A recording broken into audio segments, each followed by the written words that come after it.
Mm-hmm. I bet. Just a minute. It lives, I see. Do you want to speak with Lolita?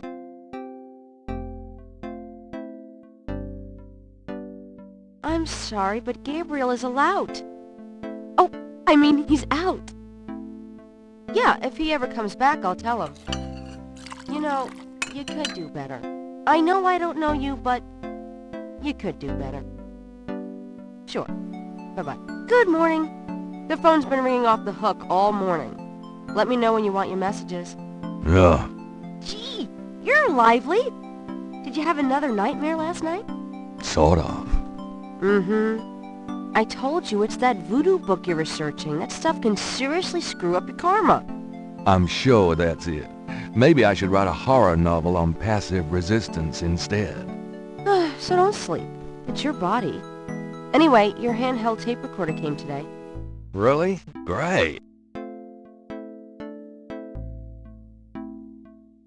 I can't wait to see what human rights you violate with this one. I can't wait to violate them. For example, if you would just let me... And I located some local voodoo references for you. Dixieland Drugstore and the Historical Museum of Voodoo. Both are right here in French Quarter. How would I ever manage without you? You? Give me a break. The devil himself couldn't change you. Well, if the devil had great legs, perhaps. Like yours. And a riveting personality, I'm sure. Well, if you need any more research done, just ask. It's not as though we're swamped with customers.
St. George's books could use some serious renovation, but Gabriel likes to think that the place has character.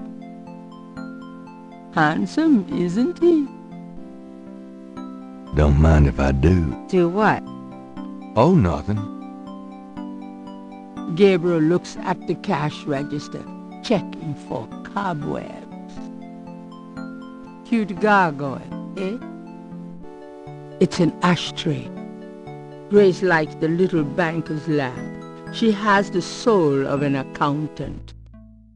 The books on the desk all need repair work.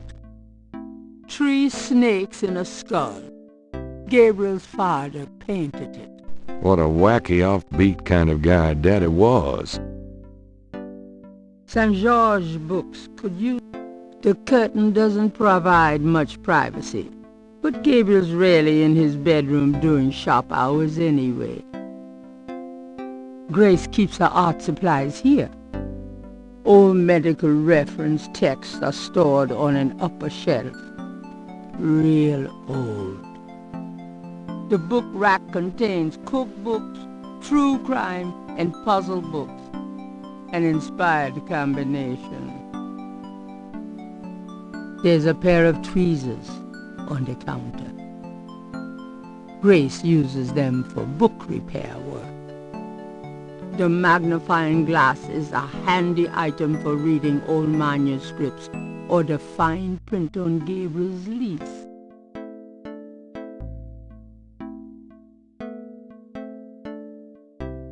I'm going to take the tweezers for a bit. Good. You're beginning to look a little scruffy. Just trying to make you feel at home. Mind if I borrow the magnifying glass? No, Sherlock. Just bring it back when we get the next estate shipment. No problem.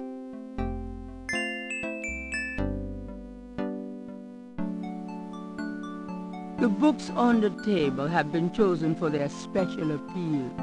Recent fiction by the biggies. In other words, nothing written by Gabriel. Today's newspaper is on the counter.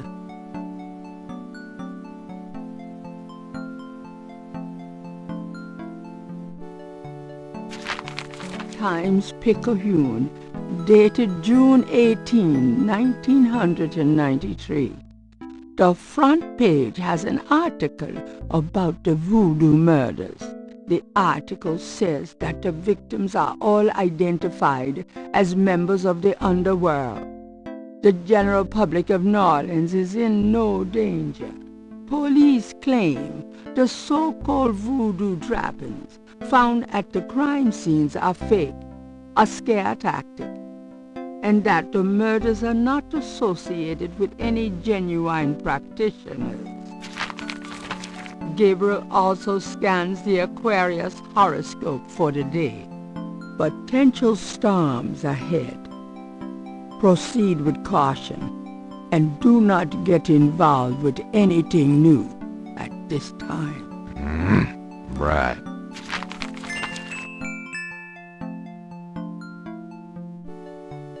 Blessed caffeine. My kidney's already floating, thanks. You've already got me, you lucky devil. Like I haven't tried.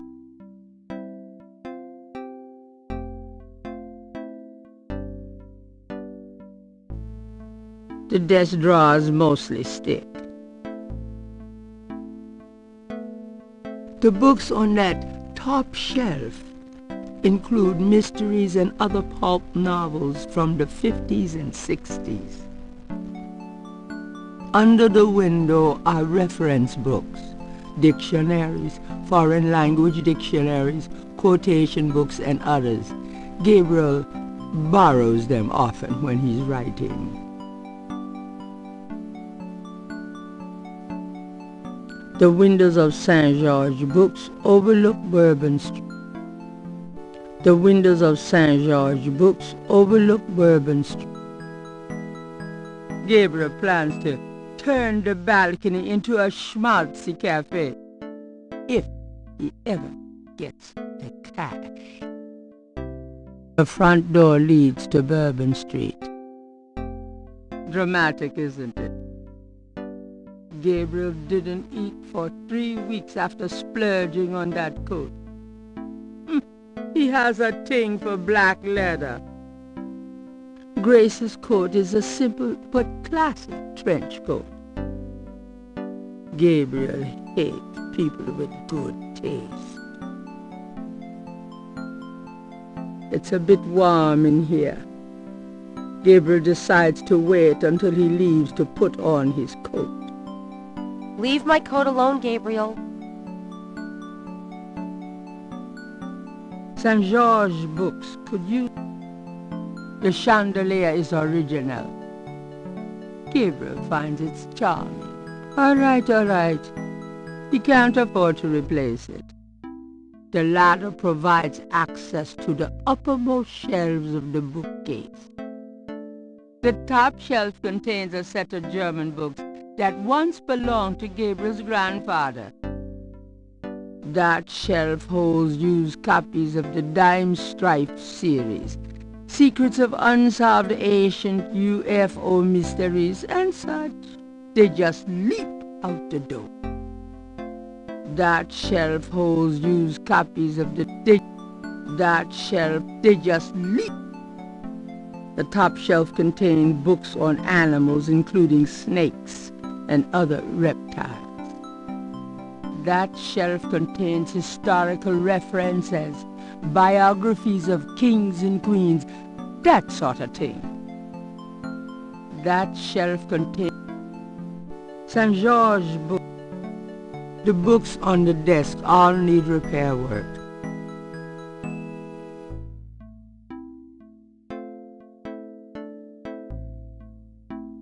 Gabriel selects a volume of German poetry that he always found strangely compelling. Drei Drachen kriechen in meinen Schlaf. Die Ziele wollen sie lebendig zum Fraß. Feurigen Atems, gespaltener Zunge, genießen sie jedes Mal. That's nice. Kinda creepy, though. Who's the author? Heinz Ritter. I'm not sure what it says, but I get the feeling the guy was one sick puppy.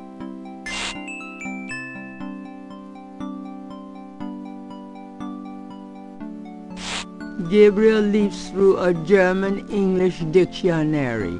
Let's see, Mittag means midday, noon. Gabriel leafs through a German-English dictionary. Spiel means game. Interesting. Gabriel leafs through a German-English dictionary. Himmel means heaven. Aha. Gabriel leafs through a German-English dictionary. Dry means 3. Gabriel leafs through a German-English dictionary. Besessen means possessed. That's handy to know. Gabriel leafs through a German-English dictionary. Drachen means dragons. I wonder if Mosley would know he was being insulted if I called him Drachenbread. Gabriel leafs through a German-English dictionary. Let's see, Mittag means midday, noon.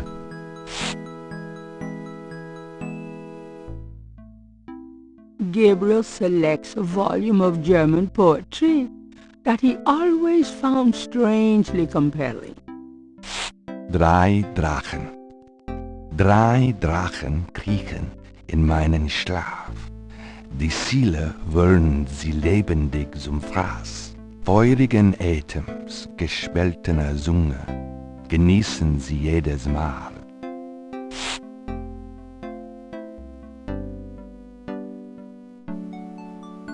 Gabriel pulls down a book on snakes. Snakes are legless reptiles. Some snakes kill their prey with poison, some by constriction. A snake smells by tasting the air with its forked tongue. The smells are passed back to a sense organ in the mouth. Constrictor snakes, however, sense their prey by vibration. Did you know that medieval legends about dragons and giant worms are actually based on snakes? You know, dragons, devils, sea monsters, well, they've always been associated with snakes. Grace, get alive. That doesn't seem to be removable. Gabriel pulls down a book on snakes. Snakes are legless reptiles. Some snakes kill their prey with... A snake smells by constrictors.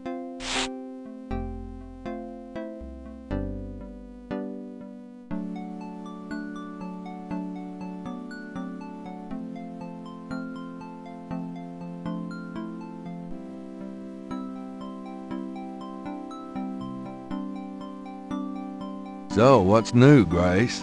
Your use of mathematics, for one thing. These books are unbelievable. What can I say? I refuse to be bound by rules. The strap marks on your bedpost speak otherwise. Did I ever tell you that you're actually quite attractive? Be still my heart. Had any customers lately? No. but I'm sure you have. You know, you really should get out more. But then who'd take care of St. George's? Or me. Exactly. Oh, done anything interesting lately? By your definition? No. I prefer it that way. Keeping busy? Not really. If you need any research done, let me know. Did I ever tell you that you're actually quite attractive? Be still my heart.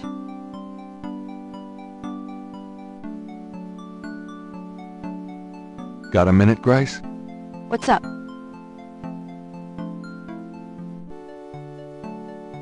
Tell me about yourself, Grace. Yeah, right, Knight. I mean it. What do you want to know?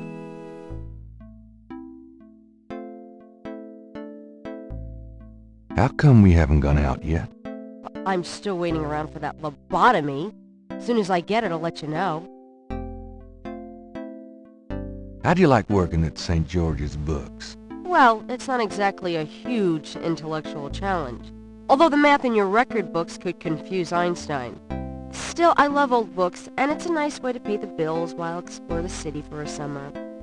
If you ever pay me, that is. What do you do after work? Well, I either go to my oil painting class or my Tai Chi. You know that. You know, you can go overboard with this improving yourself stuff. You don't want to alienate us mere mortals. I suppose I should just allow my mind and body to atrophy. Works for me. How old are you? Old enough to know about men like you. Just tell me anything at all. I just got my master's in history and classics. My folks wanted me to go on right away for my PhD, but 18 years of school was enough. I needed a break. Just tell me anything at all. I came to New Orleans because I'd read so much about it, and I thought, spending a few months here would clear my head.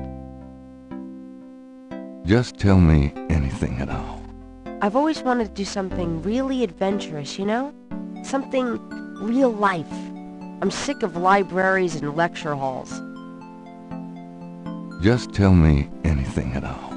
My folks are traditional Japanese. I don't even remember Japan myself. I was 3 when we came to the States. Just tell me anything at all. I've been studying Tai Chi for 10 years. It's a very spiritual discipline. I'm sure discipline of any sort isn't something that would appeal to you, Gabriel. Just tell me anything at all. My folks want me to get married to a boy back east, Mark Kobayashi. His parents are traditional Japanese too. I might eventually, but right now...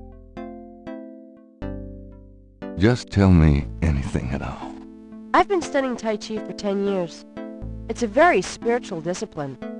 I'm sure discipline of any sort isn't something that would appeal to you, Gabriel.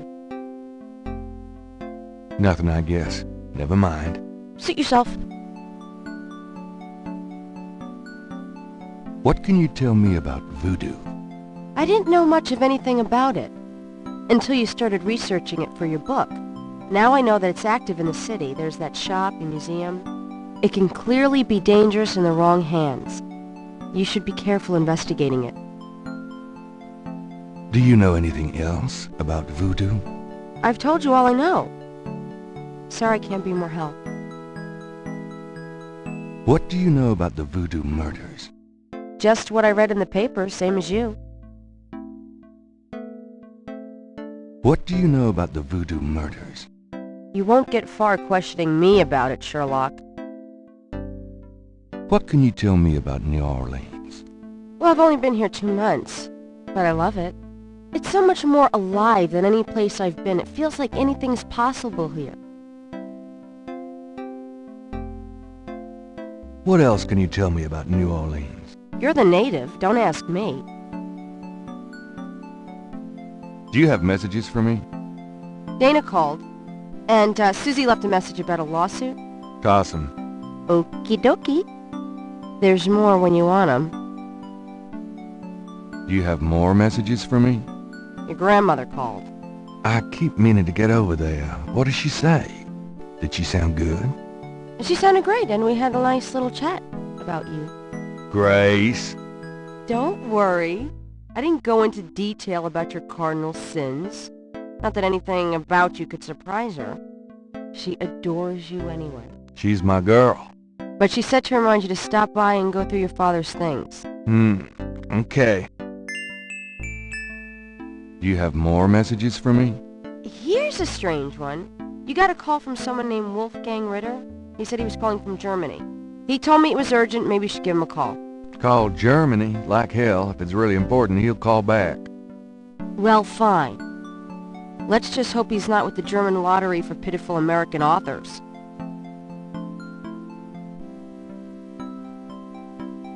Do you have more messages for me? Your friend Detective Mosley called. Talkative, isn't he? Especially with you. What do you want? He left an interesting message. He told me to tell you that his mother's maiden name is Humphrey. Oh, that's H-U-M-P-H-R-E-Y. Fascinating. And that he left some photos for you at the station, at the front desk. It's about time. Gabriel, those photos wouldn't have anything to do with the Voodoo murders, would they? Now, why would you say something like that? Because I know you. You're getting privileged information, aren't you? Did you tell him you'd put him in your new Voodoo book? A writer has certain obligation to his readers, you know. Gabriel, you know you'll never put him in your book. Your main character is a female orthodontist. You're gonna be reincarnated as a pit bull if you keep screwing with your karma. As long as it's a male pit bull with a really big... That's enough. Thanks. Anyway, that's all the messages. Thank God. I've given everything to you.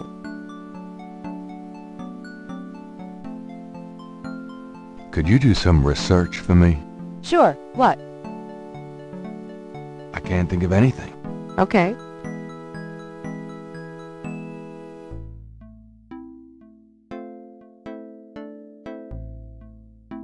Gabriel opens the cash register to examine the take. Or, in the case of St. George books, the mistake.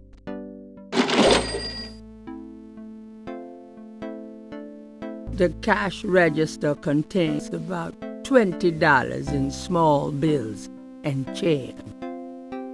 It's a gift certificate left over from yet another dismal failure of a promotion. I trust you can live without this old gift certificate. Knock yourself out. Gabriel checks the drawer again, just in case life as we know it changed significantly since he last looked.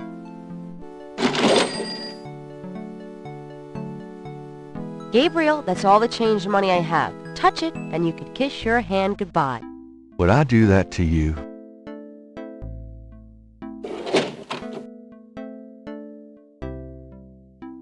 If Gabriel took that down, the customers have to look at his messy studio.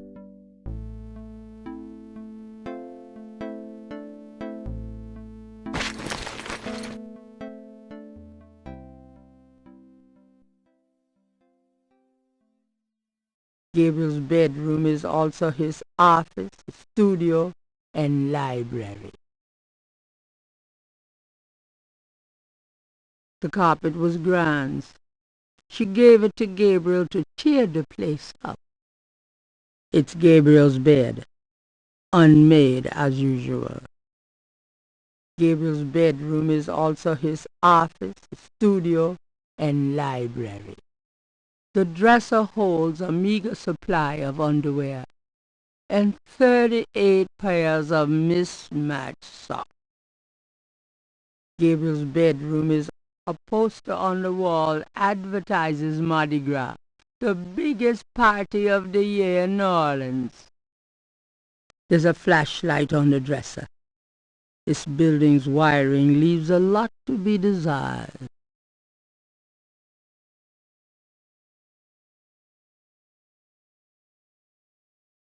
I might need a flashlight.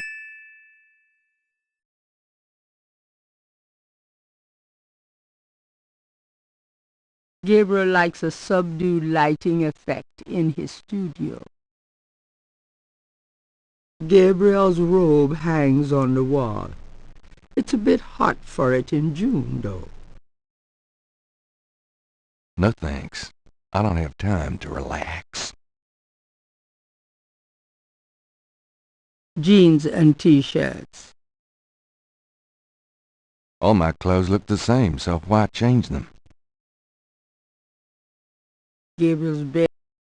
A little cold bubbly and brie cheese is about all Gabriel's fridge ever has in it. Bills from last Christmas gather dust on the door.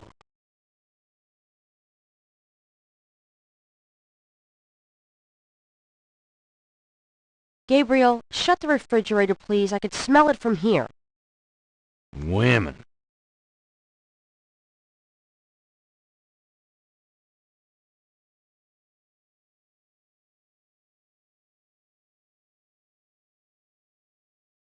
Gabriel's bedroom is also his office. The desk phone is cheap but functional. The desk phone is cheap but functional. Gabriel's desk has been gathering dust since his last novel.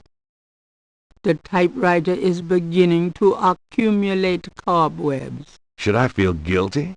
Nah. The wastebasket overflows with crumpled pages of mediocre glory. Gabriel likes a subdued lighting effect in his studio. Gabriel's mini stereo isn't exactly high fidelity. Then again, neither is he. A small trunk serves as a table for the radio. Mardi Gras mementos left by some female or other. Mardi Gras mementos. Several dozen books, including a few of Gabriel's novels, occupy the shelves above his desk. Gabriel doesn't need anything from the bookshelf.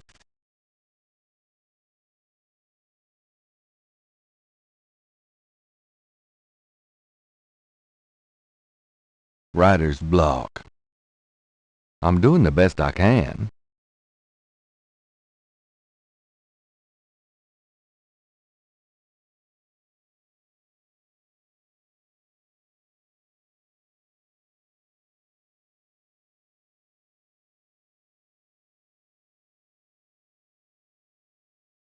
It's Gabriel's bathroom. I really got to get around to cleaning up in there. It's Gabriel. The medicine cabinet contains a few old prescriptions, personal hygiene stuff, and lots of hair products, including some hair gel. The medicine.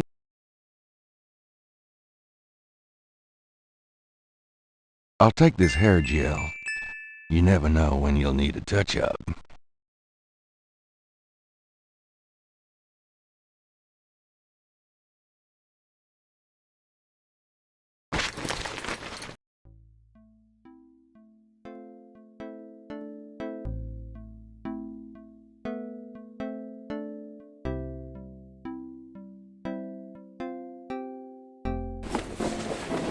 I'm going out. Have fun.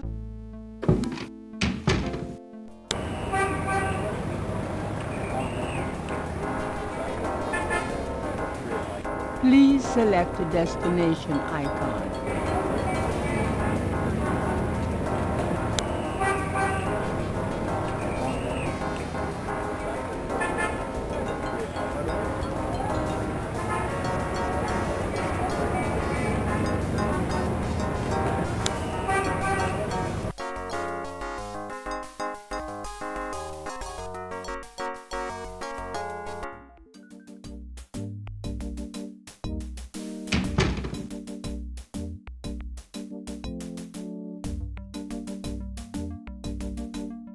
Gabriel is standing in the lobby of his friend Mosley's precinct.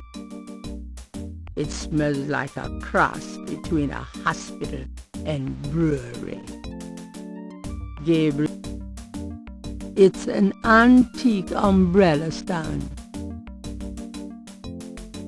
Gabriel would rather admire the umbrella stand from afar. Nice coat rack. Gabriel.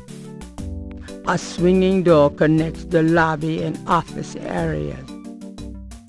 The ceiling-high windows are unchanged elements of this renovated French Quarter building. The door opens on County Street. Gabriel. The desk sergeant looked like a poster boy for heart disease. 30 extra pounds between his armpits and his belt, and a complexion of consistency of grey oatmeal. In other words, a typical product of good southern cooking. She's not bad. An officer's desk is just behind the front counter. It's a file cabinet. A uniformed officer of the New Orleans Police Department. She's not bad. Gabriel can't do a thing with the mirror from where he's standing. There's a temperature gauge on the wall near Mosley's office. It's in a locked cage. They must be concerned about the budget. There's a photocopy machine in the office area. Gabriel can't read the bulletin board from where he's standing.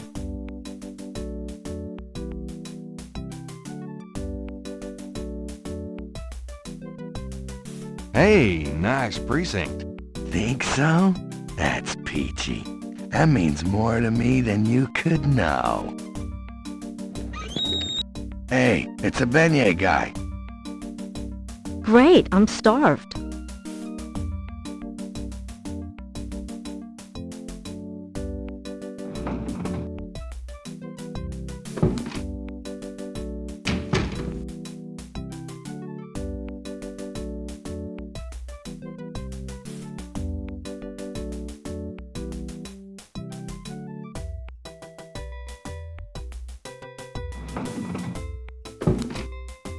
Stay put, you. Hey, grab me 3, would ya? Sure.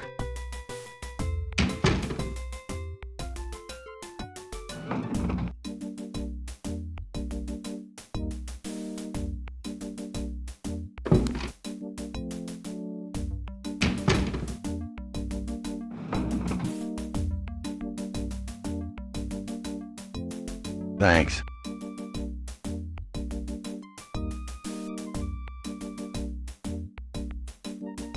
Gabriel is...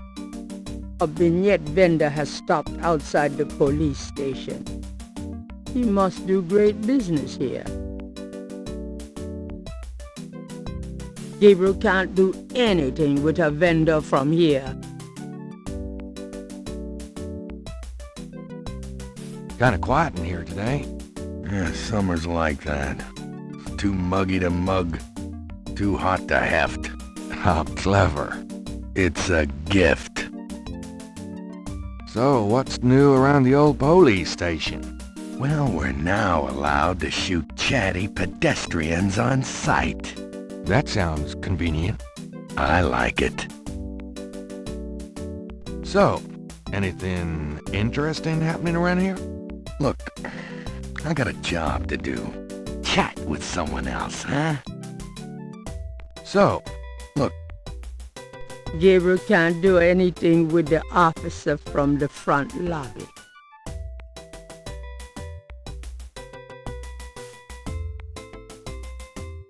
got a second, officer? what can I do you for? Tell me about yourself. Who, me? I'm the Desk Sergeant Frick, why? Rick? That's right. You got a problem with that? Not at all. Tell me about yourself. You see that front door? Yeah? Well, I watch people come in. See this book? Yeah? Well, I write people's names in it, see? People that bother me. Want me to put your name in this book? I think not. That's what I thought. Tell me about yourself. I hate people who ask stupid questions. Tell me about yourself. What can you tell me about voodoo? Me? Nothing. I'm a Catholic boy. What can you tell me about voodoo? I told you, I ain't got nothing to say about voodoo. What can you tell me about voodoo? I told you. What do you know about the voodoo murders? I'm not allowed to give out information on police cases. Are you sure you can't give me the scoop on the voodoo murders case? Hey, buddy. Do I look like the kind of lowlife that'd betray my sacred oath to this department? I don't know. What would that kind of lowlife look like? Like hamburger meat if I got a hold of them. Kinda like what you're gonna look like in about 5 seconds. Okay, sorry I asked. There's nothing you have to say about the voodoo murders case, huh? You're really pressing your luck, pal. What can you tell me about New Orleans? I'll tell you, I'm glad as hell it's not Mardi Gras. If it weren't for that 1 month a year, being a cop in New Orleans would be a real pleasure. As it is, I'd rather stick behind this desk. What can you tell me about New Orleans? Best food in the world. You can get it right here in New Orleans. Muffaletta sandwiches. Beignets. Good Cajun coffee. Yep. Man can die happy in this city. What can you tell me about New Orleans? Look, I love this city good as anybody, but I already gave you my opinion. Why don't you check out the Travel Bureau? What can you tell me about New Orleans? Look, I love... I'm here to see Detective Mosley. He's out at the crime scene. Sorry. About Detective Mosley. I told you he's not here.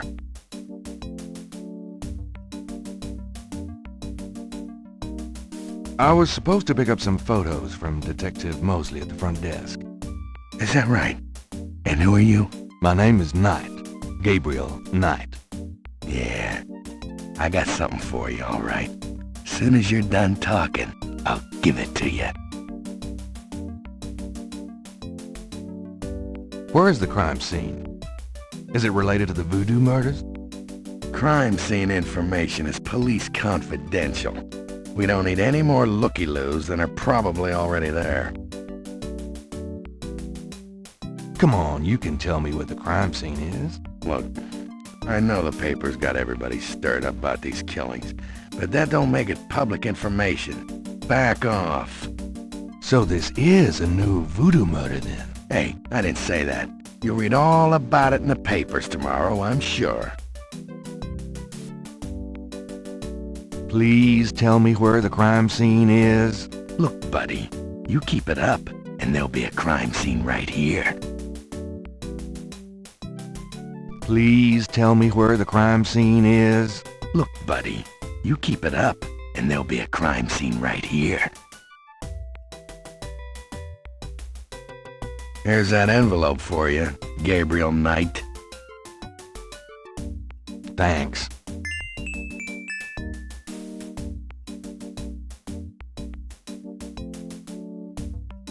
The envelope from Mosley is a plain manila one. It feels pretty light. Gabriel opens the manila envelope and finds 2 photographs. One of the photos from Mosley is an official voodoo murders crime scene shot. A graphic close-up of a victim.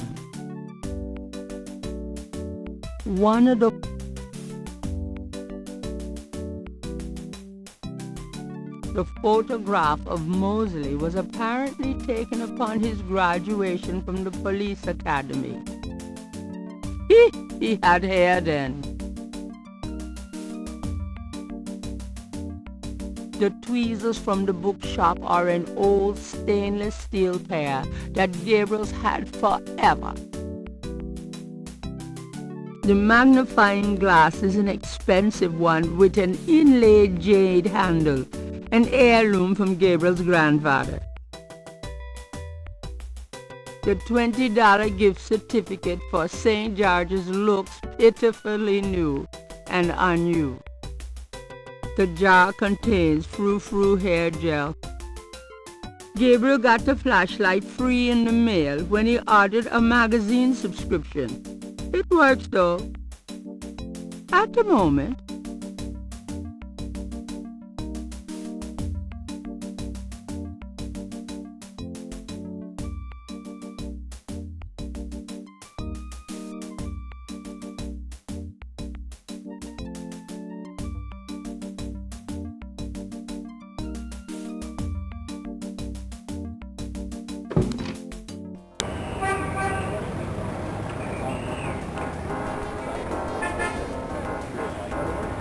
Please select a destination icon.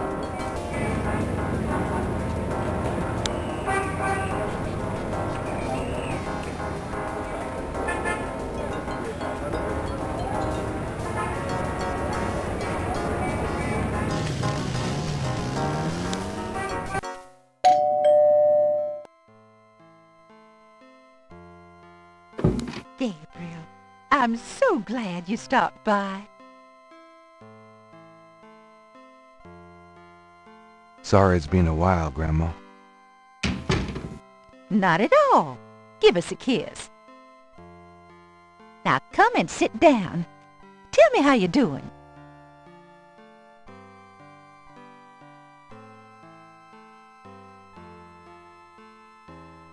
That's my Gran. Adorable as always. You're such a tease. Gabriel grew up in this room. Just being here make him feel safe.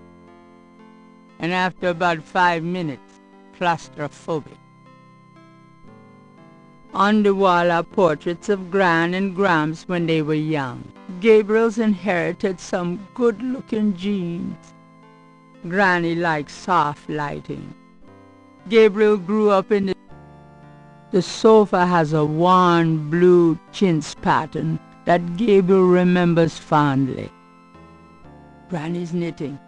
She whips through that stuff like there was no tomorrow. Granny has a way with plants and kids. The wood in the bin is southern pine and is probably fossilized by now. Grandmother Knight rarely uses the fireplace these days. Too much of a hassle to clean. Mostly pictures of Gabriel, his dad, and Harrison Knight. The double doors lead to Granny's front lawn. The magazines in the bin includes issues of Southern Living, Ladies' Home Journal, and Macau's. Granny's side chair still has that annoying loose spring in the seat. Mostly pictures of Gabriel, his dad, and Harrison Knight. Fresh carnations. Granny's favorite. Granny likes soft lighting.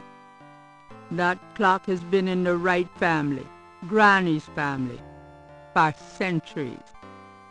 The stairs lead up to the attic. How you been, Gran? Just fine, dear. I'm sorry I bothered you at work, but I was hoping you'd get a chance to go through your father's things in the attic.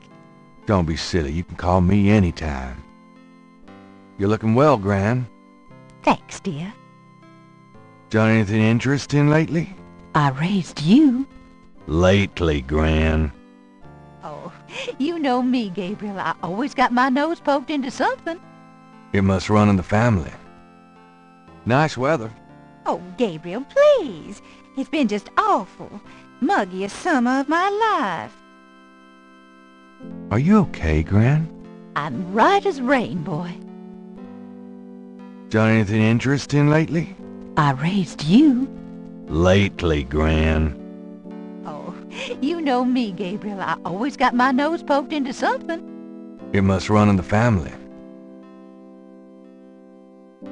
Can we talk, Gran? Of course, my boy. How can I help? You know, you get prettier every time I see you.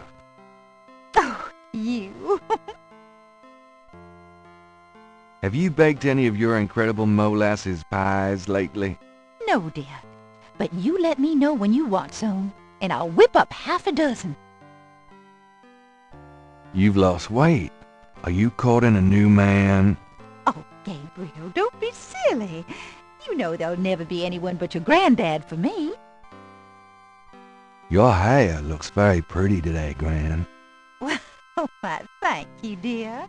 So does...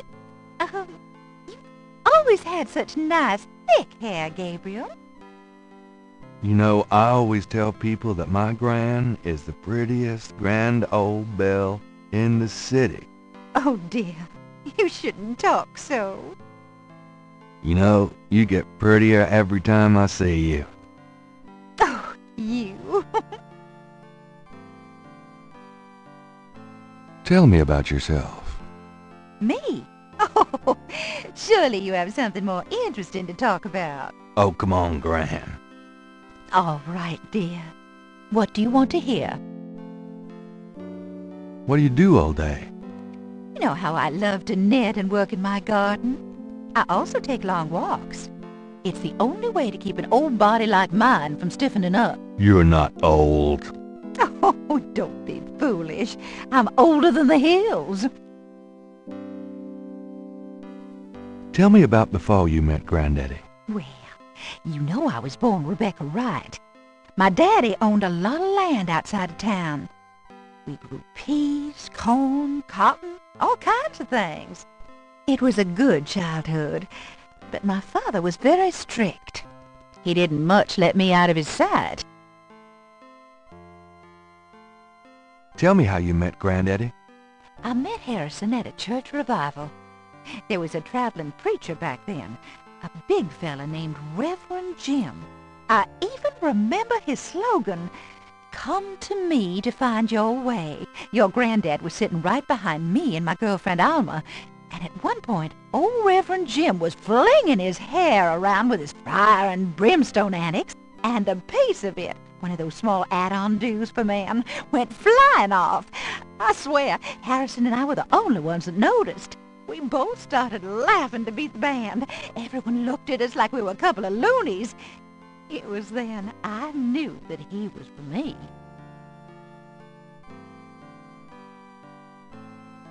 How you feeling these days? Fit as a fiddle, and don't you worry your head about it. Just tell me anything at all. I had your father when I was 22. The doctors told me I couldn't have any more after him, so I'm afraid I spoiled him rotten. Just tell me anything at all. I never loved any man but your grandfather, and I never will. Just tell me anything at all. I hate to admit it, but I was a jealous little thing when your granddad and I were younger. I loved him so ferociously, and he did attract the eyes of the ladies, whether he wanted to or not. Just tell me anything at all. I get lonely sometimes, but I have lots of girlfriends in the neighborhood. I call one of them if I'm feeling blue. Just tell me anything at all. I wish you'd settle down and give me a great-grandchild. Oh, Gran. Just tell me anything at all. I had your father when I was 22. The doctors told me I couldn't have any more after him, so I'm afraid I spoiled him rotten. Just tell me anything at all. I never loved any man but your grandfather, and I never will. Oh, nothing, never mind. All right, dear.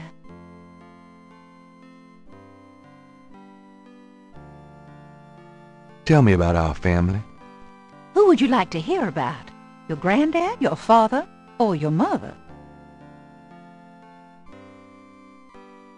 Tell me something about Granddad. Your granddad immigrated to America when he was 21. He worked his way through school, met and married me, and we had your father, Philip. Tell me something about Granddad. Your granddad supported me and your father with bookkeeping. I'll tell you what, though, he hated every minute of it. Didn't really like bookkeeping one bit. Maybe that was why he had the worst luck with jobs. The nights he'd come home afraid to tell me he'd lost another. And I would tell him. It didn't matter to me. But he felt ashamed, Gabriel. Tell me something about Granddad. Harrison was only 36 when he died. Your father was 8 years old at the time.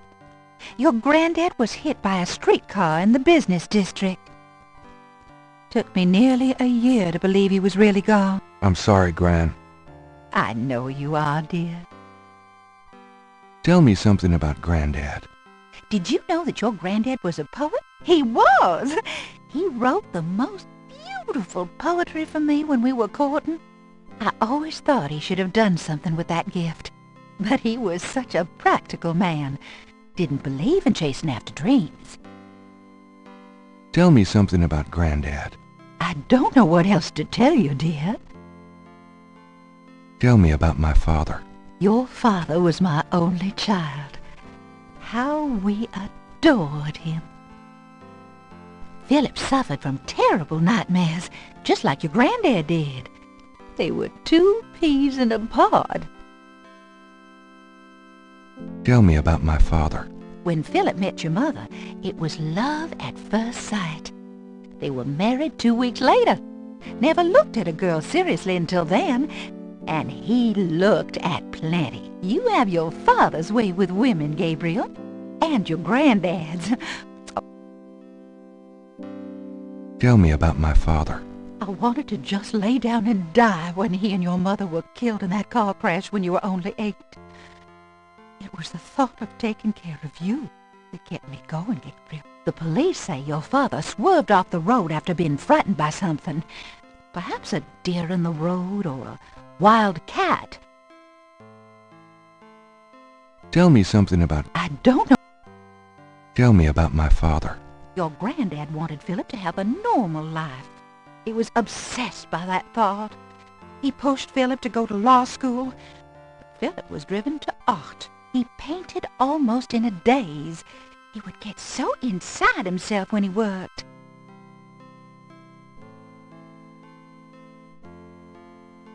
Tell me about my father. He always hated it that it was Margaret's money that supported the 3 of you when his painting couldn't. I kept telling him, try something more cheerful, like a landscape or 2. But he couldn't do it. His work was just too dark and disturbing for the public, you know. Tell me about my father. I don't know what else to tell you, dear. Tell me about my mother. Your mother was Margaret Templeton when your father met her. She came from a very wealthy Creole family in New Orleans. She was beautiful and reckless. She was madly in love with your father, of course, but I also think she liked defying her family. Since you're so interested in family history these days, why don't you go by St. Louis Cemetery No. 1 and visit the family tomb? It would be a sweet gesture. Maybe I will. Tell me about my mother. Your mother's family refused to give her money after the marriage. All she had left was a modest trust fund from a great-aunt, who happened to like Philip. The remainder of your mother's trust fund became yours when she died.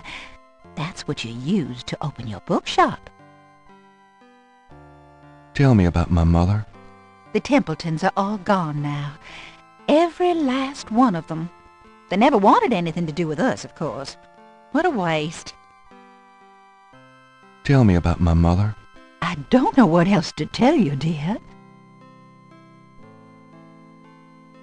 What do you know about the Voodoo murders?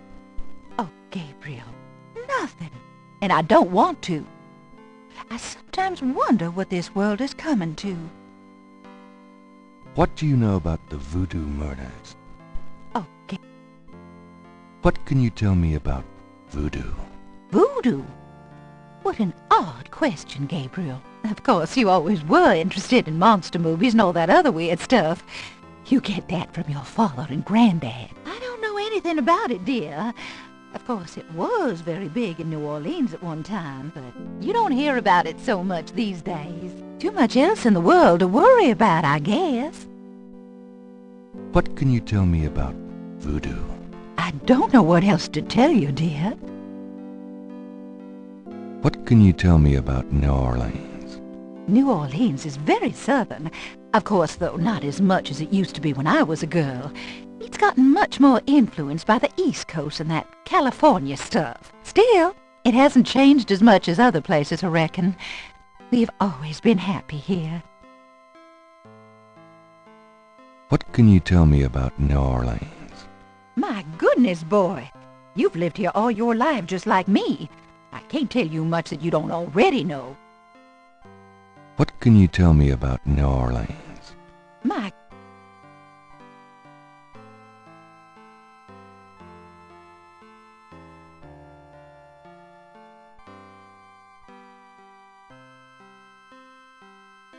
I'm going to go up to the attic, Gran. Be careful of the dust.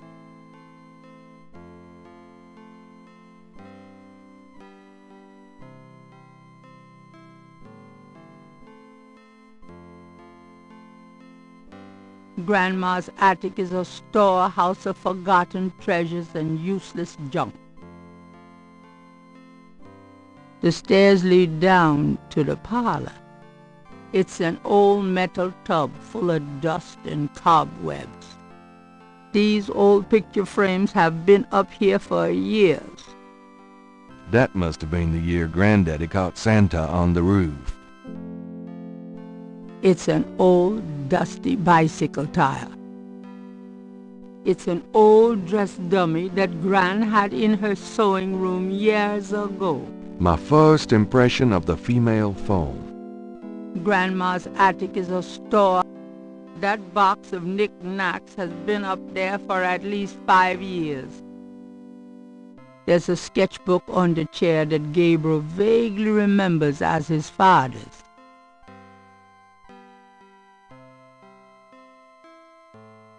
I think I'll take Daddy's sketchbook with me.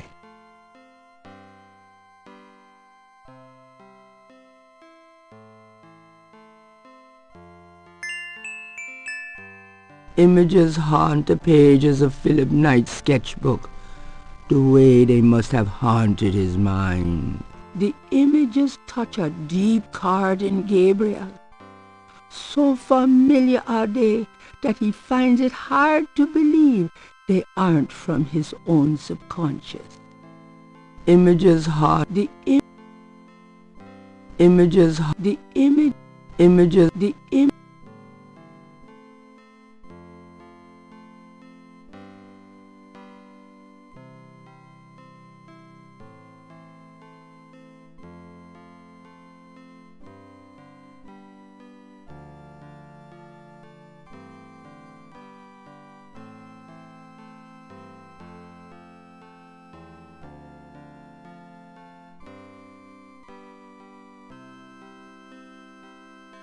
Grandma's attic.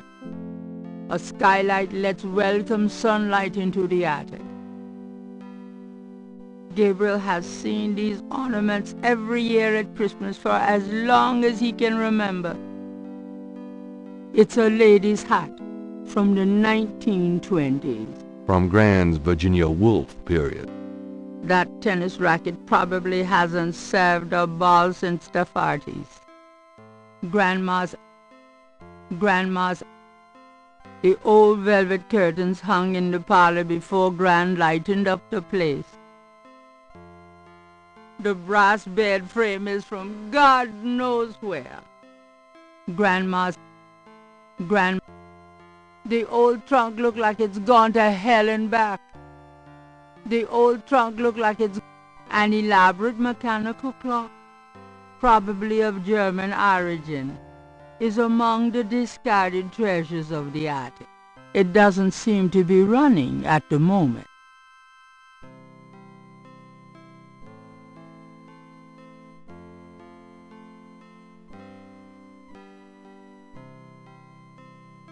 A ring of 6 symbols surround the face of the clock.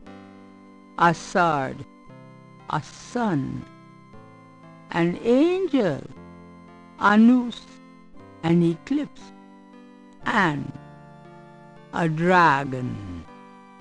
An elaborate mechanical clock, probably of German origin, is among the discarded treasures of the attic. It doesn't seem to be running at the moment. A key winds the clock's mechanism. There's an interesting design in the base of the clock. Gabriel doesn't want to take the clock. The ring of symbols does not appear to have any mechanical function, but it does move. The ring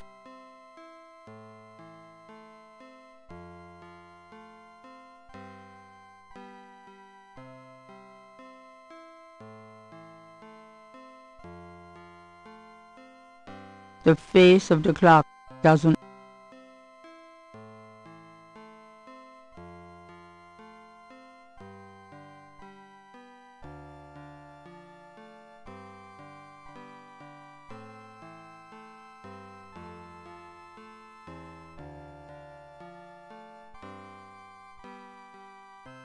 The face of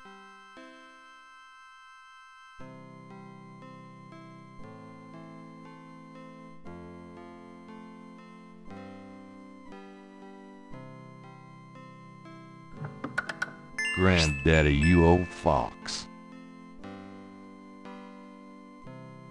The photo, probably at least 50 years old, shows 2 young men standing with an older man outside the castle. I wonder who they are.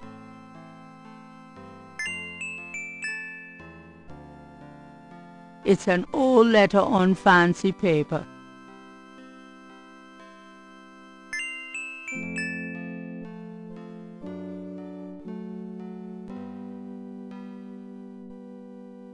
The old photographs show Gabriel's grandfather with 2 other men that Gabriel has not identified.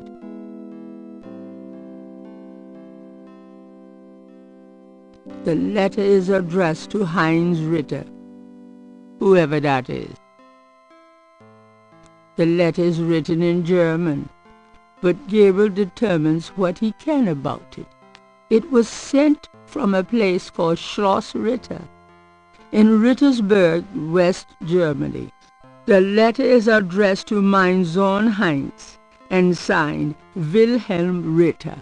One of the recurring words strewn throughout the letter is the word Schattenjäger. The only thing that Gabriel can decipher about the letter is a sense of urgency in the handwriting and in the heavy use of quill-tip bold strokes and underlining.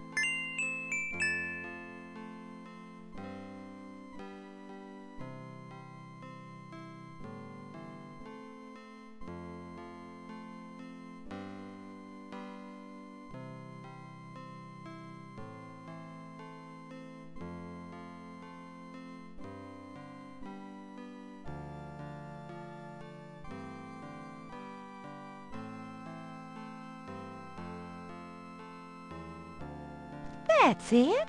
Take a load off, hon. Can we talk, Gran? Of course, my boy.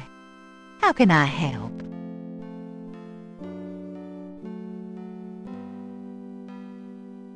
Have you ever heard of a Schattenjäger? Schattenjäger? Schattenjäger? How odd, Gabriel. I haven't heard that word in years. My goodness, you've given me a chill. Your granddad used to say that sometimes in his sleep. Really? Do you know what it means? No, I'm afraid not. I asked him about it once. I don't think he answered me.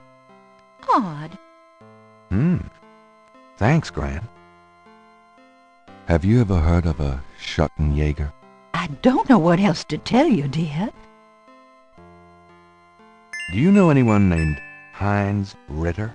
Heinz Ritter. Oh, Gabriel, where did you hear that name? I found a letter in Granddaddy's clock. I promised I'd never tell you or your father. But I suppose it doesn't matter now. Tell me, Gran.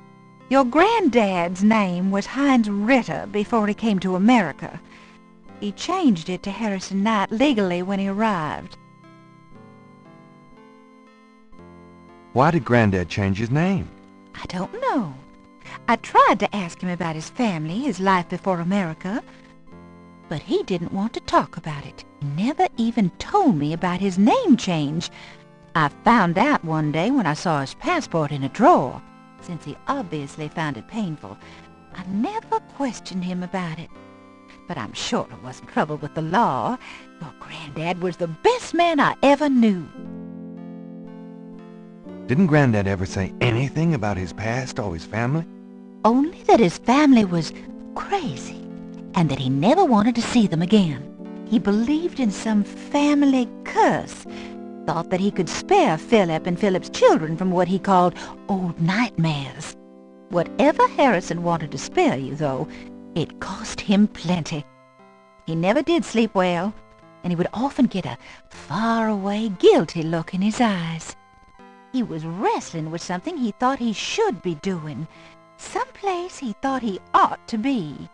I don't know how he could think that he should be anywhere but with me and our child.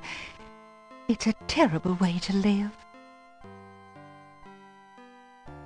Do you know anything else about Heinz Ritter?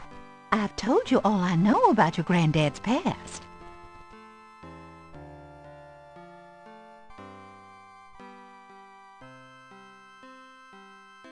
Well, Gran, I better get going. All right, dear.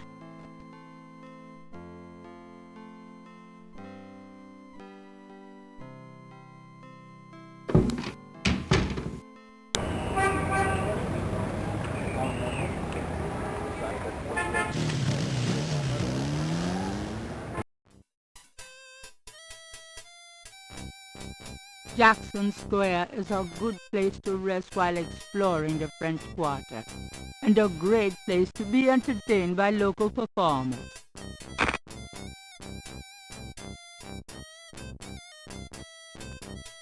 A police officer is either off-duty or patrolling the park, or both.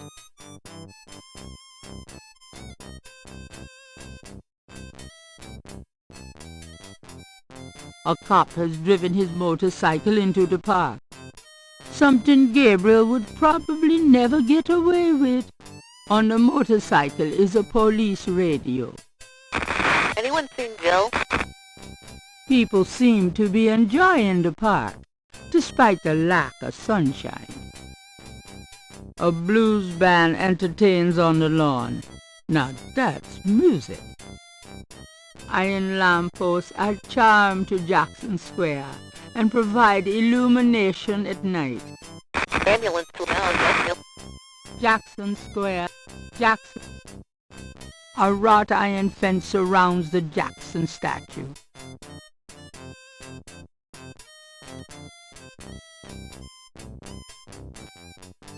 Good day, officer. Yeah, you too. Keep moving. Coroner requests assistance at now. Good day, officer. Yeah, you too. Keep moving. Could I ask you a few questions? Not now, buddy. I'm busy. I should have noticed that. Thanks. Yeah, right. Homicide team attends.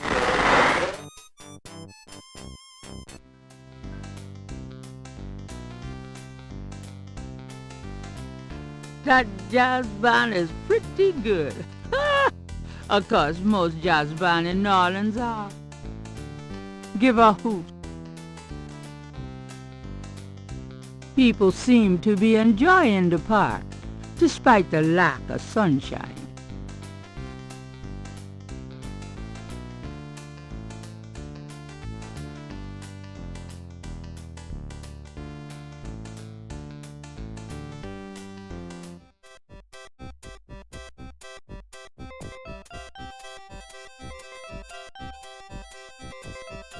You white-faced geek! You want to eat my fist? A Cajun band, inventive as always with their instruments, is having a good old time on the lawn. Funny how catchy that toe tapping can be. A bronze statue of Andrew Jackson marks the center of Jackson Square. It's one of those mimes. Oh boy. Since Gabriel can't read lips, he's disinclined to start a conversation. Hey, stop picking on me! I'll tell my dad! Since Gabriel can't read lips, he's disinclined to start a conversation. Interrogating a mind would be an exercise in frustration.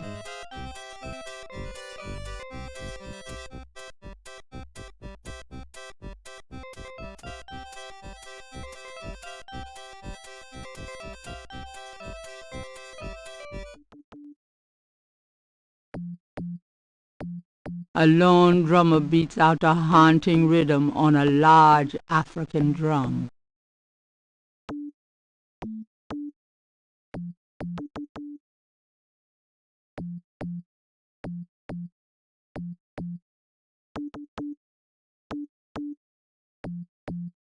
The drummer is busy. The drummer is busy. That wouldn't work on the drummer. Jackson.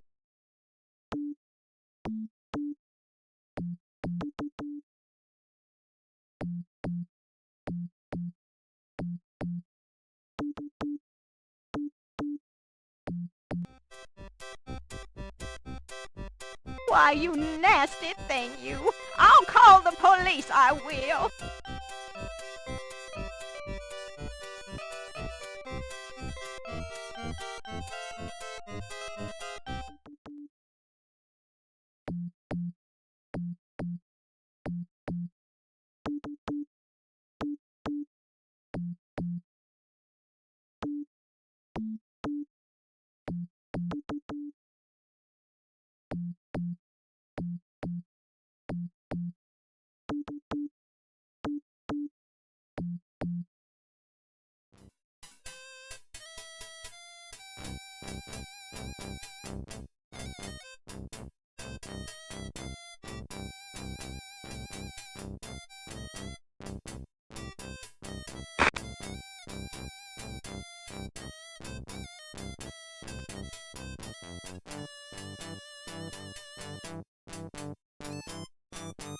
Hey, cut that out.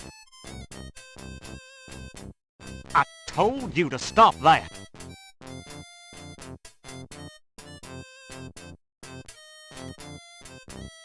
All right, mister. You want some of this?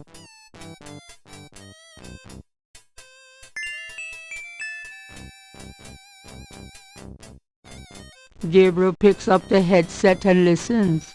Ambulance 911, have you located the crime scene? They've radioed for you 3 times. Damn! Did you say it was north of the Lake Retreat Country Club? South, Lakeside Drive north of Piedmont Pier, south of the country club. Man, I don't know if it's the clouds out here today or what. Good thing this guy's already dead. Everyone's having trouble. Must have been hallucinogens in the coffee this morning. It's just so misty out here or something. Hey, I see a squad car. Got it, Molly. Thank God. Have a good one, 911. Interesting. Stupid mime. Hey, you! Get away from that bike. Sorry.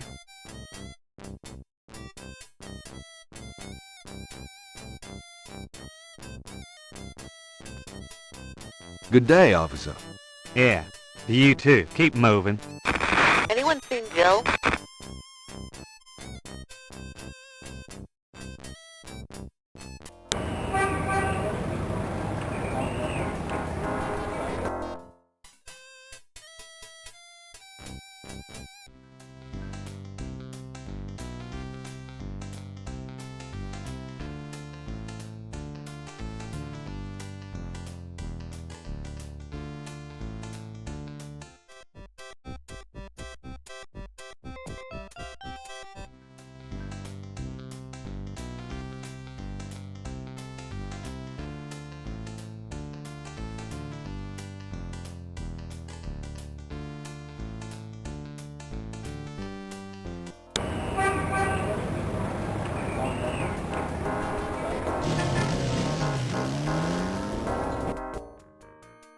The crime scene team is still at the site. Gabriel parks a bit out of the way and walks over to avoid adding to the general confusion.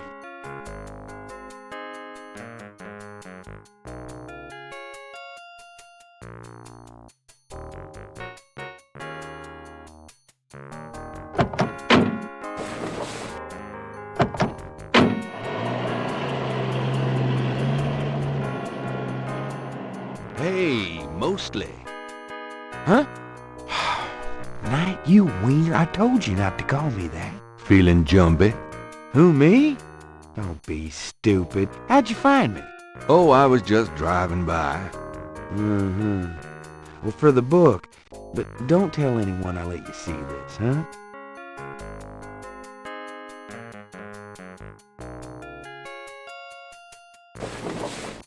It's another one. As you can see, same M.O. and no frickin' clues. We're still waiting on an ID for the body. That's disgusting. Isn't this a rather, public area for this kind of thing? Yeah, they're frickin' ghosts, these guys. Lakeshore Drive isn't exactly the 10 expressway, but it is open to the public. No reports and nothing. Now, who the hell is that?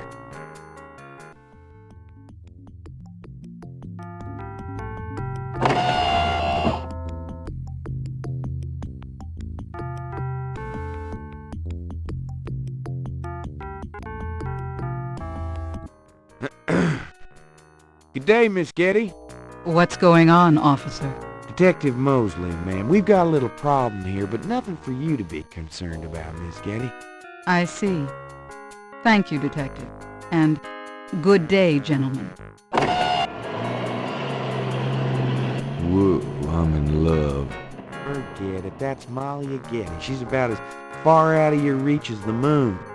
Probably on her way to meet some guy with a yacht right now. Near here? The lake's a popular place for country clubs.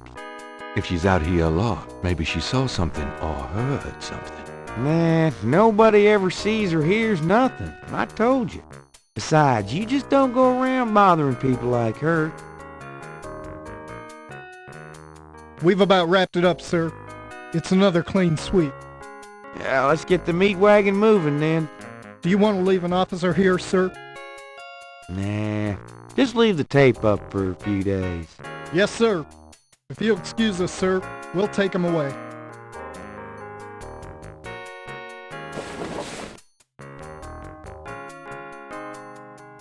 Stick around and take notes for the book if you want.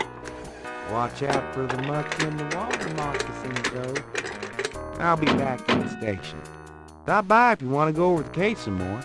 Thanks.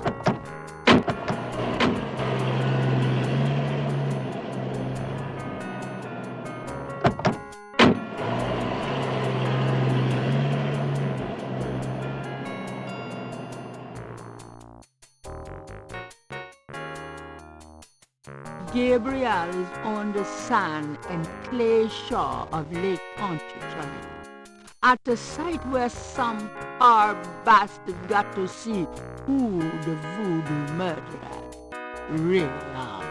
The site is now deserted. Lake Pontchartrain is impressive. It measures 24 miles across and stretches as far as the eye can see. But you wouldn't want to swim in it. Police tape marks off the crime scene. Lakeshore Drive runs round the entire lake. This is a particularly lonely stretch, but it's still a public road. Lake Pontchartrain is impressive, but you wouldn't want... Out down the spot. Will these pristine banks ne'er be cleaned again? There seems to be a pattern to the lines in the sand, but if there is a pattern, it's smeared. There's only one small area that's clearly defined.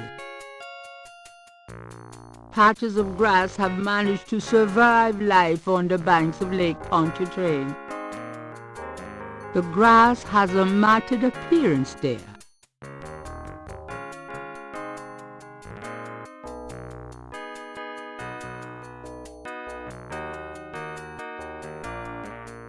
The banks of Lake Pontchartrain are rich with clay deposits.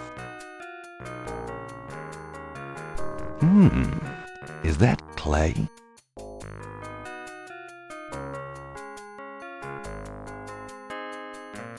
Yuck!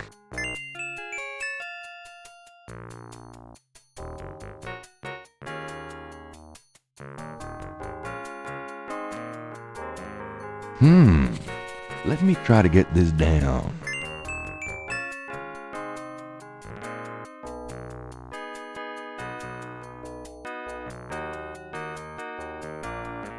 The partial pattern from the crime scenes intrigues Gabriel.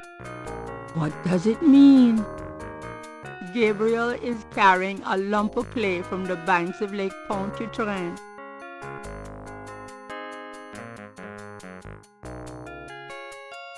The partial pattern from the crime scenes intrigues Gabriel. What does it mean?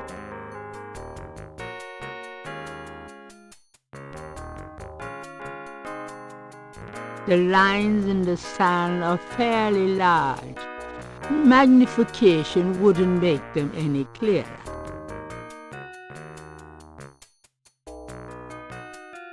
It's very large grass. Gabriel is already magnifying the grass. It's very large grass. Gabriel doesn't need any grass.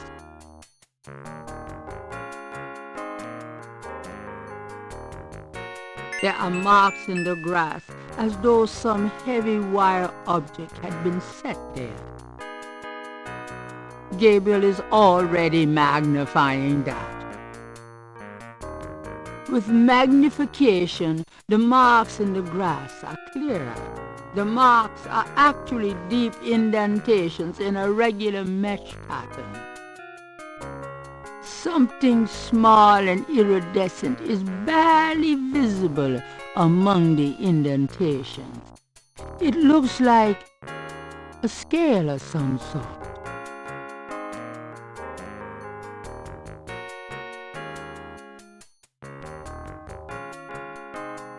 Gabriel carefully uses the tweezers to take the small iridescent scale. I think it's a snake scale, but it beats the hell out of me what kind.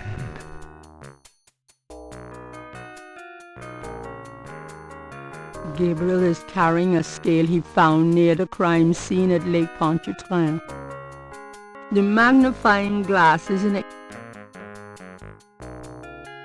Gabriel magnifies the scale from the lake. The iridescent scale is brilliantly hued with greens and purples. The iridescent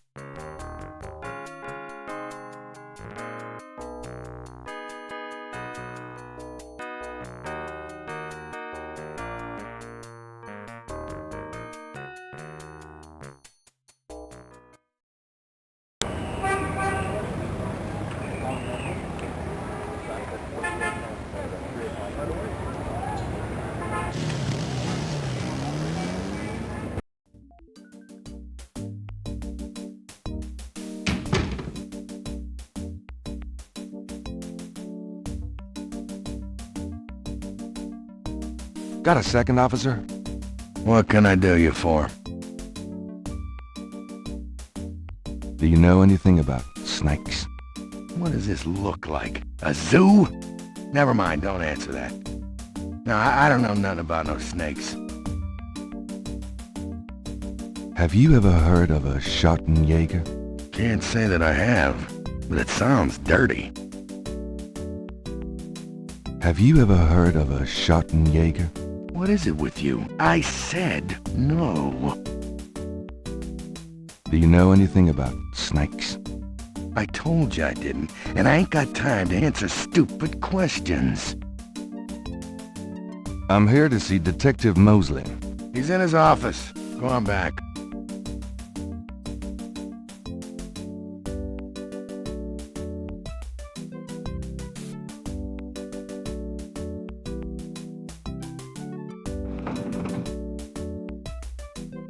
There's nothing in the copier to copy at the moment.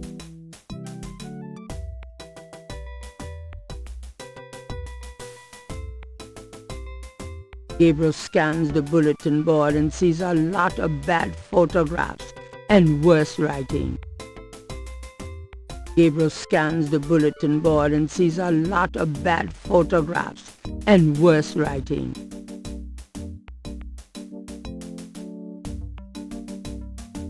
Excuse me, officer. Yes? So, what's it like being a policewoman? The glamour never ceases. Excuse me, officer. Yes? You know, that uniform looks great on you. Uh-huh. Is that a compliment, or are you asking to borrow my dress? It's a compliment. Well, you just never know around here. Thanks, but I'm married.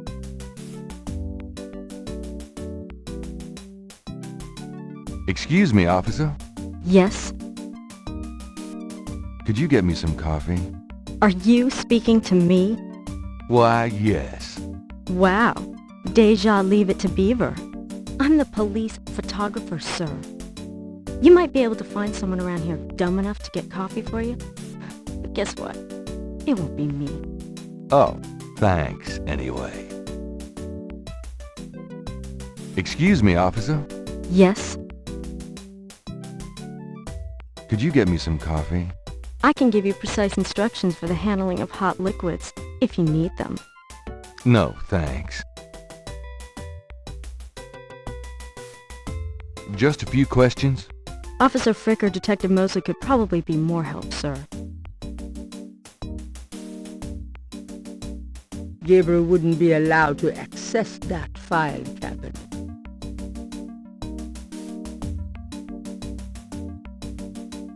The control box is in a locked cage and can't be operated.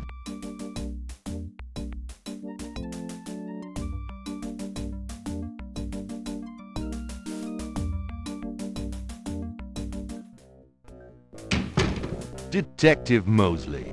Hard at work, I see. It's you, God help me.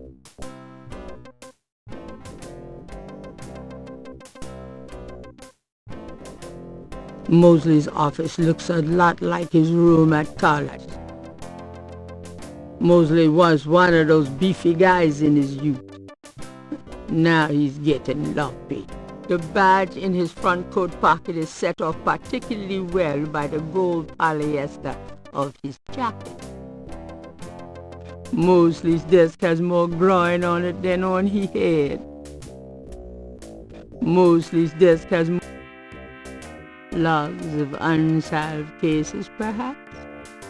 Mosley must have 1,000,000 of them. Mosley's bookcase holds old magazines and binders. An intercom. How high-tech. Mosley's office. Police department memos and other didactic blurbs. A microwave. If Gabriel knows Mosley, is used exclusively for frozen corn dogs. Art prints of the mall variety. Mosley's office looks a lot like his room at Carla's. Mosley's office looks a lot art prints of the mall variety. Nice polyester. Looks like something Mosley keeps around for formal occasions. Logs of unsolved cases, perhaps? Mosley's office. That's funny. That window is a mirror on the other side. Who's that? Frank's. What a babe, huh? Mosley's office. So, how's it hanging, bud? Lousy. I hate crime scenes. People are sick fucks. You know that, Knight? I'm starting to get that impression. You been feeling okay lately? You look like hell. Me? You know, I can't sleep at night, what with thinking about the case and thinking about Annie. I can relate. Played any b-ball lately? Does it look like it? I'm so out of shape I'd probably have a coronary just looking at a ball. I'm out of it too. We should play sometime. Get back into shape. Man, I'd love to tonight. I'll let you know if things ever settle down. Anything else new? Just work. Sorry I don't have more time to chat, bud. Anything else new? Just work. Art prints of the mall variety. Can I ask you about some stuff? You're the writer. Ask away.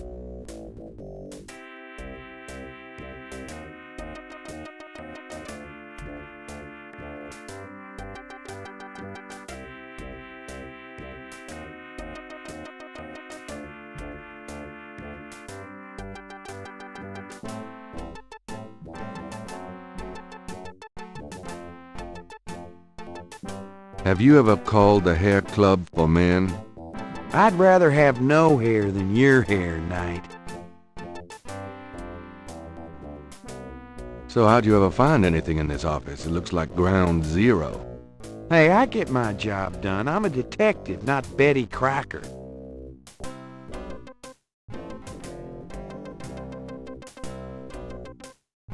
Trying for a real estate job with that coat? No. Are you trying out for a janitorial job with that hair? Are those new shoes? What are those, hush puppies? Kind of a mud brown suede kind of a thing? Hey, I'm on my feet all day, all right? Is that okay with you? Mostly. I'm being perfectly sincere. Yeah, you and my grandmother. Right. You know, you have a unique way of wearing clothes that's, well, the way they hang, kind of pleating over that stomach of yours, drooping off of your butt. We can't all have the body of a 12-year-old like you, Knight. You know, if you started carrying a lollipop around, you might get more respect as a detective. Go to hell. Have you ever called the hair club for men? I'd rather have no hair than your hair, Knight. What do you know about the Voodoo murders? Lots. Can you be more specific?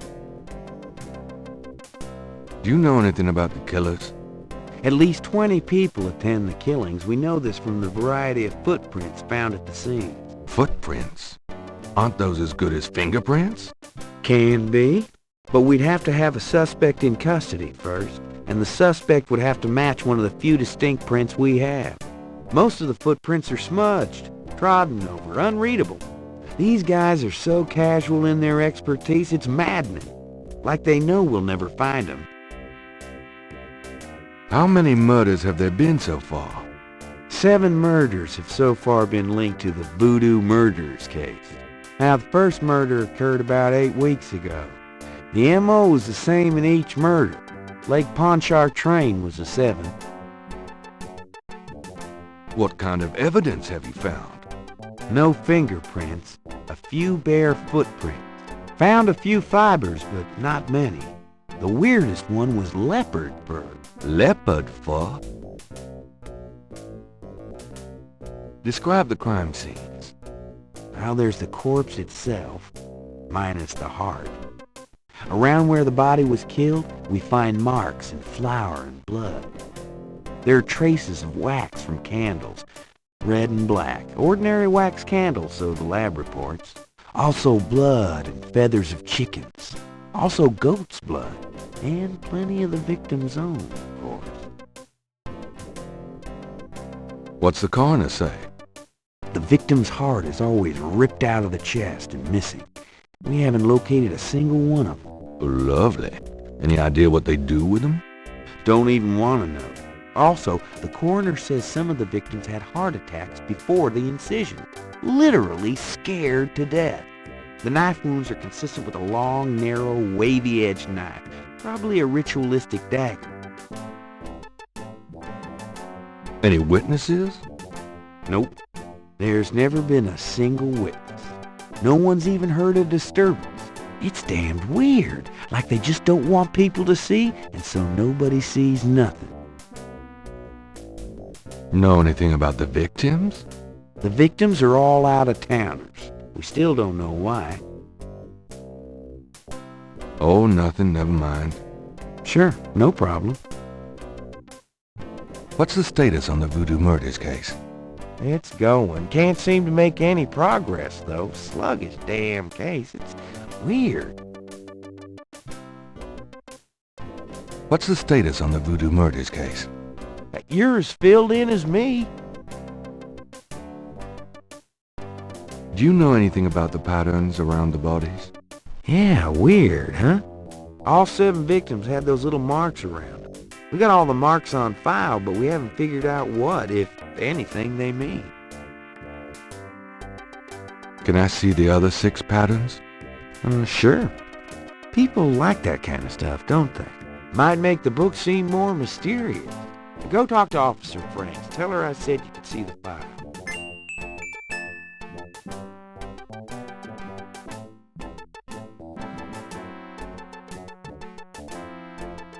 I got those photographs you left for me. Really? Great. What'd you think? Astonishingly lifelike. Yeah, that's what I thought. Got any more ideas for photos for the book? A cop author photo might be nice. You and me? Together? Why not? Of course, you'll have to try to tone down your masculinity. Well, okay. Now I'll call the police photographer.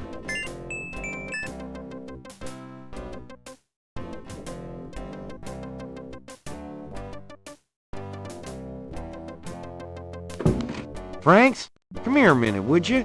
Bring your camera.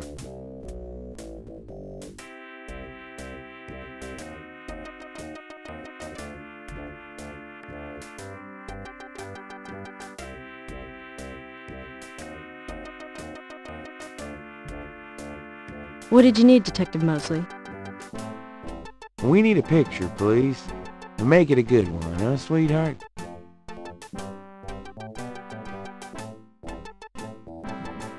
Sure, sweetheart.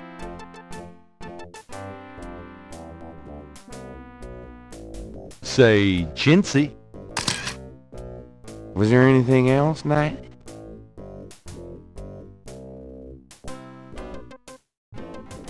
How about one of me and Officer Franks? Gee, I don't know. Franks? Just kidding, Franks.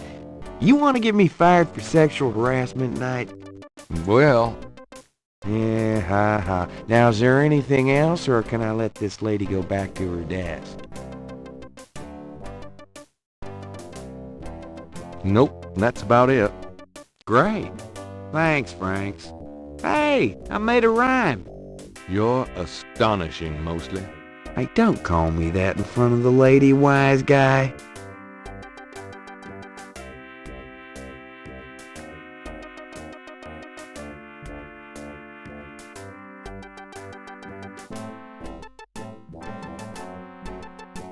Can I ask you about some stuff? You're the writer. Ask away.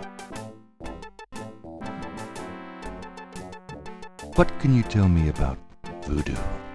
There's voodoo that goes on in this city, sure. I looked into it a bit at the beginning of this case. But the voodoo stuff found at the crime scenes is all faked. It doesn't have anything to do with the real stuff. I know. I asked some experts. It's intimidation tactics, that's all. What can you tell me about voodoo? I told you, don't worry about that part of it. It's all fake. What can you tell me about New Orleans? You and me grew up together. You tell me. It's a pretty nice place, even seeing the stuff I see. You know, the quarter's getting a bit too wild, though. Getting hard to control. Not quite what it was when you and me used to hang here, but... hell, I've never known anything else. What do you know about What else do you want? Oh, nothing. Sure. What can you tell me about New Orleans?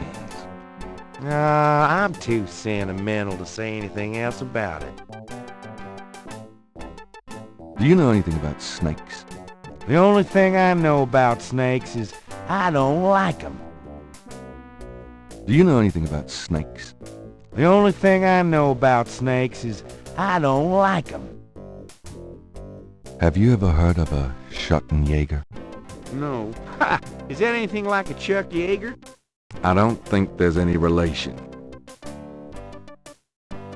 Have you ever heard of a Schottenjäger? Well, not since the last time you asked.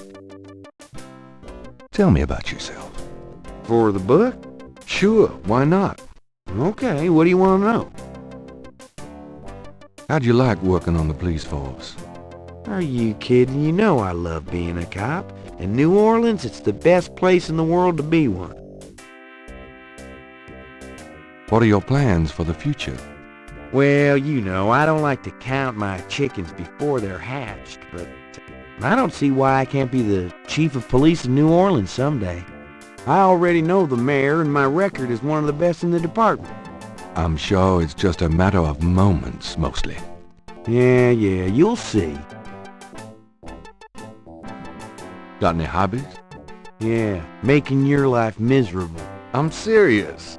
Don't you shoot or chew or something like that? No, I'm a freaking ballet dancer. Jeez. Yeah, I was #1 at the Louisiana State Fair Marksman Contest. I play trumpet, too. You know, put your lips together and blow. How's your home life? Oh, real funny, Knight. Why don't you just bring in some frickin' salt? Well, you know Annie left me. My home life is shit. Right. Sorry about that. Just tell me anything at all. Remember how we used to play monkey in the middle? We used to piss off our senior year teacher. What was her name? Ms. McKelly? You'd act like you were gonna toss her an eraser or something. Then you'd throw it to me over her head. And we used to do it at your grand's, too. Like with the remote when she wanted to watch her soaps. Yep, and it was a great way to pick up women in the library. Oh, those were the days. Just tell me anything at all. You know, my doctor told me I've got a little family of ulcers starting. I wish this case would end so I'd get some rest for a change. Just tell me anything at all. My back hurts. Just tell me anything at all. For the book, I wanted to be an astronaut when I was young. Or a fireman. Fascinating. Just tell me anything at all. I'm 6'2". You are not. Oh, come on. I'm close enough. Just wrap me up that way. Oh, God. Just tell me anything at all. You know, I kind of like women with dark hair. Yeah, I know. It's a regular thing with you. Now that Grace. You're on your own with that one, pal. I don't even want to know. Just tell me anything at all. Remember how we used to play monkey in the middle? We used to piss off our senior year teacher. What was her name? Ms. McKelly? You'd act like you were gonna toss her an eraser or something. Then you'd throw it to me over her head. And we used to do it at your grand's, too. Like with the remote when she wanted to watch her soaps. Yep, and it was a great way to pick up women in the library. Oh, those were the days. Oh, nothing, never mind. It's your dime. How about getting me some coffee? Coffee? You want coffee? Should that surprise you?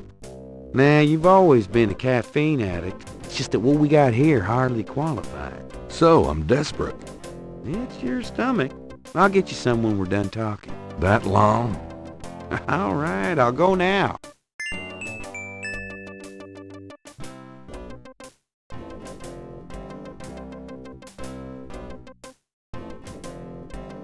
Don't touch anything while I'm gone.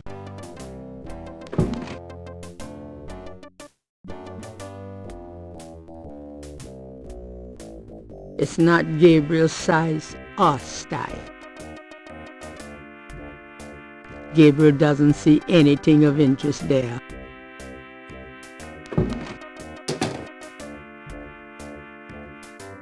Here, drink it.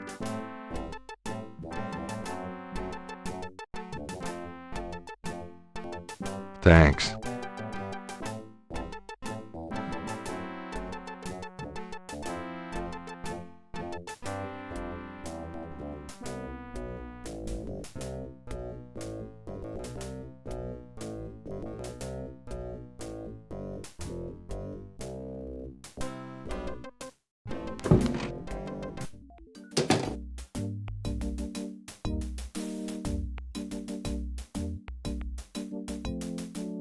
Excuse me, officer.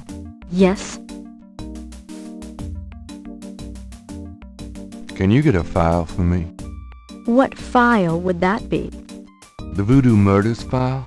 Detective Mosley said I could see it. Really? Well, if he said so.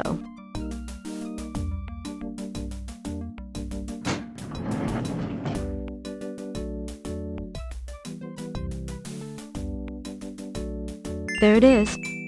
You can look at it all you want, but don't leave this area with it, okay? And no photocopies either, I'm afraid. Of course. I understand completely.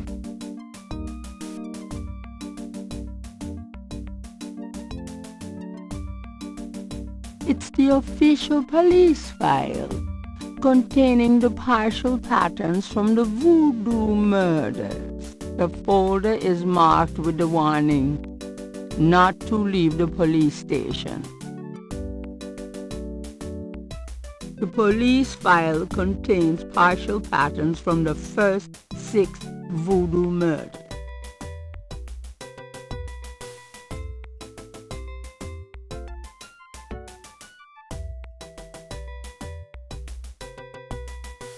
Don't leave the room with that file, please.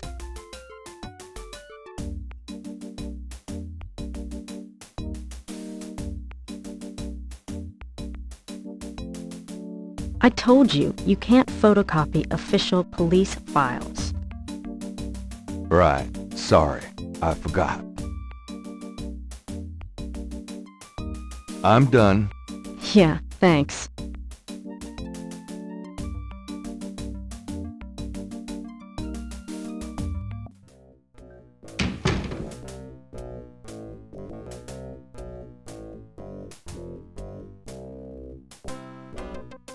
Can I ask you about some stuff?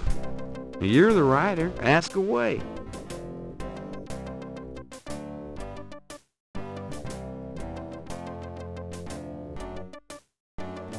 I got those photographs you left for me.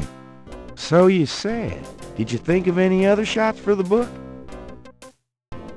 Let's take another cop off the shop. What for? I don't think we got your best side. Really? Okay. I'll have Franks come in again.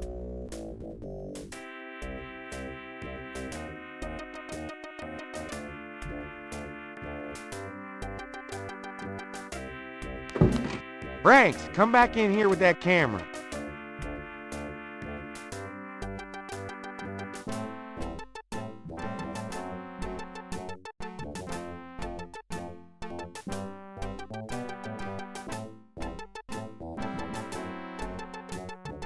Now what, sir?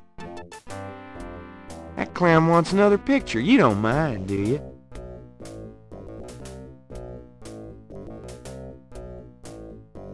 Of course not. What else could I possibly have to do?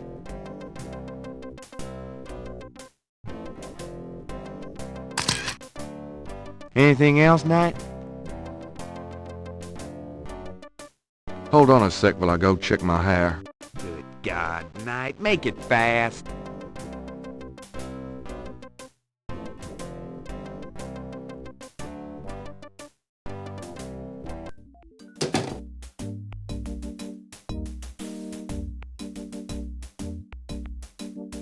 Let me see that file again.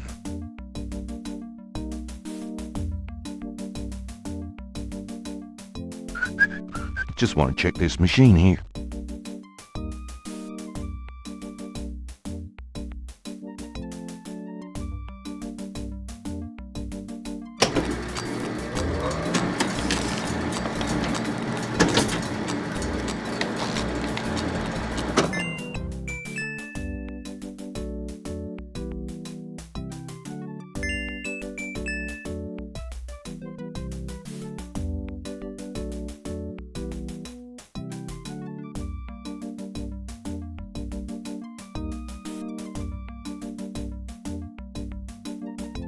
would you just get in here?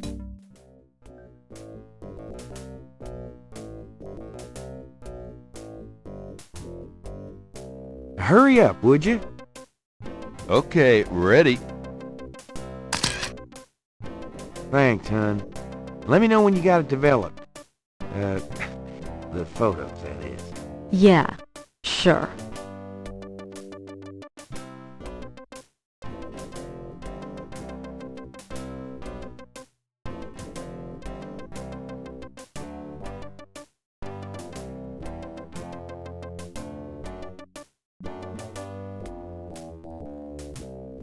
I'll let you get back to it. Have a good one.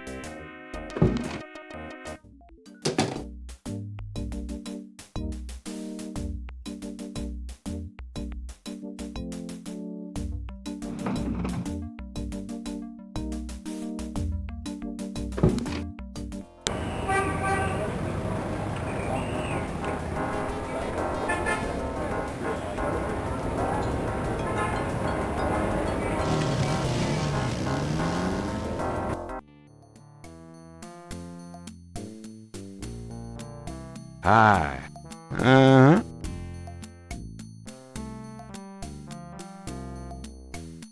Herbal oils for love, luck, power, and success. Root bags, curio boxes, and magic candles, sold as curios only. We cannot guarantee results. The Dixieland drugstore is crammed from top to bottom with strange merchandise, some or all of which seems to be related to the practice of voodoo. The proprietor doesn't look especially friendly. His business probably doesn't depend on walk-ins. It's nearly as old as the one at St. George's.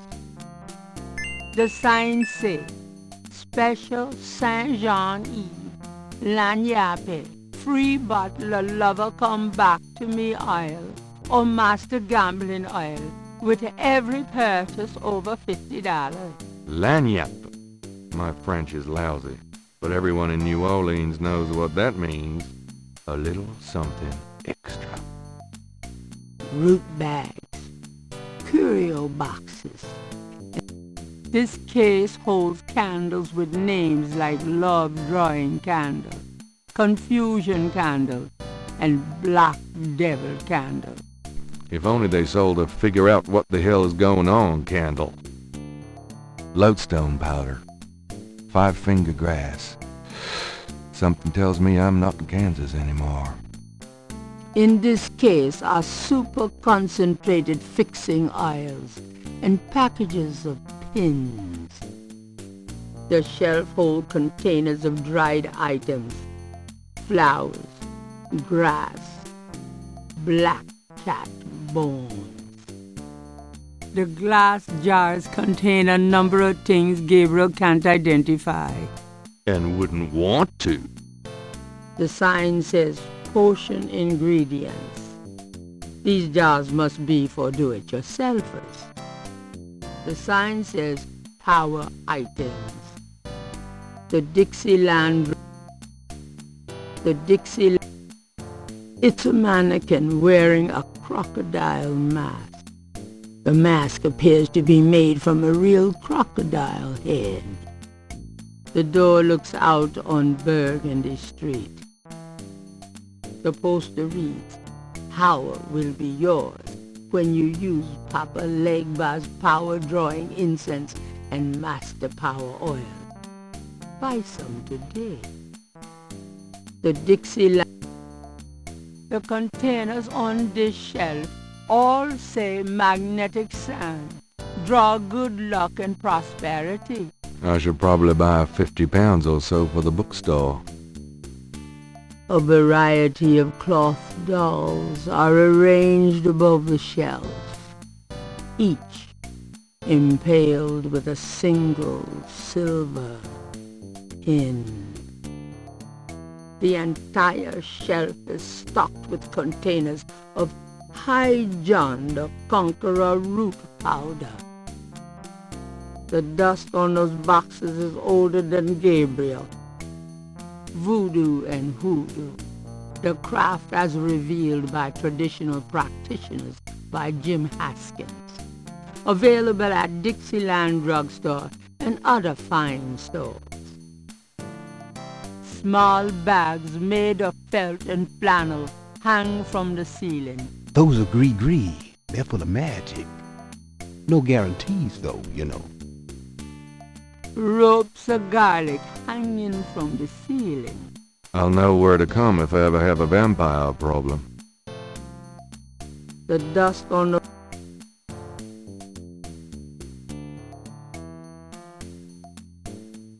Hi there. Is this your store? This is a Dixieland drugstore, and I own it, me. Name's Walker, Willie Walker. So, this is a voodoo store, huh? Voodoo? No, man, this is a curio shop. The things you see here are from local folklore. None of it's real, I tell you for sure. What about these magic oils and powders you're selling? Aren't they a part of voodoo? Read the label, man. We make no claim. Sold as curio only. It means what it says, no? These are novelties, not voodoo. So, do you get many tourists in here? We, all the time. They want to buy a bottle of money-drawn oil or a wanga bag to take home with them. So does any of this stuff actually work? Are you crazy, man? These are just curios, novelties for the tourists.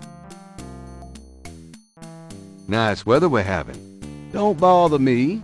Can't you see I'm busy? St. John's Eve is coming and I got to be ready. Nice weather we're having. Don't bother me. Can't you see I'm busy? St. John's Eve is coming and I got to be ready. Mind if I ask you a few questions? Ask what you want. I'll answer what I want. Tell me about yourself. My name's Willie Walker. I own the place. Tell me about yourself. How did you get into this kind of business? Why should I discuss my business with you, man?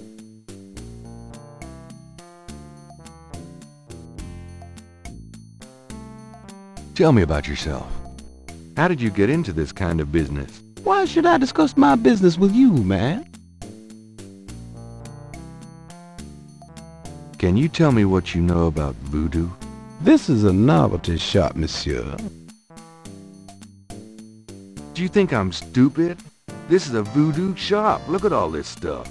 These are novelties, curiosities. If people want to think they're magic, it's not my concern, you know. Are you telling me that you own a voodoo shop, but you know nothing about voodoo practices? Affaire n'est pas affaire blanche. What does that mean? Means you should mind your own business, monsieur. Look, I'm researching voodoo for a book. I don't have your answers, B. Do you want to buy something, monsieur? Look, I don't have... What do you know about the voodoo murders? Cabri's Saint-Cour. What did you say? Nothing. Those killings have nothing to do with my shop, monsieur. What did you mean when you said Cabri Saint-Cour?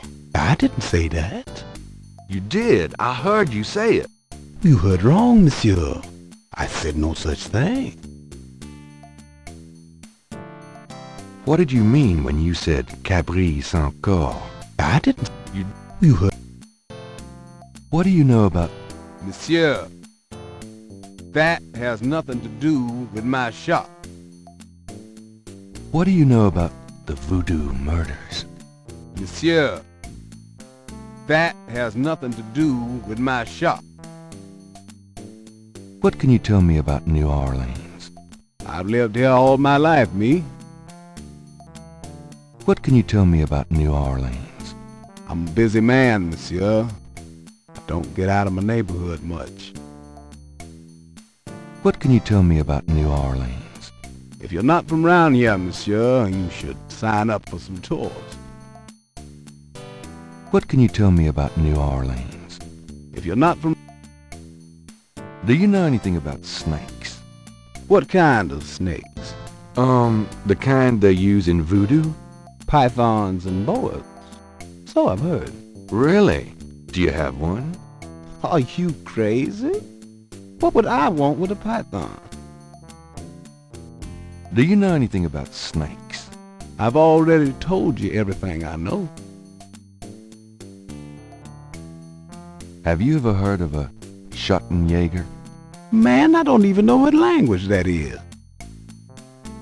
What's the significance of St. John's Eve?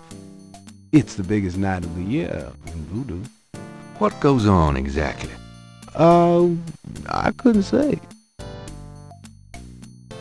What's the significance of St. John's Eve? I've said all I'm going to say about it. Tell me about yourself. How did you get into this kind of business? Why should I?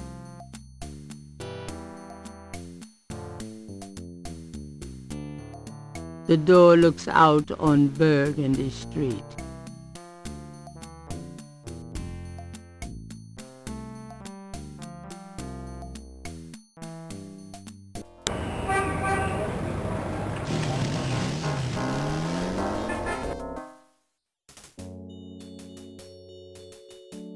Saint Louis Cemetery, number 1, is one of the most historic and beautiful places in the French Quarter.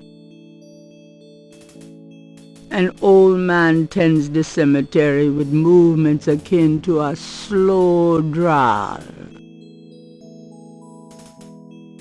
New Orleans is famous for its above-ground tombs. The high water table prevents bodies from being interred underground.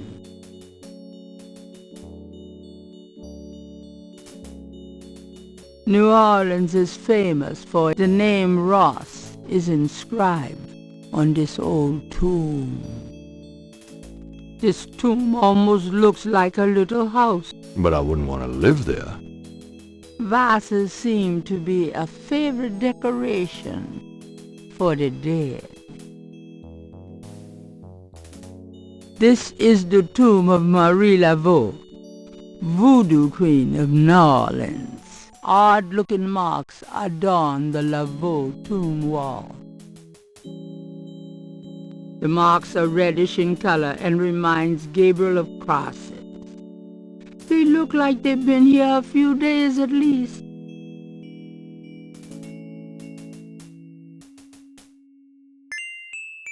I want a copy of these strange marks.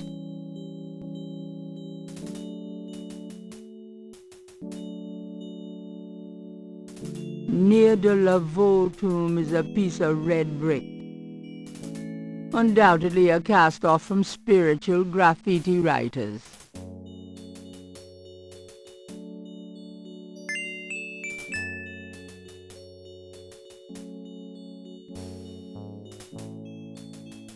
This is the tomb of odd-looking marks. Food, trinkets, and more unsettling things have been left at Marie Laveau's tomb as offerings from believers. A plaque on the tomb reads, Laveau.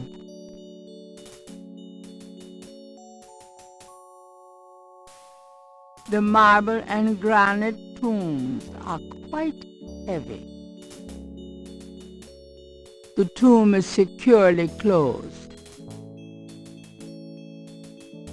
A stone angel stands silently before a tomb. A marble snake. Now that's cheerful. Vases seem to be a favorite decoration for the dead. A high iron fence with sharp spikes surrounds the cemetery. This old tomb is in a sorry state of disrepair. There's probably no one left in the family to maintain it. It's an imposing marble tomb from the last century. Gabriel can barely make out the name. Hamilton. An angel with a cross stands guard over one of the tombs. New Orleans is famous. Gabriel doesn't see a name on this tomb.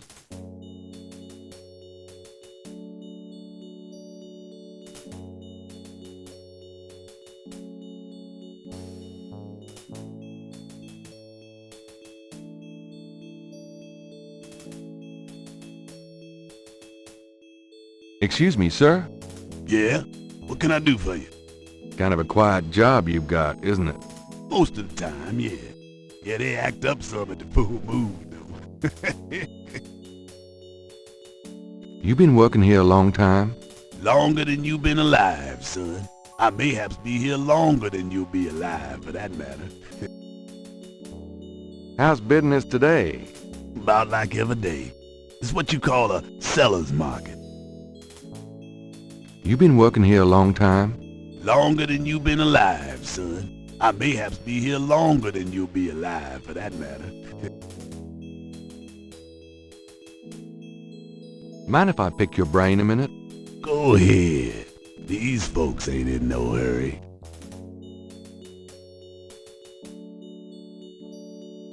Tell me about yourself. My name is Toussaint Gervais. I'm the watchman here at St. Louis No. 1. What exactly do you do here? Oh, I keep the place tidy, cause, but a big part of my job, too, is looking out for the grievers, you know. People come to pay their respects, and they need looking out for. Sometimes they so grief-bound they don't know what they doing. Tell me about yourself. That's about all there is to say. Tell me something about St. Louis Cemetery, No. 1. You know why the dead are buried in tombs and not in the ground, don't you? The water table's too high. Them coffins would float right out of their graves. Them dead would go floating right down into the water. Cause if it were Mardi Gras, nobody'd even notice. Tell me something about St. Louis Cemetery, No. 1. It's a historical place. People buried in here from the Civil War and back further too. Take a look around, you'll see. Tell me something about St. Louis Cemetery, No. 1. Just look around, just look around. You get the feel of the place. What do you know about the Voodoo murders? Ain't it just awful, them finding those bodies with voodoo things around them? I don't think there's any real voodoo going on. Somebody's trying to cover their tracks is all. What do you know about the Voodoo murders? I told you all I know about that. What can you tell me about Voodoo? They say it was part of an old religion from Africa, brought here by slaves. What can you tell me about Voodoo? I don't really care to talk about it. I don't do it none myself. What can you tell me about Voodoo? I don't really care to talk. What can you tell me about New Orleans? Seem like everybody want to visit New Orleans at least once in their lives. And they love the cemetery tour. I see tourists in here every day of the year. What can you tell me about New Orleans? There's lots of things to see here, but none are as beautiful as the St. Louis Cemetery No. 1. What can you tell me about New Orleans? Hey, if you want to know more, you should ask somebody else. Do you know anything about snakes? Snakes? I see snakes around here all the time. Most of them ain't poisonous, of course. Do you know anything about snakes? I don't mind snakes myself, but lots of folks are afraid of them. Do you know anything about snakes? I don't mind snakes. Do you have any idea what Caprice sans cœur means? No, can't say that I do. What's the significance of St. John's Eve? Why, St. John the Baptist is the patron saint of voodoo. Sometimes we get some weird goings-on in that cemetery on that night. More often a few nights before. People taking grave dirt, bones, and more. That's pretty disgusting. Yep. Don't know what they do with them, but it can't be pretty. What else can you tell me about St. John's Eve? I told you all I know about that. Have you ever heard the word Schottenjäger? I don't know what you talking about.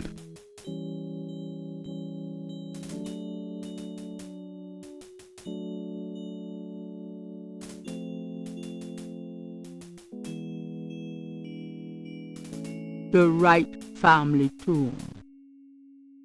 Several of Gabriel and Grant's family members are laid to rest here.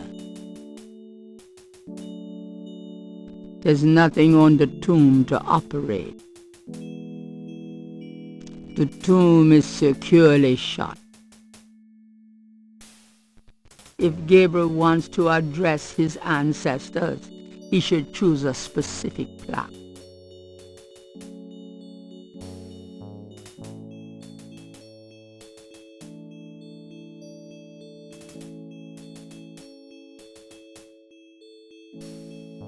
The marker reads, Merrill Planter Wright. These are Grand's folks. I never knew them. The marker reads, Franklin Wright. These are Grand's folks. I never knew them. The marker reads, Harley Wright. Grand's sister. She died young. Granddaddy. The marker reads, Harrison Knight. Granddaddy. The marker reads, Philip Knight. Daddy. The marker reads, Margaret Templeton Knight. My mother. Hi. I'm Rebecca's grandson. Much as when they were alive, the Wright elders give no response.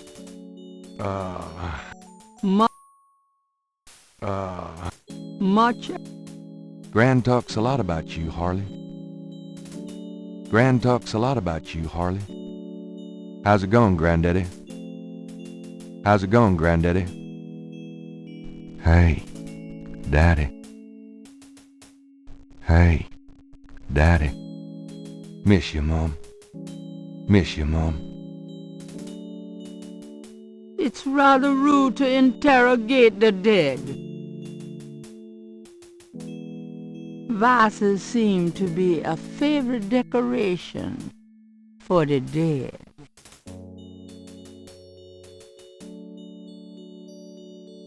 A wrought iron fence surrounds this tomb. I hope that's to keep people out. A high iron fence with sharp spikes surrounds the cemetery. A statue of a small child clings to a cross atop the right tomb. Vases seem to be St. Louis Cemetery number 1 is one of the most historic and beautiful places in the French Quarter. A grinning grotesquerie tops one section of the cemetery fence.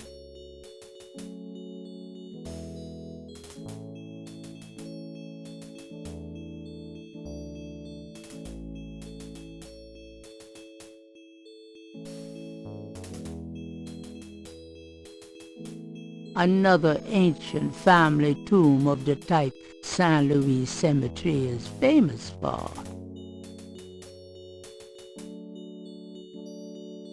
The imposing tomb is elaborately labeled Gedde.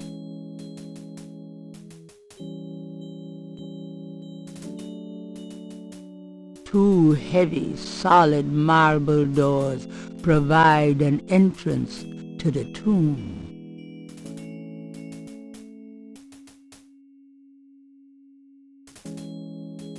The imposing tomb is elaborate. An angel draped dramatically over a stone plinth marks the entrance to a large tomb. Two enormous vases flank the front of the Getty tomb. There's a small marble plate near the tomb doors.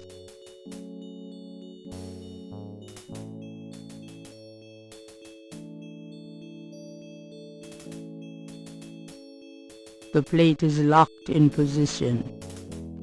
There's a keyhole on the plate, but Gabriel can't operate that without a key. This old tomb has a sword carved into the stone below the name of the deceased. This tomb is smaller than most others in the cemetery. Kind of a pup tent for the dead. A stone angel leans down to gaze at something unseen. A stone.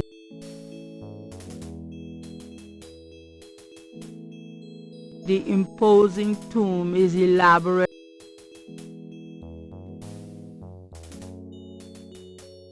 With a few exceptions, these tombs are all beginning to look alike.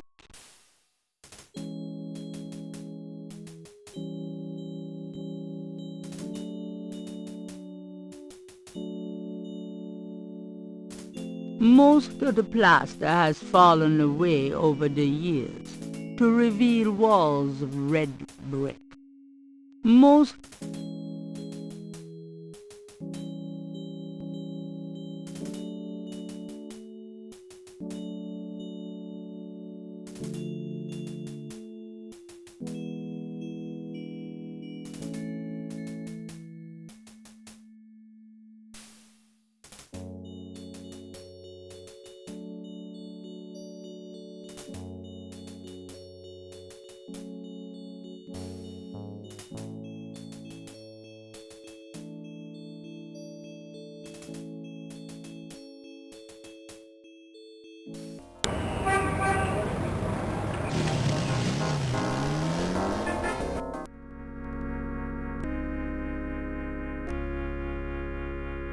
St. Louis Cathedral has a beautiful chapel, warm with tones of gold and cream and rich with delicate frescoes and meticulously carved wood.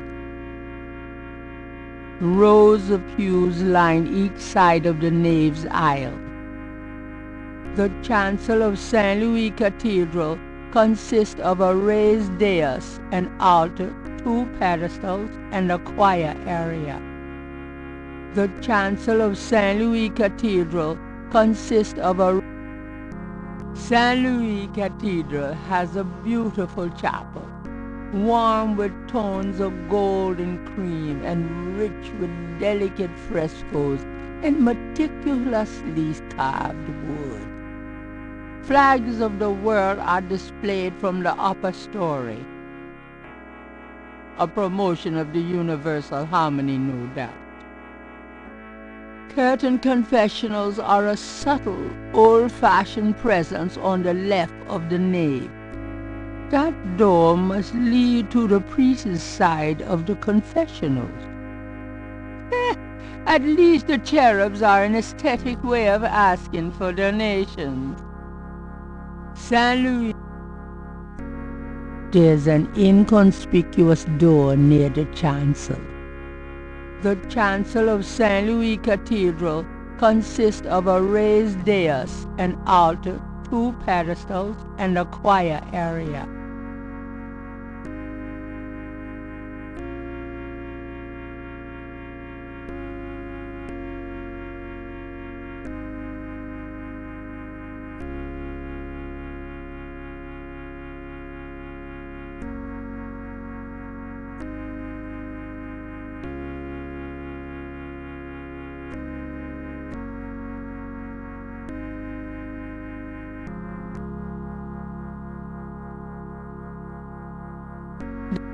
This small nook must be used as a ready room for the parish priest. It's small, cool, and has a faintly institutional feel. Green candles. Could that mean something? Probably not. The vase adds a nice touch.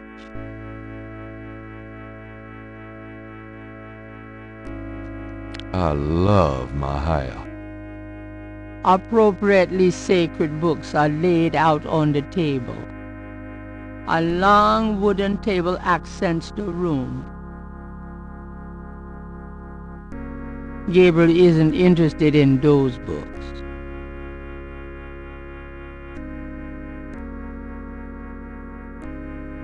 The small nook. Gabriel cannot see a way to use that. A padded red bench provides seating. Gabriel would feel a little unworthy sitting where so many sacred rumps have sat before.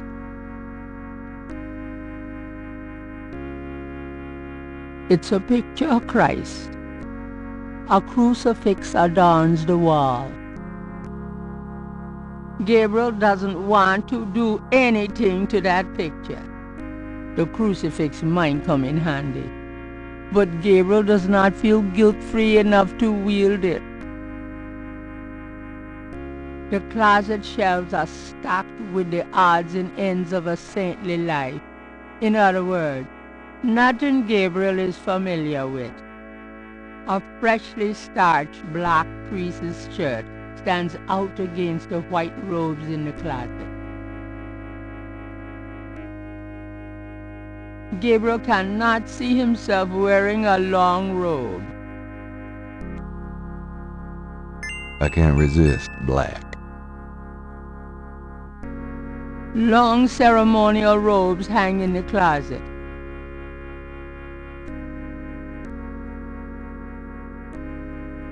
There's a box of white priest's collars in the closet.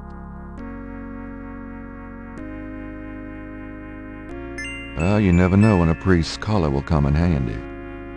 One collar is plenty.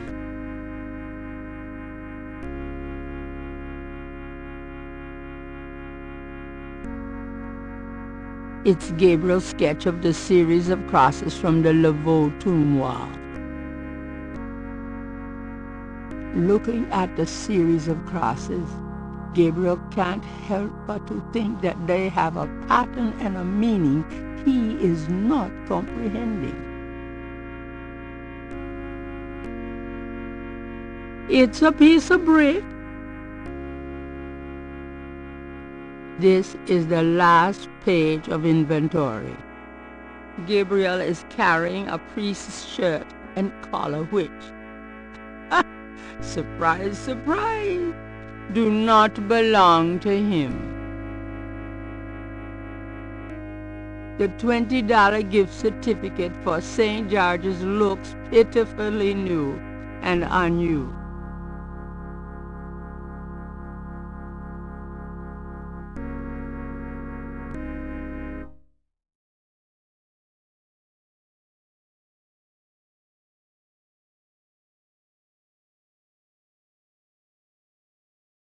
Gabriel cannot go in there. That's the priest part of the confessionals.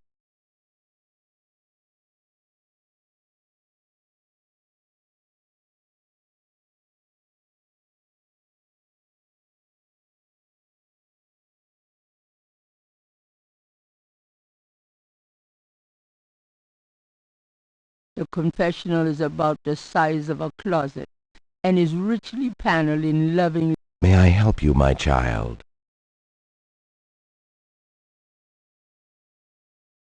Can I ask you a few questions? The confessional is not the best place for interviews, son. You can contact the parish offices if you need private counseling. I understand. Thanks, Father. Is there anything else?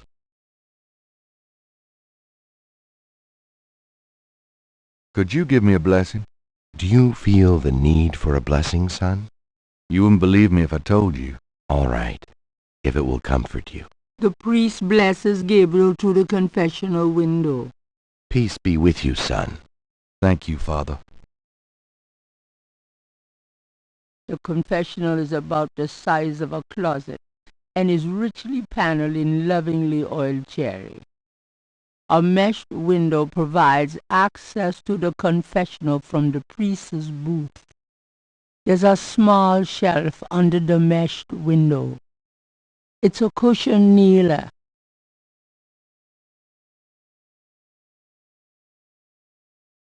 The panel behind the mesh window moves from the other side. The confessional is empty, and there does not seem to be a priest behind the window right now.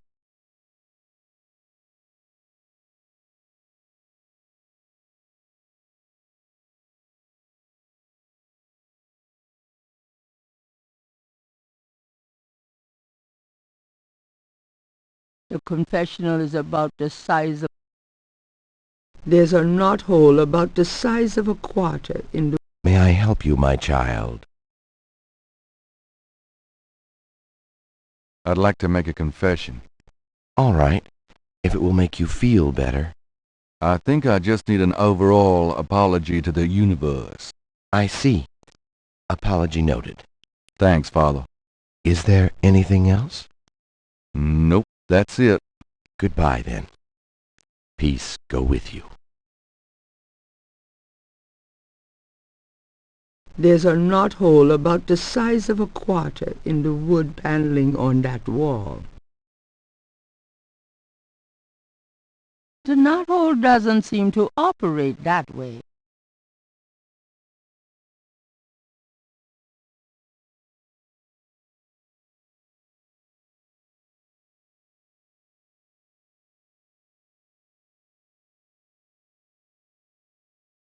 The knothole is part of the paneling. May I help you, my child? No, thank you. As you wish. Please feel free to stay in commune with God.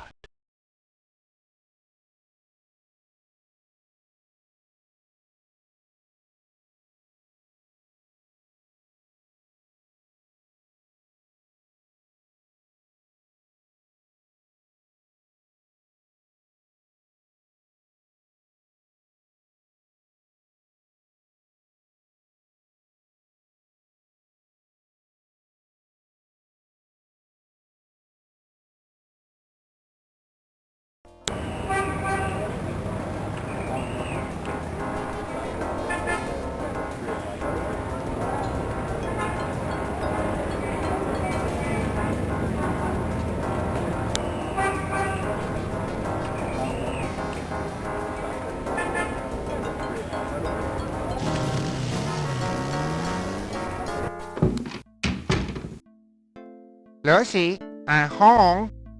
I wish you wouldn't wear that coat outside in June. I could smell you from here.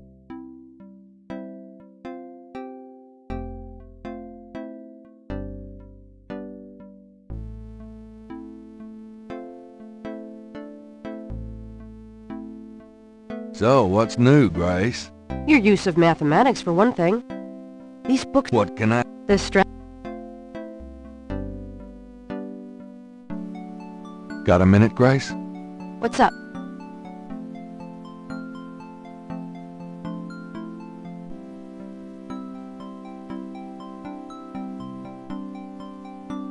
Do you know anything about snakes? Doing a family tree, Gabriel? Very funny. I mean real snakes. You know, scaly, cold-blooded. I would have thought you'd find them empathetic. Mm-hmm. I know very little about reptiles of any kind and prefer to keep it that way. I think there's a book on snakes around here somewhere, though. Okay, thanks. Do you know anything about snakes? I told you nothing. I hope you don't think this subject is erotic. It's not. What can you tell me about St. John's Eve? St. John's Eve? Never heard of it. It must be a local custom. New Orleans love any excuse to celebrate. What can you tell me about St. John's Eve? I told you. I can't help you with that. Do you know what caprice encore means? No. Sounds French, though. Are you sure you don't know what caprice on Carl means? I told you, I can't help you with that. Have you ever heard of a Schottenjäger? No. Is that a voodoo word? I don't think so. It's German. No, but it has a nice ring, doesn't it? Schottenjäger. You can't tell me anything about the word Schottenjäger? Nope, sorry, I don't speak German. Tell me about yourself, Grace. What else do you want to know? Nothing, I guess. Never mind. Suit yourself. Do you have messages for me? Nope. None right now.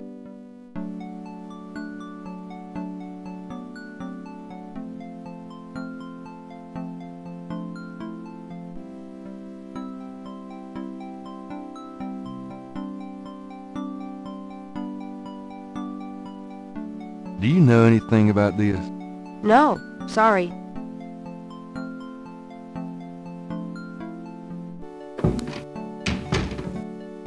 Hey, kids. Bruno, how nice. Gee, a customer. Of yours? Hardly. How's the flower business? Well, better than the used book business, I see. Rare books. That explains why I so rarely see anyone in here. Are you going to sell me that wonderful painting of yours today?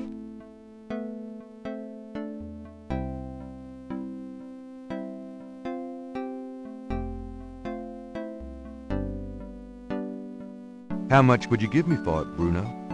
Gabriel, don't you dare sell your father's painting. Well, I guess I don't need the money that badly. From the looks of this shop, I'm sure you will, my boy. And soon.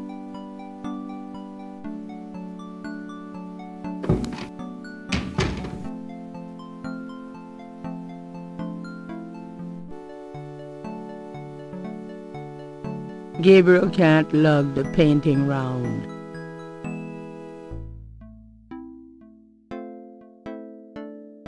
Got a minute, Grace? What's up? Could you do some research for me? Sure, what? Could you see what you can find out about a woman named Malia Getty? The name Getty sounds familiar. What's your interest in her? Oh, just, stuff about the Voodoo murders. If you could get an address... They're murders. Right. I'll see what I can find out. Anything else? I can't think of anything. Okay. Well... it's about closing time. So it is. Good night, Gracie. Good night, Gabriel. And try not to dream, okay?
Good morning. Don't you look swell today? Actually, swollen. Oh. So have some. There's a fresh pot on the table.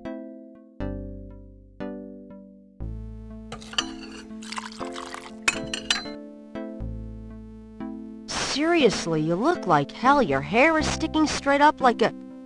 Oh, it always does that. Never mind. Ha, ha.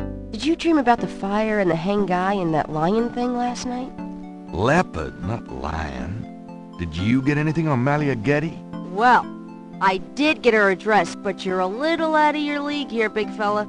The Gettys own 3 local hospitals, just to name a few of their assets. They run in very high circles. Did you get an address?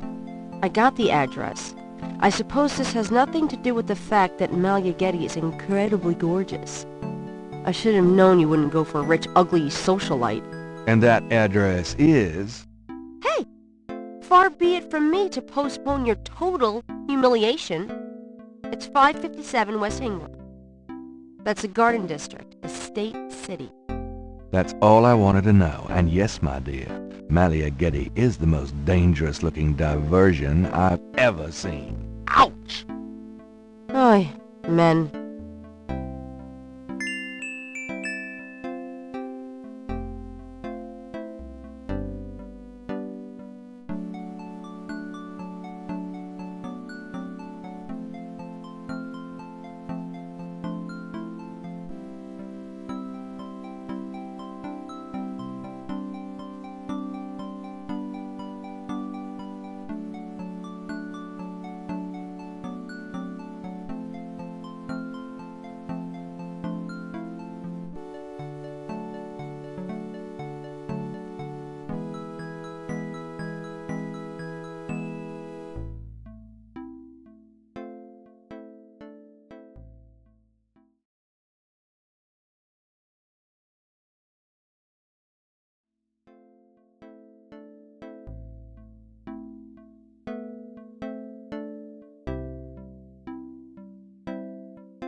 Times-Picayune, dated June 19, 1993. A front-page article describes the most recent of the Voodoo murders. Gabriel scans it but learns nothing new.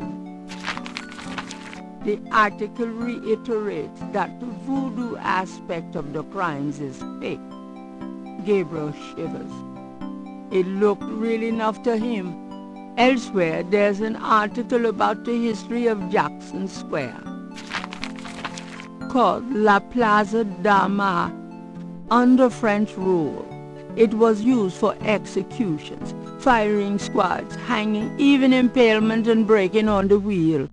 Yikes! Of course, these days it's mostly a hangout for tourists, street musicians and local artists.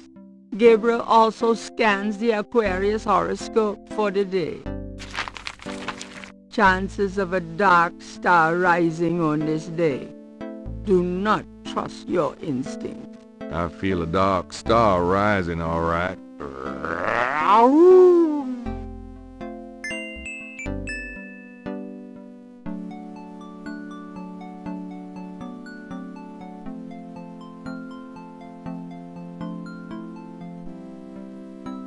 Seen any good movies?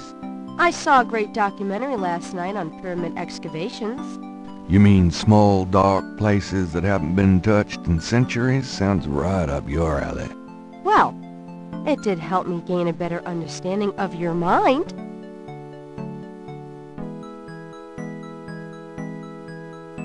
Did I ever tell you that you're actually quite attractive? Be still, my heart. Got a minute, Grace? What's up?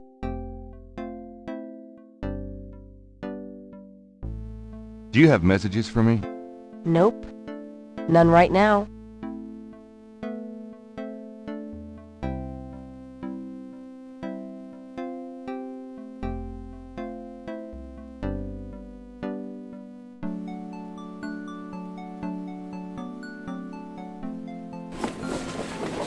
I've got some things I need to do. Don't hurry back on my account.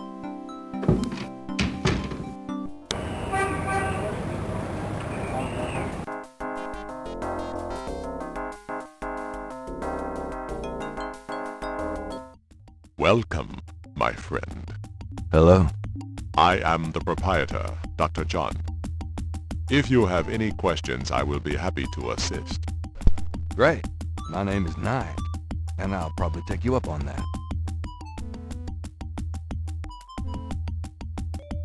The Historical Voodoo Museum is brimming with items authentic and original. Dr. John is a huge man. If his manner weren't so pleasant, he'd be intimidating. A very large, very formidable-looking snake is secured in a plexiglass cage. The back wall displays various voodoo items, such as a bandana that was once worn by a voodoo queen. Nice bloodstains. The back wall displays various voodoo items, such as an artist's rendering of the voodoo dances in Congo Square in the early 1800s. The back wall displays various voodoo items, such as a gaudy shell necklace. The back wall displays various voodoo items, such as a poster advertising a voodoo tour of the city, winters only. The back wall displays various voodoo items, such as a feathered African mask. The back wall displays various voodoo items, such as a bandana that was once worn by a voodoo queen. Nice bloodstains. Something about the shape of that knife gives Gabriel the creeps. The back, a gaudy A wooden doll with horns is on the back table. Looks like Jack Nicholson. The historical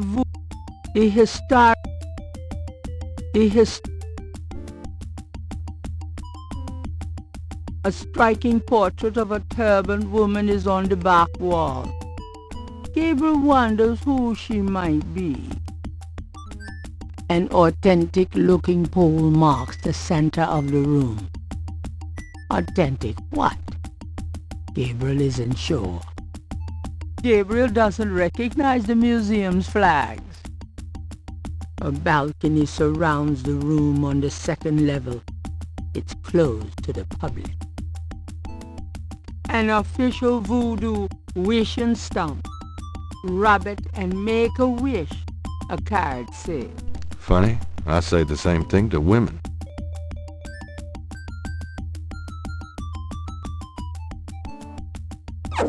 I wish Malia Getty was permanently grafted to my thighs.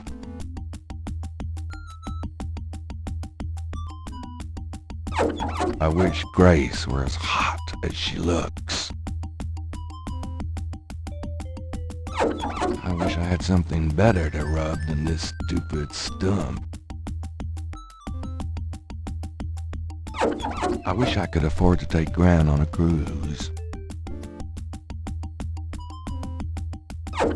I wish I had $1 million.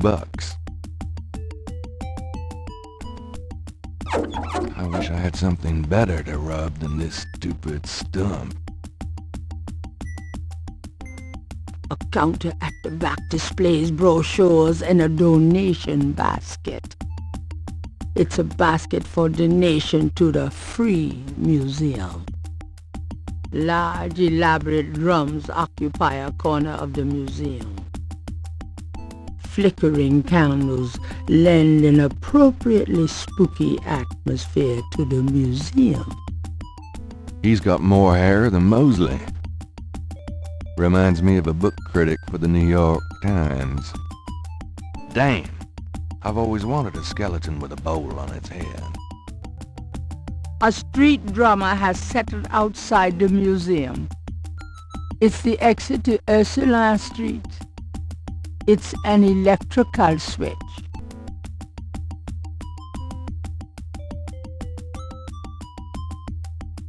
What does this do? Turn the thing off. Sorry. We have air conditioning. Yeah, I see. There's a beaten up old fan in the window. It's silent at the moment. On the table is a small coffin. So small, in fact, that it would only fit an infant. Charming.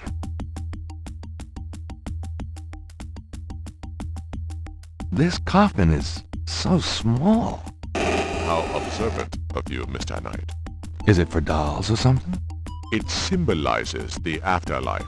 It is purely decorative, I assure you. Imagine that. Even if that were for sale, Gabriel couldn't afford it.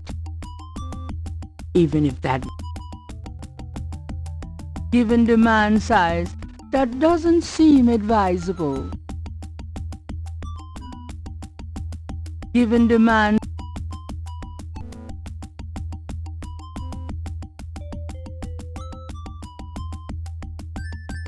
This is quite a place you have here. Thank you, Mr. Knight. I have dedicated myself to the preservation of this unique culture. It is gratifying to see others reap the fruits I have sown.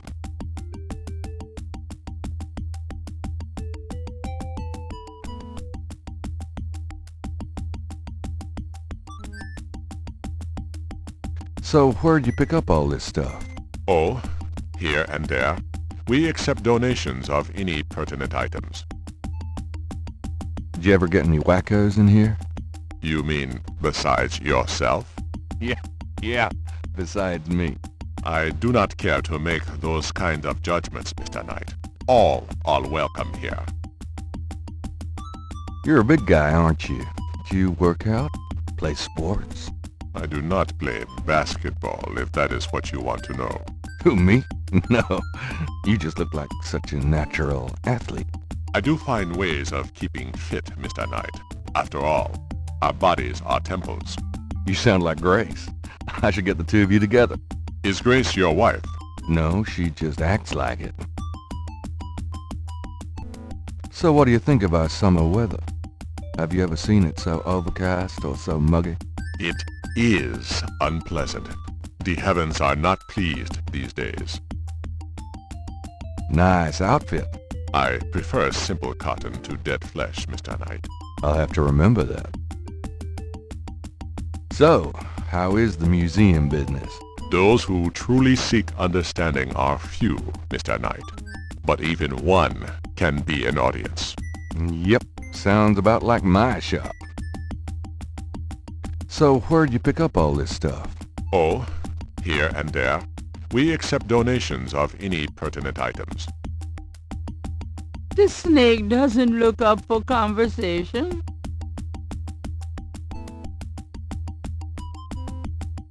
Could I ask you some questions? That is why I am here.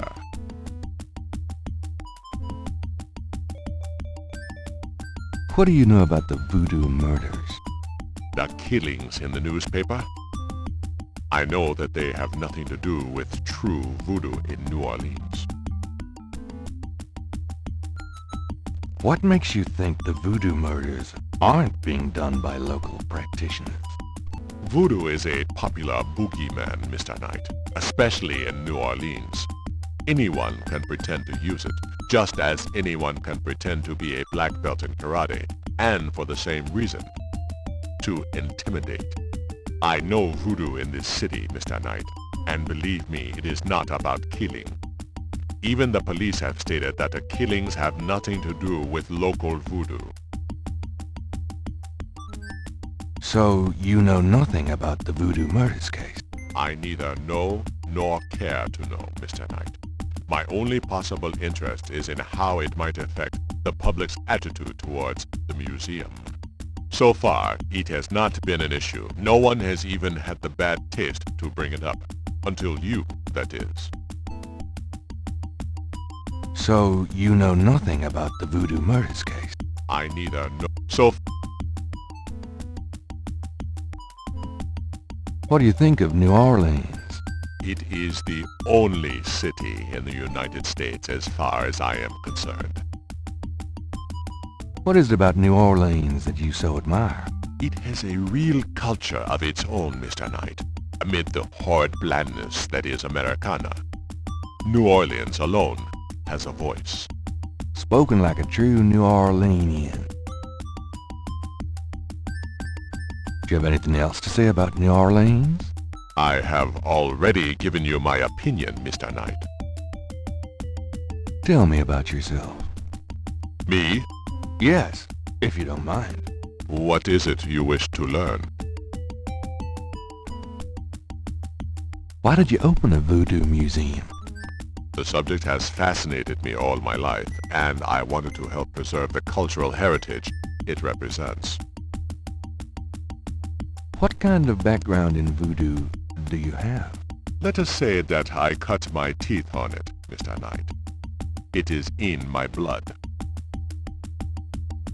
Do you do anything besides run the museum? No. The museum does not make me a rich man, but my material needs are simple. I prefer to focus on my one true interest in life.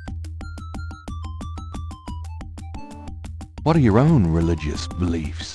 My beliefs are too personal and too complex to discuss with a layman, Mr. Knight. Just tell me anything. I am originally from the West Indies myself, you know. Really?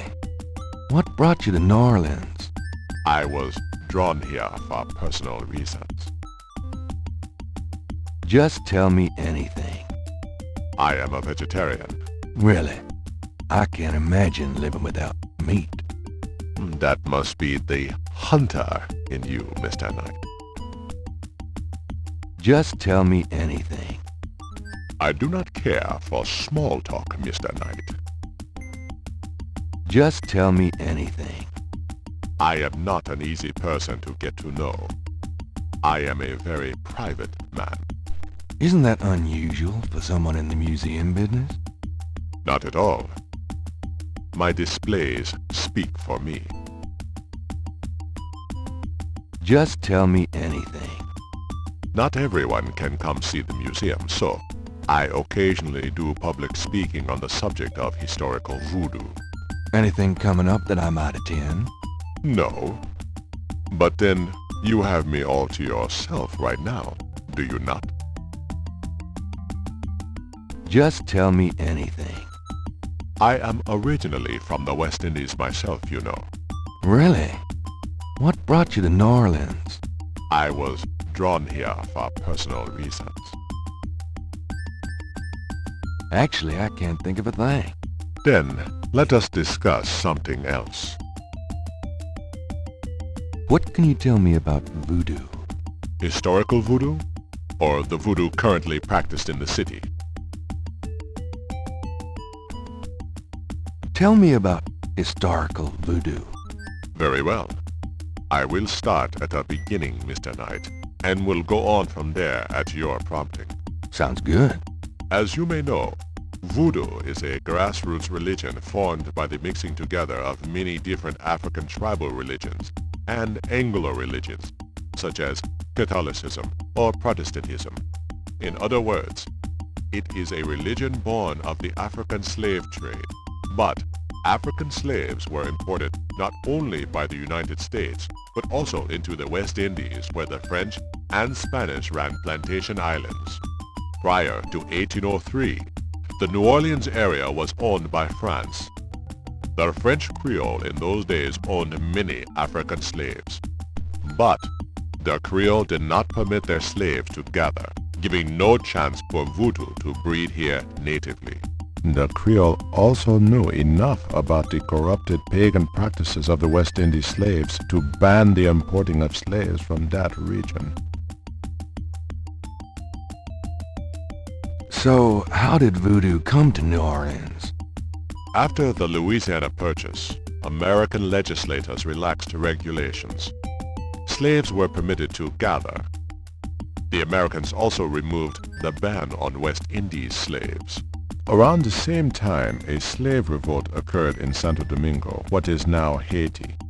Between the lifting of the ban and the Haitian revolt, West Indies slaves began pouring into New Orleans.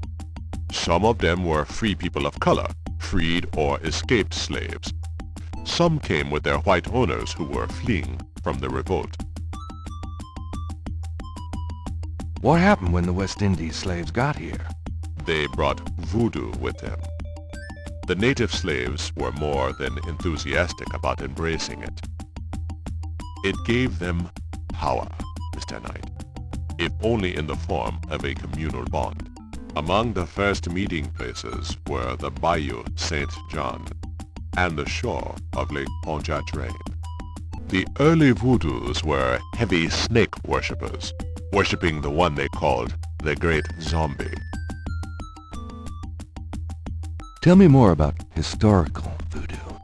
By 1817, the voodoo activities were beginning to cause fear among the white slave owners. An ordinance was passed to forbid slave gatherings except in designated public areas at designated times. The time was Sunday afternoons and the place, Congo Square. The slaves and free people of color gathered to dance simulations of their voodoo dances right in sight of Creole society. Of course, they also continued to meet in private for the real thing. Tell me more about historical voodoo. There were a variety of kings and queens at first, voodoo priests and priestesses. But from about 1830, a single power emerged. This was a voodoo queen named Marie Laveau. Marie Laveau ruled voodoo in New Orleans for many years. Tell me more about Marie Laveau. There were actually two Marie Laveaus, mother and daughter. Most people thought they were the same woman. Her continued youth added to the mystique.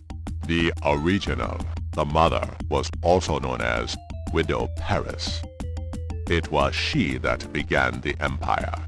When the Widow Paris began to practice, there were many Voodooans in the city. By 1830, she was voodoo queen of all New Orleans.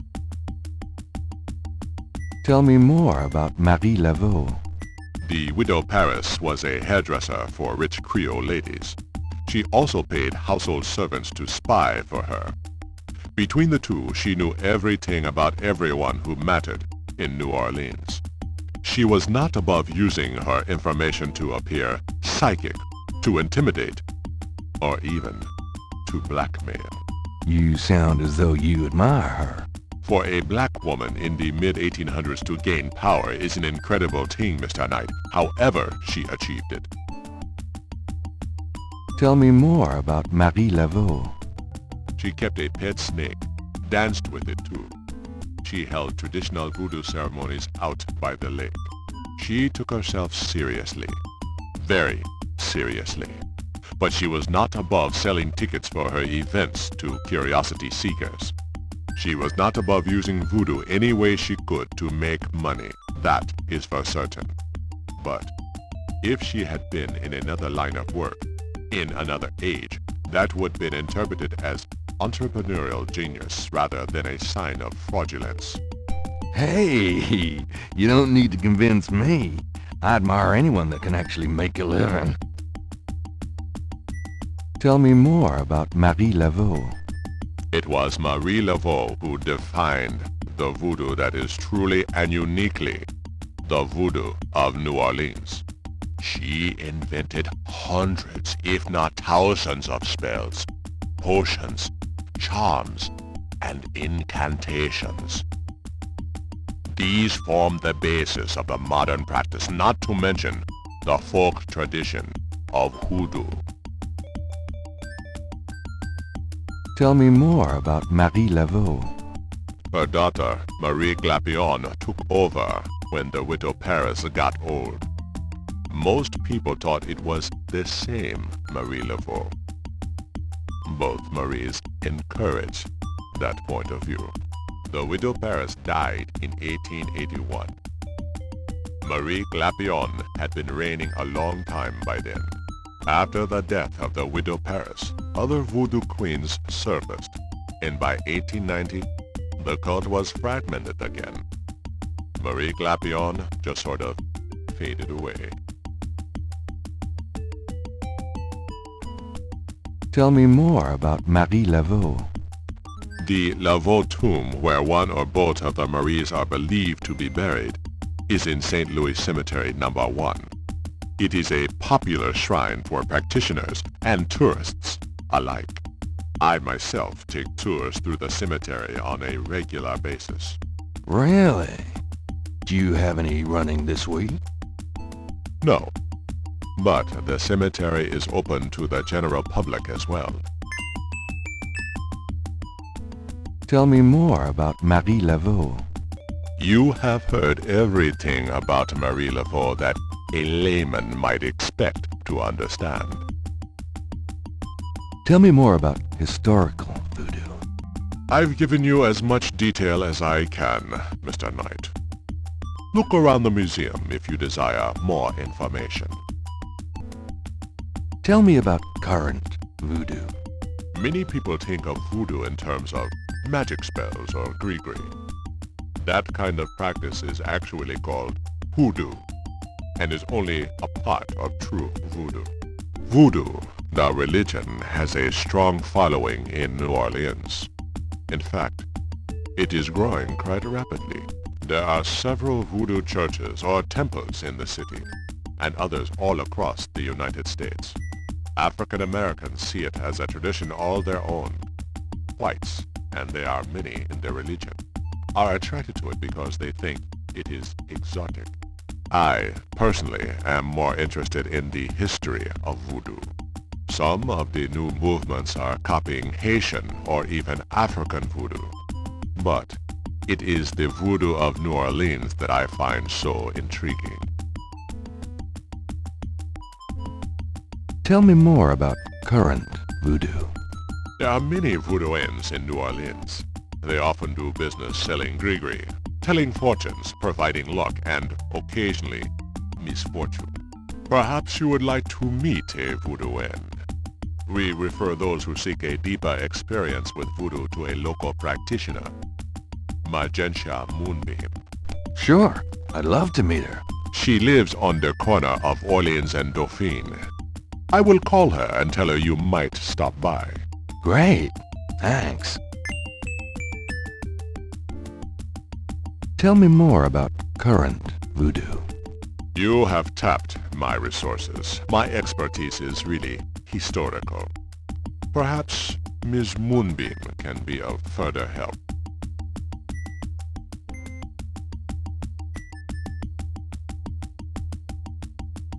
Is there anything else I should know about hoodoo? Not if your interest is primarily in voodoo. Hoodoo is of interest to those who study rural folk traditions, but it will not aid you in understanding true voodoo.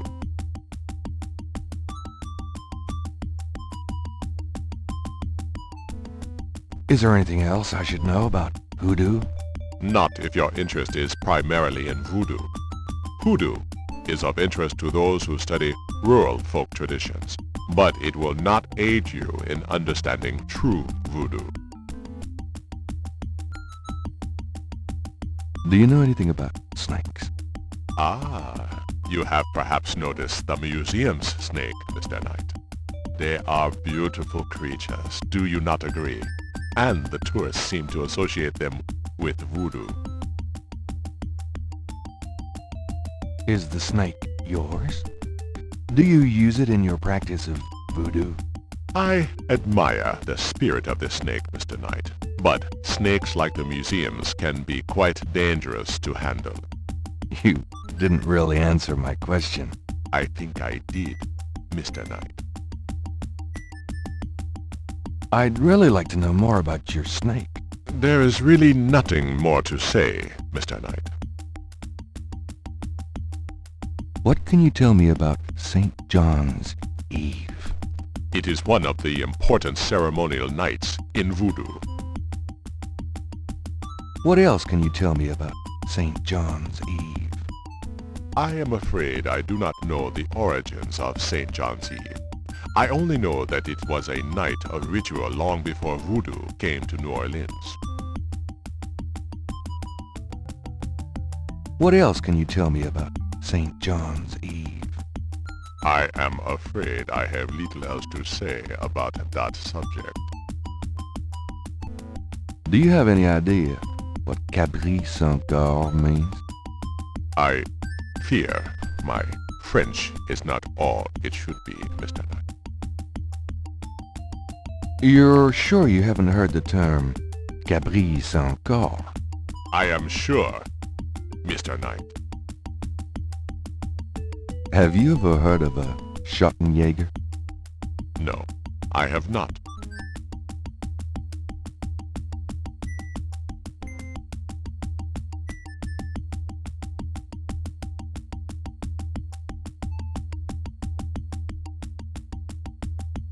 Thanks a lot. Bye now. Walk carefully out there, Mr. Knight.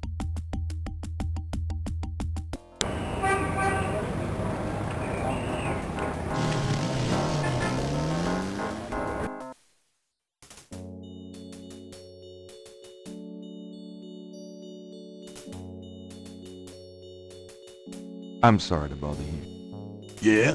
What can I do for you? Mind if I pick your brain a minute? Go ahead. These folks ain't in no hurry. Do you know anything about Marie Laveau? Sure. She was the voodoo queen of New Orleans. A powerful voodooine and a powerful sorceress. Believers still come to her tomb, you know. They write secret marks on the walls, leaving offerings and things. Then there's the tourists. They come out of curiosity. As a matter of fact, that big Dr. John fella from the Voodoo Museum, he's here at least once today. But Marie Laveau's tomb ain't the only one the believers visit and make markings and leave offerings at.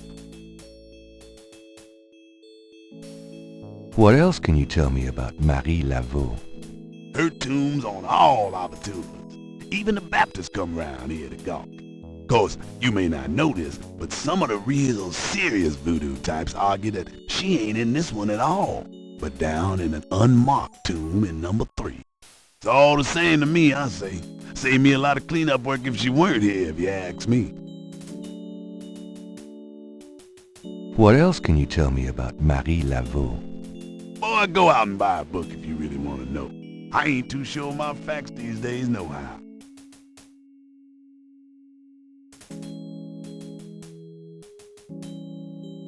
You said there were other marked tombs? Yep. I seen bull hearts left on tombs and a nest of vulture feathers, plates of peas and calm green, animal parts, human parts even, it looked like. Male parts, if you get my meaning.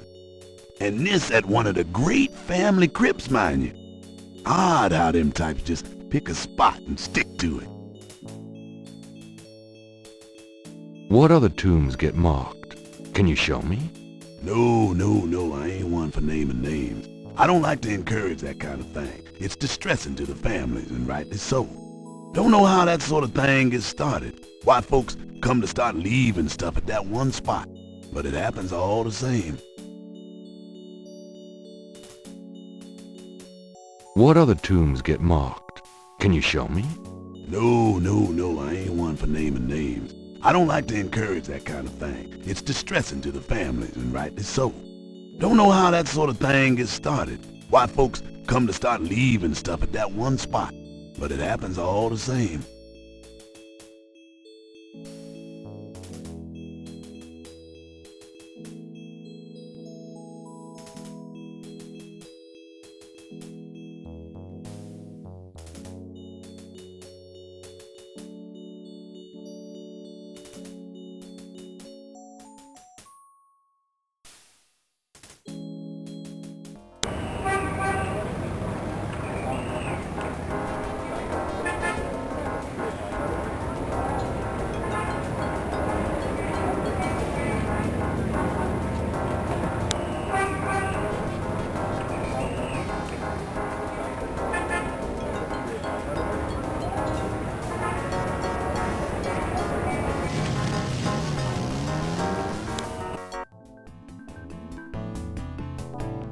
Welcome, Seeker.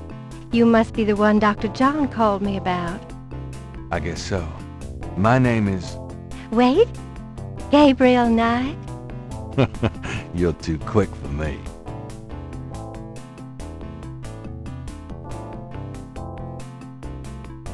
Actually, Dr. John told me. You have come to the right place, Mr. Knight. Tell me how I can help.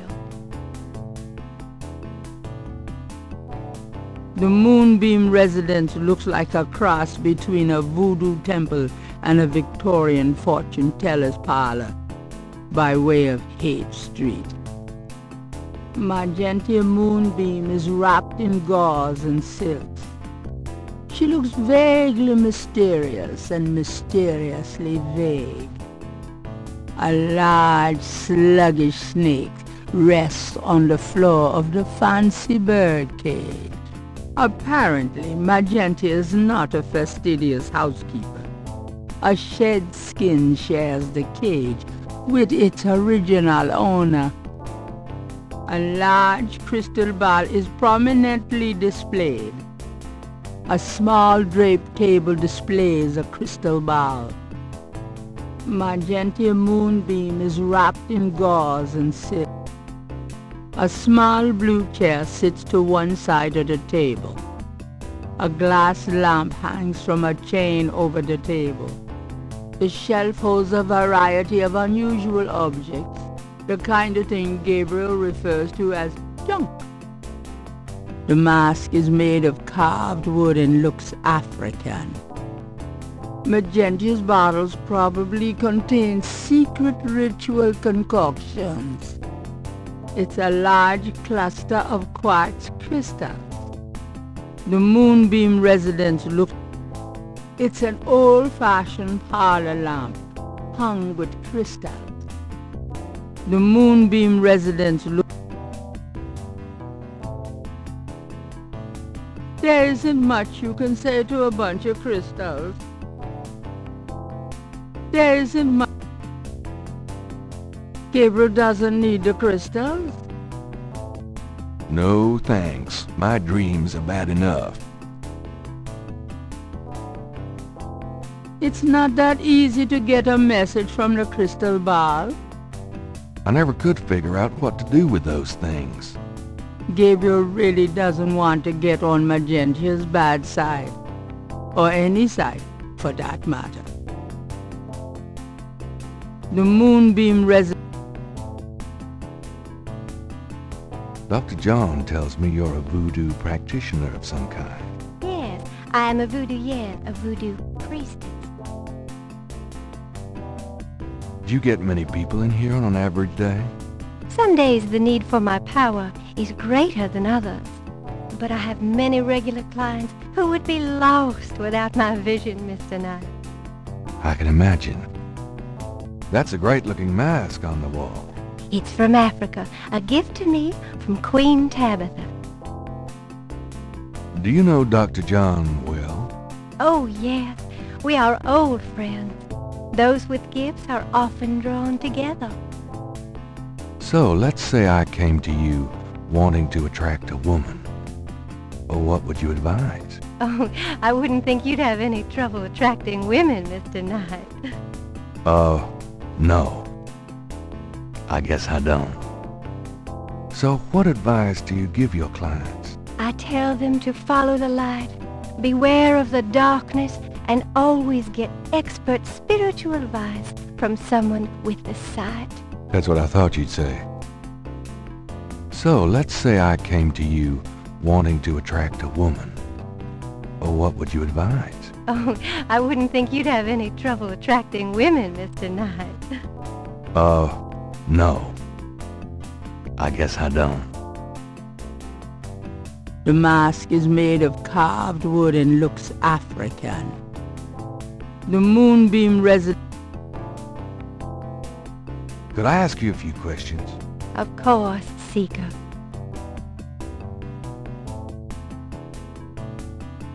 Tell me about yourself. Yes? What would you like to hear?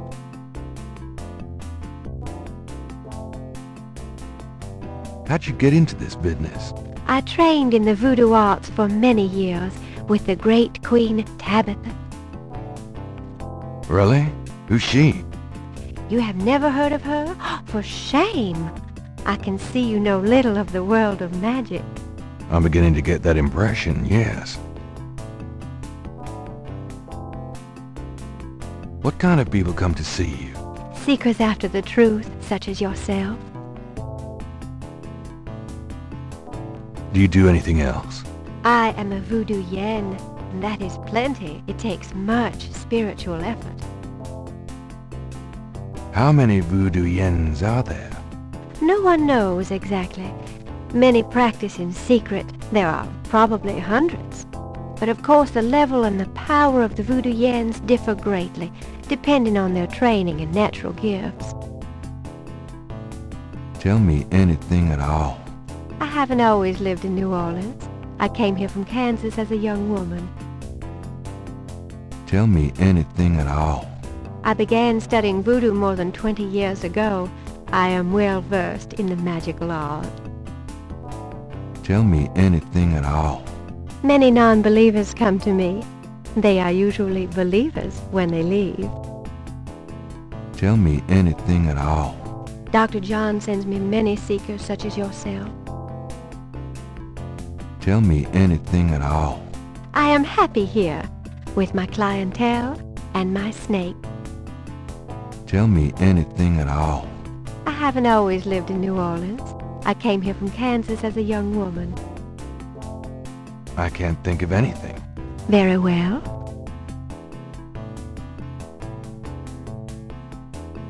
What do you know about the voodoo murders?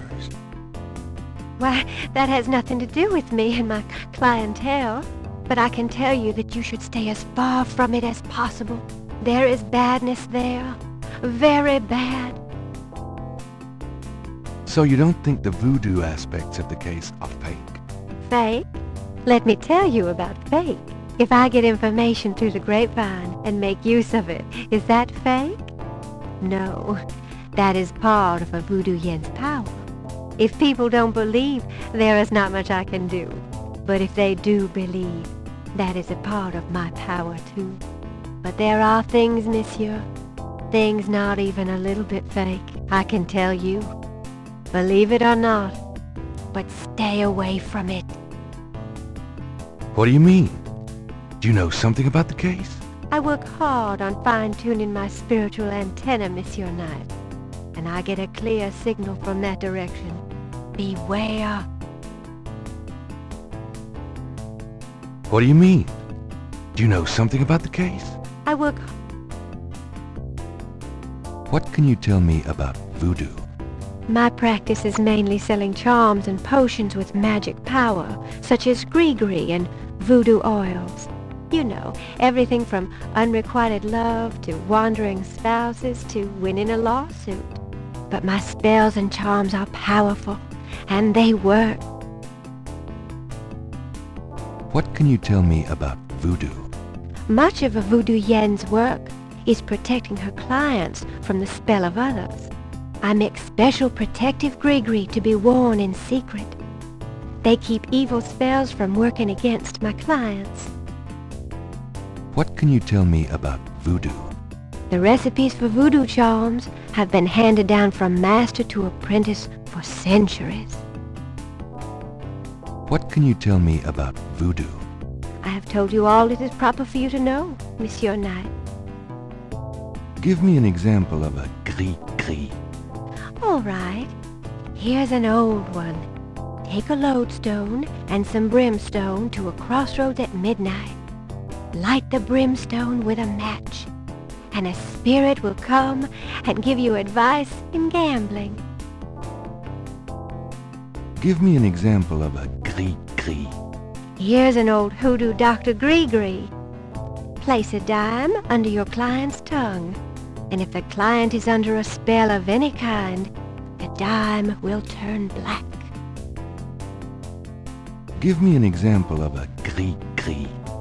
To send someone away, take a rotten egg and write that person's name on it 9 times. You can also write on it where you want to send that person to. take it and throw it against his door at midnight. Give me an example of a gris-gris. Here's a nasty one.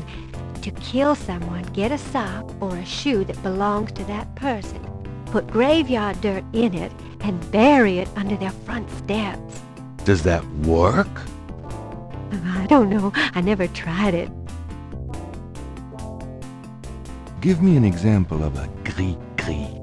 To ensure the safety of your child, cut a lock of its hair while it is still a baby and keep it with you. The child must have all its hair before it can die. These are interesting. They're very old. The gris-gris that I prepare is much more powerful, I can assure you, but I don't give out those secrets. Give me an example of a gris-gris. All right. Here's an old one. Take a lodestone and some brimstone to a crossroads at midnight. Light the brimstone with a match, and a spirit will come and give you advice in gambling.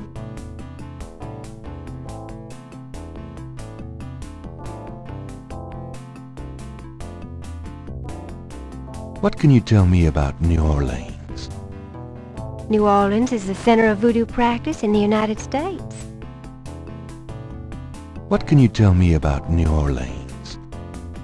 It is a fascinating city with many dark secrets. What can you tell me about New Orleans? It is my favorite place in the world. What can you tell me about New Orleans? It is my favorite place in the world. What's the significance of St. John's Eve? St. John's Eve? It is the greatest night of the voodoo year. There is always a traditional conclave on St. John's Eve. Most of our voodoo churches these days hold functions in the church hall. But in the old days, they had ceremonies out in the wild, and they wore animal masks and had a huge bonfire and dancing. I used to go when I was an apprentice, sometimes in the swamp, you know, Bayou St. John, sometimes at the lake, Lake Pontchartrain. What's the significance of St. John's Eve? Special ceremonies are performed, and the Loa come to ride the faithful. What's the significance of St. John's Eve? There is no night more powerful to voodoo magic. What's the significance of St. John's Eve? There is no night more powerful to voodoo magic. Tell me about the animal masks. I saw them used once or twice when I was younger, but you don't see them much anymore. They are too close.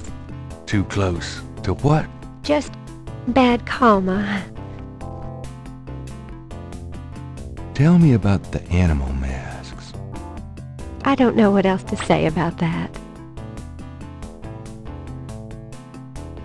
Do you have any idea what Caprice Saint Coeur means? No. No, I don't. Do you have any idea what Caprice Saint Coeur means? No. No, I don't. Do you know anything about Marie Laveau? Oh, yes. She was the first of the great voodoo queens. Do you have any idea? Do you know anything about Marie Laveau? She ruled voodoo in New Orleans for 100 years, they say. Do you know anything about Marie Laveau? I'm sure a historian could help you with that, if you want to know more.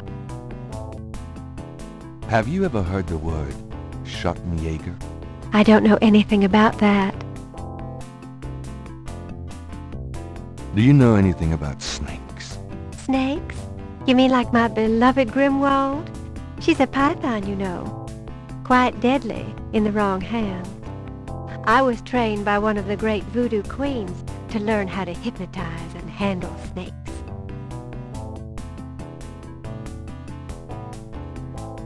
Tell me more about snakes. Oh, I wouldn't want to give away my trade secrets. About Grimwald. What about her?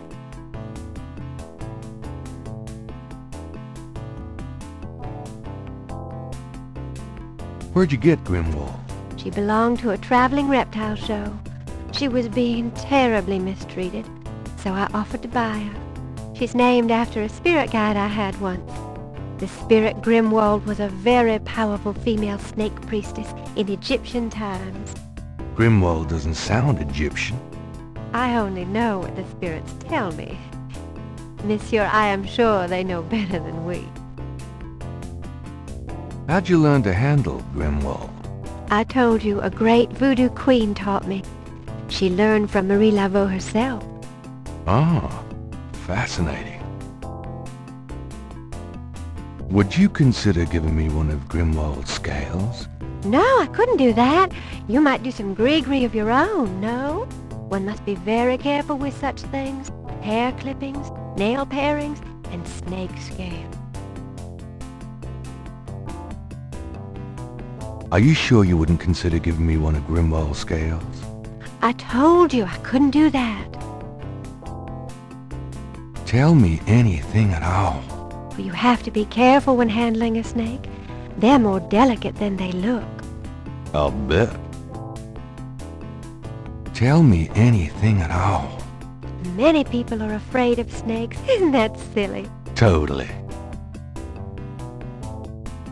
Tell me anything at all. Snakes shed their skins from time to time. You have to be especially careful of them when they're shedding. I'll keep it in mind. Tell me anything at all.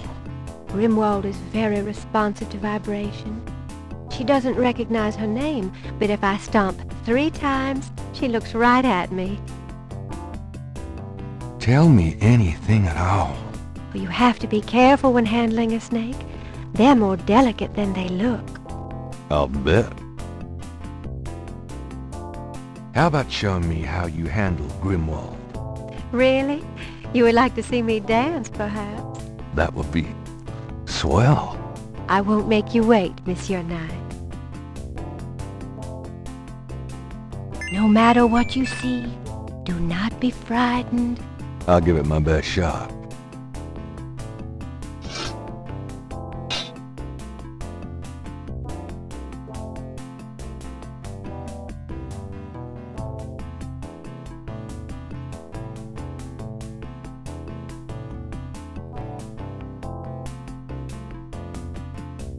Magentia's movements are as liquid and sinuous as those of the snake.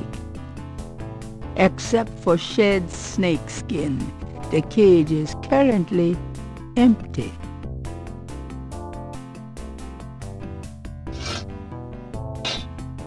They are truly inspiring, isn't it? That's certainly one word for it. Could I ask you a few more questions? Certainly.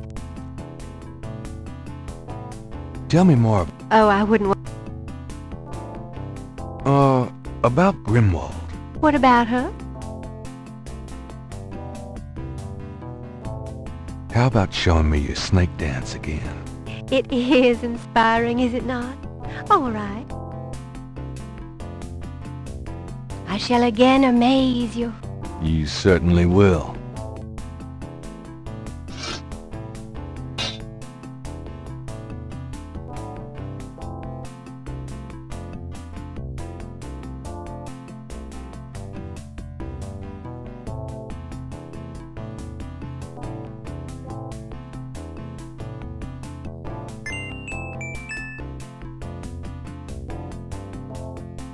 Gabriel grabs the shed snake skin while Magenta is otherwise occupied.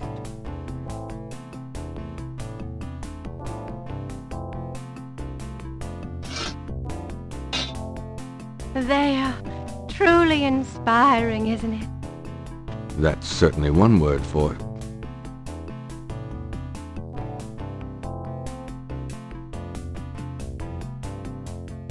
Gabriel magnifies the scale from the lake.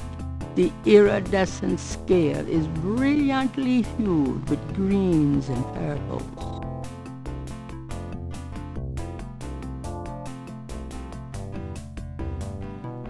Gabriel magnifies the shed skin from Magentia, Moonbeam's snake. The snake scales are hued brown. They don't match the scale from Lake Pontchartrain. It's the shed skin from Moonbeam's snake.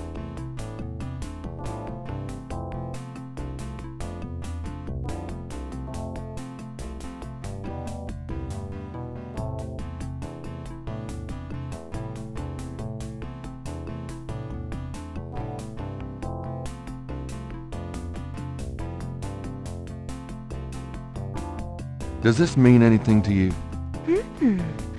These are magic symbols. Deep magic. Really? Have you seen them before? No, Then how do you know they're magic symbols?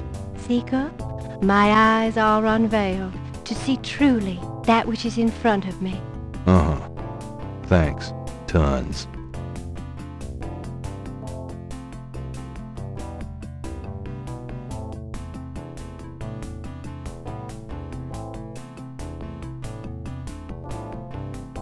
Does this mean anything to you? These are magics. Really? No, Then how? Seeker, Uh-huh.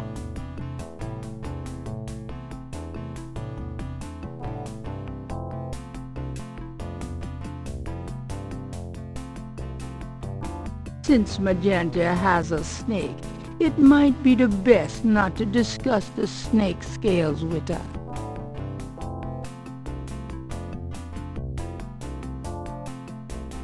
Magentia wouldn't like Gabriel having that.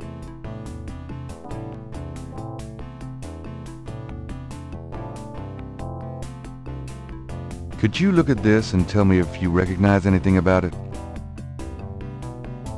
that's from those voodoo murders, isn't it?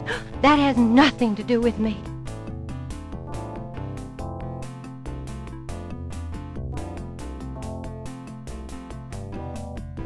Does this mean anything to you?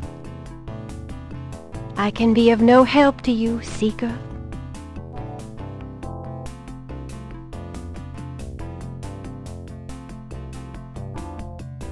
This is the last. Those two objects would have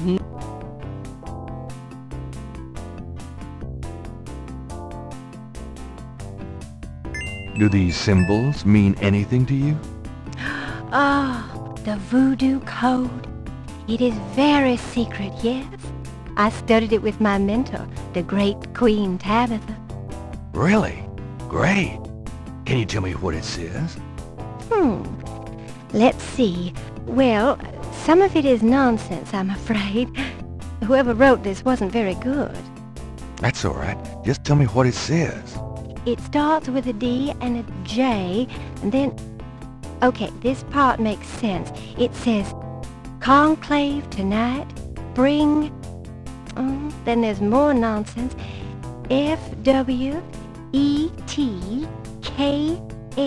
F-W-E-T-K-A-S-H. Well, that last bit might mean cash. Fresh cash? It doesn't make much sense. That's okay, thanks. DJ Conclave. K-A-S-H. It's a start. I'm happy I could help.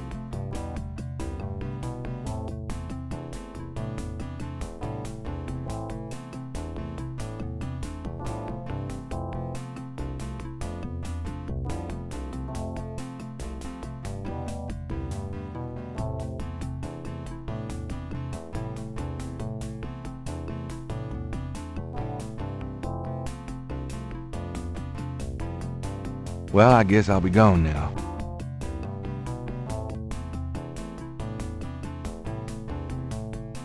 The only vice is the absence of love. I've heard that. Bye now.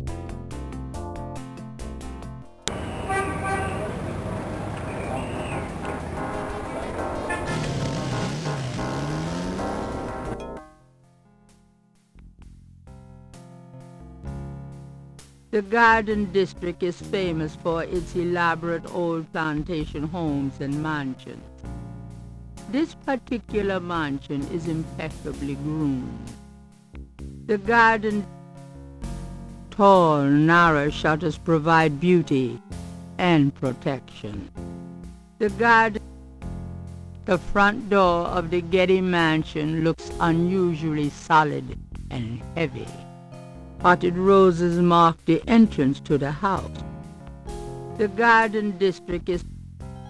The huge trees bear beards of Spanish moss. It's a brass door knocker.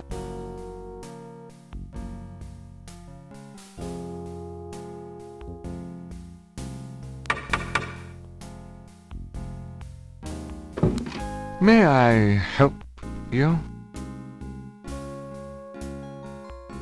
I'd like to see Malia Getty, please. I'm sorry, but unless you have an appointment or official business, I cannot announce you. I do have official business. Really? Please tell me the nature of your business.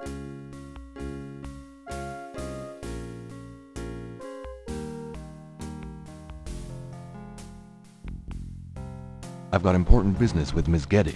Yes, I'm waiting for some evidence of that, sir. Mind if I ask you a few questions? Yes, I do mind.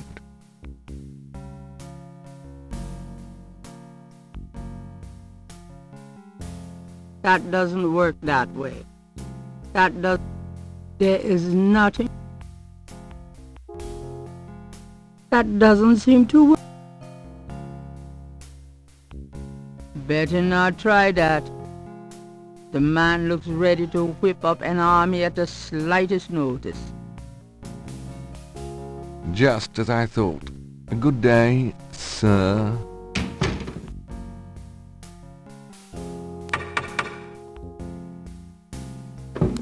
May I help you? I've got important business with Miss Getty. Yes, I'm waiting for some evidence of that, sir. Just as I thought. Good day, sir. The garden...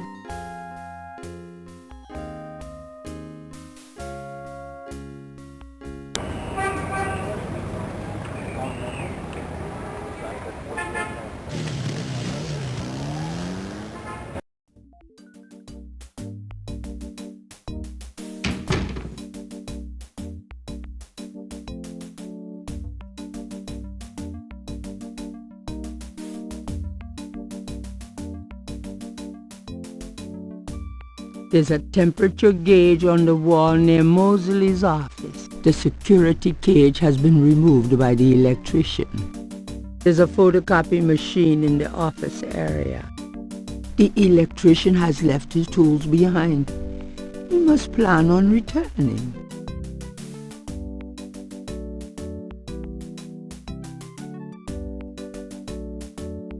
Hey, nice precinct. Think so? That's peachy. That means more to me than you could know. Got a second, officer?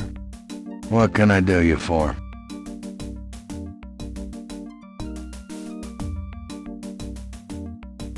Do you know anything about Marie Laveau? Marie who? Is she the one that hangs out on Conti and Nash? No. Never mind. Do you know anything about Marie Laveau? I told you, I don't know the girlie. Do you know anything about animal masks? I see plenty of masks during Mardi Gras. Not many animals, though. Of course, there's plenty of animals underneath. Do you know anything about animal masks? You don't want to make me repeat myself, bud. I'm here to see Detective Mosley. He's in his office. Go on back.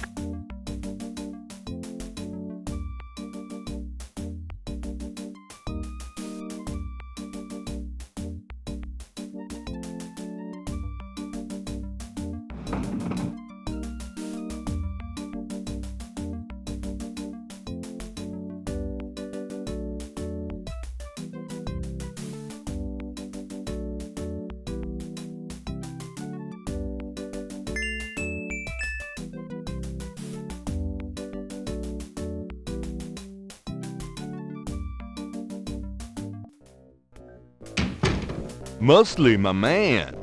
Knight, I had a feeling you'd show up.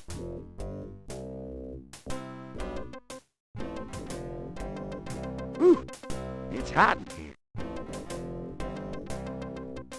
Dang, the air conditioning must be on the blink.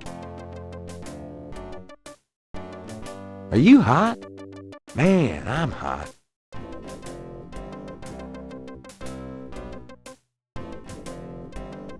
Mosley's coat is on the chair. His badge is in the front coat pocket. Anything else new? Just work. Sorry I don't have more time to chat, bud. Anything else new? Just work. Can I ask you about some stuff? You're the writer. Ask away. Do you know anything about snakes? The only thing I know about snakes is I don't like them. What can you tell me about St. John's Eve? That's coming up, isn't it? We get some occasional weirdness in the quarter, but nothing much. Used to have a lot of strange things happen, though, or so I hear. What can you tell me about St. John's Eve? I don't know much except what I already told you. Do you have any idea what Cabri sans Carroll means? Hell no. Is that French? My mother spoke it, but I always had a hard enough time just speaking English. True enough. Do you have any idea what Cabri sans Carroll means? Hell no. True. Do you know anything about Marie Laveau?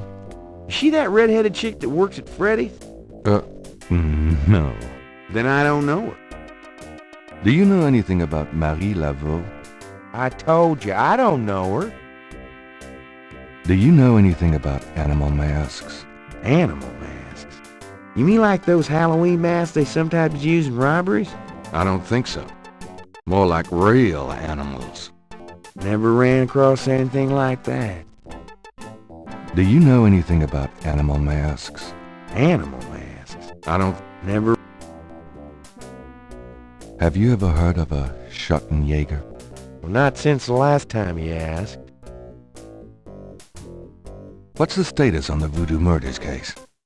You're as filled in as me. What do you know about the Voodoo murders? What else do you want to know?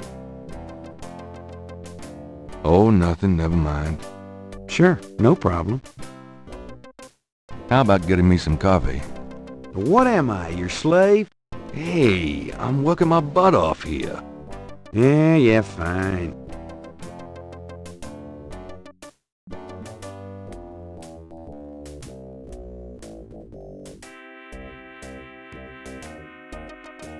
Some people are never satisfied.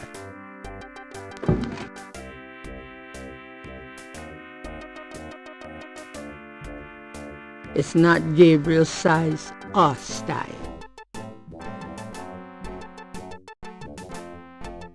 I think I'll just borrow this badge. Hey, what are you doing with my coat? Nothing. I thought I saw something crawling on it.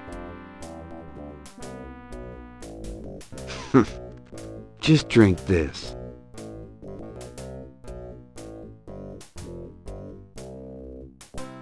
Thanks. Tons. I mean it.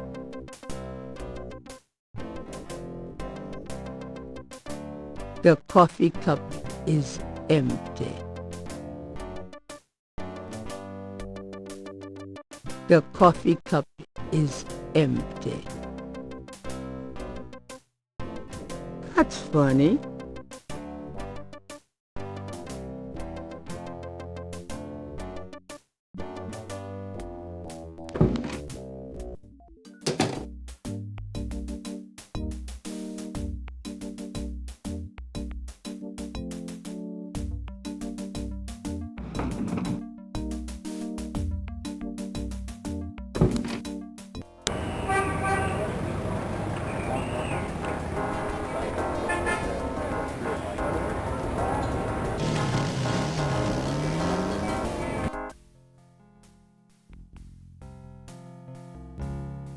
Gabriel can't get inside unless he's invited.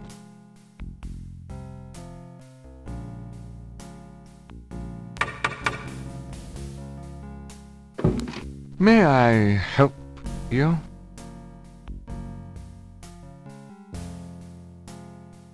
I have a fine selection of magazine subscriptions for sale. We do not welcome solicitors.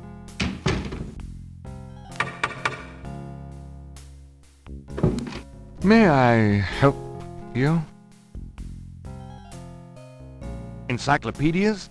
Go away. Gabriel can't get inside. May I help you? Are you tired of polishing silver day in and day out? We don't have silver. All our utensils are solid gold. Oh, I see. Just as I thought. A good day, sir.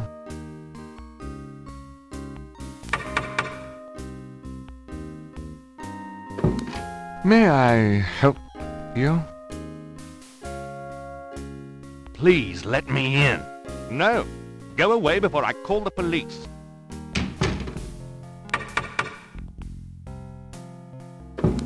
May I help you? I'd like to see Malia Getty, please. I'm sorry, but unless you have an appointment or official business, I cannot announce you.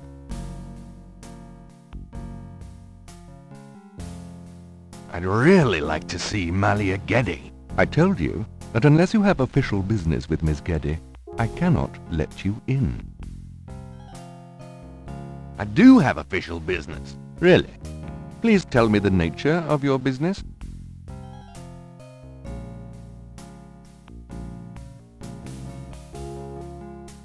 Gabriel is carrying Mosley's badge.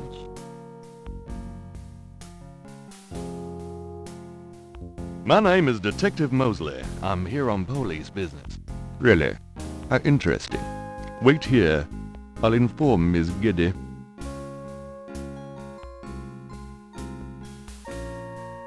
Miss Getty will see you. Right this way. Miss Getty will be down shortly. Thank you.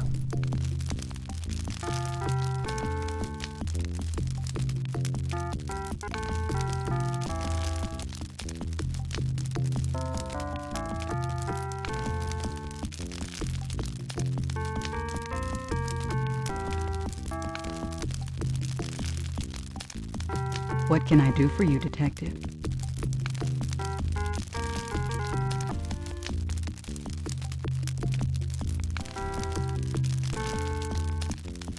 Undoubtedly proves that there is a God. The Getty Library is as well put together as Malia herself. Classy, rich, flawless, pure cream. Genuine lion skin. Excuse me? Oh, nothing. Genuine lion skin. I can imagine doing things on that rug. Excuse me? Oh, nothing. The leather on the chair is as soft as butter. Gabriel could feel like rawhide in comparison. The leather on the Ming Dynasty, perhaps? The chair side table probably cost more than Gabriel's shop. Beautiful women. They must be relatives. They are. Roses and gardenias give the air a sweet taint. Romantic. I like firelight, Detective. I like firelight, Detective. Beautiful women. They must be relatives. They are. Harvard class. Homer. Virgil. Maybe Malia wouldn't be impressed by a signed copy of one of Gabriel's novels. Modern art? More or less. It's a Picasso. Harvard. Nice statue. I like it. Thank you. It's The Rebellious Slave by Michelangelo. Have it plastered. The doorway leads out into the hall. This is quite a place. Thank you. It's been in the family a long time. Done anything exciting lately? I'm sorry, but I'm very busy. Can we get to the point? So, what's new with you? Nothing that would interest you, I'm sure, Detective. Do you receive all your visitors in this library? Usually. I feel more comfortable surrounded by things that I love. So you like books? My books, my art, yes. You know, we have a lot more in common than you might imagine. I would love to chat about that sometime, Detective, but I'm really pressed at the moment. This is quite a place. Thank you. It's been in the family a long time. I'm trying. Trying what? To reach the truth. Getting Malia Getty to open up won't be easy. He'll have to get her to cooperate first. He'll have to get her to cooperate first. Mind if I ask you a few questions, Miss Getty? I assume that's what you're here for, Detective.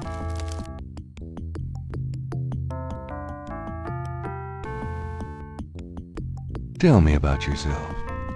I suppose I don't really have a choice. What do you want to know, Detective? What kind of things interest you? I don't have a lot of free time, but I do appreciate the arts. Opera, symphony, ballet, fine art. If you look around, you'll see that we collect African art, for example. Yes, it's very beautiful. It is, Detective. It means a great deal to me. Do you have a career? A career? Being the head of the Getty family is a 24-hour-a-day job. We have many holdings and many responsibilities, financial and otherwise.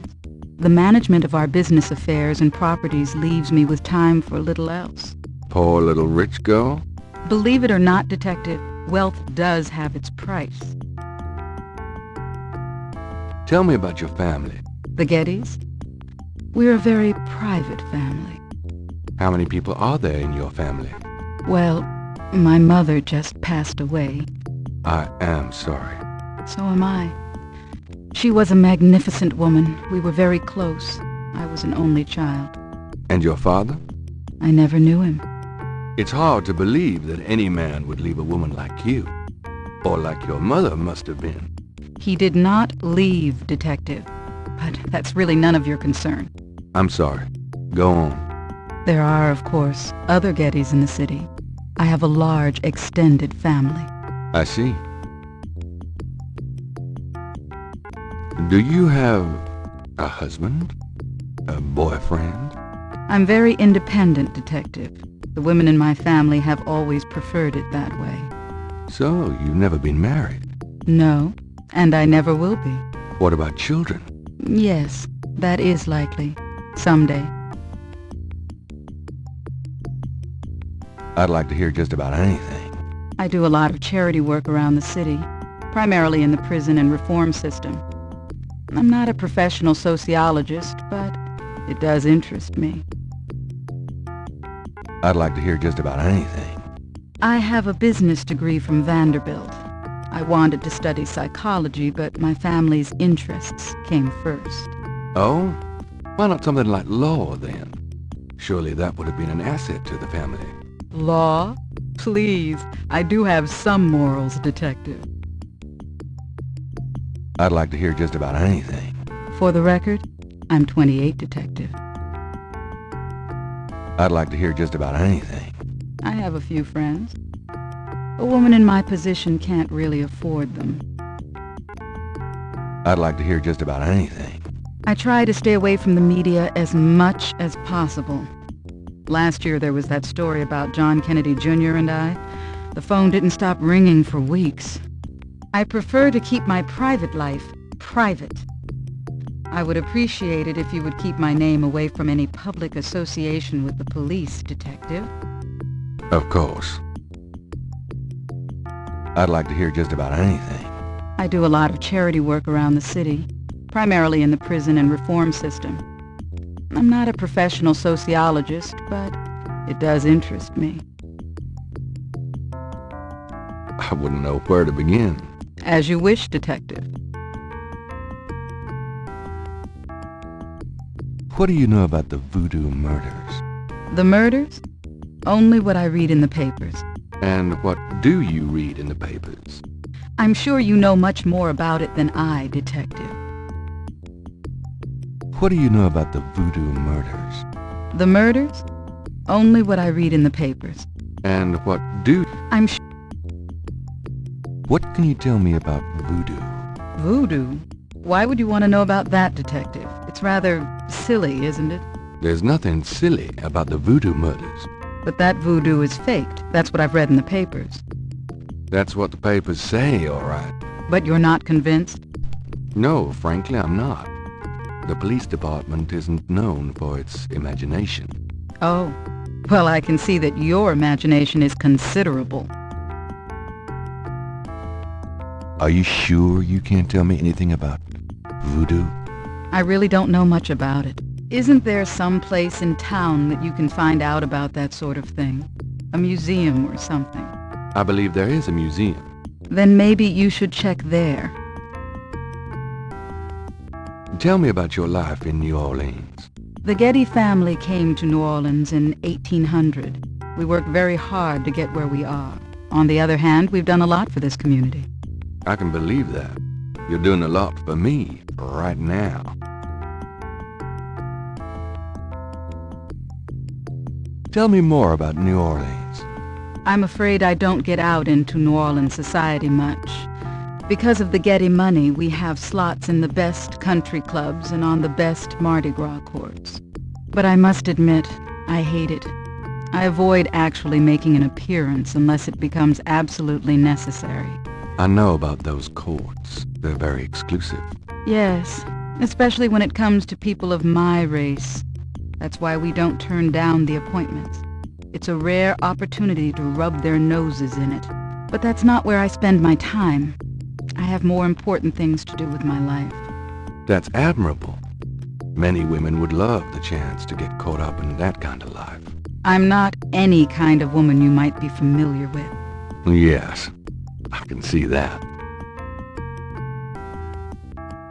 Tell me more about New Orleans. I don't know what else you want to hear, Detective. Anything you might care to know about my public life you can easily look up in the papers. Do you know anything about snakes? I'm afraid I quite abhor them. Do you know anything about snakes? I'm afraid I quite abhor them. What can you tell me about St. John's Eve? I believe it's some sort of local holiday, but I don't know much about it. What can you tell me about St. John's Eve? I believe it...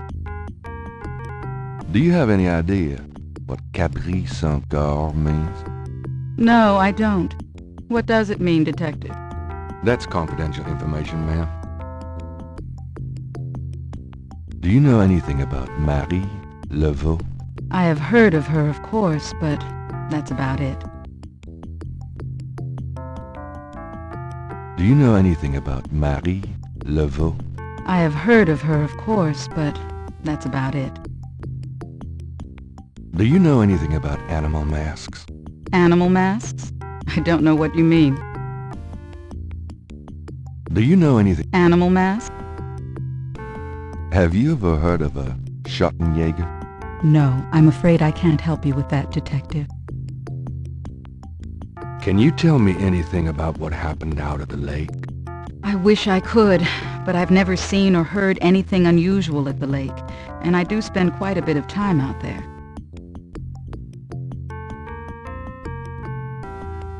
Can you tell me anything about what happened out at the lake? I wish I could, but... Excuse me, but your eyes are really distracting.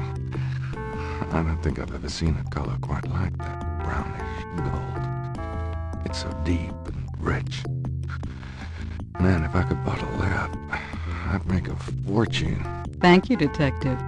That's an interesting observation, though probably not relevant to your case. A good detective never knows what might be relevant, Miss Getty. Then you must be truly exceptional at your job. I think this has gone on long enough. You're not really a detective, are you? Who, me? Well, I am on this case, Miss Getty. I saw you at the lake yesterday. I thought you must be with the police since you were there, but you don't act like a police officer. Besides, I'm rather certain that the other man said his name was Mosley. All right, you caught me. I'm not with the police. My name is Gabriel Knight. I'm a writer working with Detective Mosley on a book. Well, Mr. Knight, now that we've established who you are, perhaps you can tell me the real reason you're here. Well, I am researching the book, and I thought you might have seen or heard something at the lake. I don't like liars, Mr. Knight. Okay, you're right. I really just wanted to see you again. You can be mad at me if you want, but I swear I've never done anything like this before. Mr. Knight, you've lied about your identity and wasted my time with meaningless questions. If it weren't vaguely flattering, I'd really be angry. You're lucky I don't call the real police. I think you should go, Mr. Knight. Malia, wait. If you just give me a chance. I've wasted enough time. I'll have Robert show you out. Robert? Show Mr. Knight out, please. I most certainly will. Thank you very much. I had a lovely time. Ah, shit.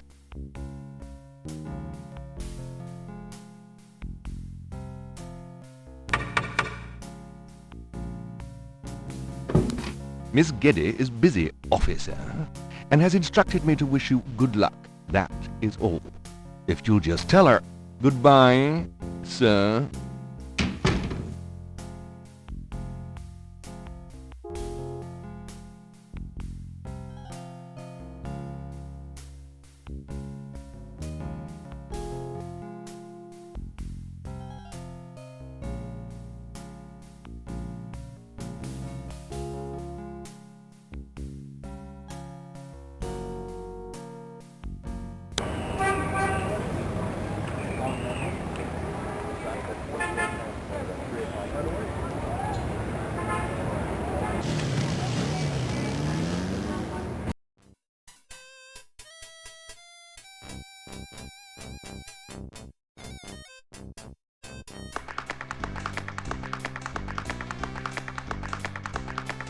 A small boy is tap dancing enthusiastically for a lucky dog vendor. The vendor ignores him. The lucky dog vendor has his nose buried in a paperback novel. Gabriel noticed that it is not. Big surprise. One of his.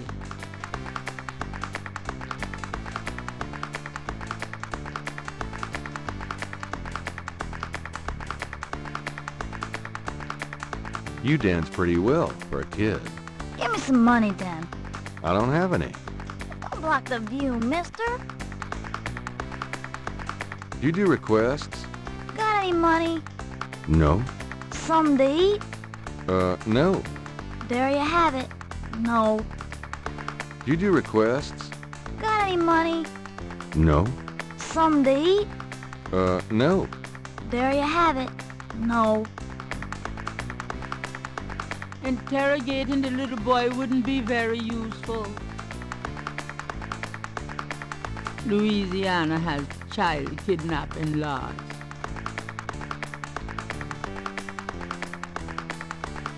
Could I get a lucky dog, please? Not now, I'm busy. An unambitious person? In the 90s? Ah, amazing. Hello, are you selling lucky dogs or not? The vendor ignores Gabriel entirely. Hello, are you selling... The... Do you mind if I ask you a few questions? Yep, I mind all right. Why? Because A, I don't know anything, and B, I'm busy. Oh. Do you mind if I ask you a few? Yeah, Why? because Oh.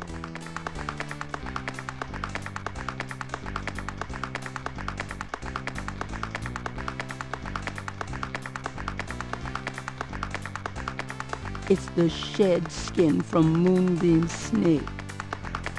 It's Gabriel's sketch of the series of crosses from the Laveau tomb wall, with Magenta Moonbeam's translation penciled in. The $20 gift certificate for St. George's looks pitifully new and unused.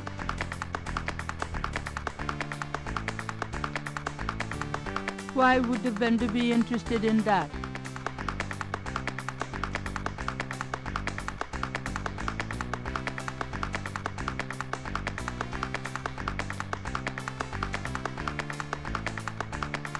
I have this gift certificate. I'm busy. It's good for $20 at St. George's Books, finest bookstore in New Orleans. Really? I'll have to check it out sometime. You could take this gift certificate with you, if you'll give me a lucky dog. A lucky dog for a $20 gift certificate? Well, sure. Here you go.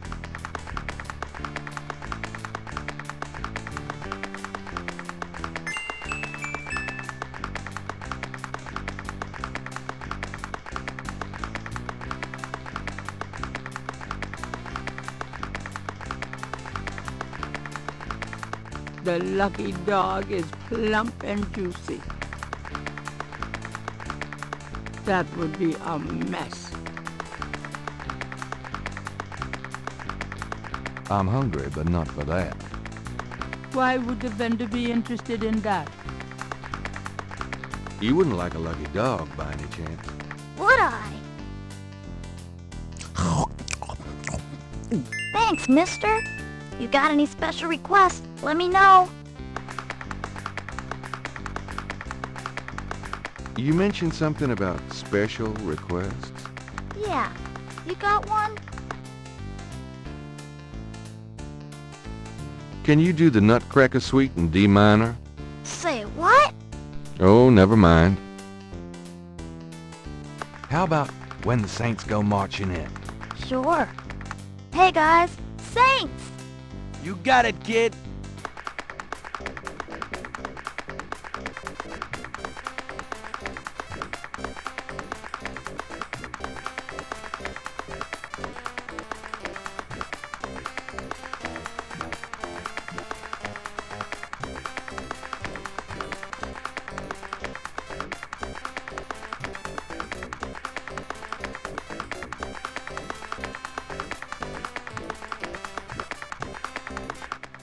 That was great. Thanks. No problem, mister.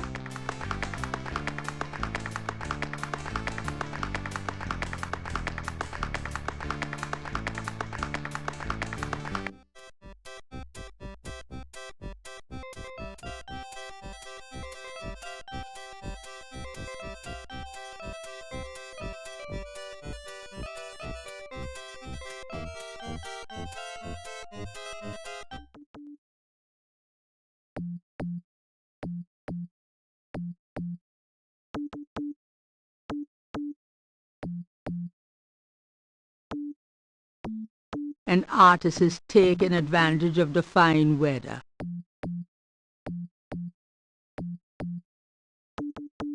Nice drawing of the cathedral. Thanks. It's really precise. Well, I'm an architectural student, actually. It's good practice. Those drawing tools are amazing. Yeah, they're great for laying lines, angles, circles, anything geometric. It's pretty meticulous, but I prefer it to freehand. Can you draw anything with those tools? They're great for ordered, complex forms and patterns, but they won't help me do Monet. Do you mind if I watch you? Be my guest. Do you mind if I watch? Be my...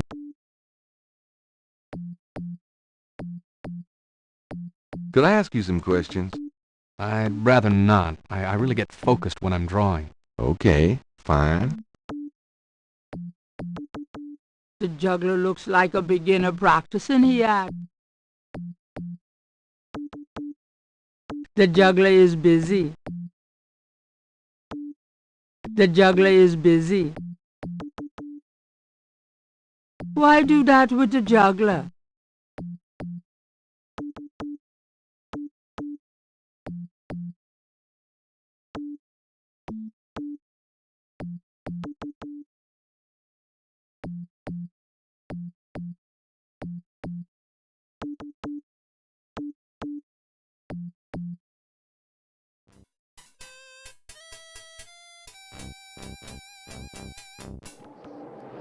Hey, come back here. Hey!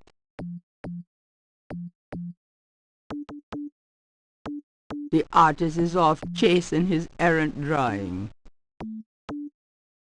The artist would not appreciate Gabriel messing with his stuff while he's gone.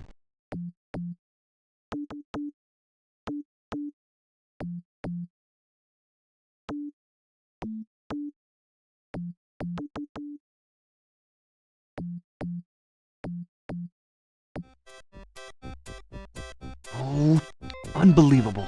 Rotten luck.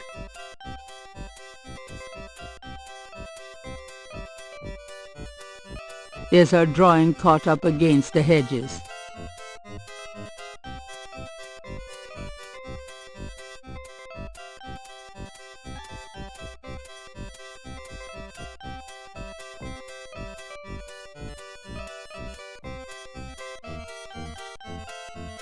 Gabriel can't reach the drawing from where he is. Gabriel can't bend the bars. He's too big to fit through them, and those spikes on top look sharp.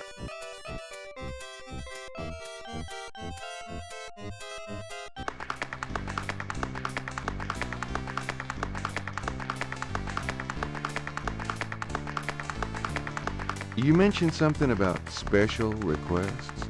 Yeah. You got one? Can you fit through the bars around the statue? Can I? Just watch me. Good. There's something in there I can't quite reach. Come on. Can you reach that piece of paper? Sure thing. Here you go. Thanks, kid. Yep. See ya.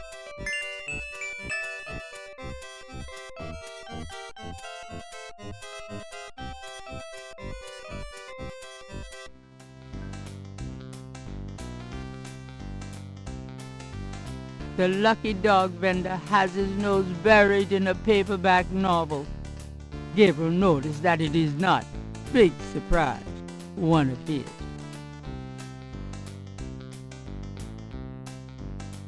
You seem to be quite a reader. Yep. Did you ever read anything by Gabriel Knight? No.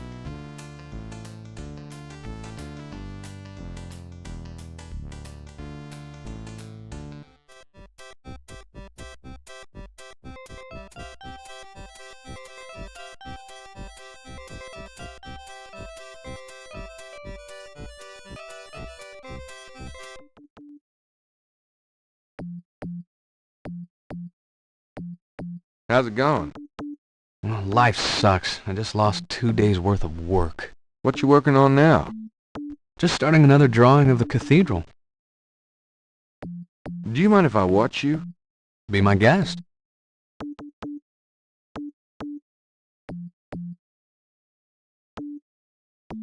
It's a technical drawing of St. Louis Cathedral. There's nothing written on the drawing. The single sheet of paper doesn't need to be opened. This belongs to you, doesn't it? My drawing? How'd you get it? Oh, it was a bit of a squeeze, but I hate to see you lose your work. I lost my only copy of a manuscript once. Well, you saved my butt. Let me know if I can ever do the same for you, huh?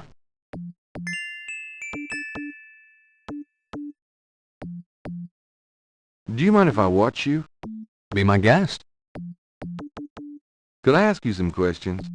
I'd rather not. I really get focused when I'm drawing. Okay, fine.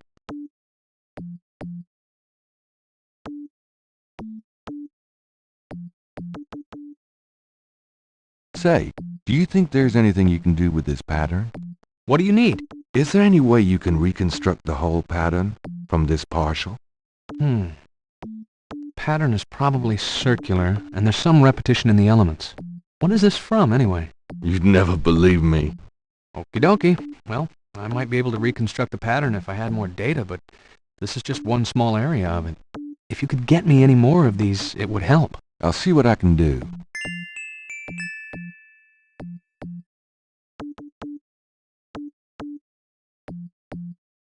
I have some more of those patterns. Really? Let's see. Yeah, these are great. I think there's enough overlap now. I'll give it my best shot. I'll show you what I come up with tomorrow. Great. I appreciate it.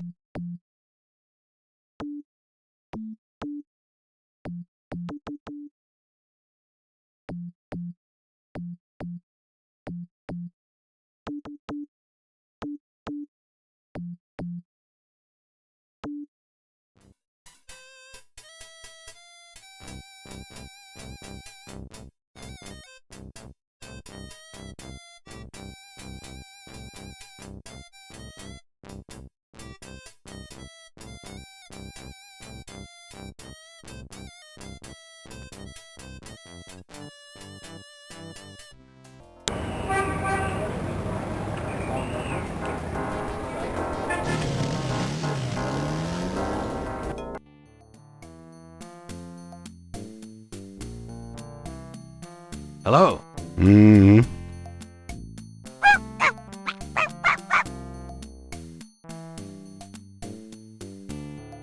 Bonjour, Monsieur Walker.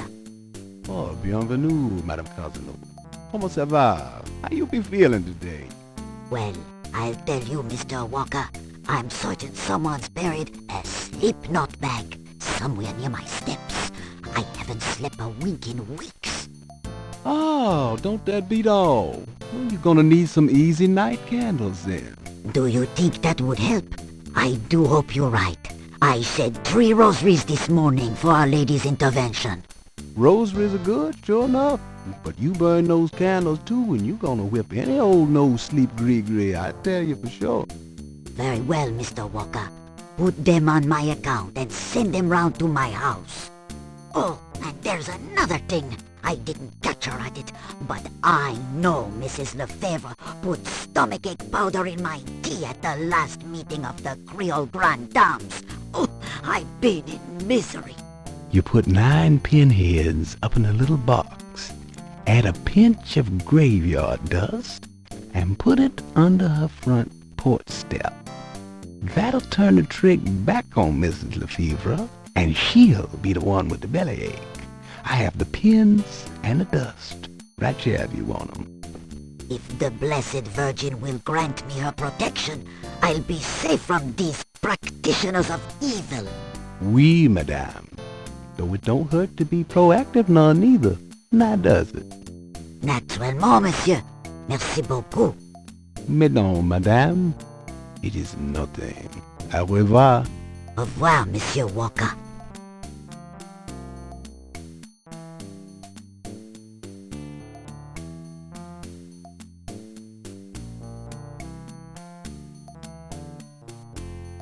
I'm a businessman too. I own a bookstore here in the French Quarter. I don't really care, me. I got a store to run. There's no one to talk. Nice weather we're having. Don't bother me.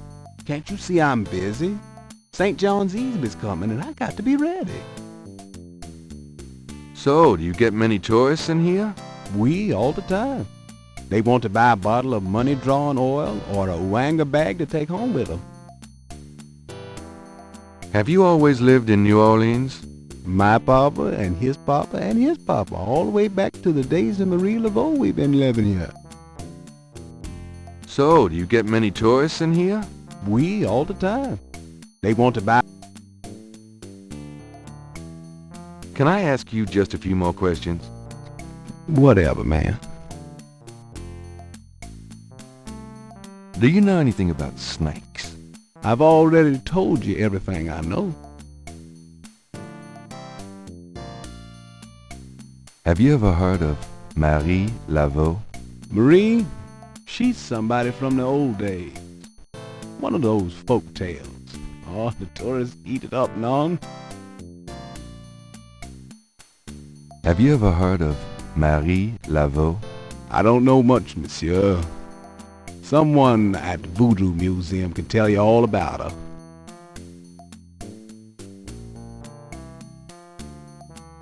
That customer of yours, the little old lady? Customer? The woman I saw in here. Madame Cazeneuve, you called her. I don't talk about my customers to men who come in off the street. It's important that I talk to Madame Cazeneuve. You see, I'm doing some research and... I can't tell you anything about her. It's important that I can't tell you. Do you know anything about animal masks? Like the ones in the voodoo rituals they do for the tourists? Right. I used to sell a few as souvenirs. The only one left is Willie Jr. over there. The old crocodile. Well, he's sort of a mascot now, him. Can you tell me anything else about how animal masks are used? They're curiosities, no? This is a curio shop. Oh, yeah. I keep forgetting. Can you tell me anything else about how animal masks are used? They're curiosities. Oh. About Willie Jr. Would you be willing to let him go? Maybe. For $100. $100? You gotta be kidding. Me and Willie Jr. very close, no. I could part with him for less. Would you take 50 for Willie Jr.? Don't insult me, monsieur. The price is $100. Would you take 50 for Willie Jr.? Don't. Have you ever heard of a Schottenjäger? Man, I don't even know what language that is.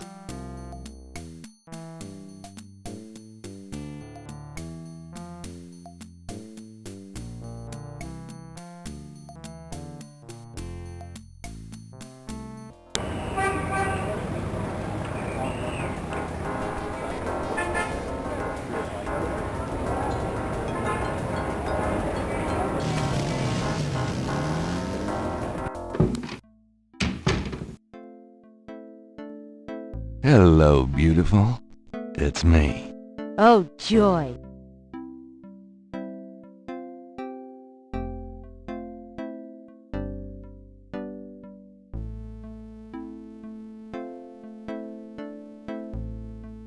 Got a minute, Grace?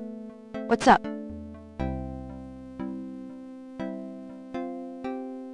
Do you know anything about animal masks? I'd really rather not hear about your sex life, Knight. Are you sure you don't know anything about animal masks? I don't. Honest.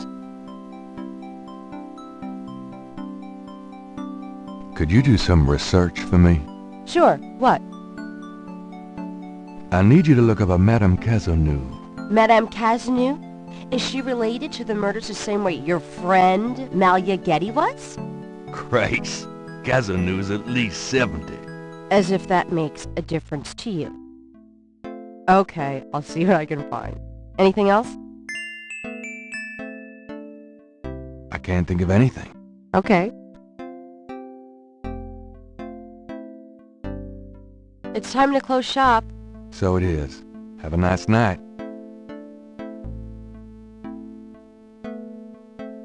You too. See you tomorrow.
I'm so glad you could join us today.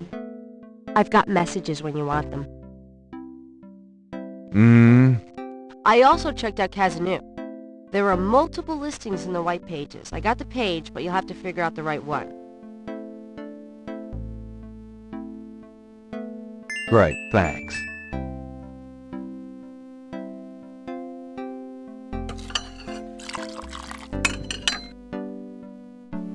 Now, are you gonna tell me what happened yesterday with Malia Getty, or is it just too embarrassing? Don't tell me you actually got to see her. Are the stars out tonight? Gabriel, you don't seriously think she's interested? She can have any man in the city. You know, men with bank accounts. You underestimate the Knight family's tragic poet samurai appeal. When Daddy married Mom, she was the hottest catch in town. I always suspected there was something fishy in your family tree. But seriously, I think you should be careful. Grace. I'm serious. I don't know why, but I have a bad feeling in the pit of my stomach about this. It's called jealousy, my dear. And you're right. You should be jealous of Malia Getty, as should every woman on this planet. Oh, never mind. I'll just fix these books. Your life is in your own slippery little hands. The point is to get it into somebody else's hands. And soon.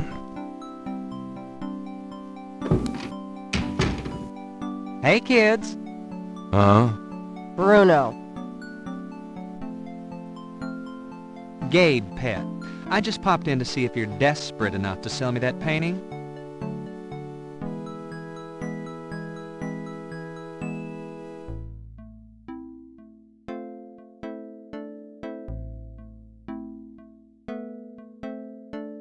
How much would you give me for it, Bruno? Gabriel, don't you dare sell your father's painting. Stay out of this, Grace. Ooh, you're serious? You'll let me have it? Yeah, I'll let you have it, all right. How much for the painting? Well, I could give you 100. That's all I can let go at the moment, you know. My affairs are so tied up. Gabriel, $100 for your father's painting? Grace, let me deal with this. Fine, it's yours. Gabriel! Here's the 100. You better take good care of this, Bruno. This is not just another of your hip art pieces, you know. Really? Well, I fully intend to make the most of its display, though not for your sake, I'm sure. At least in my shop, there'll be a chance of someone actually seeing it. I can't believe I actually got it. Just wait until I show Sid.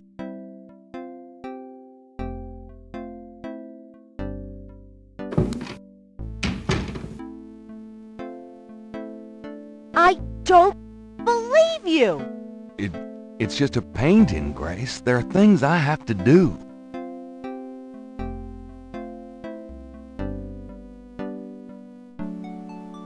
So, what's new, Grace? Your use of mathematics, for one thing. What can I... This strap. Got a minute, Grace? What's up?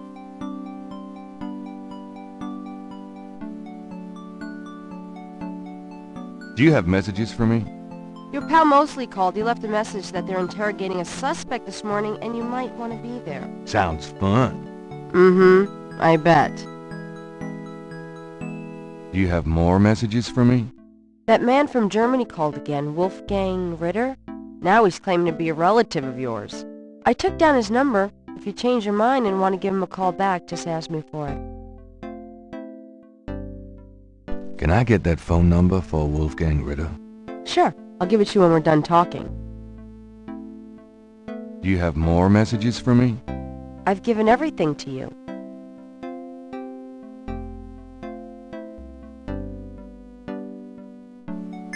Here's that phone number. Thanks.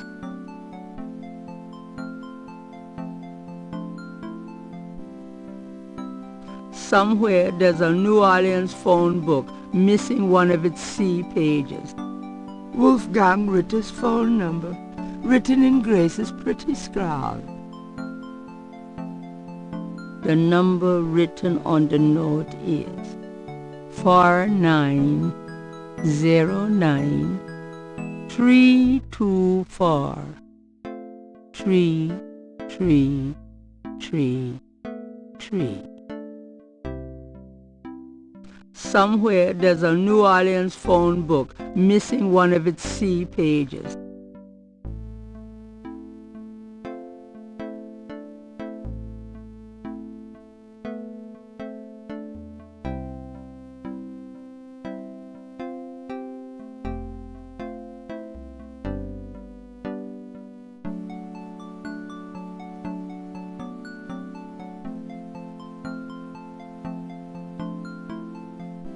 If Gabriel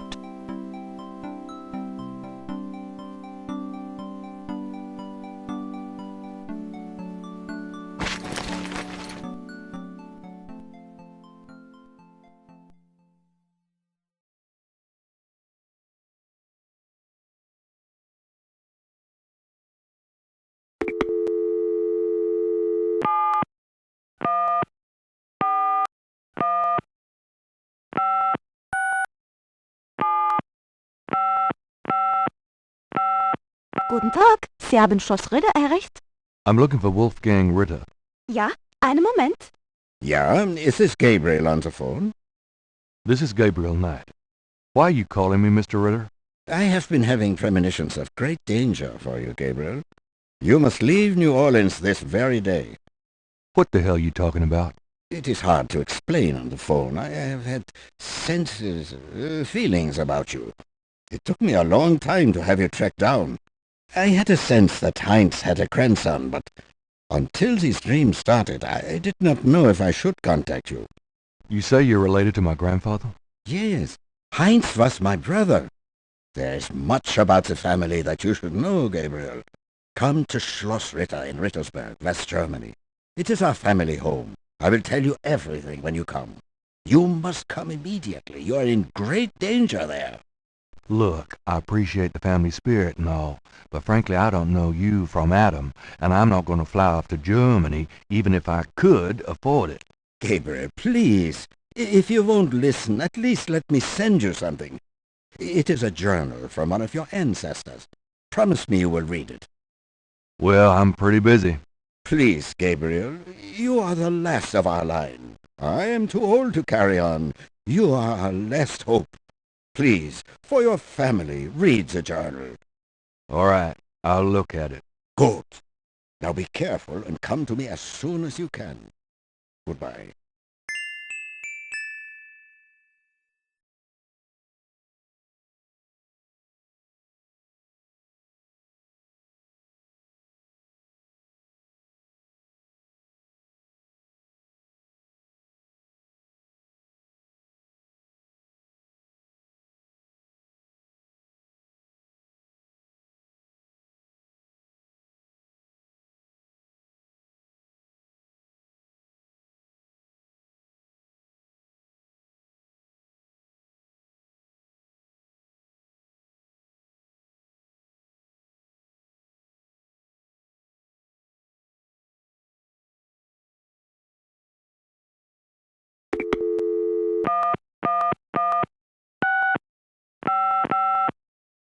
Yeah, what do you want?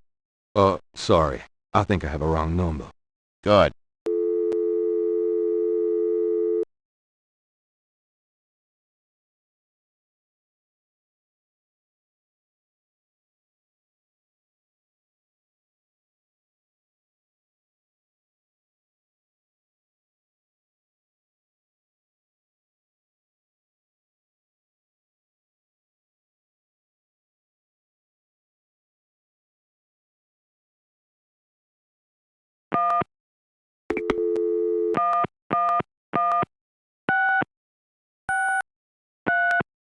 Hello. Hi, is this the Kazanu residence? Yes. What can I do for you? Do you or does anyone in your family patronize the Dixieland drugstore? I'm a busy man. What are you selling? Nothing. Good. Goodbye.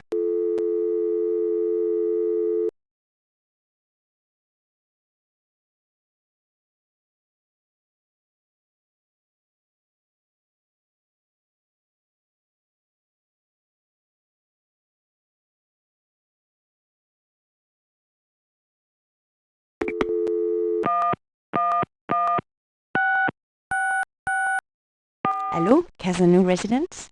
Hi. I was wondering if you could help me. Yeah? A woman in the Dixieland drugstore dropped her purse today, and the name Kazanu was inside it. Dixieland drugstore? Never heard of it. Sorry.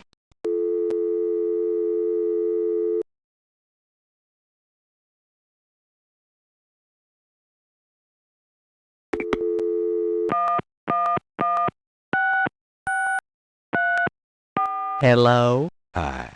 Sorry to bother you again, but I was wondering if you know anything about voodoo. I don't believe this. Buzz off, guy!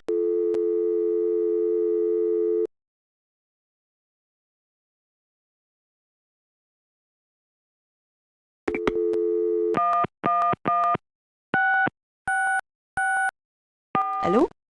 Casano residence? Hi. I called before about the Dixieland drugstore. I told you it wasn't me. Stop bothering me.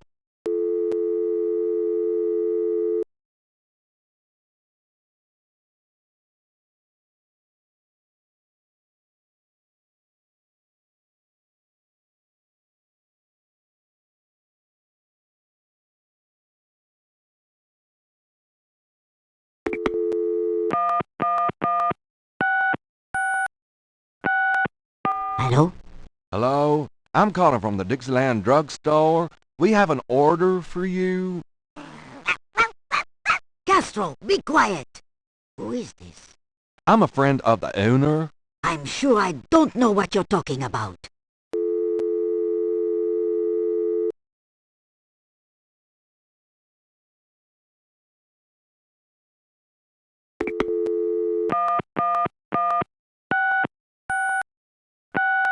Yes? Hi. I called earlier about your drugstore order. Hush, Castro! I told you, I don't know what you're talking about.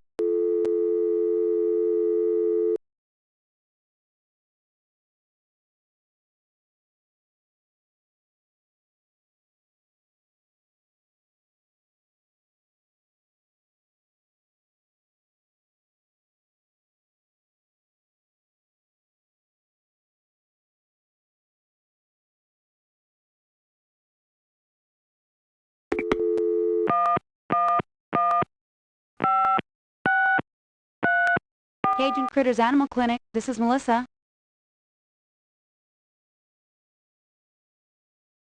Do you know anything about snakes?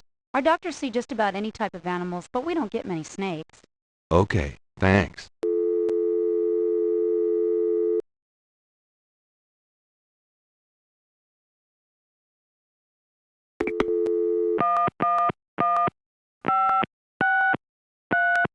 Cajun Critters Animal Clinic, this is Melissa. Know anything about animal sacrifice? What are you, some kind of sicko?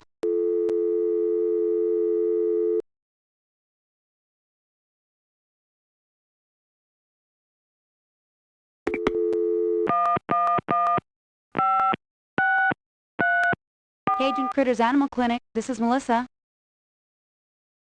Do you have a Madame Kazanu as a client? Madame Kazanu? Sure, I know her. She's not here right now, though. Really? She told me she'd be there. Would you happen to have her address by any chance? Yes, but I'm not sure I should give it out. Who are you again?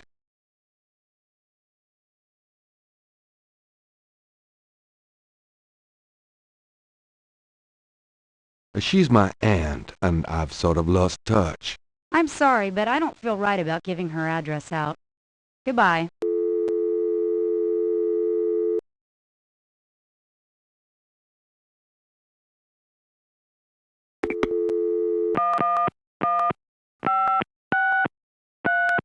Cajun Critters Animal Clinic, this is Melissa. About Madame Kazanu, Yes? I really need to get her address. I just don't know. Why did you need it again?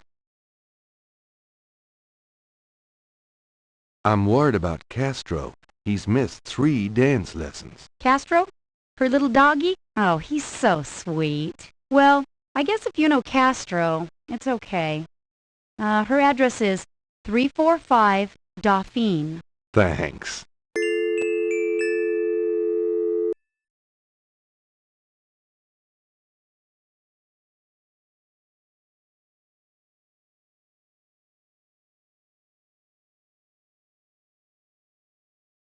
Gabriel might as well leave that here.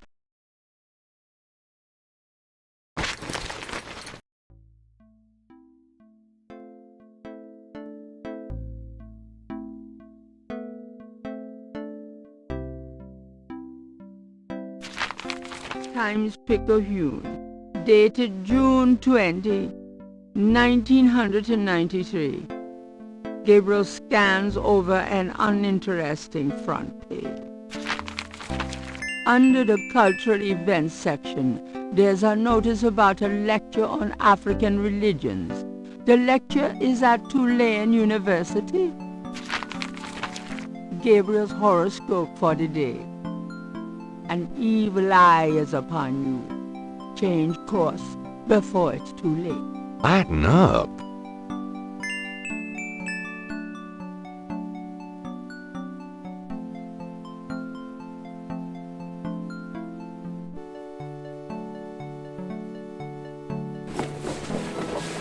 I'll be back later. Uh-huh.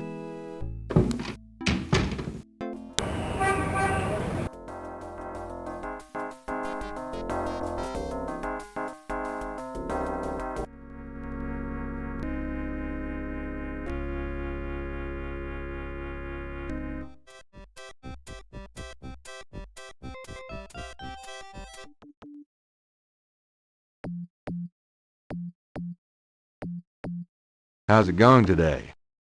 What? Oh, it's only you. Man, I have been jumpy all day. That pattern of yours really freaked me out for some reason. There's just something creepy. You finished it? Yeah, and you're welcome to it. Here. Wow, this is great. Uh-huh. Just don't, like, blow up the planet with it or something, okay? I didn't mean to upset you. Ah, forget it. I'm probably just being stupid. Do your thing with it, and good luck. Thanks again for that pattern. No problem. Thanks again.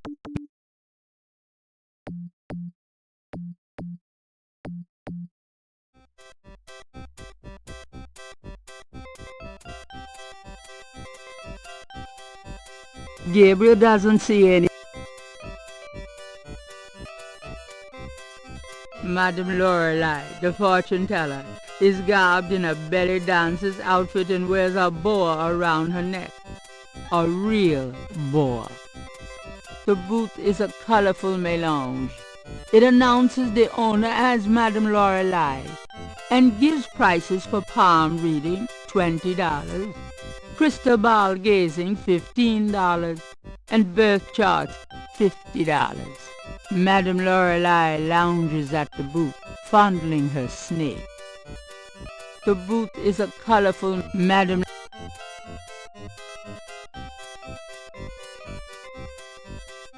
Come on, boys. Hoopla!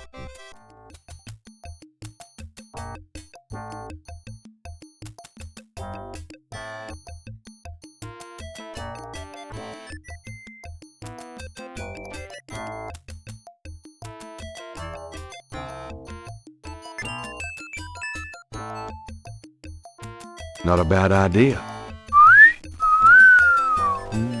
Ooh, baby, I love the way you move. Madame Lorelei winks knowingly at Gabriel and twitches her hip. Yep, she wants me.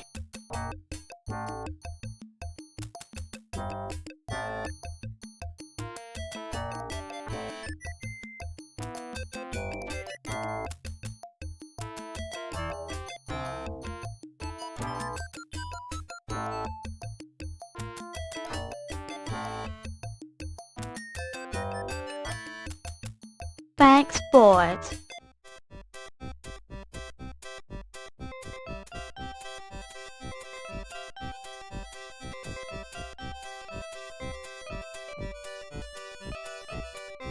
How's business? How's business? I have no time for such dull conversation, darling. How about a reading? The prices are listed on the sign. They seem a little steep. Well, I sometimes do my intimate friends for nothing. But I am a businesswoman. I'm sure you are.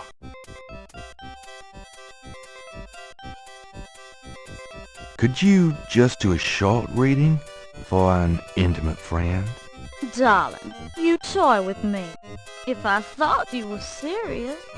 But no, I must stay firm. That's a nice snake you have there. I could say the same of you. Well, I know where I got mine. Where'd you get yours? That's personal. Madam Lorelei, the fortune. Jackson Square is a good place to rest while exploring the French Quarter, and a great place to be entertained by local performers. It's a silken veil.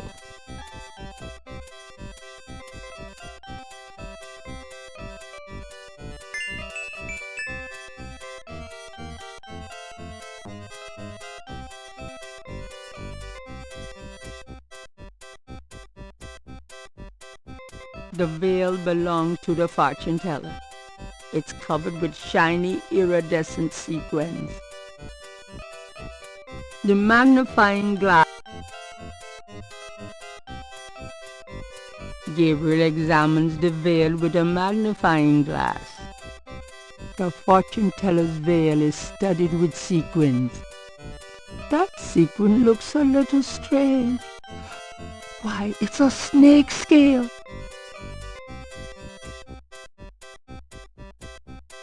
The fortune.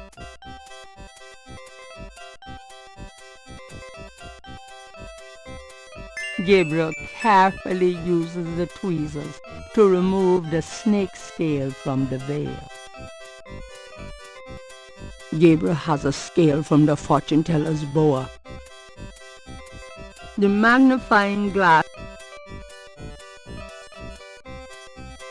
Gabriel magnifies the scale from the fortune teller. The iridescent scale is hued olive green. It doesn't seem to match the scale from Lake Pontchartrain. The iridescent scale is hued olive green.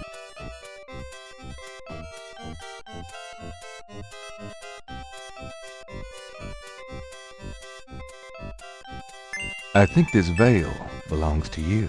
Huh, my veil. I'm always losing those things. You have no idea. Well, darling, you're such a sweetie to return a lady's delicates, and so handsome as well. Well, And since you have such a clear interest in fortune-telling, let me see your hands. They look so strong. Perhaps they will make both our fortunes clear, no? I wish something would. Strong. Yes, and yet so delicate and flexible. You don't know the half of it. Oh, good.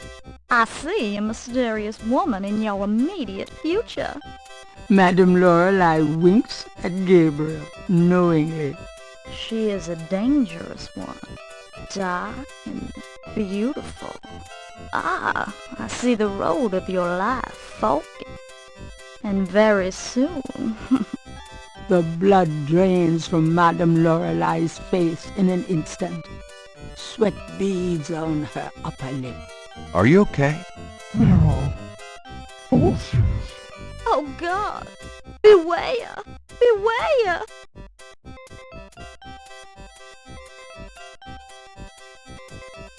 What is it about me lately? Madame Lorelei's booth is deserted.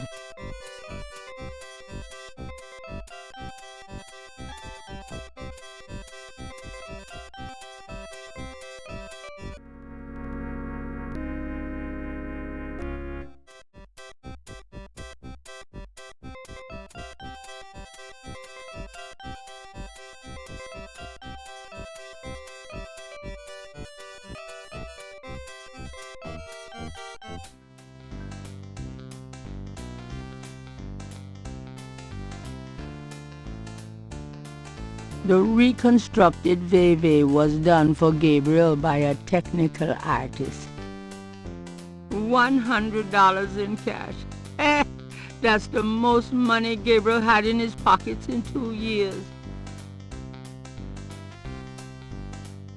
The artist's reconstruction of the Voodoo murders pattern looks accurate to Gabriel. Something about it seems vaguely familiar and creepy.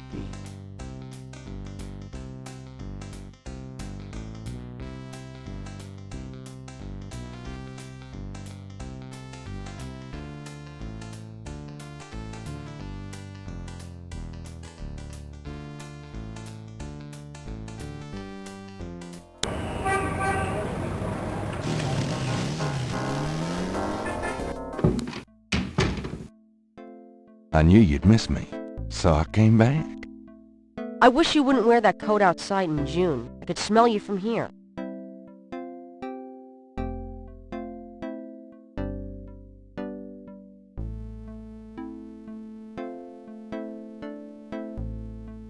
Got a minute, Grace? What's up? Could you do some research for me? Sure. What? I have a pattern I need you to research. How interesting. What is it? It's a reconstruction of the tracings they found around the murder victims. The ones done in flour and blood. Ugh. You shouldn't carry this kind of thing around. Who knows what these symbols mean? Well, wear your evil banishing gloves if you want. But check it out for me, would you? I'll see what I can find out. Anything else? I can't think of anything. Okay.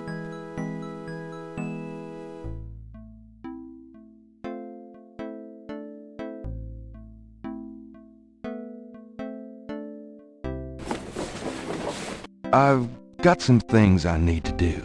Don't hurry back on my account.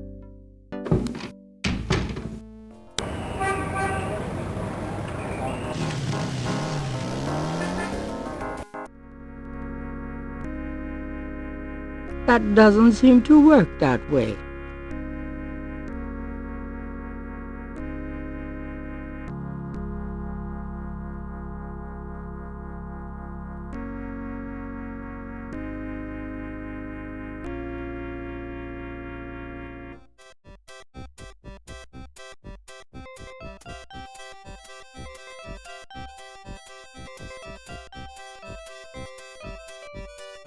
You're back.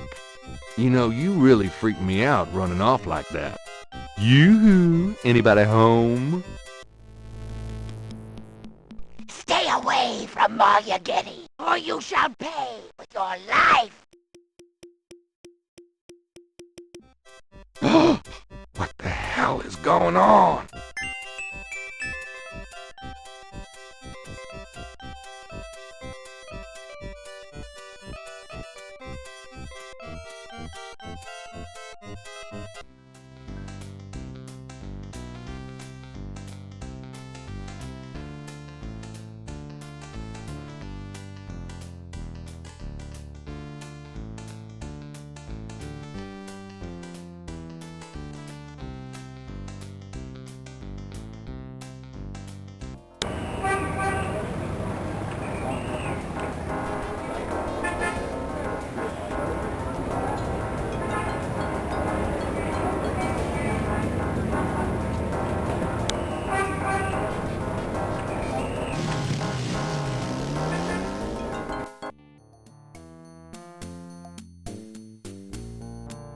Hi.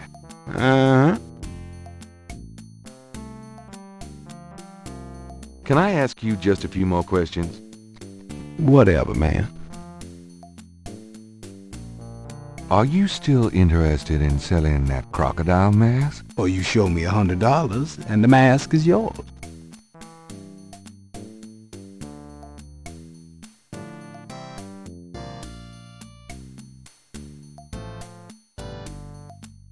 I have $100. You still want to sell that crocodile mask? That's $100, sure enough. The mask, it's yours, sir.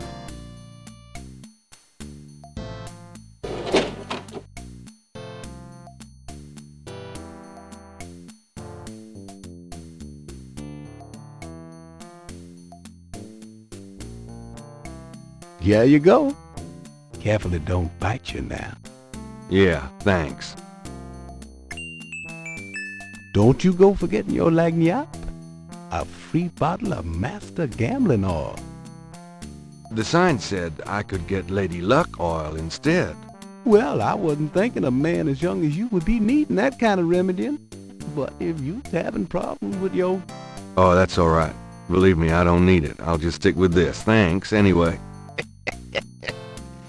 Of course, it ain't none of my business if you do need it. I don't need it. Of course you don't.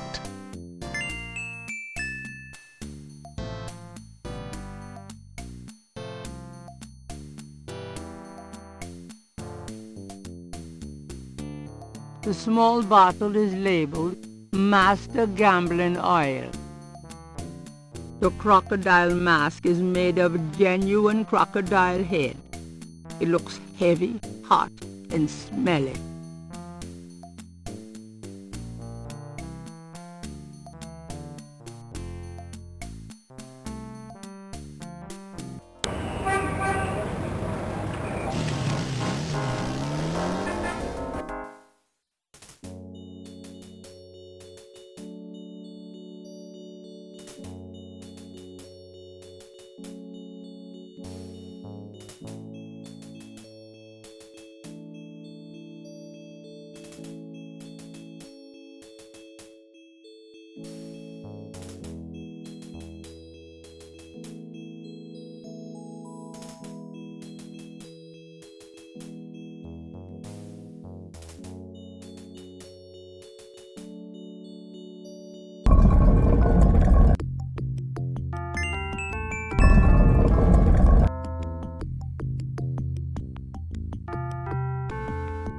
Malia. Mr. Knight, what are you doing here? My family's tomb is here. Mine too. I noticed. Subtle. Well, Mr. Knight, if there's nothing else. Don't go. I need to talk to you. Whatever for. I can't stop thinking about you. I've been in your thoughts too. I can see it in your eyes. Mr. Knight, you don't know anything about me. I'm not in a position to get involved. I've said that a million times myself, but this is different. I think we both know we can't fight it. Oh, I can't believe I'm saying this. I have so many obligations. My family is very traditional. You wouldn't understand. Hey, I love tradition. I've seen Fiddler on the Roof 100 times. This isn't a musical, Mr. Knight. We live in different worlds. Look, I know you've got more money than God. Do you think I care? Do you think that's why I'm saying this? No, I don't. Why don't you come see my world? I have a little bookshop, St. George's on Bourbon. I know. See? I knew it. You're crazy about me, too. Come by tonight. Please.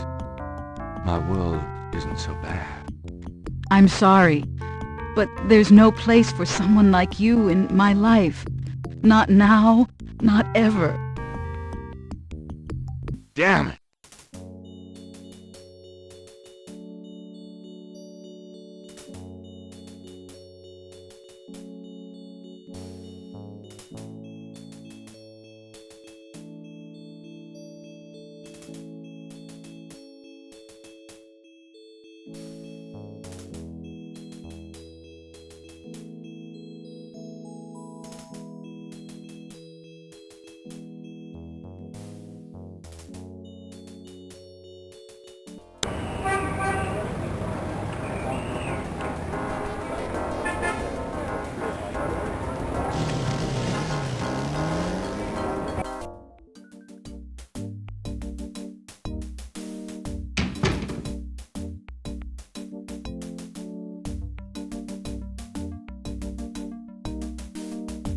Got a second, officer?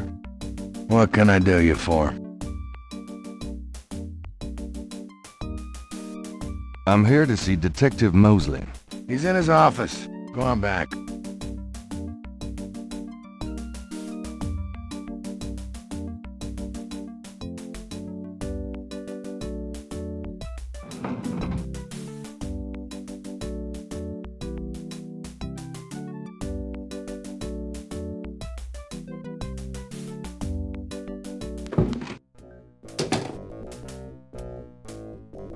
you son of... Give me back my badge. Now, Knight! Sure. Thanks for letting me borrow it. Yeah? Well, you borrow it again in your history. Now, about today. Glad you made it. It'll give you a feel for how I am in action. You know, handling suspects, that sort of thing. I'm sure it'll be invigorating. Who is this guy anyway? Calls himself Crash. He's been an informant for us before, mostly helping us bust small-time pimps and dealers trying to break into the territory. Well, he's been staying invisible during these murders, but we picked him up this morning to Jackson Square. Pushing coke? He knows something. Call it detective's instinct. Detective's instinct. Got it. All right, Crash. I want to hear about these murders. You been present at the so-called voodoo ritual? I don't know nothing. I told you. Come on now, you can tell me. Do you know anyone who's been to these rituals? Look, I can't say nothing. You gotta let me go, man. Now, you relax. No one knows you're here. The men who picked you up were plainclothesmen. Plain clothes, like you could fool them. They know I'm here. They've got ears all over the city. They know everything. Now, who are they, Crash? Are they the ones doing the murders? Let me go! If you're so worried about being detained, start talking. Now, you tell me what I want to hear, and maybe I can get you in the witness protection program. But you have to earn it. Witness protection? Are you crazy? Don't make me laugh. Jesus, just let me out of here. Now, come on. Who's behind these murders, Crash? Why are the victims all members of the underworld? By now they know I'm here. I mean, it's different when I'm supposed to come here. Or if I can send a message. Tell him I didn't say nothing. Christ, he's frickin' useless. Take him back to detain him, would you, Tony?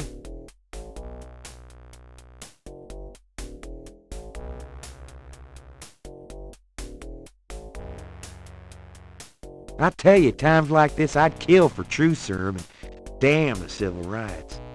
Can I quote you on that? Huh? Hell no. Damn! We only keep him for 24 hours. Tomorrow morning, I'm gonna have to let him go. Sorry it wasn't more exciting. For the book, I mean. Maybe you can punch it up some. You know, what do they call that? Fiction. That's it. It certainly is. I'll see what I can do.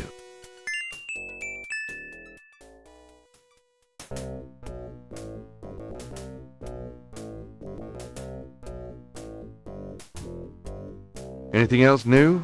Just work. Sorry I don't have more time to chat, bud. Can I ask you about some stuff? You're the writer. Ask away. What's the status on the Voodoo murders case? It sure as hell ain't going well. There's a lot of brakes being applied in different areas of the investigation. We're getting some real info on the victims now, and they're not exactly upstanding citizens. I was hoping to get more out of Crash, but he's scared shitless. We'll have to let him go tomorrow morning. What's the status on the Voodoo murders case? I told you, it's going for shit. What do you know about the Voodoo murders? What else do you want to know? Oh, nothing, never mind. Sure, no problem.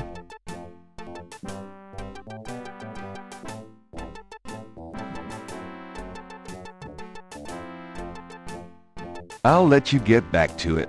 Ciao, baby.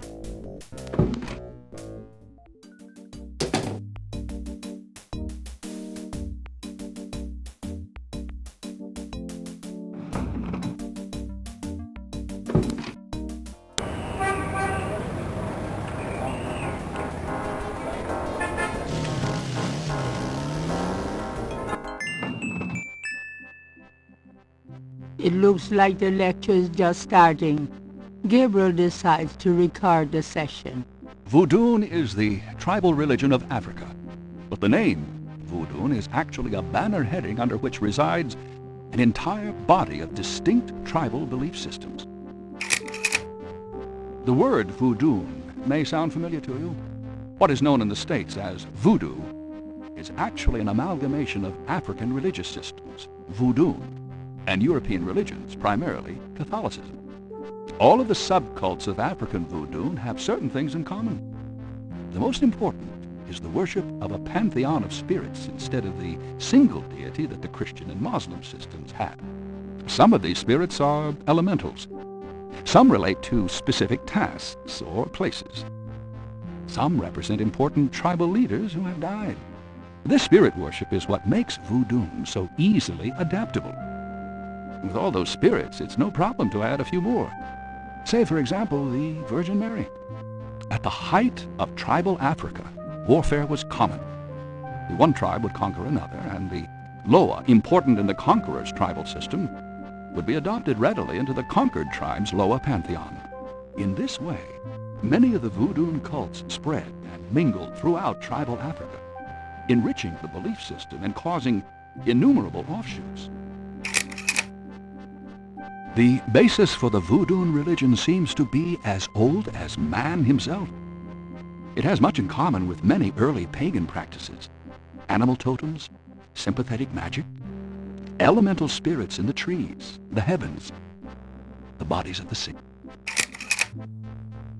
Africa is believed by many to be the cradle of the human race. Some of the Vodoun Loa may be as old as the Garden of Eden itself. We still can't explain some of the real power of these primal religions. And note, I said primal, not primitive. There are African Bokors who baffle our scientists with their supernatural powers. Now, let's discuss the elements of Vodoun. Fascinating guy. In Vodoun, the spirits are called the Loa. During a Vodoun ceremony, celebrants are possessed by the Loa. This is called being ridden. The human worshipper is seen as a horse, and the Loa as the divine horseman. A person being ridden by a Loa takes on the characteristics of that spirit and becomes, in effect, merely a vessel for the more powerful entity. Some of the older original Africa Loa include Dambala, the great serpent god; Ezruli, the mistress of love; Papanebo, or Gede, the lord of death; Agwe, the spirit of water; Legba, spirit of the crossroads; and the cruelest and most dangerous, Ogun Badagri, the lord of destruction. I gotta get more sleep at night. Tribe-specific Loa can have as much or more power as the more widely worshipped Loa. For instance, a particular tribe might revere highly the Loa of an ancestor who was a legendary hunter or politician. Vodoun temples are called Hounfours. Their priests, Hungan or Bokors. Their priestesses, Mama Loa. In a Vodoun Hounfour, there's a ritual circle marked by a center pole called a poto mitan. The ritual circle is prepared with a veve, a pattern of symbols. Each tribe's veve is slightly different, consisting of complex symbols that identify their special Loa. During ritual conclaves, initiates dance under the supervision of a Bokor and a Mama Loa, or head priestess. The use of totems or animal masks and markings was not uncommon in the original African ceremonies. Now, though, all but the oldest sects have abandoned this practice. Ritual objects used during the conclaves include the ritual gourd or asson, the ritual knife or kubasa. That knife gives me the chills. The ritual whip, or fouet cache, and the ritual coffin, or seke madule. These items are often optional, called for by the Mama Loa for specific magical rituals. The Mama Loa is the most powerful figure in any Vodoun sect. Vodoun is a truly matriarchal system. Even the Bokor knows his power is limited. The Mamalor is the supreme woman. She... butterflies. Fireflies.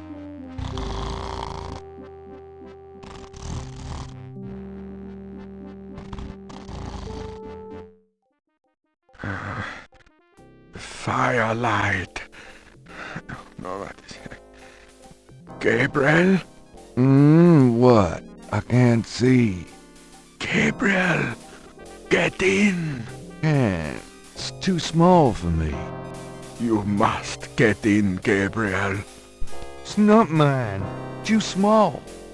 Hide, Gabriel, hide. No, no, let me out. Help. Young man, the lecture is over. Oh my God, sorry.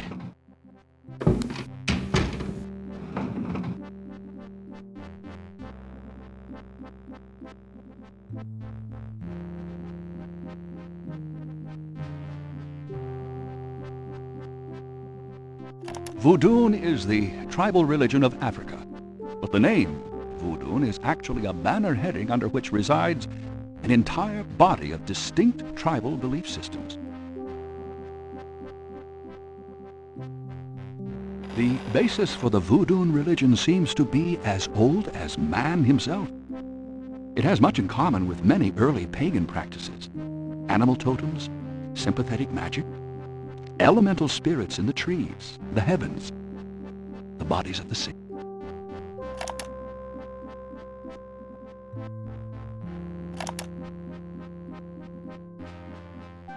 Gabriel's in one of the lecture halls at Tulane University. The seats are the fold-down kind. The podium, Partridge's throne. The stage provides theatrical lecture opportunities for theatrical professors such as Partridge. A projection screen dominates the front of the hall. Gabriel's in one of the lecture. There's a PA speaker on the wall. Gabriel's in. Those doors lead to the projection booth. Gabriel scans the bulletin board. Greek night at the Alpha Psi Omega frat house. It looks like it took place sometime last spring. Gabriel scans the bulletin board. There's a notice for a lecture on investigative reporting techniques to be given by octogenarian Pulitzer Prize winner Laura Dorian. Unfortunately, it's weeks away. By that time, Gabriel will have to have learned on his own. Gabriel scans the bulletin board. Need a ride to LA the last weekend in August. I wouldn't go there if you paid me. Gabriel scans the bulletin board. Work out of your home and make up to $2,000 a week in your spare time. Call 555-6789. I actually called them once. You sell cat food over the phone. Gabriel scans the bulletin board. Ha! We'll do algebra or biology homework for food. Gabriel scans the bulletin board. Jazz jam session every Tuesday at 7 in the music building. Gabriel scans the bulletin board. Haircuts for $10 a head. Herms for $20 at the Tulane Beauty School West Campus. Like I'd let an amateur touch these locks. Gabriel scans the bulletin board. Greek night at the Alpha Psi Omega frat house. It looks like it took place sometime last spring.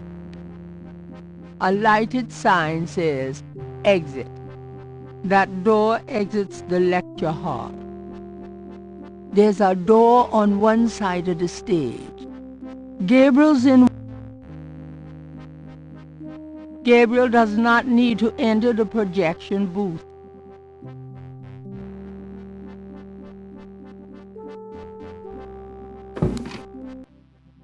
Are you a student? No. My name is Knight. Gabriel Knight.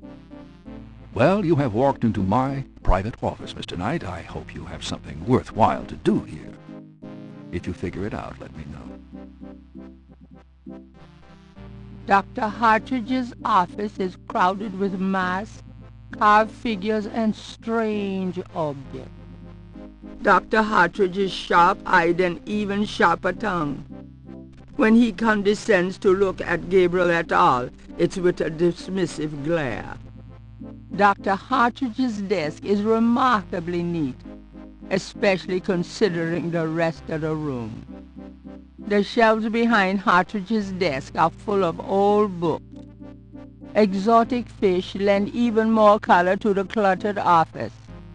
The shelves behind Dr. Hartridge's office is... It's an enormous stone head. Dr. Hartridge... The squatter grins maliciously at Gabriel. Doctor, that mask is quite hideous. The carved stone head looks African and very old. Dr. Hart, it's Hartridge's file cabinet. The door leads back to the lecture hall. The door leads... A round pottery vessel hangs from the ceiling. Dr. Hart, an old globe sits atop Hartridge's file cabinet. Dr. Hart, an old globe. Dr. Hart,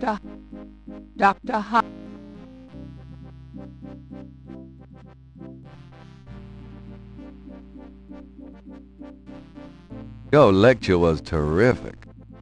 Oh, you think so? You were snoring so loud I didn't think you'd heard it. You must travel a lot. Yes, to Africa, mainly. I suppose having all this voodoo stuff sitting around doesn't make you nervous at all. It's Vodoun stuff, and no. Why should it? I'm very interested in voodoo myself right now. How nice for you. Hey, you've got quite a collection of goodies here.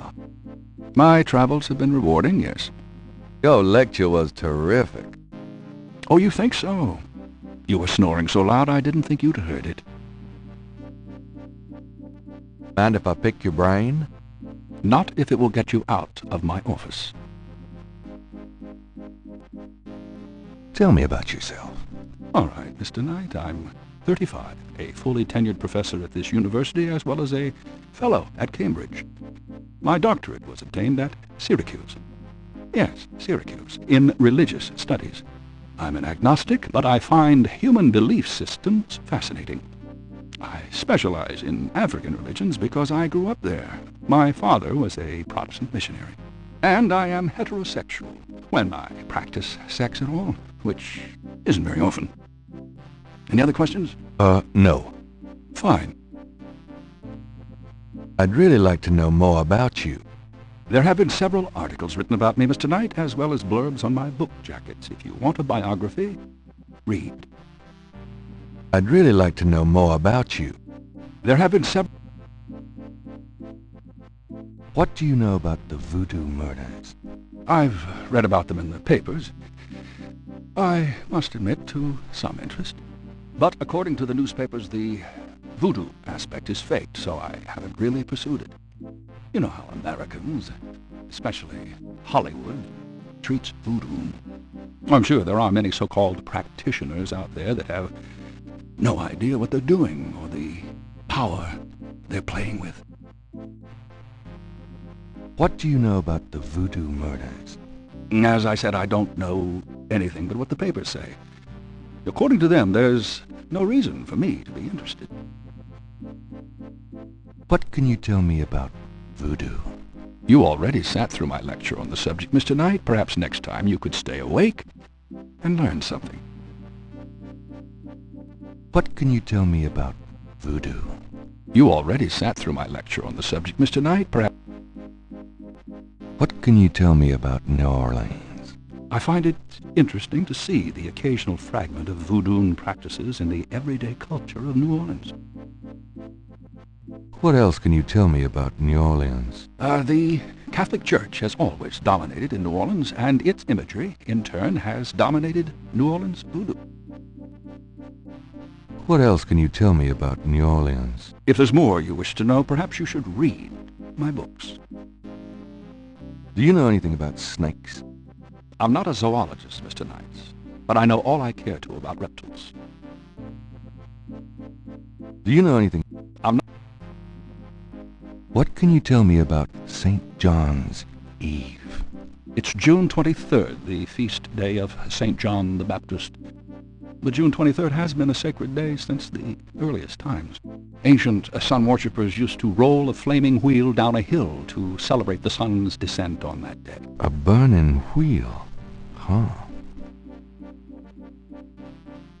What can you tell me about St. John's Eve? I'm not in the habit of repeating myself, Mr. Knight. Do you have any idea what Cabri sans Corps means? Cabri sans Corps? Yes, I do. It's a Haitian term, I believe. It's French, and literally translates as goat without horns.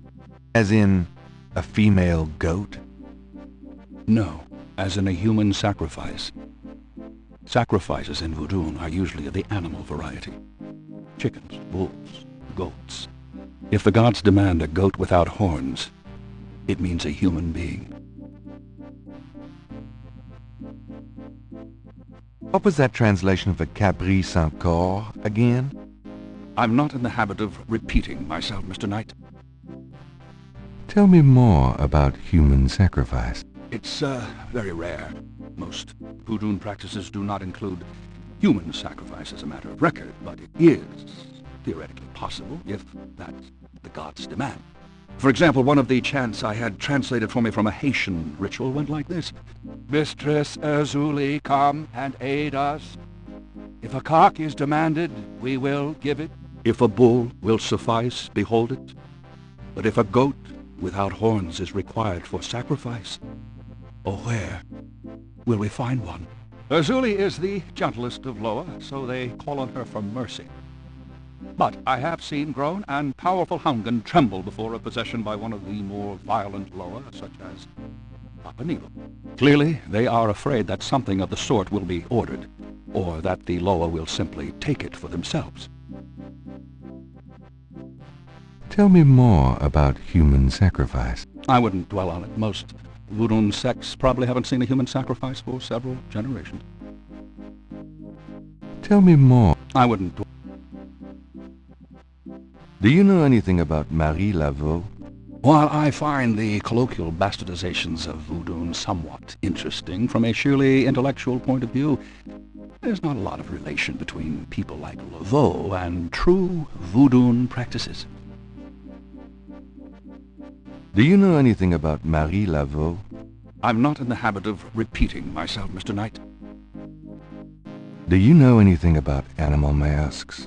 As I said in my lecture, which I assume you actually listened to, is that animal masks, totems, are used extensively in most African Vodoun religions.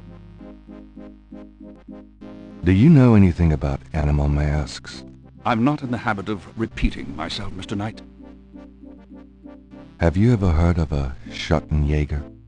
I'm afraid I can't help you there, Mr. Knight. Tell me about Beves. If you'd taken notes during my lecture, you wouldn't have to ask. Tell me about Beves. If you'd taken notes...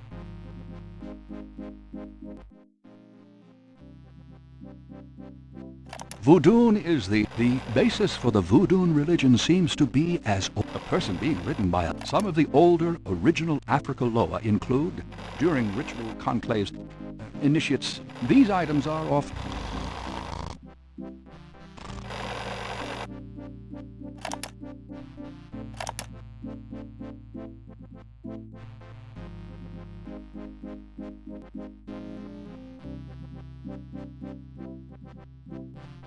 Is there anything you can tell me about the voodoo aspects of this photograph? This is serious Vodoun ritual. Nasty stuff. In what way? Let's see. A can't make out much detail from this photograph. Except for the corpse, of course. But the wound, the face, and what little I can see of the ritual paraphernalia. Reminds me of certain black Vodoun practices. Very rare. I've never witnessed them myself, you understand?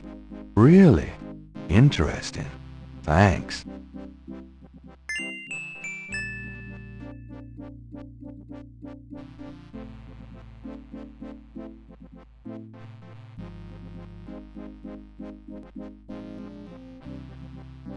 Can you tell me anything about this pattern? Wow. Interesting. Very interesting. Mind if I copy this? Be my guest. Great. I'll be right back.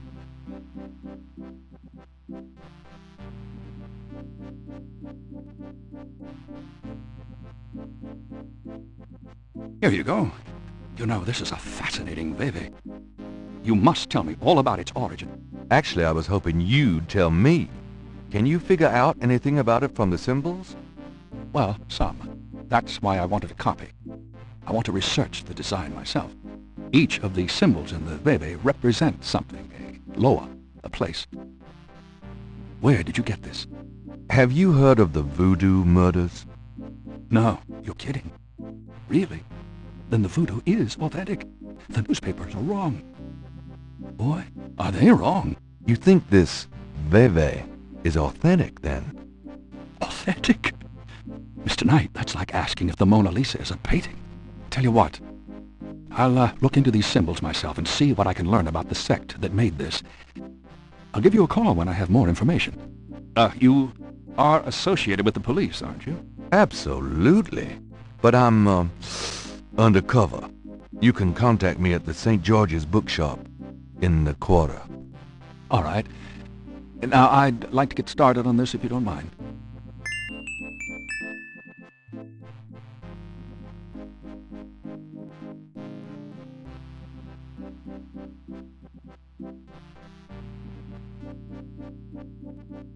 Can you tell me anything about this? No, I've never seen those symbols. Therefore, they're probably meaningless. Really? Are you sure? I am never wrong, Mr. Knight. Therefore, sure is not in my vocabulary.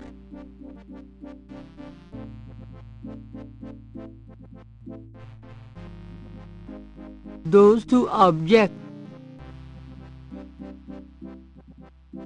Can you tell me anything about this? No, I'm afraid I can't.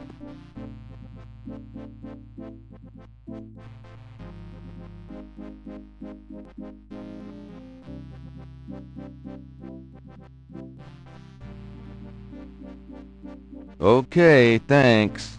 Oh, do keep in touch.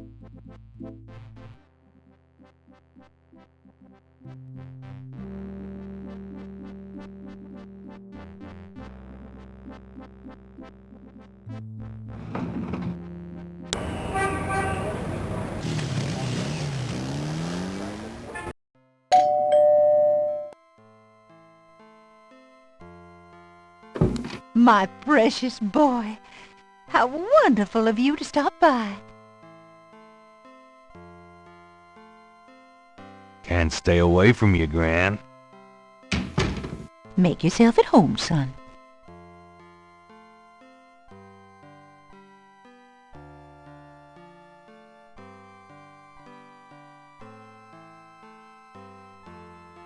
You're looking well, Gran.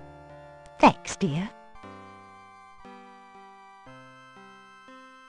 Can we talk, Gran? Of course, my boy. How can I help?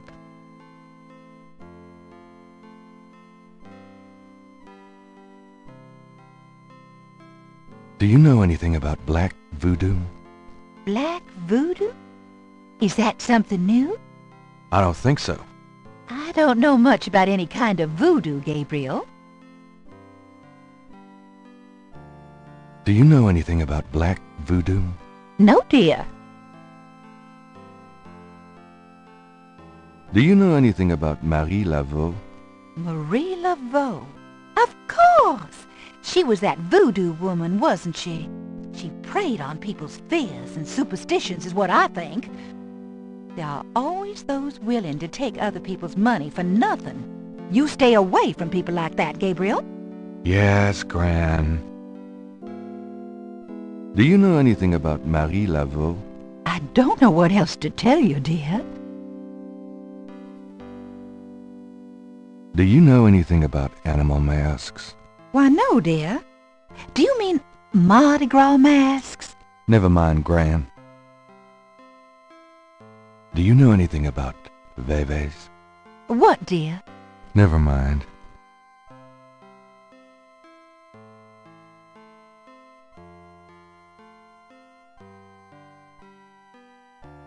Do you know anyone named Wolfgang Ritter?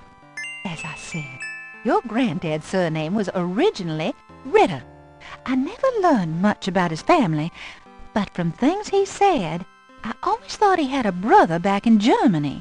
I don't know if Wolfgang Ritter is related to your granddad or not. Do you know anyone named Wolfgang Ritter? I don't know what else to tell you, dear.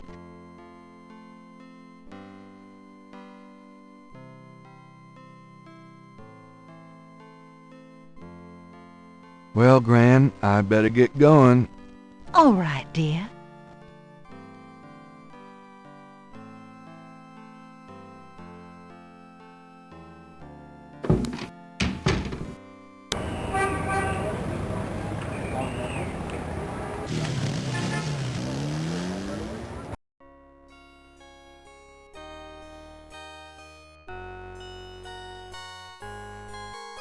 Gabriel stands at the door of an old French Quarter residence.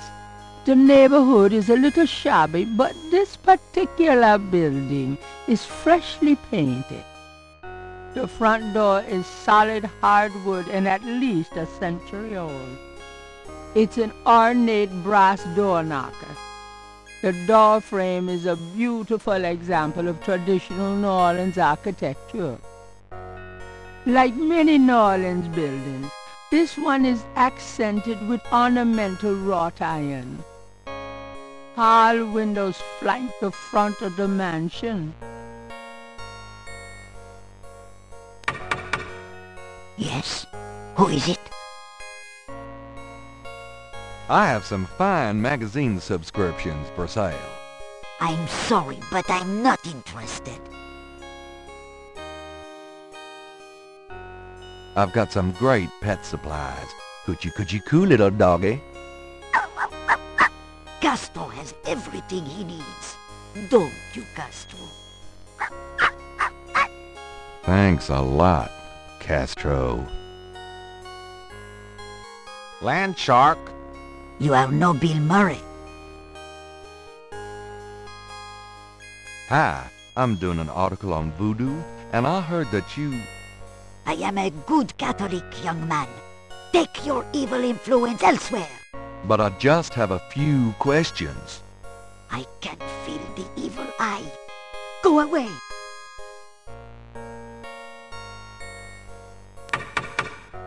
Yes? Who is it? Please let me talk to you, Madame Cazanou. I don't talk to strangers, young man.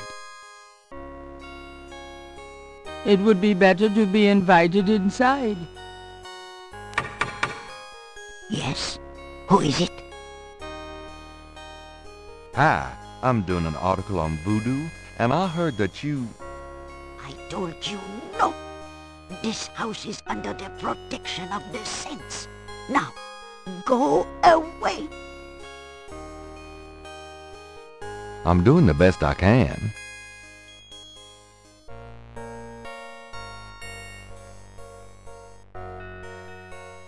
Gabriel is carrying a priest's shirt and collar which, surprise, surprise, do not belong to him. The jar contains frou-frou hair gel. The small bottle is labeled Master Gambling Oil.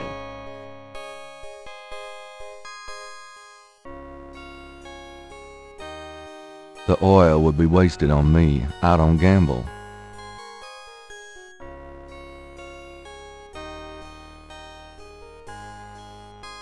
All right, but this is private.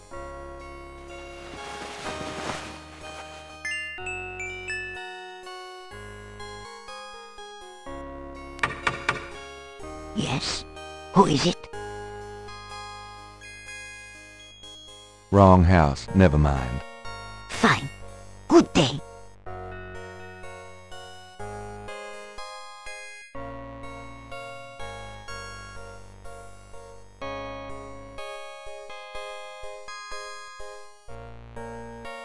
The things I do for my art.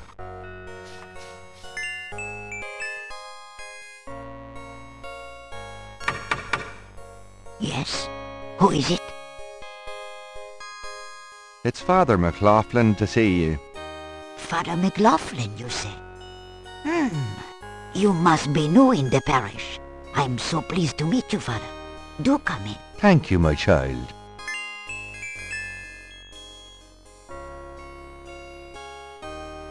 Please be seated, Father. Thank you. Now, what can I do for you?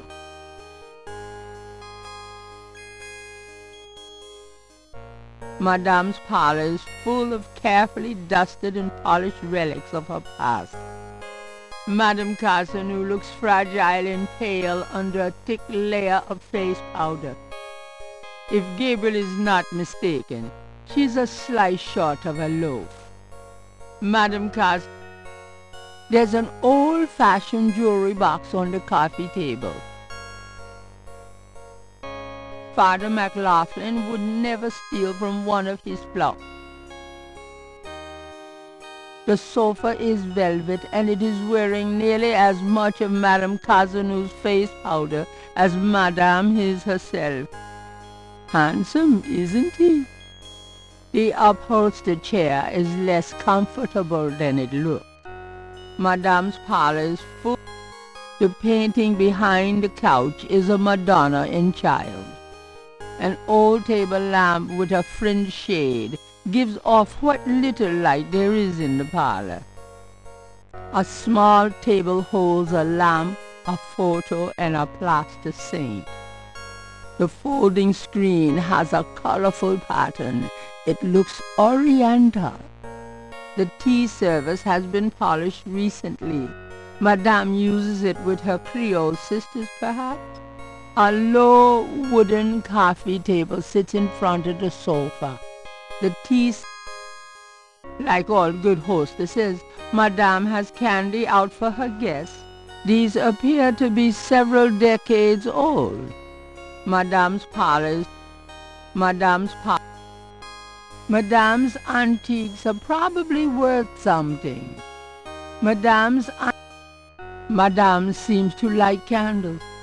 Gabriel wonders if these two are specialties of Mr. Walker's shop. It's a painting of a pretty young lady in old-fashioned clothes. Madame, in younger days? Good heavens, no, Father.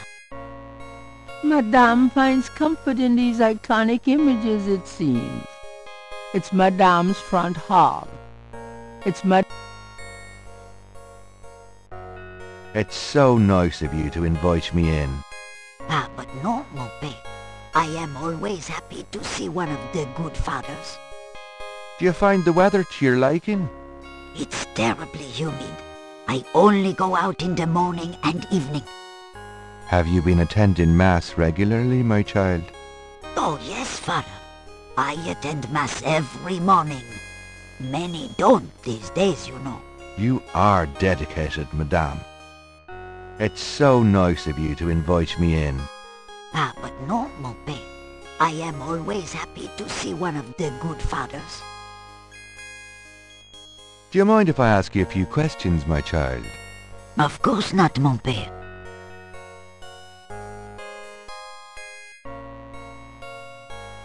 Tell me about yourself. Me? I am Creole. My family has been in New Orleans for over 200 years. Real New Orleanians are French, you see. These days the city is overrun with people with no heritage at all. No offense, Father, but it's true. But the French, naturellement, will always be the true blood of New Orleans. Tell me about yourself. Well, Father, I don't know what else to say. What do you know about the Voodoo murders? Voodoo murders? Ha! They are nothing new to me, Father. They happen all the time. I hardly go out anymore. It's too dangerous in the streets. They can get you anywhere, you know. Even here in this room. But I try not to let them know about me. That's the best way. What do you know about the Voodoo murders? Shh. They'll hear you. What do you know about the Voodoo murders? Shh. They'll hear you. What can you tell me about Voodoo? People think I'm just a foolish old woman. But I know the things they do. My family's been in New Orleans since 1750. So I know more than most. Voodoo people are all over this city. In the shops. Everywhere. They'll curse you like that. And most people don't even notice. Spit on your bread at the bakery. Take strands of your hair at the store when you try on the clothes. You have to be so careful. But I know their ways, so I can protect myself. I know how to use the magic too, and I can counteract their evil spells. Tell me more about Voodoo in New Orleans. It's just plain evil. It's dangerous to even discuss it. Tell me more about Voodoo in New Orleans. It's... What can you tell me about New Orleans? The only true New Orleanians are of French origin, you know. My family were among the original settlers of New Orleans. They came here from France. The Creole society used to be so gay in New Orleans. Now it barely hangs on by its fingernails. What can you tell me about New Orleans? You know, I can stroll the streets of the French Quarter and see in my mind's eye the way it used to be. It was wonderful in the old days. What can you tell me about New Orleans? New Orleans isn't what it used to be, I can tell you. There's too few of the real people left. What can you tell me about New Orleans? New Orleans isn't what it... Do you know anything about snakes? Snakes? They're evil creatures. Did you know that evil people can send them into your dreams? They can. That's why I never sleep. Right, thanks. Do you know anything about snakes? It would be bad luck to talk about that anymore. What can you tell me about St. John's Eve? St. John's Eve? Mais oui! I used to love the St. John's Eve Mass at Sandwick Cathedral. Of course, it is also a night of great wickedness, worse than All Hallows Eve. They will corrupt anything, Father. They? They who? Oh, you know. What can you tell me about St. John's Eve? I don't think I should say any more about that. Do you have any idea what Cabri Sans Corps means? Mais oui, I know. I bet you do not, Father, n'est-ce pas?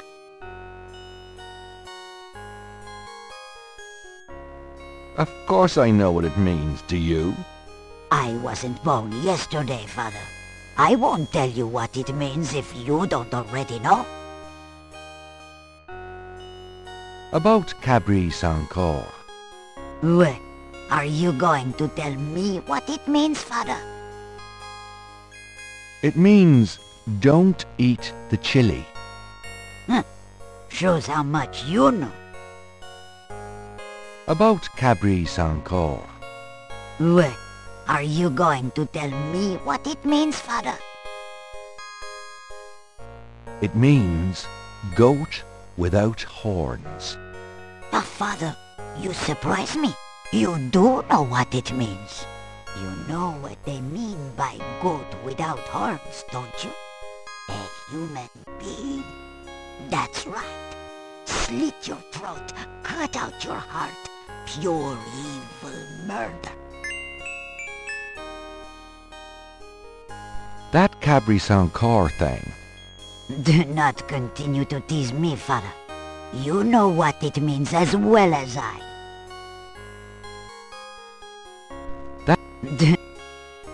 Tell me more about Marie Laveau.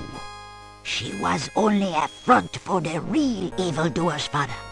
And that's the truth about Marie Laveau. Tell me more about Marie Laveau. She was only a... Do you know anything about animal masks? No, father. I don't know anything about that.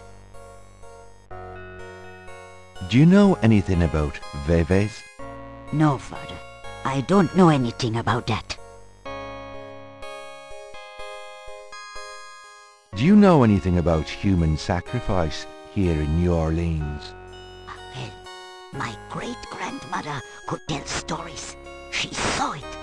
People say that sort of thing wasn't done in New Orleans. But the real voodoo queens did it. Oh, yes. Who were the real voodoo queens? Well, my great-grandmother told me that Laveau was just a front, a flamboyant decoy. She distracted authorities from the real voodoo queen of New Orleans. It's been the same one for almost 200 years. She's head of a secret voodoo en fort. That's what they call their temples, you know. It's so secret, most of the voodoo people in the city don't even know about it.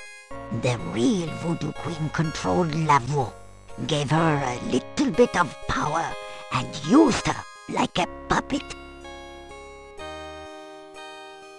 Can you tell me anything else about human sacrifice? What is there to tell? They cut your heart out. Can you tell me anything else about human sacrifice? What is there to tell? They cut your heart out. Is there anything else you remember about the real voodoo queen? Well, my great-grandmother said that the real voodoo queen was the most beautiful woman on earth. She had the most incredible copper-colored skin. Is there anything else you remember about the real voodoo queen? Well, they are all brides of Satan. Other than that, I can't think of anything. Is there anything else you remember about the real voodoo queen? Well, they are all...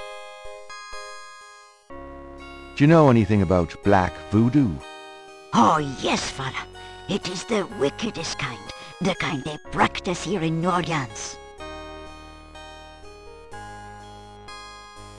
Tell me more about this secret voodoo hound four. Well, I've never seen it. I wouldn't go near it if you paid me. But it's here in New Orleans, I guarantee it. I hear the drums at night, oh yes. That's why I am so ill. I tell you, those drums. But we shouldn't talk about it. They'll hear us. It's the devil's work that happens there. I can tell you. I'll show you something. Something secret. You mustn't tell anyone, father. I swear on my collar. Here it is, mon père. A true object of evil if there ever was one.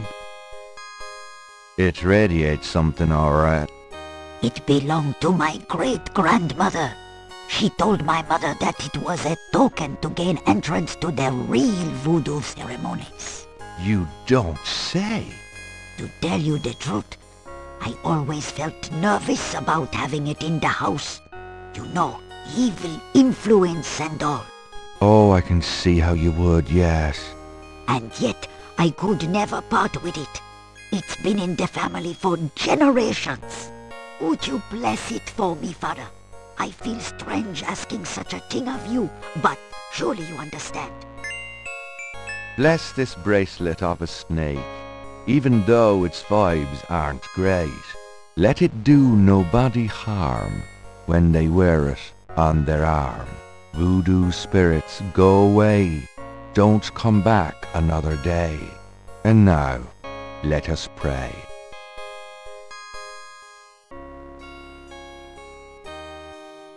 It's a bracelet in the shape of a snake.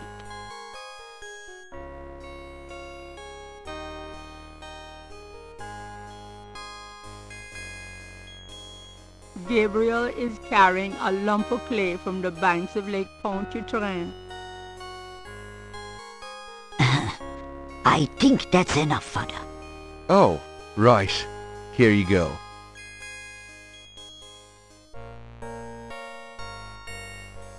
Do you mind if I ask you a few more questions, Madame? If you wish, Father.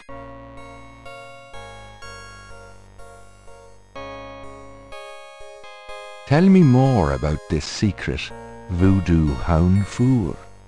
I told you, we shouldn't talk about it. Tell me more about black voodoo. I already told you, black voodoo is what they practice here. Tell me more about... I already told you. Is there anything else you remember about the real voodoo queen? Well... Can I see that snake bracelet again? I'm not sure the first blessing took, and I'd like to re-bless it. All right. I do admire your thoroughness, Father. Here's the bracelet, Father. Bless this bracelet of a snake, even though its vibes aren't great. Let it do nobody harm when they wear it on their arm. Voodoo spirits, go away, don't come back another day.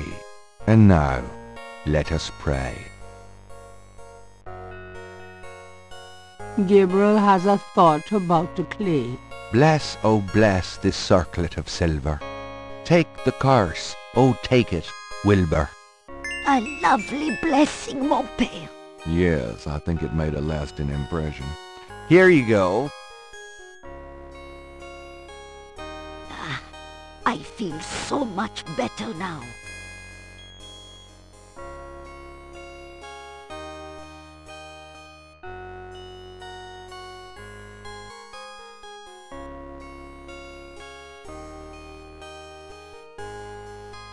Do you mind if I ask you a few more questions, Madame? If you wish, Father. Have you ever heard of a Schattenjäger? No, Father. I don't know anything about that.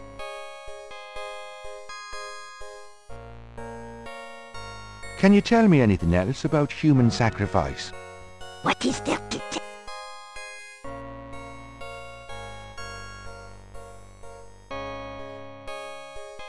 Gabriel cannot open the front hall. He only needs to walk there. Well, Madame, I must be going. Of course, Father. I know how busy you must be tending your flock.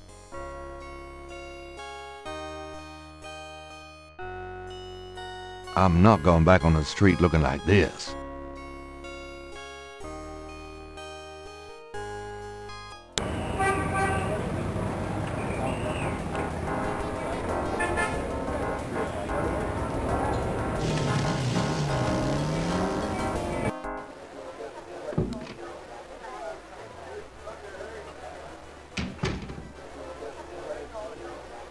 The Napoleon House is one of the French Quarter's very old, very classic neighborhood bars and restaurants.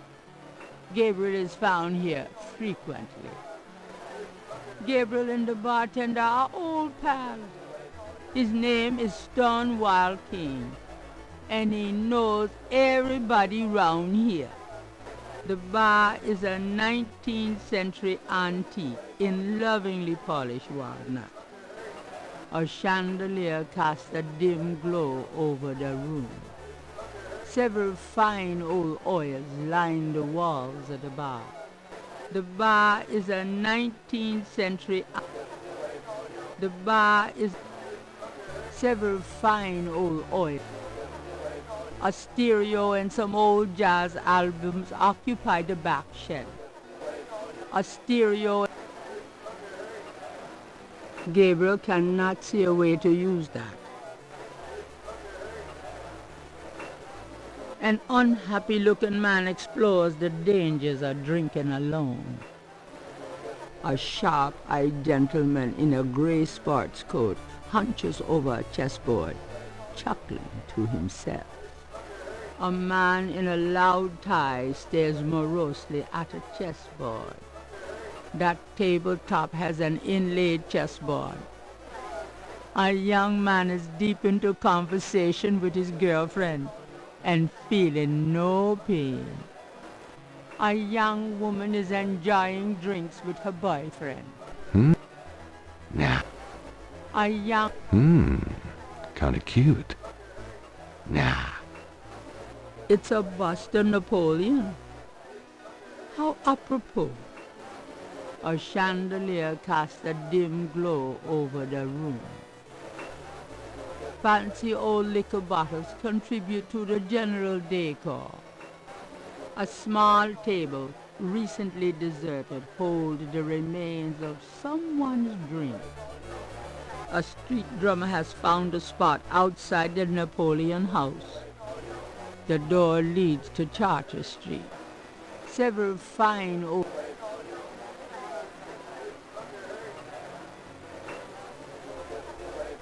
What's up? Buddy, I think the place you're looking for is down on Bourbon. What's up? Buddy, I think the... Can I ask you some questions? I'm here to relax, friend. Buzz off. Right. Can I ask you some questions? I'm here... Right. Sorry. So, having a good game? I'm concentrating. Fine. All right. So, fine. Nothing like a good game of chess, huh? Yeah, well, this isn't a good game. This is torture. Oh, well. Have fun. What do you guys do when you're not playing chess? I used to be a jeweler. Marcus here was a butcher. Come to think of it, he still is. Now we just sit here and play chess all day. Actually, Marcus plays. I just sit here and let him win. You come here a lot, don't you? Every ever-loving day of my life for 20 years. Nothing like a good game of chess, huh? Yeah, well, this isn't a good game. This is torture. Oh, well. Have fun. Excuse me. I hate to interrupt your game, but could I ask you a few questions? What game? This isn't a game. It's a slaughter. He's right, you know, so let me die in peace, would you? Sorry to bother you, but could I ask you a few questions? I'm not the chatty type, am I, Sam? No, you old bastard, you're not. Besides, I'm busy sucking poor old Sam dry. Go bug someone else. Ah, you're a real sweetheart, Marcus, you bastard. Are you sure I can't bother you with a few questions? Mister, please, I'm trying to turn this game around. Yeah, right. Got a crowbar? Shut up, you bastard.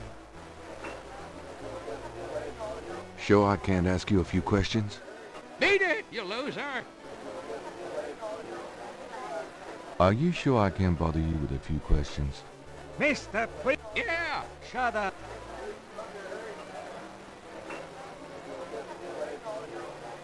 You know, Sam, you're just about the worst chess player. Hi, how's it going? Could you excuse us? We're talking here. Hello there. Excuse me. I was talking to the lady. And she was listening raptly, I'm sure. Can I ask you some questions? I'm trying to be with my lady here, pal. Far be it from me to stand in the way of romance. Can I ask you some questions? Sure. You want to know my son? On second thought, I don't think you could help. Forget it.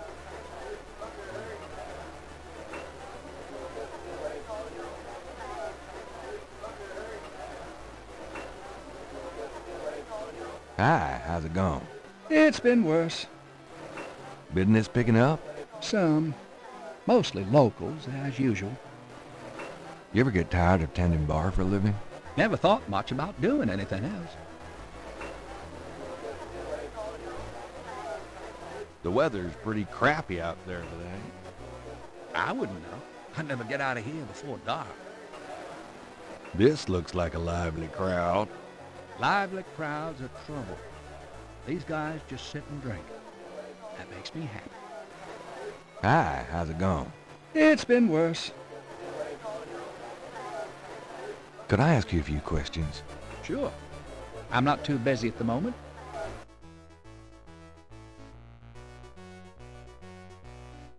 Tell me about yourself. A good bartender listens to other people's life stories without telling his own. Tell me about yourself. A good What do you know about the Voodoo murders? It's all over the papers. Some kind of serial killings. What do you know about the Voodoo murders? They say a lot of voodoo stuff is found near the bodies. What do you know about the Voodoo murders? Everybody's talking about them. It's starting to scare off the tourists. What do you know about the Voodoo murders? Everybody's talking about them. It's starting to scare off the tourists. What can you tell me about voodoo? Voodoo? I don't believe in it myself. I invented a drink once called Lavau's Tomb, but it wasn't very popular. Some people do believe, though. Even some of our regulars here at Napoleon House. What can you tell me about voodoo? I'm no expert. You might want to talk to someone who believes in it. What can you I'm no expert. What can you tell me about New Orleans? Greatest city in the world. I'd never want to live anywhere else. What can you tell me about New Orleans? This city must get 1 million tourists a year, especially around Mardi Gras. What can you tell me about New Orleans? A lot of people come here because they think it's mysterious. All that talk about voodoo.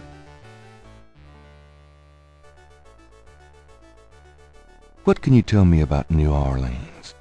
You should probably find a book on the subject, you know. Do you know anything about snakes? What about them? Oh, just anything. Man, you ask the weirdest questions. I don't know anything about snakes. Do you know anything about snakes? I told you I don't know. I don't care either. What's the significance of St. John's Eve? All I know is it's some kind of voodoo holiday. What's the significance of St. John's Eve? People who believe in that stuff think it's a real special night.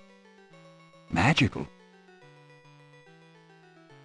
What's the significance of St. John's Eve?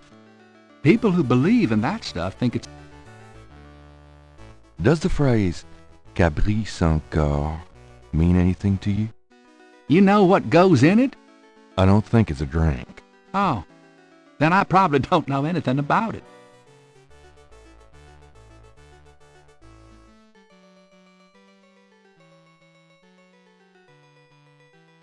Does the phrase...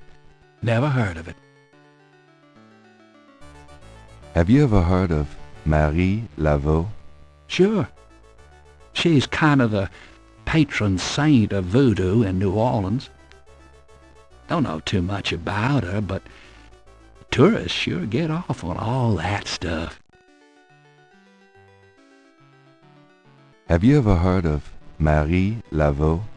There's a voodoo museum in town. They'd know more about it than I do. Can you tell me anything about a secret voodoo hound four? Are you kidding? Around here? Hope they aren't serving drinks.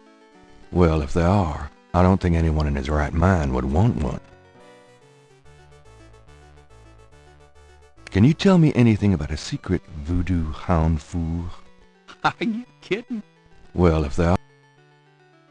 Do you know anything about animal masks? Come Mardi Gras, you see all kinds of masks in here. Do you know anything about animal masks? Come Mardi Gras, you see all kinds of masks in here. Do you know anything about veves? Never heard of it. Do you know anything about black voodoo? Black voodoo? Nah. I prefer not to think about that kind of stuff personally. Crime, perversion, weirdos. Just makes me depressed. Do you know anything about black voodoo? Black voodoo? Have you ever heard of a Schottenjäger? Never heard of it. Tell me about the street musicians around here. I like music as much as the next guy, but they get pretty monotonous sometimes, you know? Like that drummer right outside. They say there's been a drummer outside Napoleon House since the day it opened. I like drums, but this character really gets on my nerves. It sounds like the same thing over and over. I just want to say, enough already. Sounds like my life. Tell me about the street musicians around here. Don't know what else I could say. What can you tell me about your regulars in here? This crowd, the ones you see, are mostly regulars. That guy and girl in the corner come here a lot. When they're not fighting, they're all over each other. In other words, they're in love. What can you tell me about your regulars in here? See those old guys at the chess table? That's Sam and Marcus. They played every day for 20 years. Sam, the one with the purple jacket, he's lost every one of those games. It's not that he's a bad player. I've seen him beat guys twice as good as Marcus. But Marcus has Sam so psyched out, he loses his nerve every time.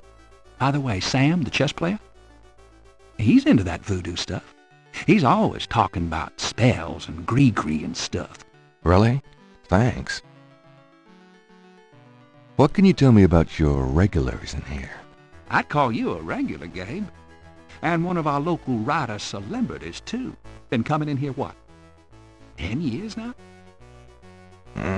Don't remind me. We're still waiting for that bestseller. Don't hold your breath. What can you tell me about your regulars in here? That's about all I can say about this crowd. So what has Sam told you about voodoo? Well, about 50 years ago, Sam was too shy to talk to this pretty girl he was in love with. He went to a voodooine and had her make him a love charm. It was a little pouch that he had to bury under the girl's front porch. Well, he buried the pouch, and the next day he went up and talked to the girl, and sure enough, she didn't reject him. Now she's his wife. Poor guy. So what has Sam told you about voodoo? That's about all I can remember.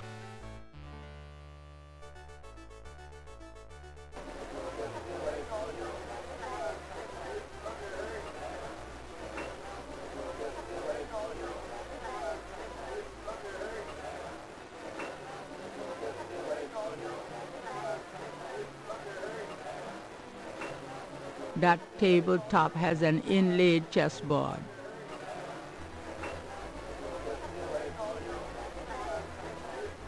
Nothing like a good game of chess, huh? Yeah, well, this isn't a good game. This is torture. Oh, well. Have fun. Excuse me. I hate to... But, hey, he's right.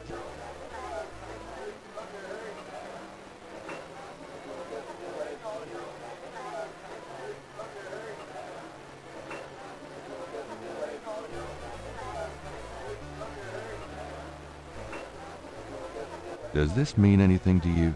Yeah, get away from me with her, will you? Got a second, Sam? It's about your game. I don't have a game. That's my problem. Don't you touch those chess pieces while I'm gone, you bastard.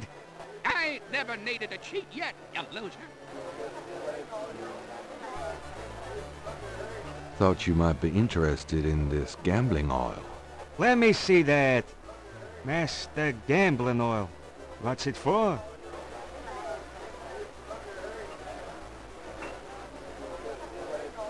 This is a powerful voodoo oil. Ah, go on. Really?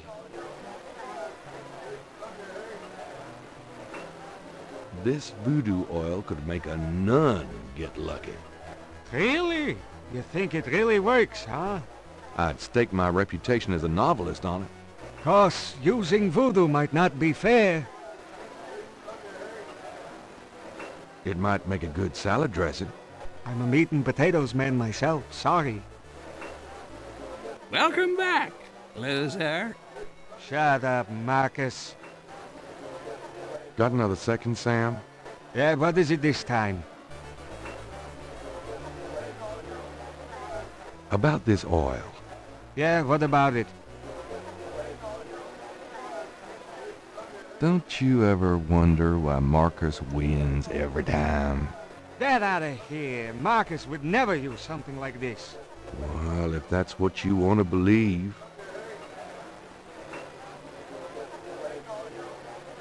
Got any squeaky doors?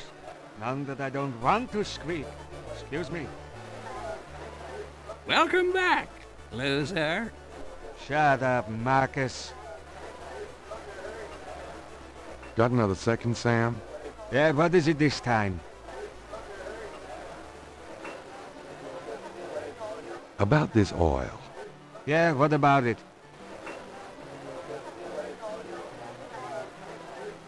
Don't you ever wonder why Marcus wins every time? Get out of here. Marcus would never use something like this. Well, if that's what you want to believe. This is a powerful voodoo oil. Ah, go on. Really?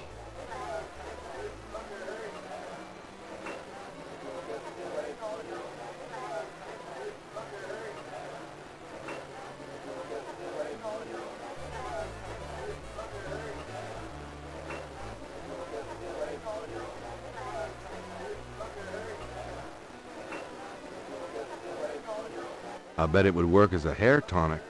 Look, no amount of tonic's gonna help this baloney patch. Thanks anyway. Welcome back, loser. Shut up, Marcus.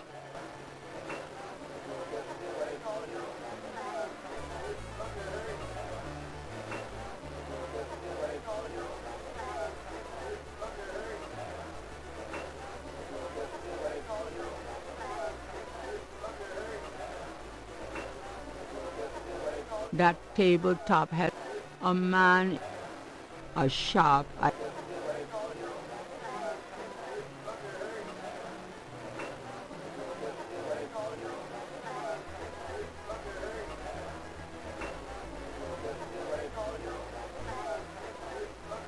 Ever have one of those days? So, having a good game? Shh. I'm concentrating. Fine. All right. What do you guys do when you're not playing chess? I used to be a jeweler. Marcus here was a butcher.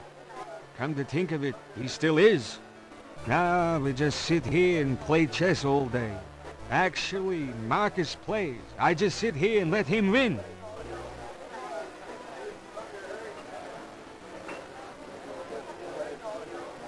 Somebody's using it right now.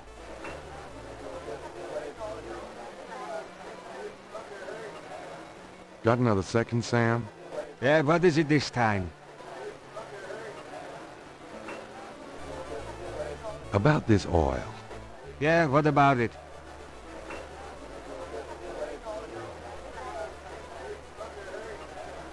You might be able to sell it to some poor dumb sucker. No, you sell it to some poor dumb sucker. Welcome back, loser. Shut up, Marcus.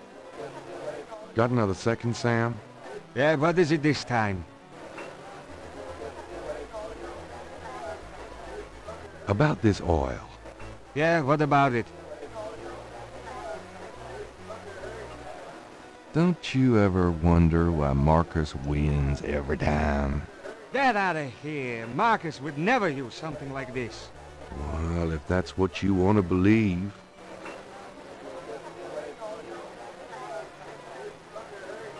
Never mind. Probably wouldn't work anyway. Hold it there. You really think Marcus uses this stuff? Would I make something like that up? Let me see that bottle. Oh, this looks authentic. Oh, it is. If I could really beat that bastard. Stonewall, give me a Pim's cup, would you? Coming up, Sam. How much you think I ought to put in here? Careful. You don't want to overdo it. Too much luck can be dangerous. Ha! There's no such thing as too much. Now stand back. Come on already. I'm ready to checkmate. We'll see about that, Mr. Schmutty Big Mouth.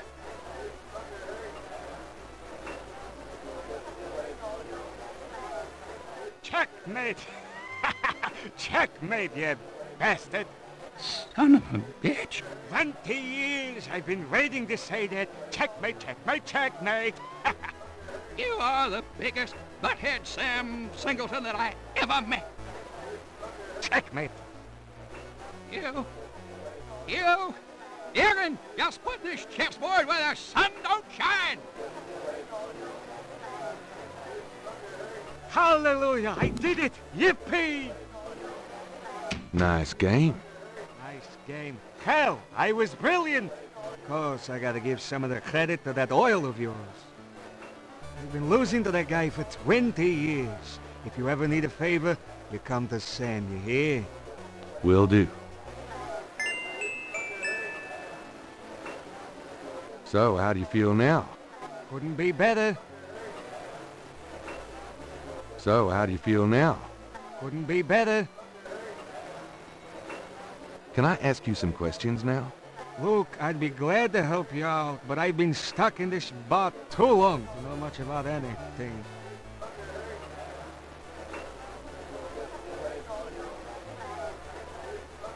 Does this mean anything to you? Not really.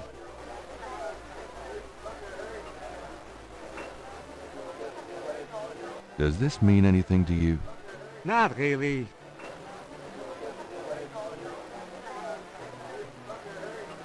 The crocodile mask is made of... It's a clay mold of Madame Kazunu's snake bracelet.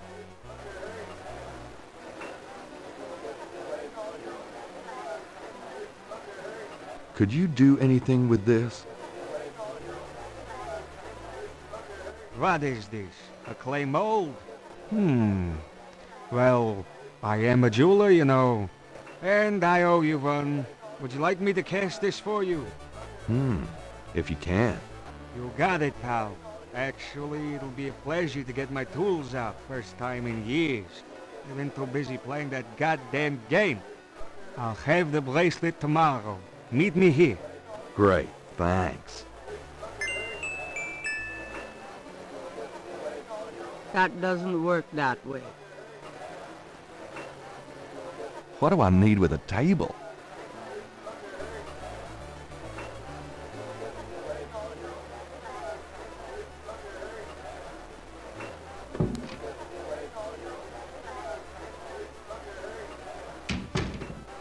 It's getting late. Gabriel decides to go home for the day.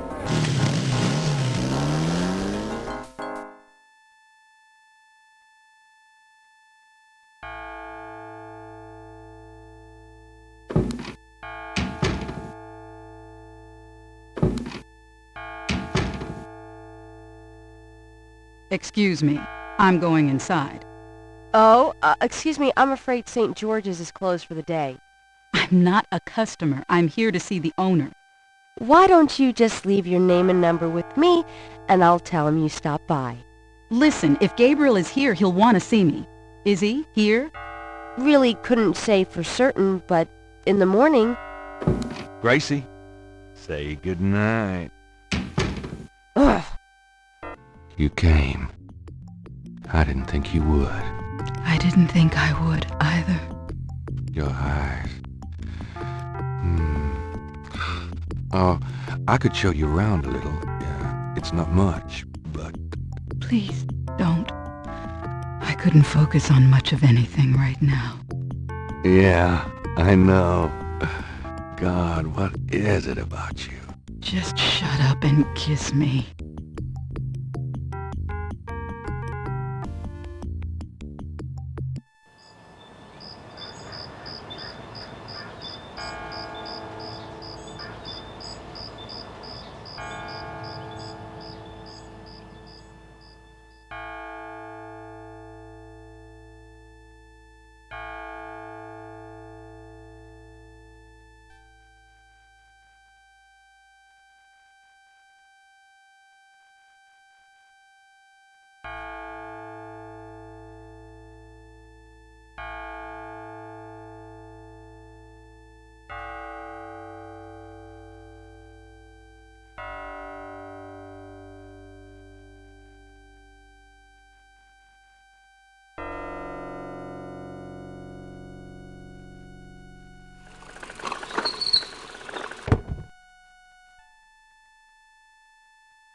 You're not speaking to me this morning? Don't be silly. I just have nothing to say. Did you find out anything about that pattern I gave you? Yeah, I did find something.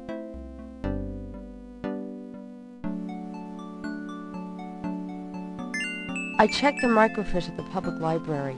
I found an article about a murder in 1810. The newspaper published a part of a pattern found around the body.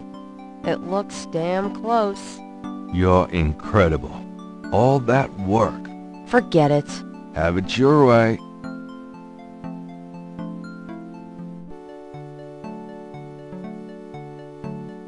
It's a newspaper clipping from the year 1810. The newspaper clipping describes a ritualistic murder in Congo Square. It includes a rough sketch of a pattern found around the body. The sketch is very similar to the reconstructed Veve.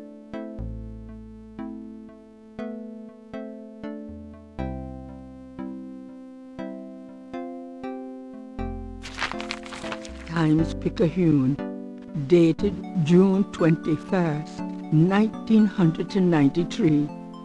Gabriel's eye is immediately drawn to an article about the Voodoo murders. He scans it quickly. I don't believe this. They've closed the case. What case? The Voodoo murders case. The paper says that the police have learned that the murders were the result of an underworld cartel war and that the war is over. That's not good. It's ridiculous. What about the killers?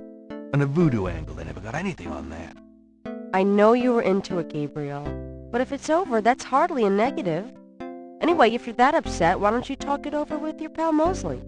You don't get it, Grace. Just forget it, okay?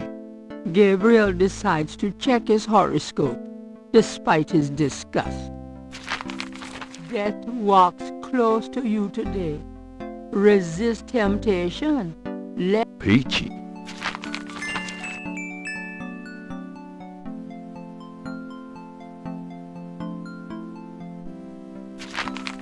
Gabriel skips the Voodoo murders article. What a farce. And rereads his horoscope. Death walks close to you today. Resist temptation, lest his eye fall on you too. Peachy.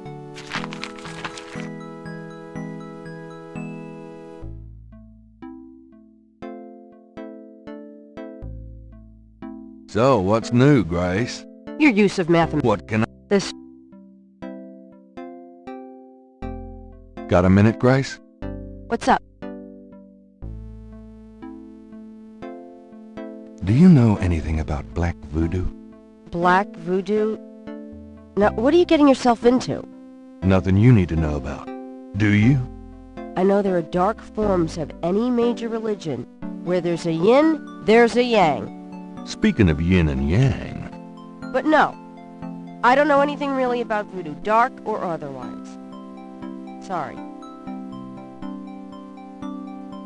Are you sure you don't know anything about black voodoo? You are desperate. I told you I can't help you. Do you know anything about Veve? I told you. Do you know anything about a secret voodoo hanfour? In New Orleans? I think so. No, I don't. But it sounds dangerous. You're not gonna try to find this voodoo group yourself, are you? Would I do that? You're sure you don't know anything about a secret voodoo temple? No. No, I don't. But if it exists, I wish you'd stay away from it.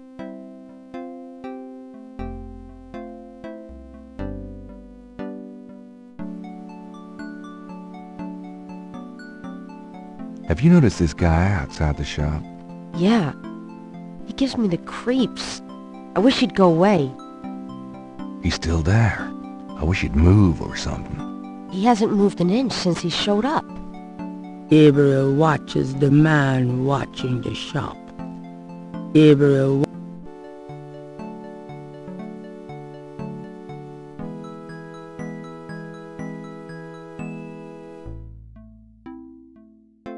Get the hell out of here.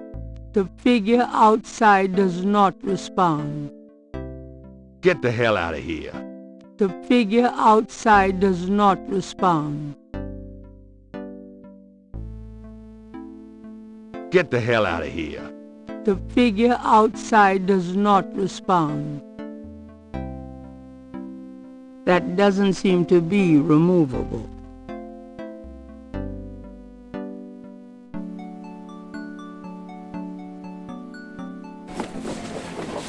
I'm going out. Uh-huh.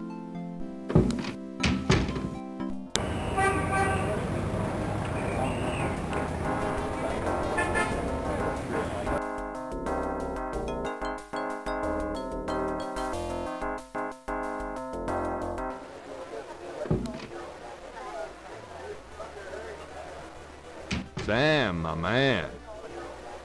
Hey there, it's you. I got that bracelet for you.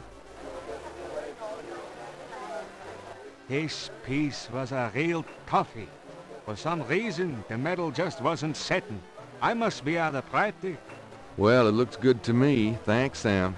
No problem. By the way, I'm heading out of town tonight. Yeah, where to? Marcus used to tell me that if I ever beat him at chess, he'd take me around the world. The old bastard has enough money stuffed in his mattress to cover the federal deficit, and he hates spending a penny of it. I'm gonna enjoy watching him squirm through every mile. Sounds like fun. Good luck. Are you kidding? Luck is my middle name. So, how do you feel now? Couldn't be better.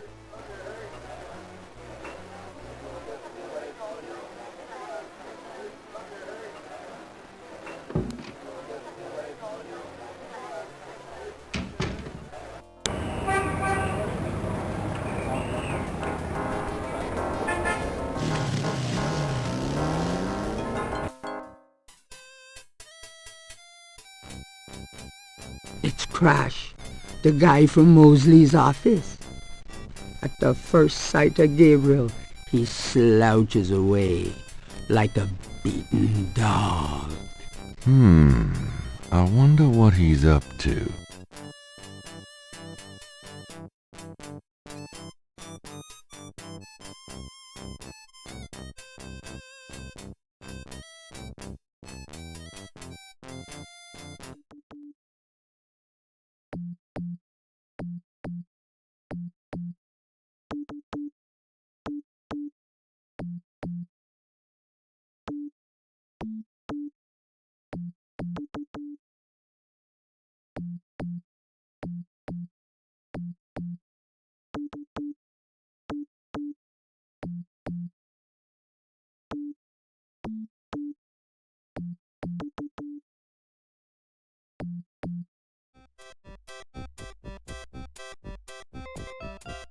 Hey, Crash, wait up! Crash only looks scared and keeps walking.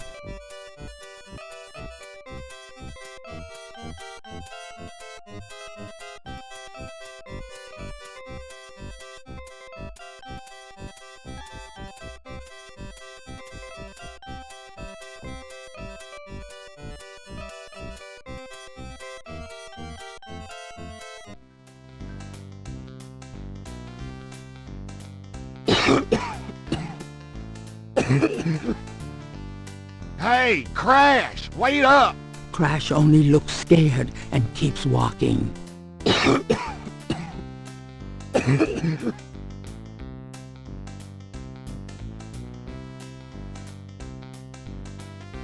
A vendor selling vignettes and cafe au lait has taken the lucky dog vendor's old spot.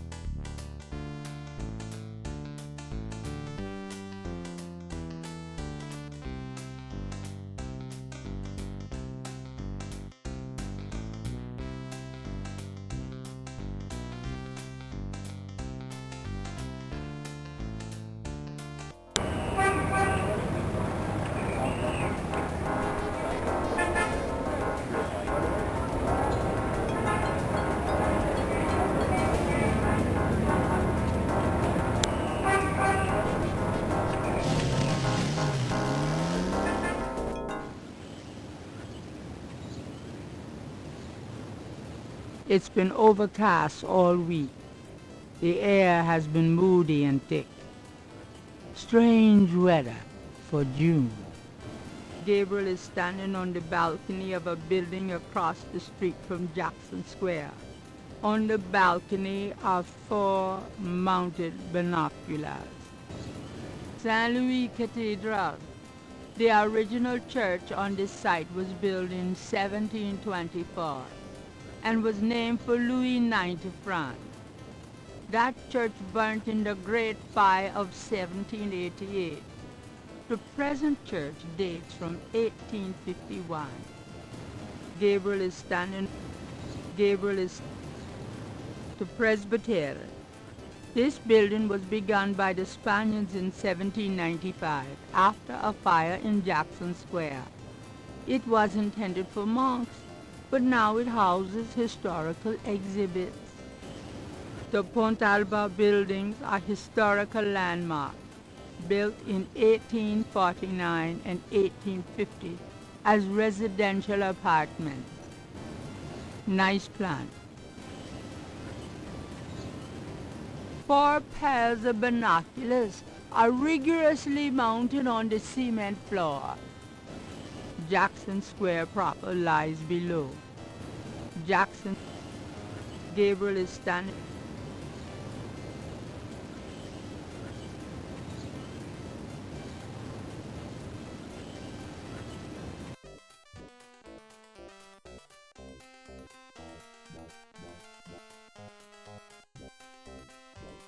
That's Crash. What the hell is he up to with that drummer?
Crash is huddled in a pew.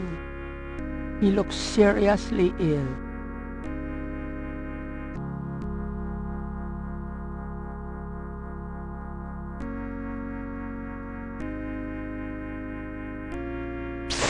Hey, what are you doing here? I'm praying. Leave me alone. Why are you praying? praying for my life, man. You look pretty sick. Shouldn't you be in a hospital? Hospital wouldn't do nothing. Leave me alone. You look pretty sick. Shouldn't you be in a hospital? I need to talk to you. Ask you some questions. No way, man. I'm too sick. Let's go away. Come on. I have to know what you know about these voodoo people. You don't know nothing about nothing, man. You're so far out of it, you wouldn't understand anything. Just like that friend of yours, Mosley. Go away. I'm not like Mosley. I know more than you think I do. I'll believe you. Forget it, man. It's not worth my breath. Come on, talk to me. I'm too sick to waste my time. Oh, go away. Come on, talk to me. I'm too sick to...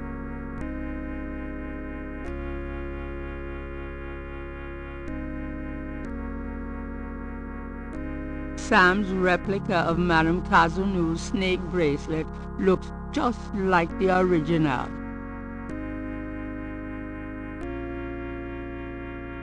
Do you recognize this? Where'd you get that? Why? Do you know something about it? Know something about it?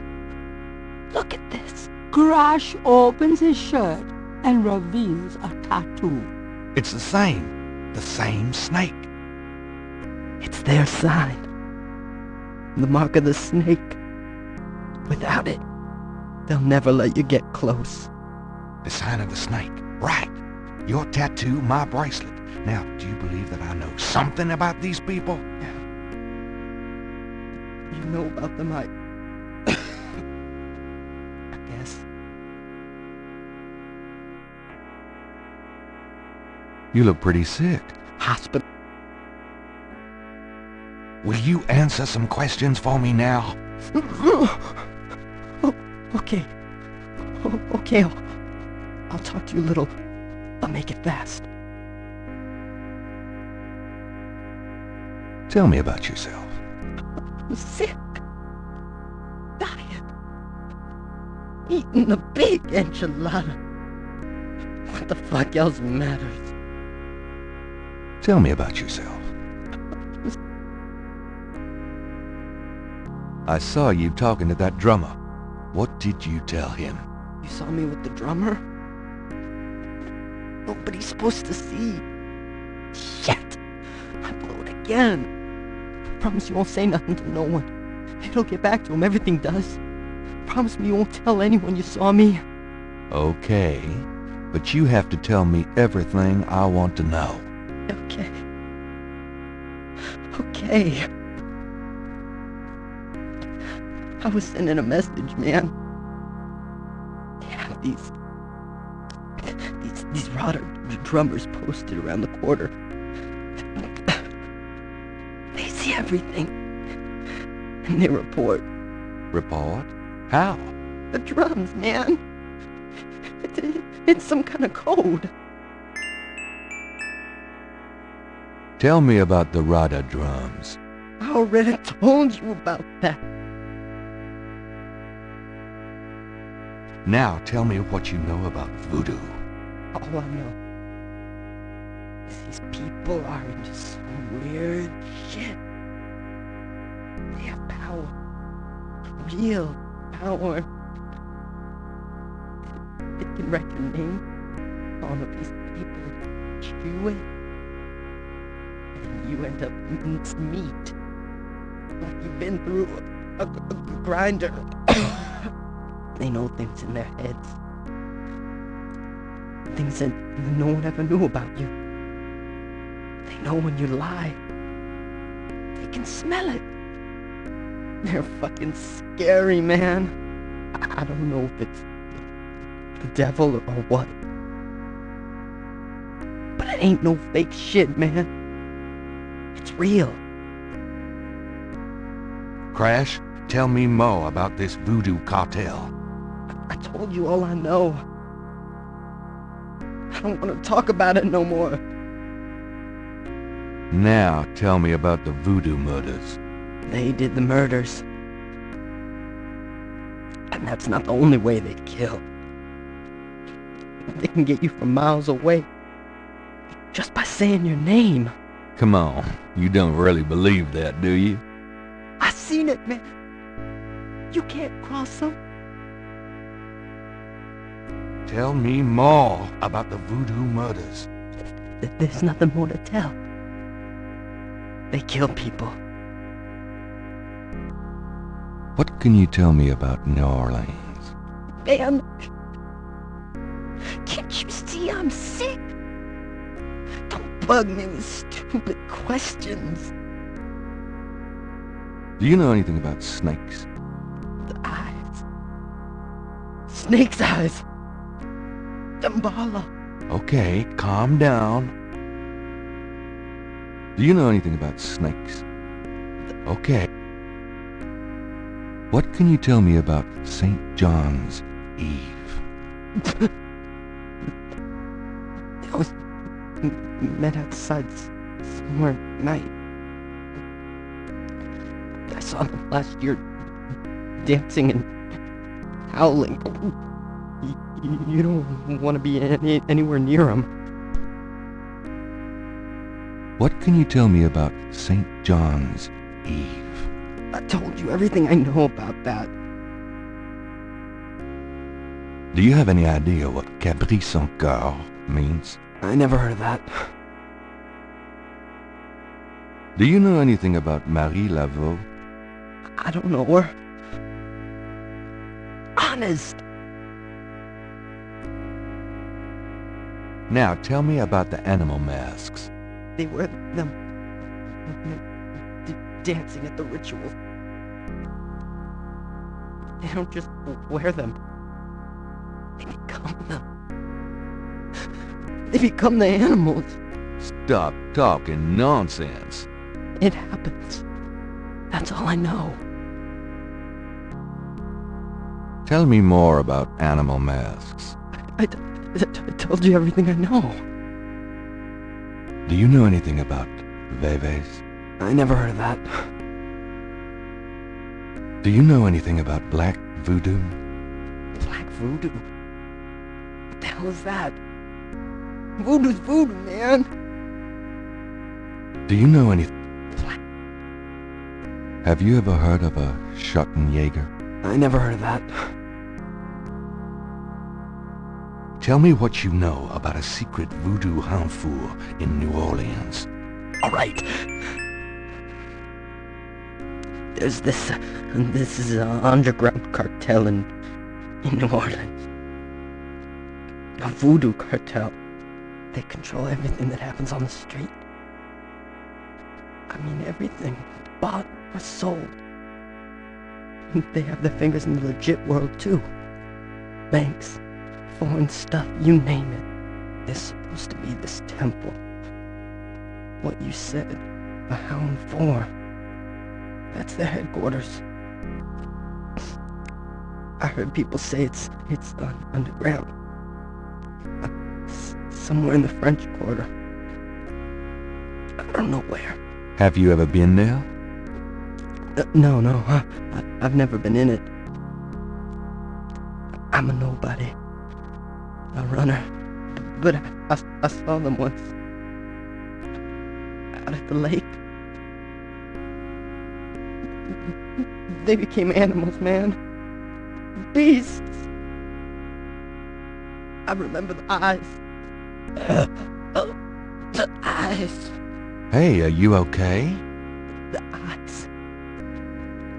The eyes of the snake. I think I should go get a doctor. Hey, are you alright? Someone! I need help! The eyes of the snake. Dambala. Oh! What snake? Crash! Crash spasms twice more, then died as Gabriel wanted. Oh, God. Oh, bastard. Crash is dead. He's not going to be very communicative.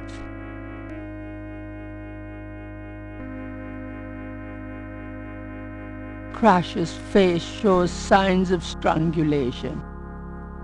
His death was not a pleasant one. Crash's shirt is closed. Crash's body is slumped in the pew. What a place for a violent death. There's no point in doing that with the corpse.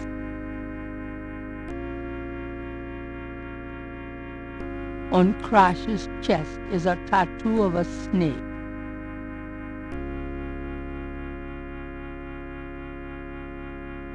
I guess I better copy this tattoo.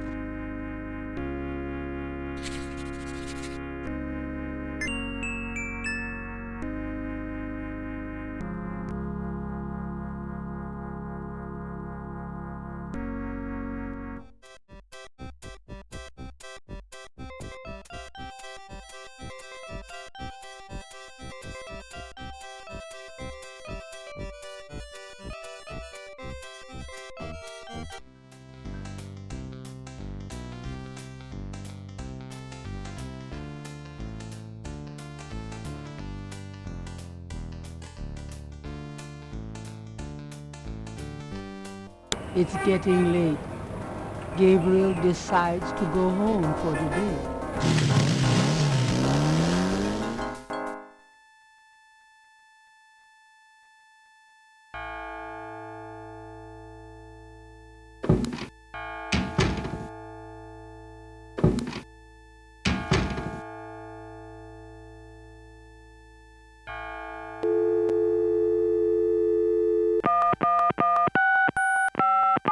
Hello? It's me. I can't sleep. Me neither. Can I? Yes. Come.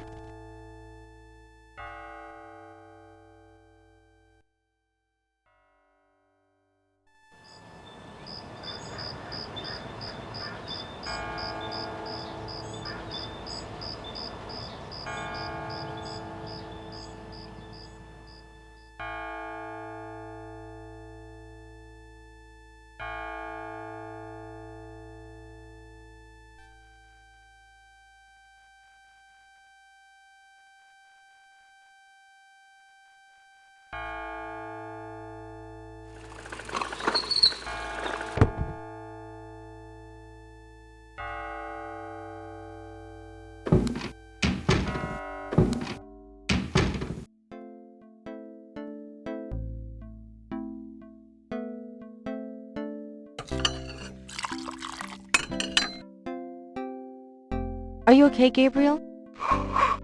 Sure. Great. Why? I'm worried about you.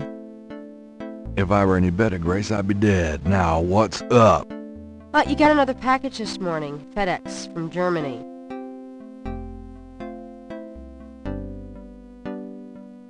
I was expecting that. Where is it? Well, it kind of came open, but I salvaged the contents. There was a letter from your great-uncle Wolfgang and a journal. The package just came open, huh? How'd you like the journal? Someone has to look after you. You're in trouble. In case you don't know it. Yeah, you've been reading my horoscope again, haven't you, Grace? Just read the journal carefully, Gabriel. Please. I got it.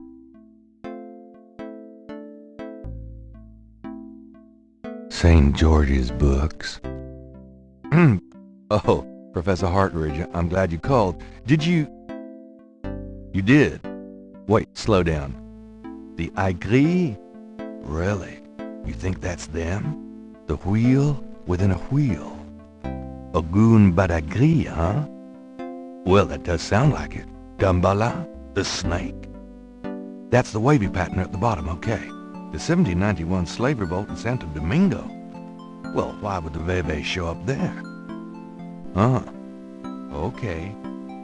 Okay. Okay.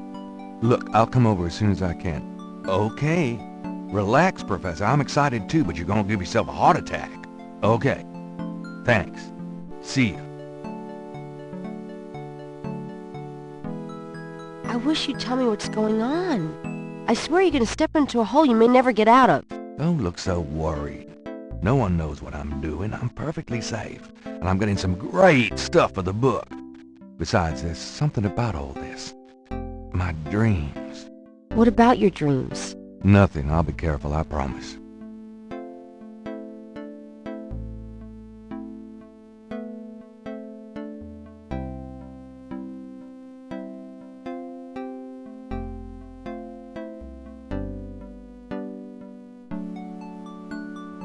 Gunter Ritter's diary is leather-bound. Its parchment pages are old and fragile.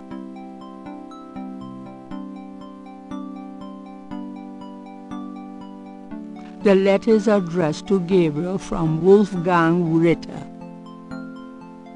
Wolfgang's letter says, Dear Gabriel, please read the enclosed journal carefully. It might help you understand your family's special obligations and our current predicament. God be with you, Uncle Wolfgang.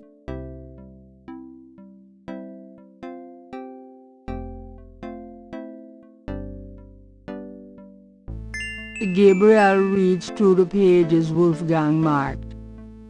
He reads of Gunter Ritter's journey to Charleston as witch hunter, hired by the townsmen to solve a series of ritualistic murders. He reads about Gunter's meeting with a beautiful slave woman, Tetelo, and of Gunter's tormenting urges for her. Oh, bastard. He reads of their physical union and passion, and of Gunter's investigations into the murders. The victims were all crew members on a certain slaving expedition to Africa, it seemed. The second to the last entry described Gunter's plan to set a trap for the coven committing the murders. He found the name of one of the surviving members of the crew, a man now living in the West Indies. Gunter has spread a false rumor that the man is returning to Charleston. He himself will impersonate a sailor and allow himself to fall into the hands of the coven. Naturally, Gunter has arranged for able-bodied assistants to follow and attack the coven before they can do him harm. Halsey, son of a bitch, wasn't he? Gabriel turns to the final entry of the journal.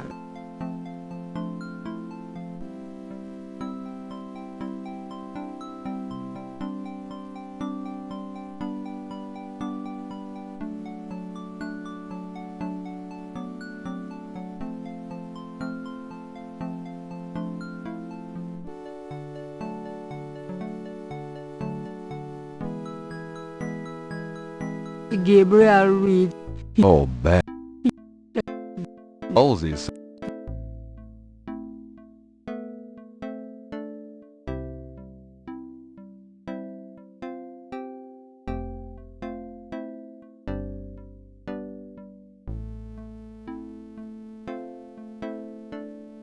Gabriel watches the man watching the shop.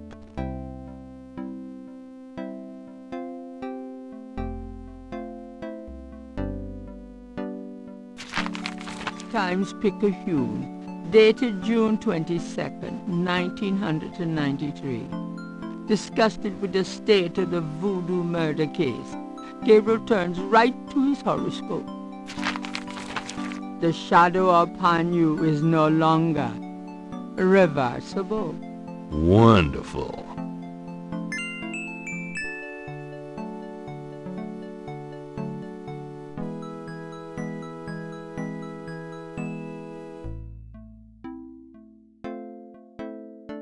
Got a minute, Grace? What's up? Have you ever heard of Damballa? Ooh, no. Makes my skin crawl, though.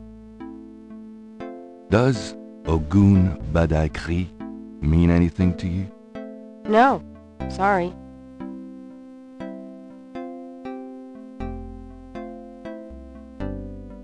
Could you do some research for me? Sure, what? Could you research Rada drums for me? Rhododrum? Sure. I don't think we have any books on that topic in the shop, but I'll contact our suppliers. Assuming any of them will extend you any credit. Tell them it's an emergency. Uh-huh. I can see where a Rotodrum book would be incredibly urgent. Anything else? I can't think of anything. Okay. Do you know anything about Rotodrums? Not personally, but I'll try to get something on it for you, like you asked.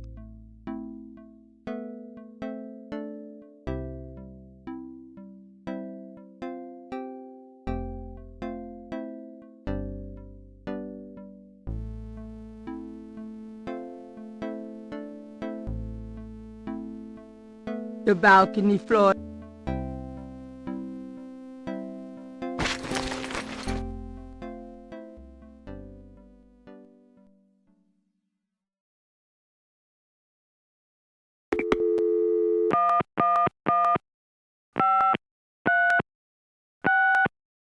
Yeah, what do you want? Sorry. I think I have a wrong number. Good.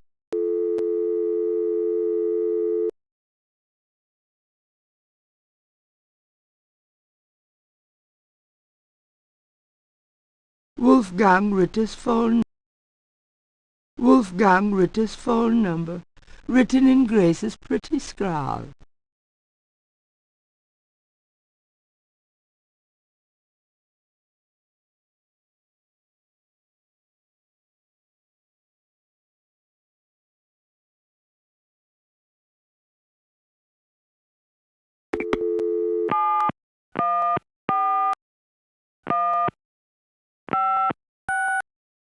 No.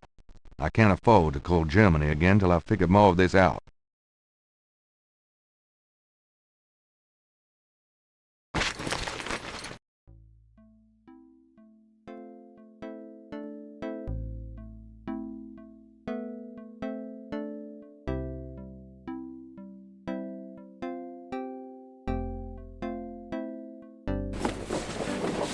I'm going out. Don't hurry back on my account.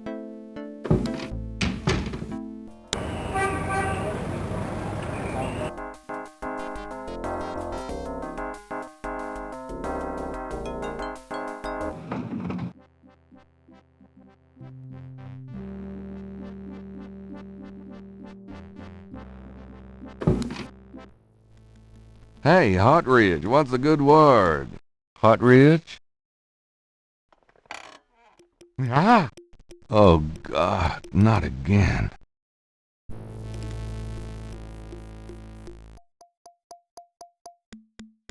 Something about Hotridge's death mask reminds Gabriel of the way Crash checked out. Not a pretty ending. Whatever Hotridge may have learned, he cannot share with Gabriel now. At least, not vocally. I'm not touching that body. Dr. Hotridge's desk. On the desk is a sheet of paper with some scribbled notes. It looks recent. Dr. Hotridge's desk is remarkably neat, especially considering the rest of the room. On the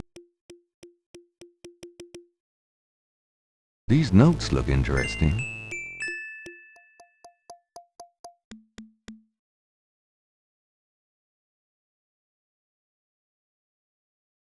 Hotridge's notes are scribbled on notepad paper. Hotridge's notes are scribbled on notepad paper.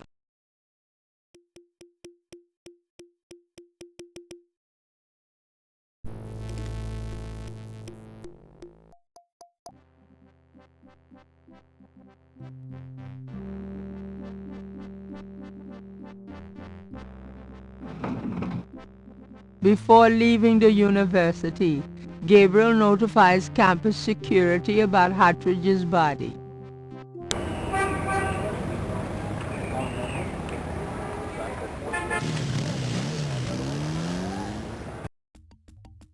Why is it so dark in here?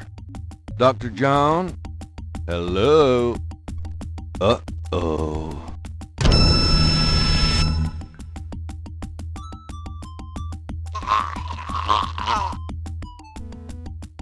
Gabriel is currently bonding with the museum's python. It's an electrical switch.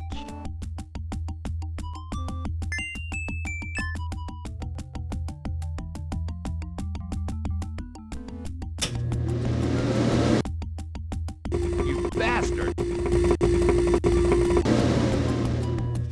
Good day, Mr. Knight.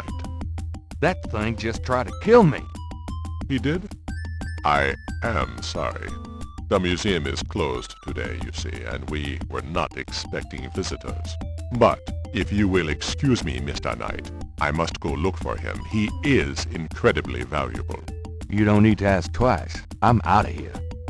By the way, you might want to lock your door next time you're closed. Not a bad idea. Goodbye, Mr. Knight.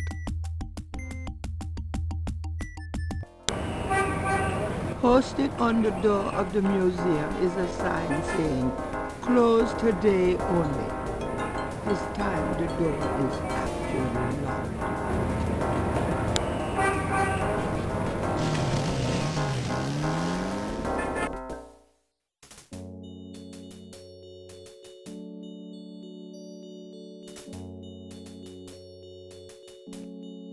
The second message made from the voodoo crosses is on the wall. Let me get these new marks down.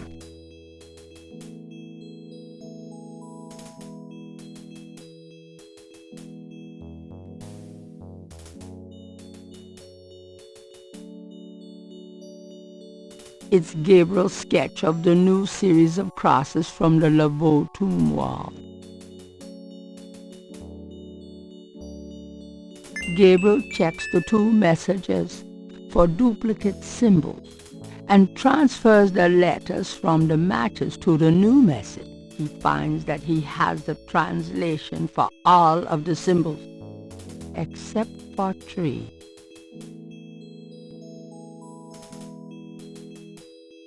Gabriel gazes at the translation of the second voodoo code message.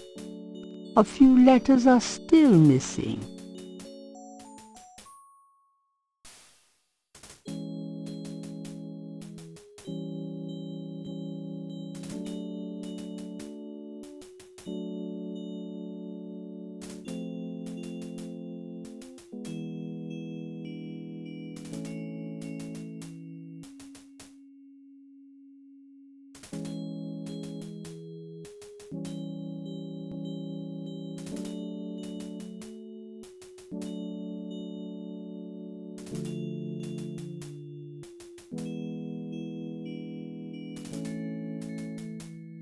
I think I'll leave a message of my own.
Pleased with his message, Gabriel tosses the break down.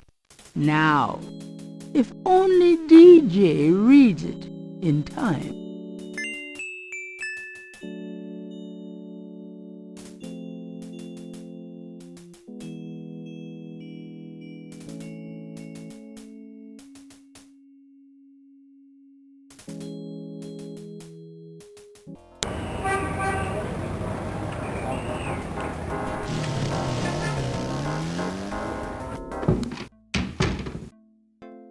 What happened to you?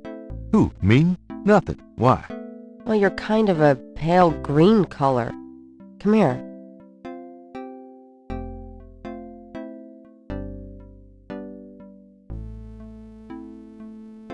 Pale green, you say? Charming. What's that on your face? I'm sure you'll tell me.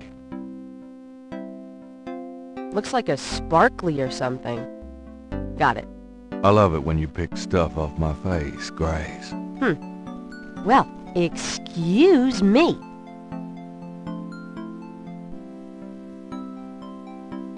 There's something in the ashtray. The item in the ashtray is too small to pick up by hand.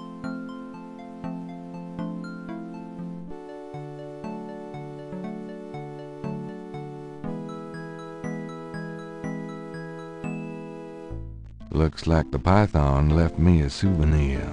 Very interesting.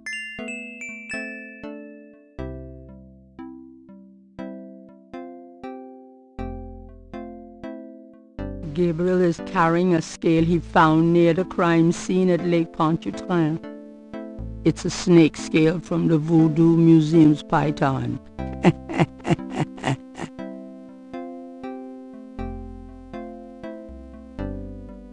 Gabriel magnifies the snake scale from the Voodoo Museum's python. It's hued with purples and greens. It matches the scale from Lake Pontchartrain. He places the two scales together. Gabriel has matched the Lake Pontchartrain scale with the scale from the museum python.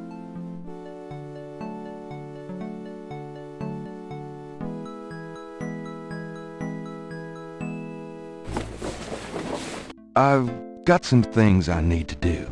See ya.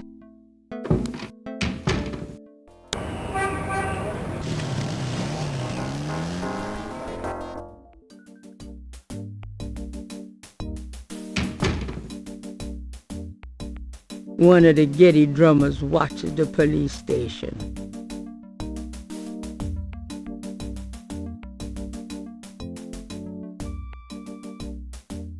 Got a second, officer? What can I do you for?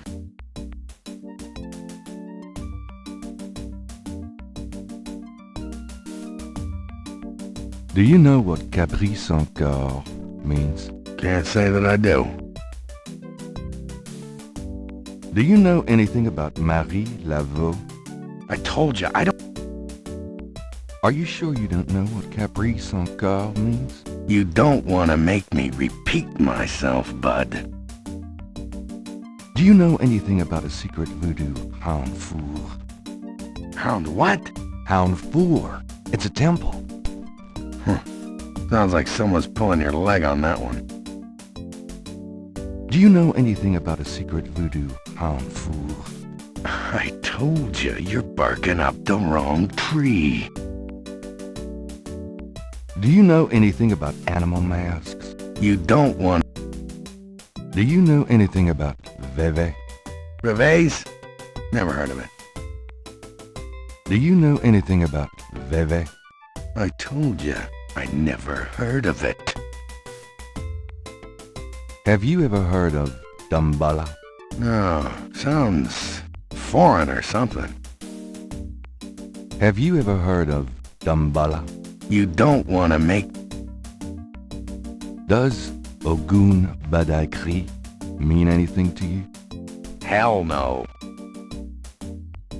Does Ogun Badaikri mean anything to you?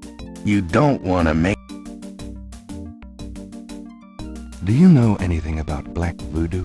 Black? Voodoo? Isn't that kind of the same thing? Actually, no. Well, all I know about voodoo is to keep away from it. You should too, Knight. Do you know anything about black voodoo?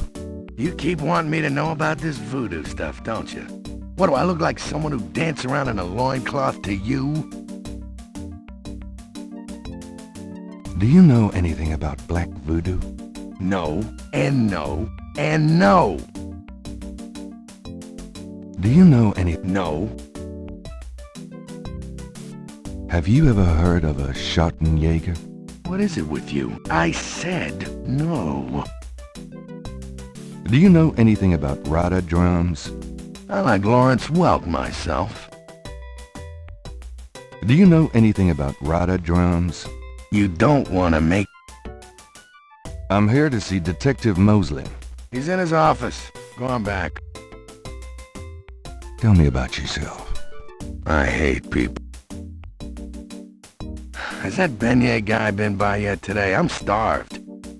I haven't seen him in a while. I don't think he's coming by here anymore. Damn. You can't count on anything these days.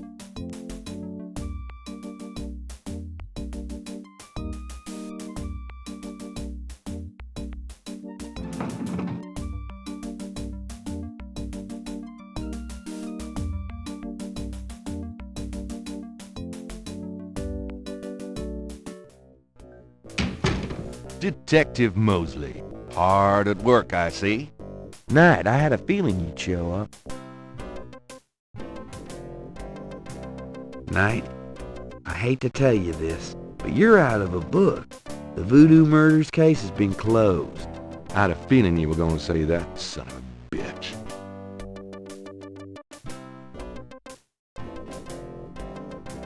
Can I ask you about some stuff? You're the writer. Ask away.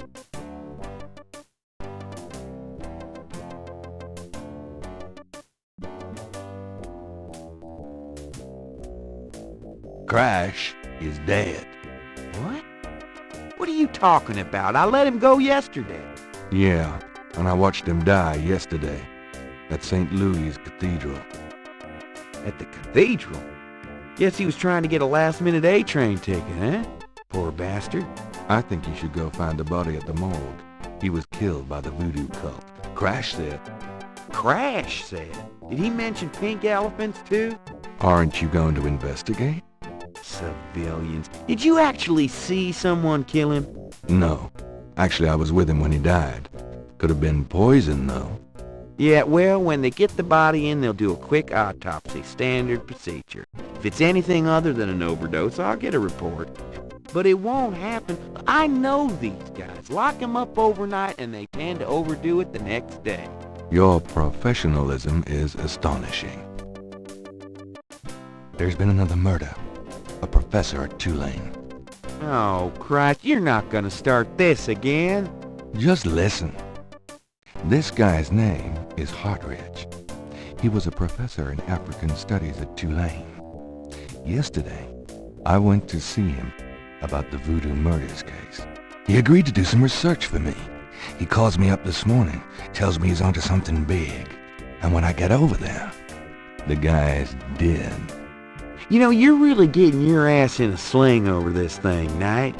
It's not about me. Look, Hartridge's death looked just like Crash's. I'm telling you, they were both murdered. And by the same people who did the Voodoo murders. Did either Crash or this new guy have their hearts ripped out? No. Then there's nothing to link either to the Voodoo murders, M.O. Besides that, the case is closed, Knight. If the coroner's report asks for a homicide investigation on either of these guys, fine. But it's not going to be related to the Voodoo murders case unless we find damn good reason to do so. But I'm the link to the Voodoo murders case, don't you see? Look, if I were you, I wouldn't repeat that to anyone. If I weren't an old friend of yours, I might take you seriously and lock you up. As it is, maybe you should start keeping your mouth shut. Not involve other people with this shit if you think it's so dangerous. What's the status on the Voodoo murders case? The case? What case? I told you, the Voodoo murders case is closed. How can you just close it? It's not solved, is it? Oh, it's solved. Turns out the Chicago Mafia was trying to invade local territory, using Mississippi for drug running now that Florida's so hot. What we had here was a little resistance from local businessmen. Word came in this morning that the Chicago group is giving up and pulling out of New Orleans. But that doesn't bring the killers to justice. Well, the boys upstairs seem to figure it this way. Let the slime kill each other. Better the vermin we know than the Chicago vermin, I guess. The attitude in the department is that we've just been done a huge favor. They're probably right. What about the local cartel?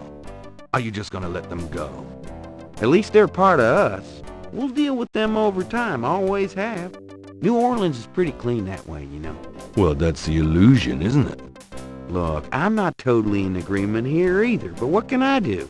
These guys are not about to get caught. I'm disappointed about the book, too. Next big murder case I get, I'll call you in and we'll do that one up right, okay? In fact, I could probably dig up some old cases and you could spice them up. No, thanks.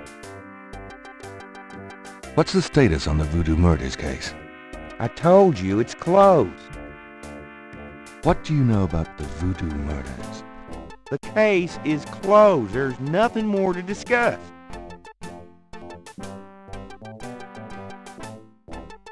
Do you have any idea what caprice en coeur means? Hell no. Is that French? True enough. Do you know anything about Marie Laveau? I told you, I don't know her. Do you know anything about a secret voodoo hound fool? Oh, come on. Someone's pulling your leg, Knight. Are you sure? There's nothing secret about voodoo in New Orleans. There's a museum, for Christ's sake. Yeah, but that's the stuff they want you to see. You're getting mighty paranoid, Knight. Do you know anything about a secret voodoo hound fool? I told you, you're nuts. Drop it. Do you know anything about animal masks? Animal masks? I don't think so. Never ran across anything like that. Do you know any animal masks? You mean like those Halloween masks they sometimes use in robberies? I don't think so. More like real animals. Never ran across anything like that. Do you know anything about veves? What? Veves. They're ritualistic patterns used in voodoo. You know, like those marks we found around the body. You know what the department says about that, Knight. That voodoo stuff is faked. Yeah, well, they're wrong. These veves... Look, just stop worrying about them marks. I don't think they're relevant. Do you know anything about veves? I told you, I don't think that's relevant. Have you ever heard of Damballa? You mean gumbo? No, I mean Damballa. Never heard of it. Does the name Ogun Badakri mean anything to you? Say what? Ogun Badakri. It's a Vodoun loa. Speak English or shut up, Knight. Sorry, I didn't mean to confuse you. Guess I'll take that as a no. Does the name Ogun Badakri mean anything to you? Don't start with that again. I already got a headache. Sorry. Have you ever heard of Damballa? You mean gumbo? No, never. Do you know anything about black voodoo? Black voodoo? Sounds like a put-on to me. Do you know anything about black voodoo? Black voodoo? Have you ever heard of a... Nuts. Do you know anything about Rada drums? No. They're these African drums, and they're being used all over the French Quarter to send messages for the voodoo cartel. Yeah, right. When them drums announce a blue light special at OK Mart, let me know. Do you know anything about Rada drums? Stop with the drum stuff, would you? How can I convince you to reopen the case? Look, the department's not interested. So, couldn't you make them interested? With what? I've got 7 bodies and still no leads. The voodoo angle's worthless. And besides, these people aren't hurting anybody but out-of-town drug dealers and hitmen. The voodoo stuff is not worthless. It's the key to the whole thing. And these people are dangerous. They need to be stopped. Okay. You want me to reopen this case? Prove what you just said. What do you mean? You need to prove there's a legitimate voodoo cult in New Orleans. Prove that they're a threat. Get me a lead on the cult.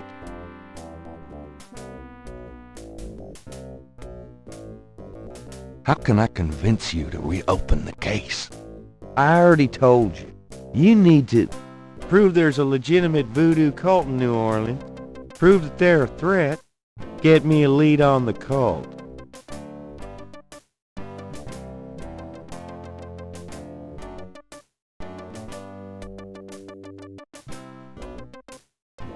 I have these 2 snake scales. One's from the crime scene at Lake Pontchartrain.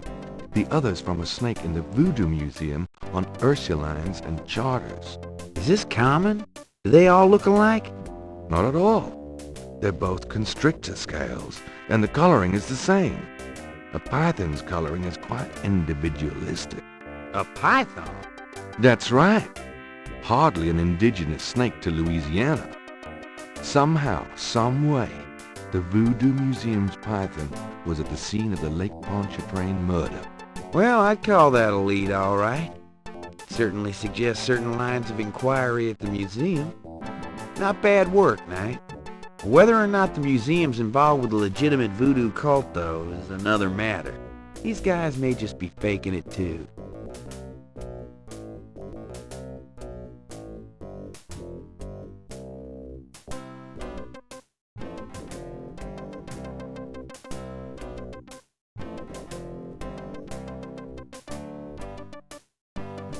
This is a newspaper clipping about a murder committed in 1810.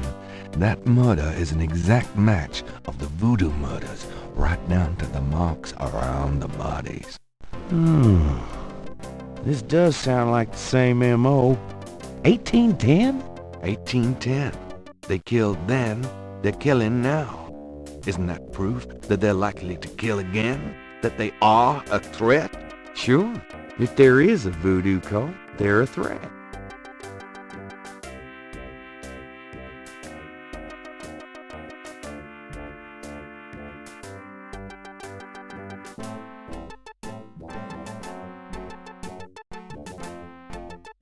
Take a look at these notes. They're from Professor Hartridge at Tulane University.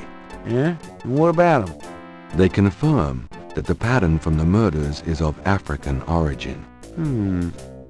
This is interesting, if true. But how do you know he had the right pattern?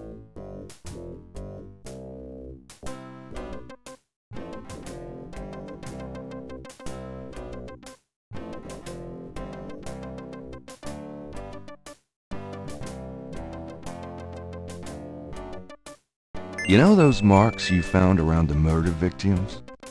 This is a reconstruction of the whole pattern. What makes you think this is an accurate reconstruction?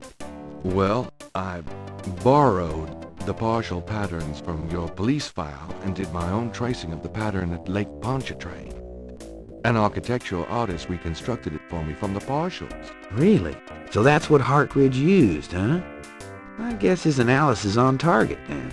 Okay, the murders were committed by a legitimate voodoo cult. You proved your point. Okay, I'll reopen the case. I hate to admit it, but you've done some pretty good detective work here tonight. Well, you know what they say. Imitation is the sincerest form of flattery. Well, point taken. Glad I could inspire you. I'll check around the department, but I have a feeling I'm on my own. In fact, I better lock up this office just in case I step on a few toes. Come on.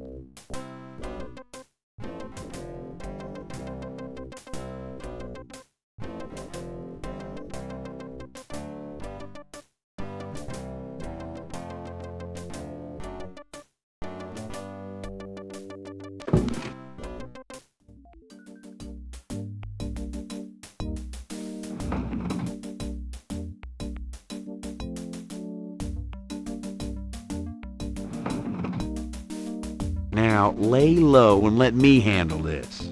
Yeah, fine.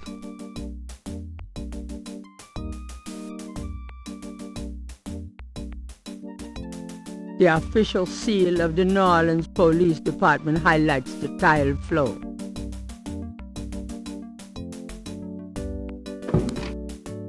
It's getting late.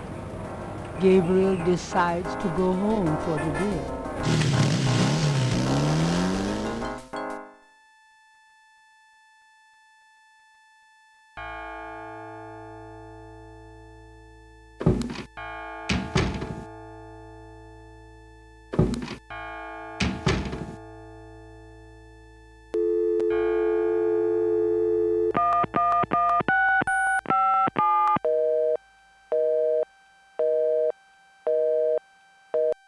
Dang!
What is it? What's wrong?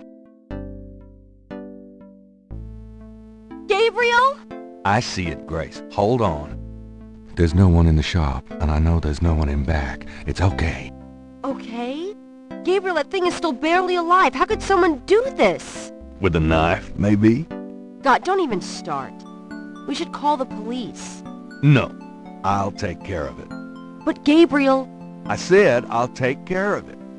Why don't you go get some coffee? I'll have it all cleaned up before you get back. Oh, they know where you live now. It's gonna be fine. Now go on. Are you sure you don't want to go home? I could close the shop today. No. I'd rather keep busy. I'll be fine. At least that creepy guy is gone. Ugh. Not that they aren't still watching. Anyway, speaking of keeping busy, we got that book you ordered in this morning. The one on rotted drums. Really? Great.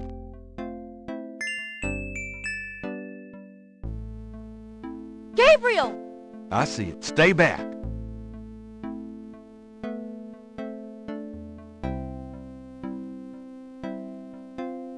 The welcome mat is well worn. Unfortunately, that's only because Gabriel picked it up second-hand, not because of a stampede of customers. Special delivery, it seems.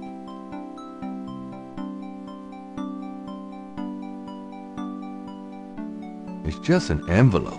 I can see that.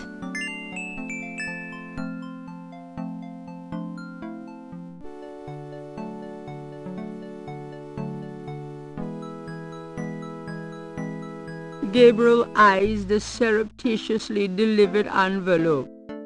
There doesn't seem to be anything unusual about it. Gabriel opens the envelope and finds a note from Mosley and a small brass key.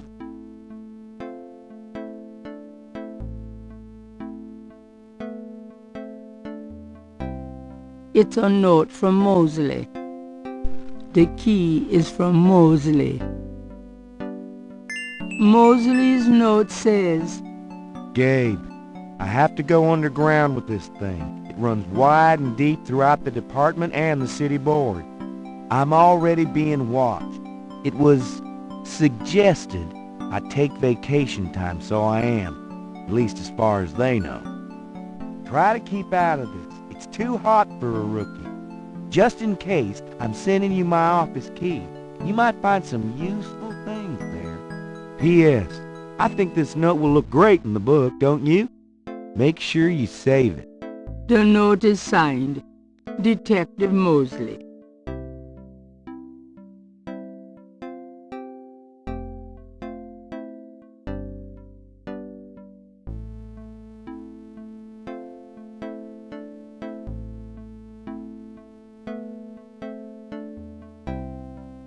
Are you okay? I'd be peachy if you'd give up all this voodoo crap, Gabriel.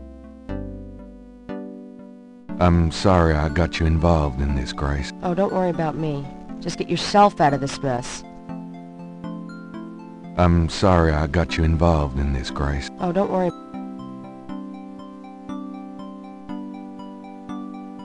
Got a minute, Grace? What's up? Are you sure you don't know anything about Dumbala? I told you.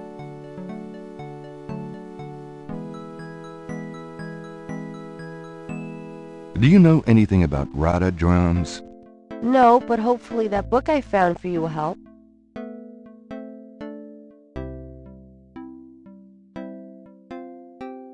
Got a minute, Grace?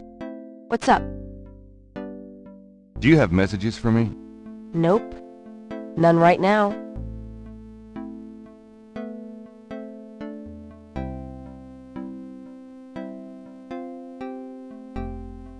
Grace actually managed to find a book on the Rada drum code. The book contains several pages of Rada drum code.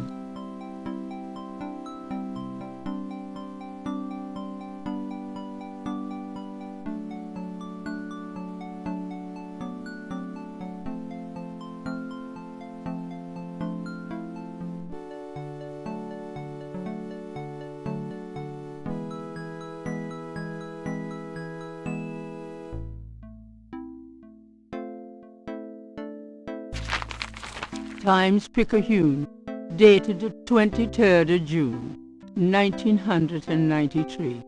Gabriel finds an article about St. Jean's Eve. It discusses the day's Catholic roots and its adoption by Voodoo devotees. In the early to mid-1800s, St. Jean's Eve was celebrated with elaborate Voodoo gatherings at Lake Pontchartrain, Bayou St. Jean, and other sites outside the city. These days, the day is commemorated commercially in some of the local shops, and a few churches still hold a St. Jean's Eve Mass. Despite his better judgment, Gabriel reads his horoscope. Today you will either die or your life will change forever. Sure, why not? It is St. John's Eve.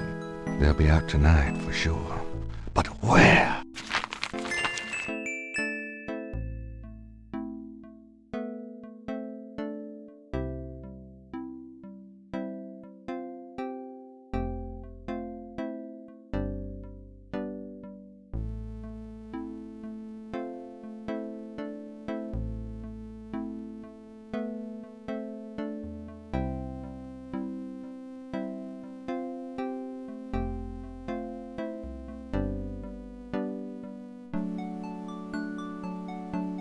Will you do me a favor? What? Use your paints to copy this snake tattoo onto my chest. Now why on earth would you want me to do that?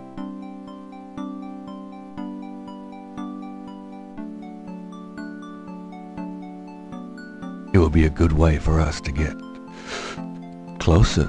Really? Well, no. Come on, Grace. I really need that tattoo. Then give me a good reason.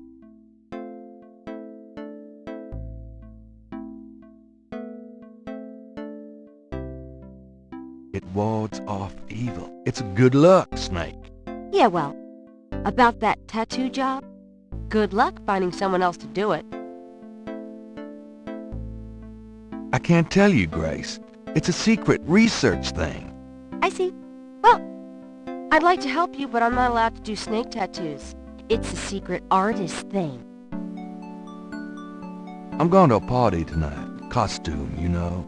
You don't say. I guess you're going with Malia.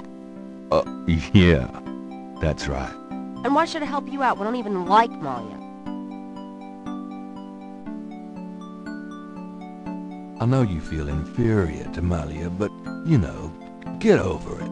Your persuasive power is astonishing, but I'd hate to use my inferior painting skills on your manly chest and ruin it for her. No. You know what they say? All the world loves lovers. You know what else they say? No. I'm sure Malia would appreciate it. Really? Do you think? Maybe she'd even let me into one of her hospitals the next time I split my head open. Imagine that. Grace! No, I just couldn't live with that much richness in my life. I'd rather stay the poor nothing that Malia Getty never knew. Thanks anyway. Oh, forget it. Fine. Come on, Grace. I really need that tattoo. Then give me a good reason. Oh, come on. I need it for that costume party. You haven't told me why I should help you get ready for your date with Maya. Well, if you're jealous about my feelings for her... You know that's not it. I just think, as your friend, that she's trouble. It's perfectly understandable. I know you have certain feelings for me. Quite naturally. Me? I would rather be hung by my hair over a bed of scorpions. I know it must be hard having it in your face like this. No chance to avoid hearing about it, seeing it day by day. Fine, I'll do it. Just shut up. Can we at least go in the back? Sure, but... Could you say that one more time and pout your lips more? Ugh.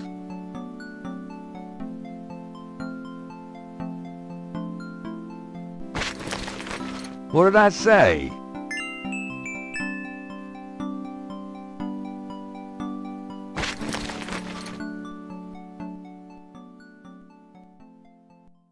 All right, let's go.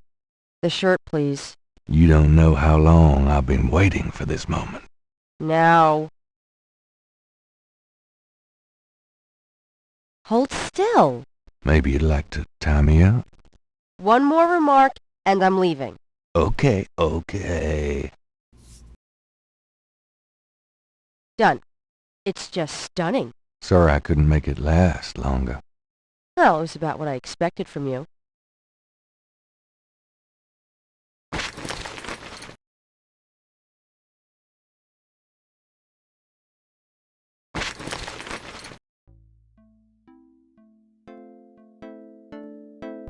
Grace keeps her art supplies here.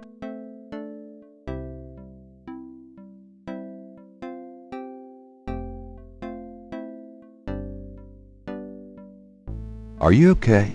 I'd be peachy if you'd give up all this voodoo crap, Gabriel.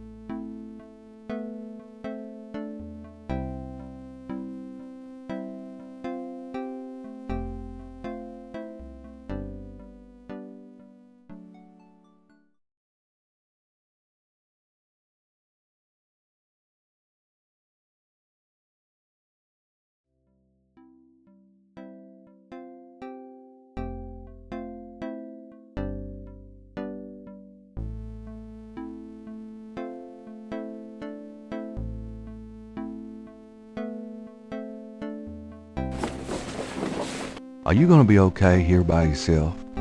I'll be just fine. Just fix this, okay? I'm trying, Gracie.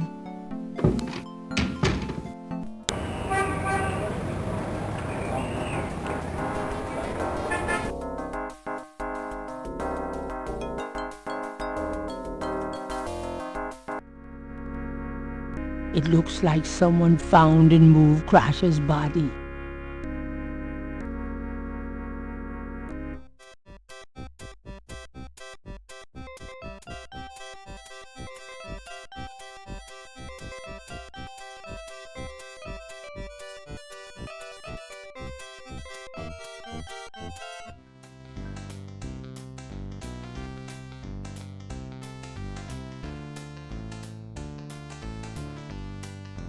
A vendor selling Bennett and Cafe au lait has taken the lucky dog vendor's old spot.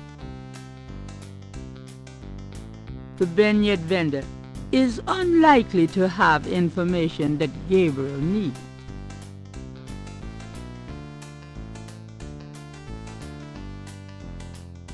Hello. What can I do for you, sir?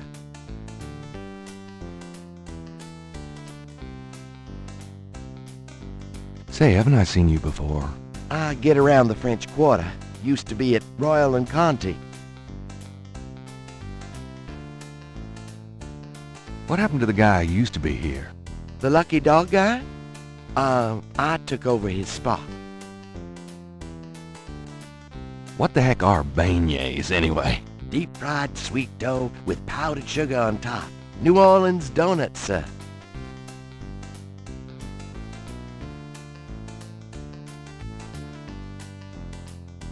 You say you used to be at Royale and Conti? That's right.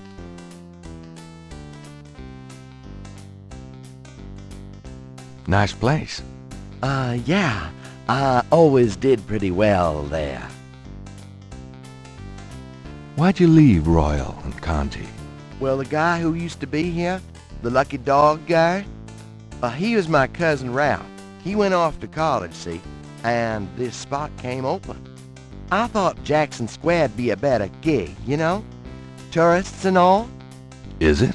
Well, no, actually. Why don't you go back there? Do you think? I've been kind of torn.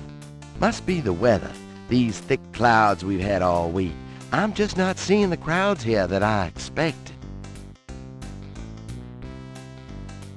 I definitely think you should go back to Royal and Conti.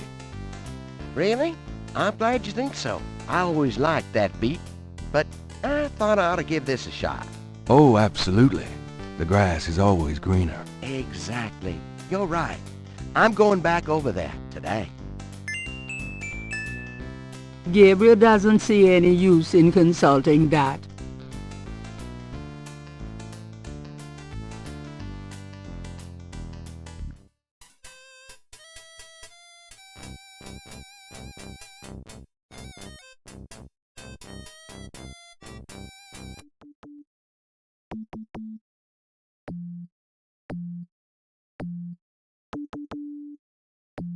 It's one of the Rada drummers.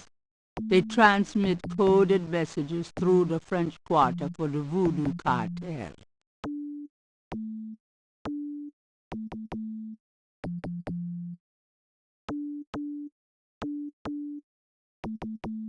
Gabriel listens carefully to the drums and opens his Rada book to translate.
If Gabriel's translation of the drum code is correct, there'll be a conclave tonight in the swamp.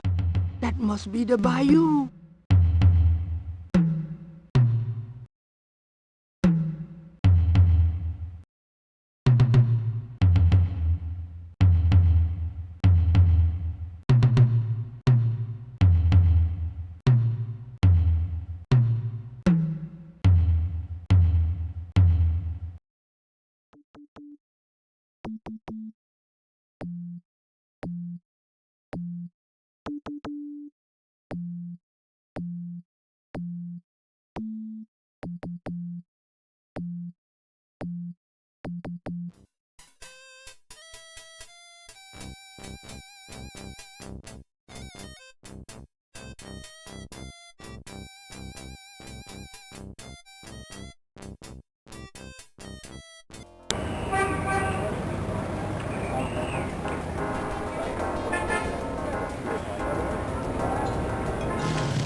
Hey, it's a beignet guy. He's back. Where?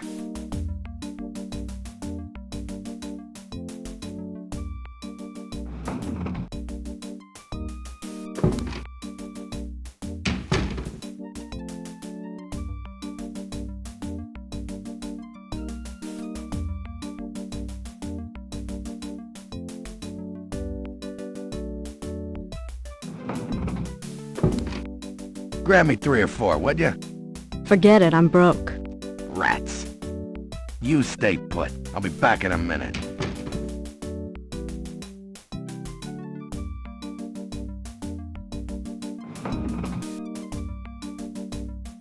A vignette vendor has stopped outside the police station. He must do great business here.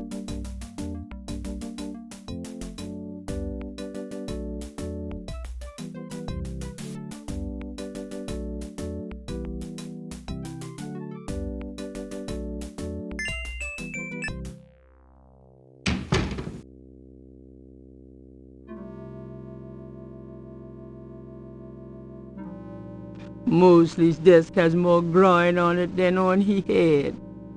Logs of unsolved cases, perhaps? Mosley's... Gabriel doesn't see anything of interest there. Gabriel could take that, but it does not look very helpful.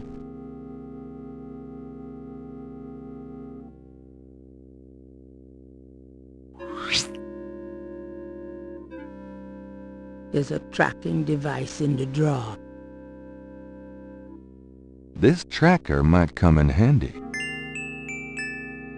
The drawer is empty.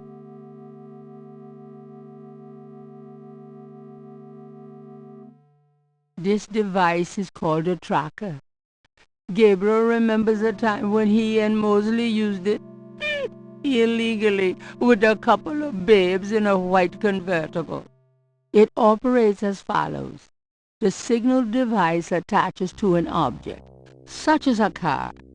The signal device emits a signal that appears on the tracker, LED, allowing the object to be tracked. It's a signal device for the tracker.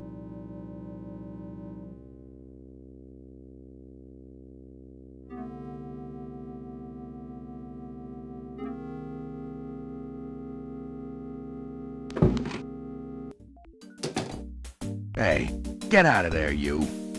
Sorry, just looking for a restroom.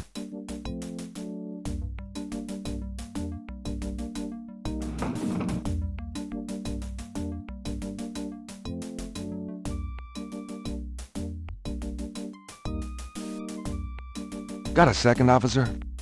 What can I do you for?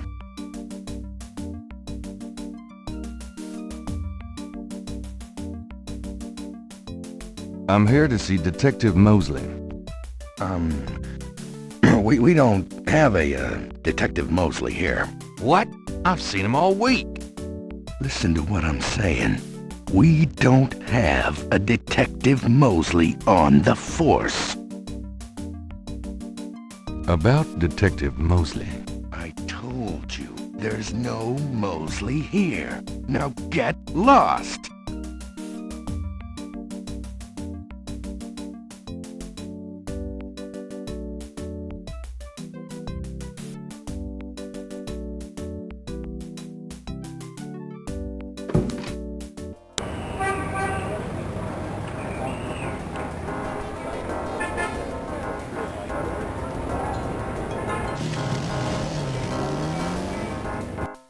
Hello, Dr. John.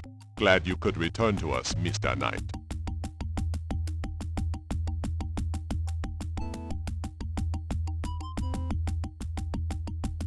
Could I ask you some more questions? Of course. I also find our dialogue stimulating.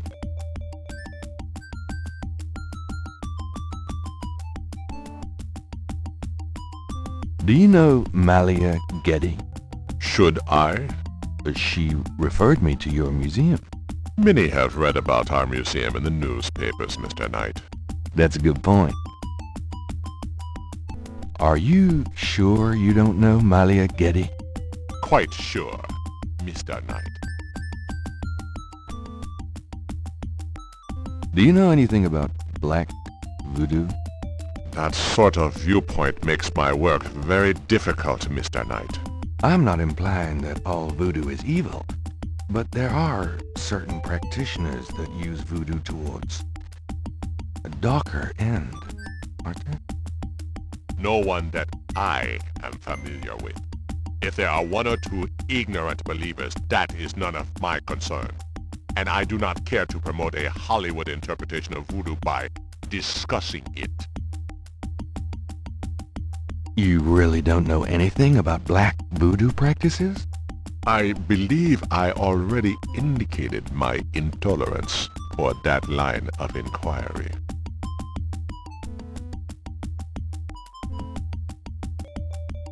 Do you know anything about a secret voodoo hound four?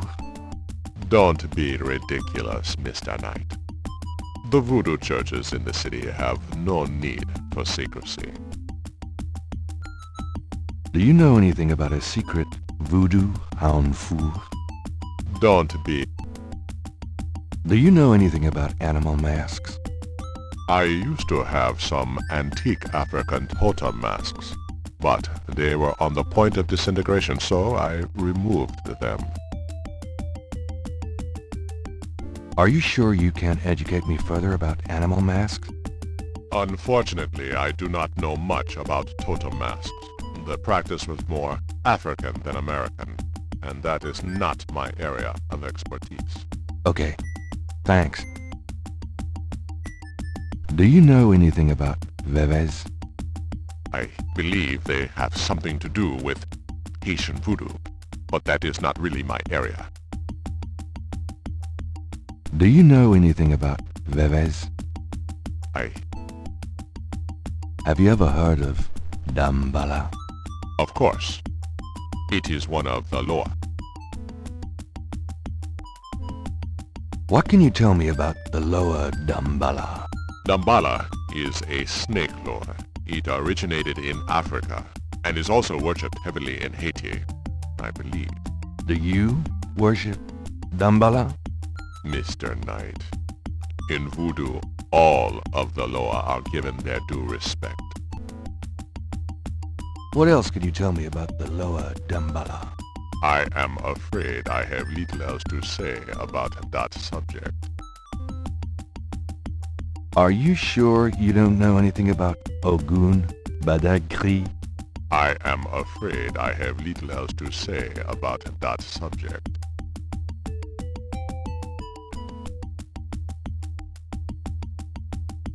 Do you know anything about Rada drums? There are some against the wall, but I do not play myself. You don't know anything about a drum code? I do not believe there is such a thing, Mr. Knight. Do you know anything about Rada drums? There are some against... You don't... I...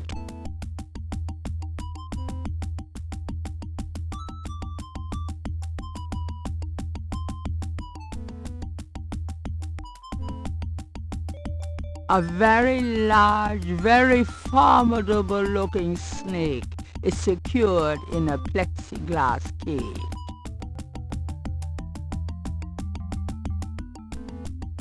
The snake doesn't look up for conversation. Gabriel can't do a thing with a drummer on the street. Do you know of anything interesting going on this evening? You mean for St. John's Eve? Mr. Knight, I know of nothing that you would find amusing. Do you know of anything You mean for St.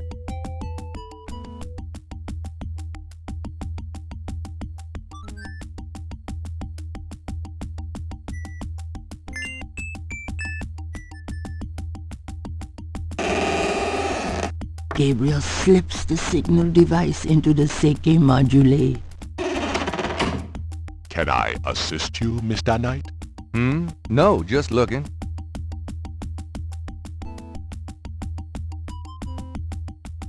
I hate to rush you, Mr. Knight, but I am afraid I must close the museum early this evening. This is St. John's Eve, and it's getting on towards dusk. I have things I must do. I see. No problem. I'll just leave. Goodbye, Mr. Knight. May the spirits guard you well tonight.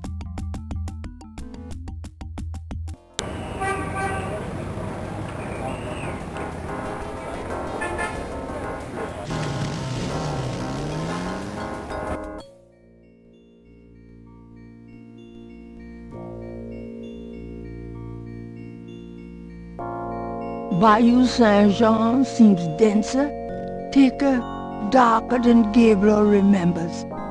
In the twilight of heavy growth, everything looks the same.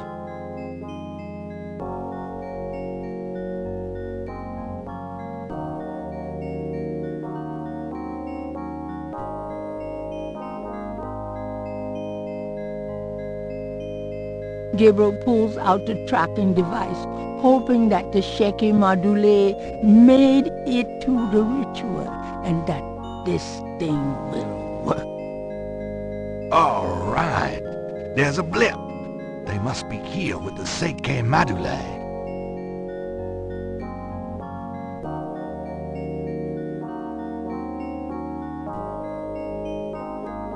Gabriel can barely focus on the LED with those drums in his head.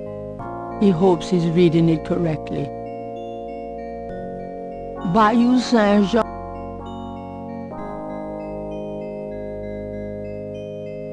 Gabriel feels so turned around. Is this thing working? Damn Mosley and his infernal machine. This better be working. Didn't he just come from that direction? Or did he? Gabriel feels so turned around. Is this thing working?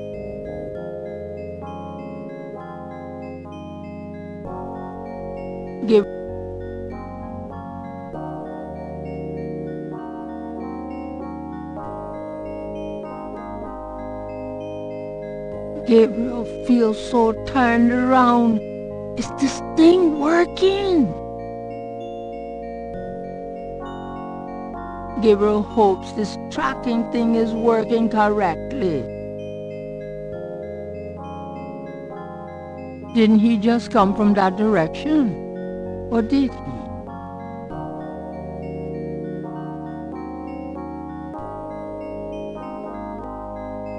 Gabriel feels so turned around. Is this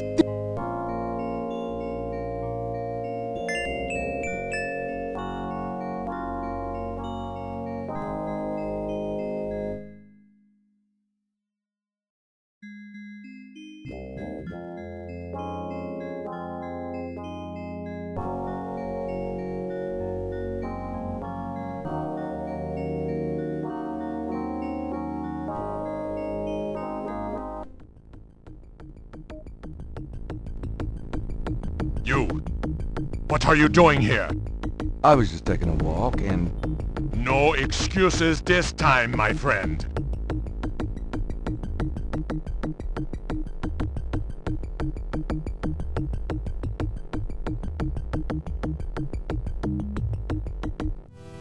I really don't want to be dead. Can we try that again?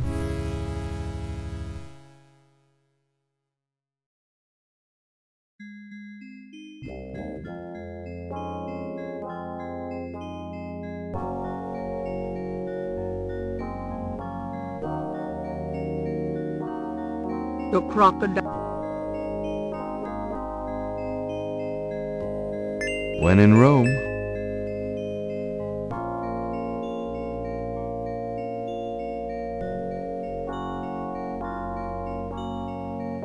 Here goes nothing.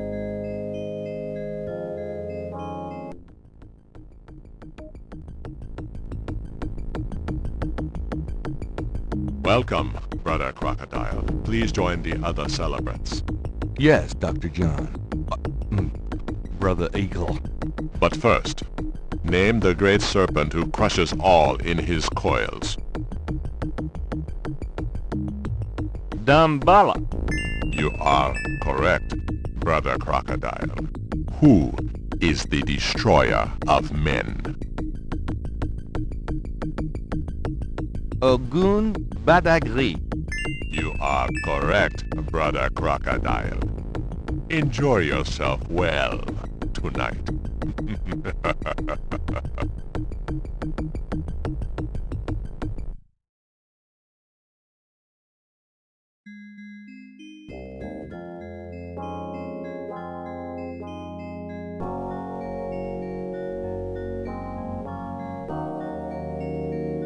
When in Rome,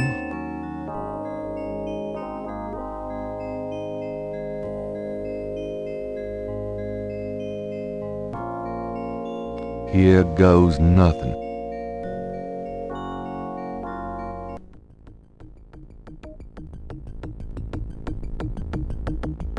Welcome. Yes. But first, name?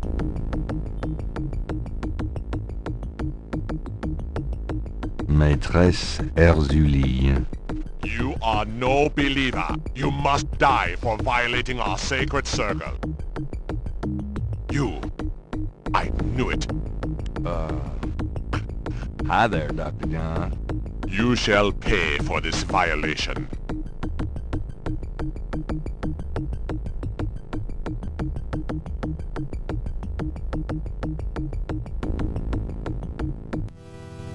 I really don't want to be dead.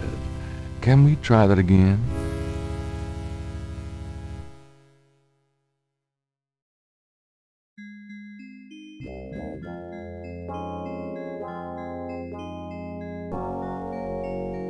When in Rome,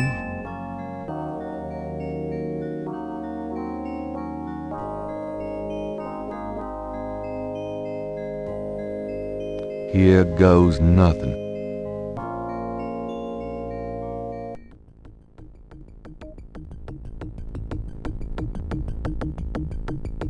Welcome. Yeah, but... Dumbala. You are correct. Who? Ogun Ba... You are correct, brother.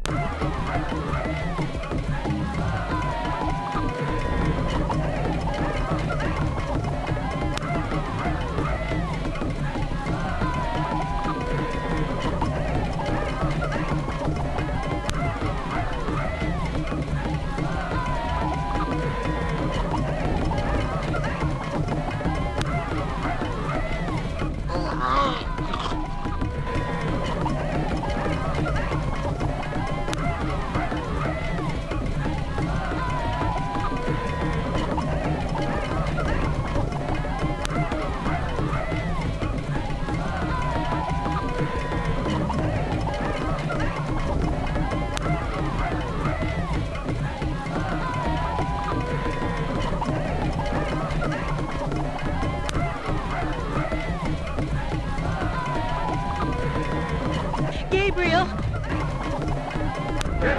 Jackalope, come take a ride. Malia. I can smell his blood in your veins. No. You cannot change your destiny, or ours. No. I will find you. I will destroy you. No! Where is your necklace now, witch hunter?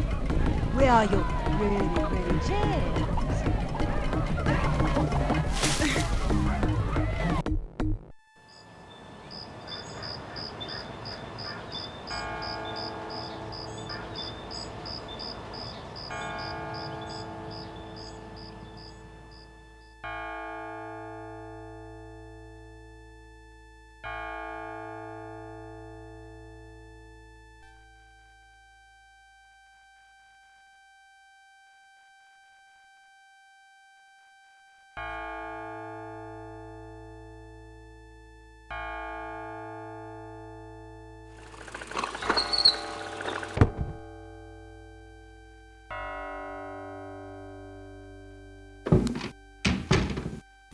Gabriel! Gabriel, wake up! Ow, my head. It's about time. I've been trying to wake you for hours. There's no time to lose. I had another dream. It wasn't a dream, believe me. Now come on, get dressed. Wait a minute. I'm starting to remember. Something about Malia.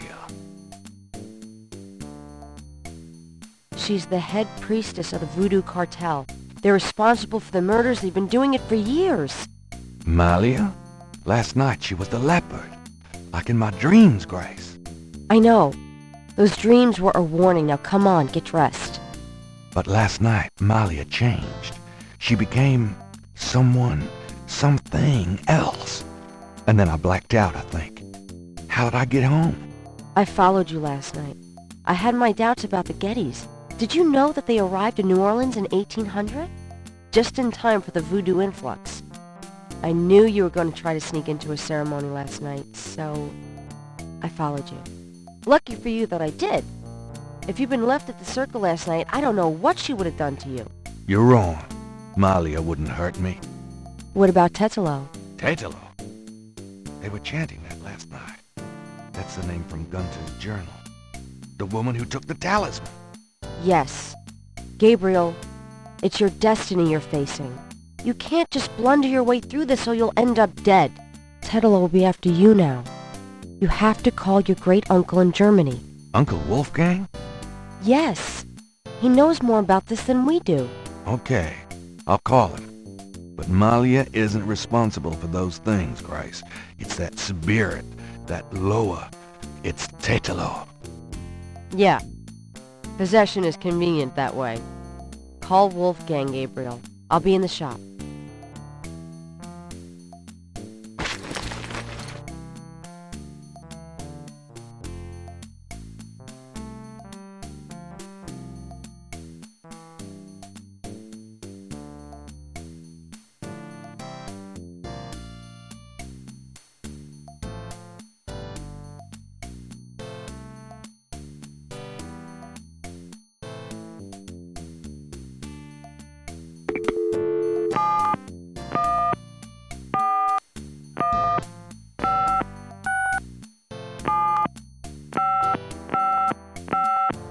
Guten Tag, Sie haben Schloss Ritter erreicht? This is Gabriel Knight. Can I speak to Wolfgang, please? Ja, Herr Knight. Einen Moment, bitte. Gabriel, it's so good to hear your voice. I had such a dream last night. There's a good reason for that, Uncle Wolfgang. We need to talk. Gabriel fills in Wolfgang on the events of the previous evening. Ah, it is even worse than I thought. You bet it is. We have to talk about what I'm supposed to do.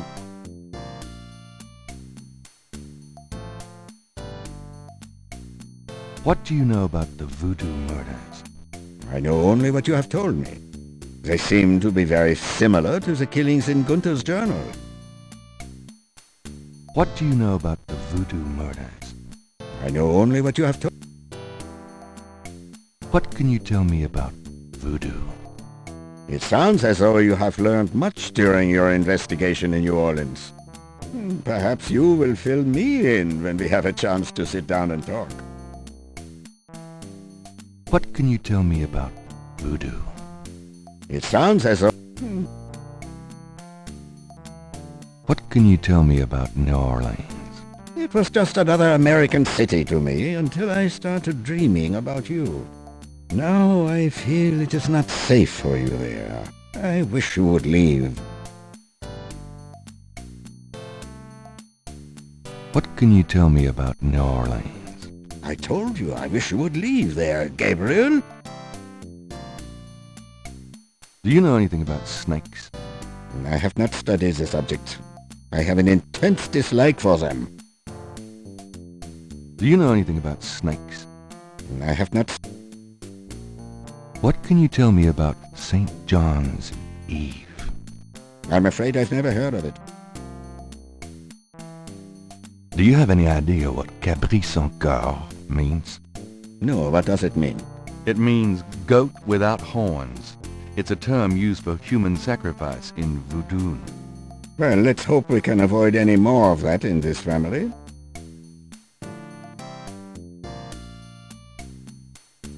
Do you know anything more? I know only what you've told me, that it refers to human sacrifice. Do you know anything about Marie Laveau? No, I'm afraid not. I've heard rumors of a secret hound fool here in New Orleans. Yeah, I am sure they have a temple there, and probably a very elaborate one. You should not go near it, though. Not alone.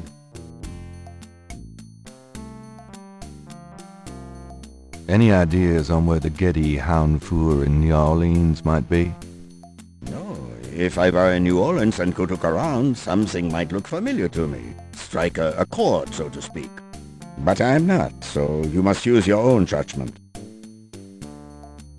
Any ideas on where the... No, but Do you know anything about animal masks? Yes. Tetlos people wear animal masks for their rituals, don't they? It is not at all uncommon. Many occult groups are based heavily on animal totems. Animals have such pure, primal traits. Spirituality, good or bad, is about reaching these pure levels. Aggressive and cunning like the snake. Agile and nurturing like the monkey. Even our family is associated with the image of a lion. Tell me more about animal masks. I've already given you what limited knowledge I have on the subject. Do you know anything about Veves? It is a visual symbol of one or more Loa. Each Loa has its own sign, which is used to summon it. Do you know anything else about Veves? I've already given you what limited knowledge I have on the subject. Have you ever heard of Damballa? Damballa is a snake. He is a Loa, a Vodoun god. Yes. He's one of the primary Loa of the Getty tribe. I see. Good work. That information might prove useful.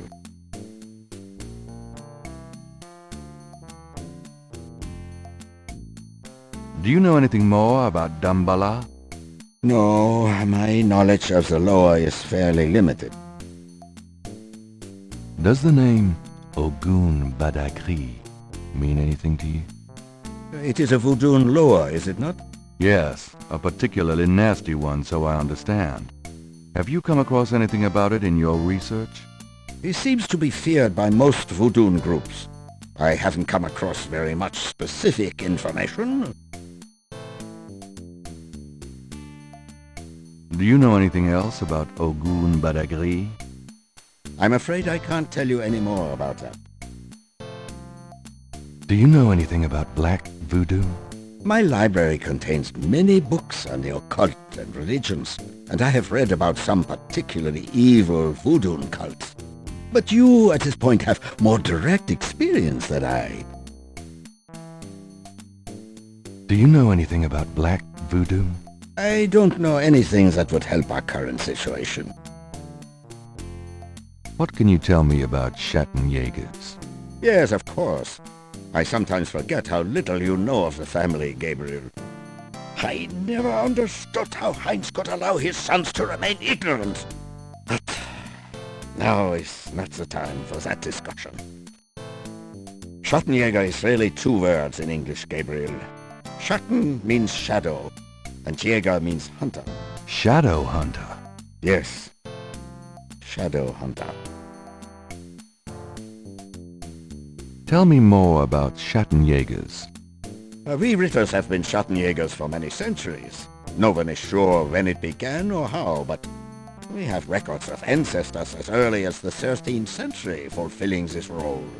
Some believe that the role was given us when... But such fantasies cannot be of use to you at the moment, Gabriel. Tell me more about Schattenjägers.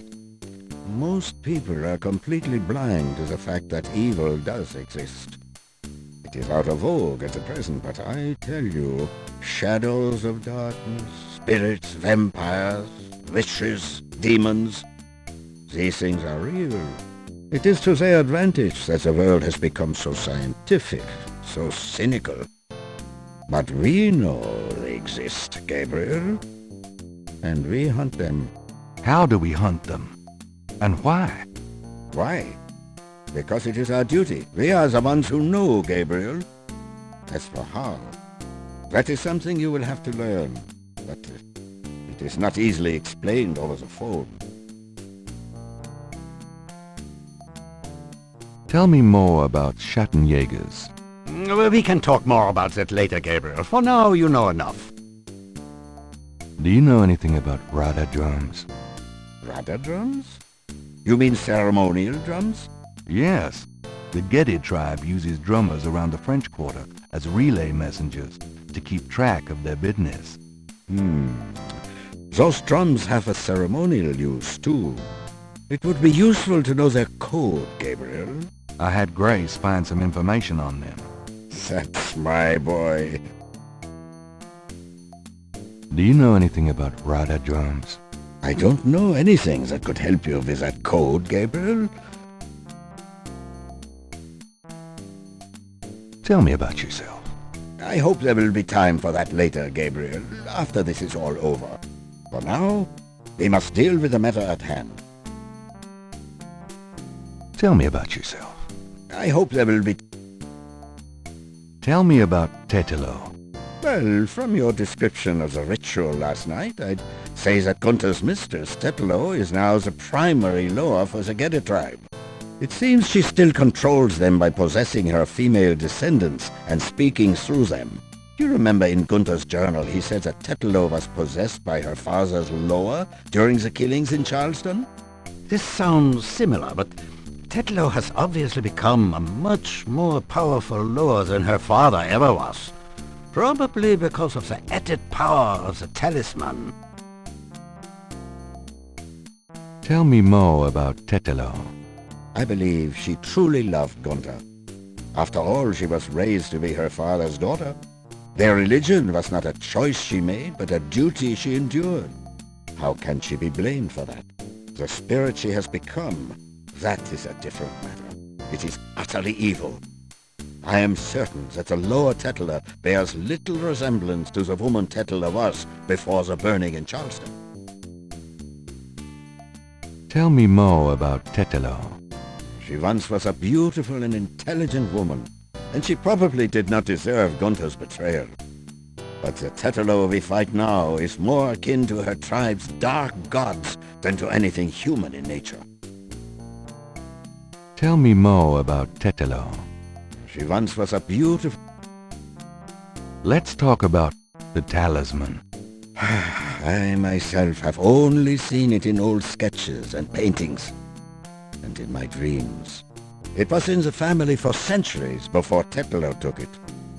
It is believed to be as old as the role of Schattenjäger itself. The talisman has genuine power. I don't know how or why, but it is so. The Schattenjägers swore to use the power for good, never for evil. For defense, not offense. Since it fell into Tetelo's hands, I'm afraid to think what the power has been used for, or what it will be used for in the future. With the talisman, Tetelo has all the power and we none. The only possible way to fight her is to regain the talisman. Then we will at least be on more equal footing.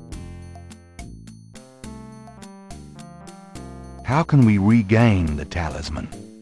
We've been searching for the talisman for years, ever since we lost it. It's a terrible thing to know that something powerful that was entrusted to us is in the wrong hands. The talisman is probably buried with Tetelo's remains. That's what gives her Loa so much power. Is there anything else you can tell me about the talisman? The most important thing about the talisman is that it be once again in the hands of the Schattenjägers. Is there anything else you can tell me about the talisman? The most... How would we find Tetelo's remains? Ha! We have pondered that question a long time, the Ritters. There are two probabilities. The first is that her remains are with the tribe at their current location. The other is that the remains were returned to a sacred place near the tribe's original homeland. We've tried to locate Tetlo's African homeland, but Gunter says so little in his journal about her tribe, and slaving records are practically non-existent. Also, Tetlo's tribe was utterly destroyed in its African form in the late 17th century. There was nothing like a census in Africa then. As for the other idea, we had no clue as to where Tetlo's people went after fleeing Charleston, until now.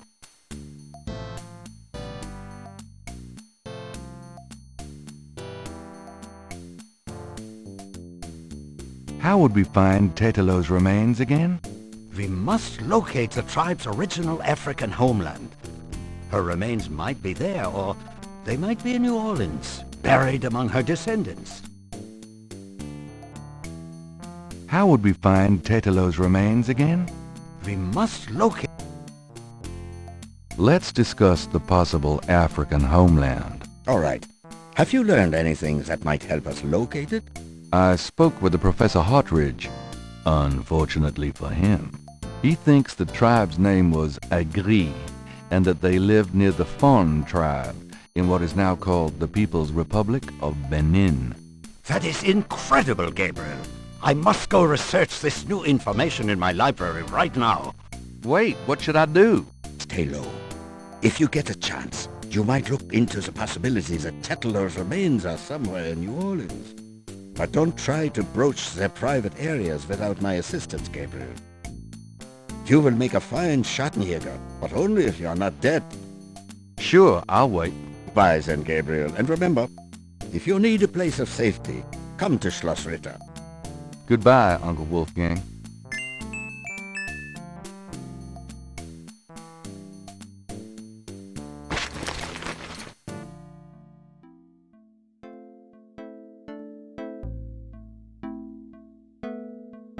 Grace, about last night.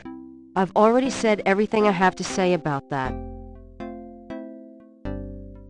Got any ideas, Grace? Yeah, get out of town. You're so helpful. Got any ideas? Yeah. You're Got a minute, Grace? What's up?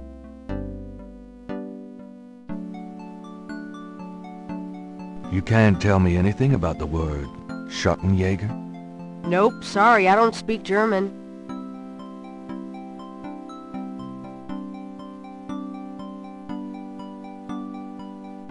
Could you do some research for me? Sure, what? I can't think of anything. Okay.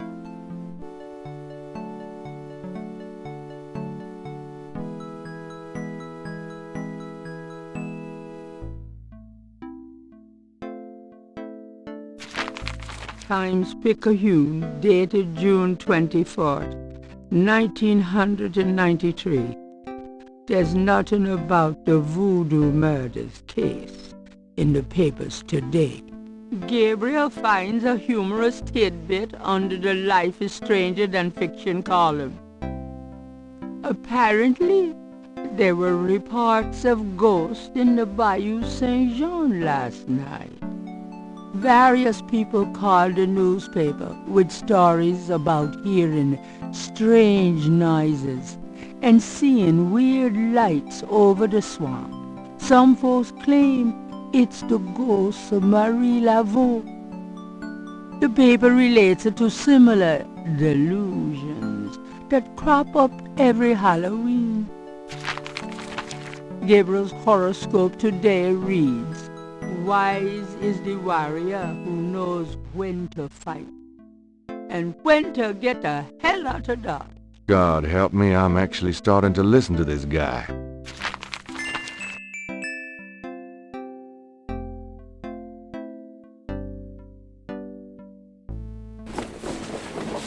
I'm going out for a bit.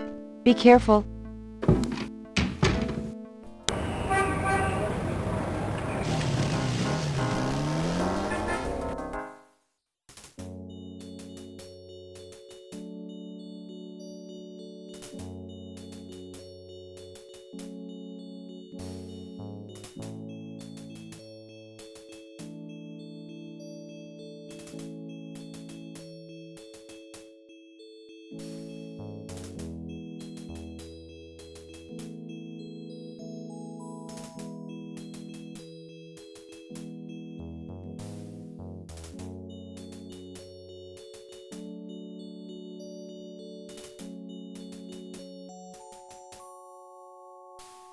The imposing tomb is elaborately labeled Gede. The plate is up. Beneath the plate is a button.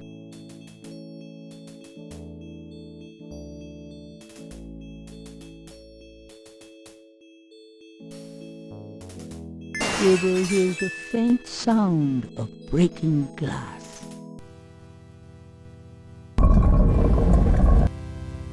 Dang, you'd think there'd be a light. Gabriel can't see anything in the dark. It's a lit button.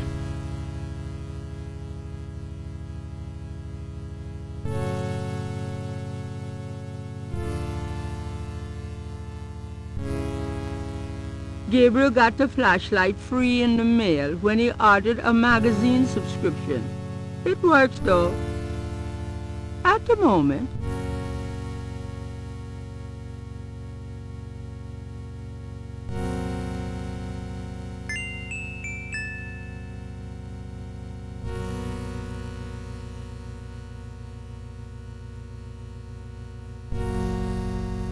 There's broken glass on the floor.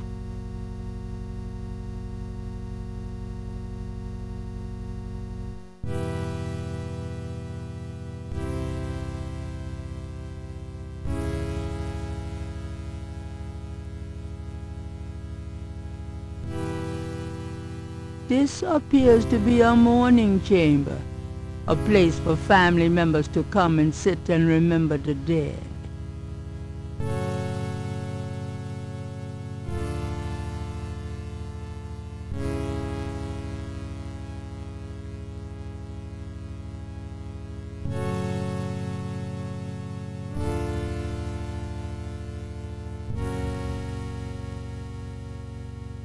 Crypt drawers line the back wall. Gabriel can't make out the name on that drawer's plaque.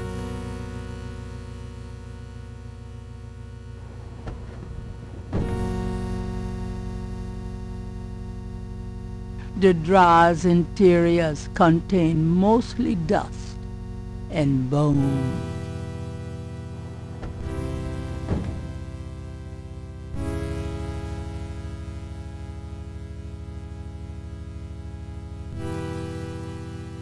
That drawer is marked with a pattern like the VV.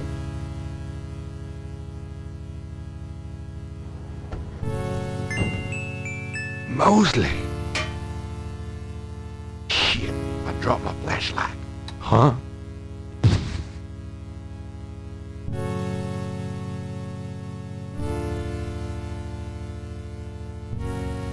Ouch! My head! What the hell was that?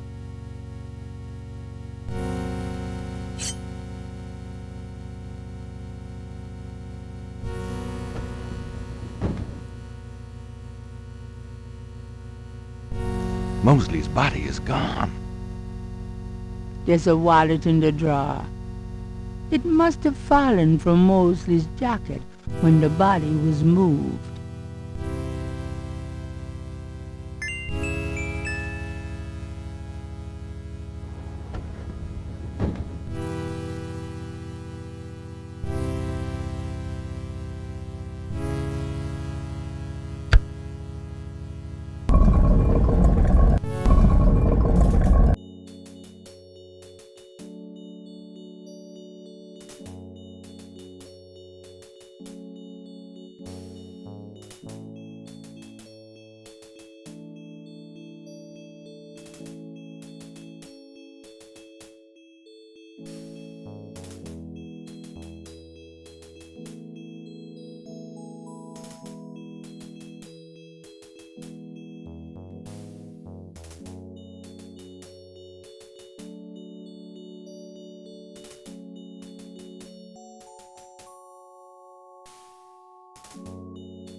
Hello there, got a sec? You got something to say, son?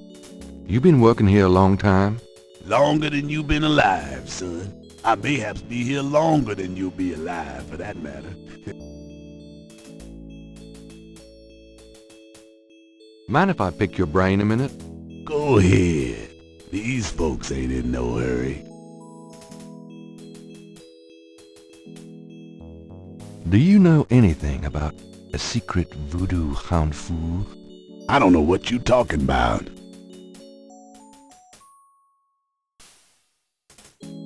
Have you ever heard of Dambala? I don't know what you talking about. Do you know anything about Rada drums? I don't know what you talking about.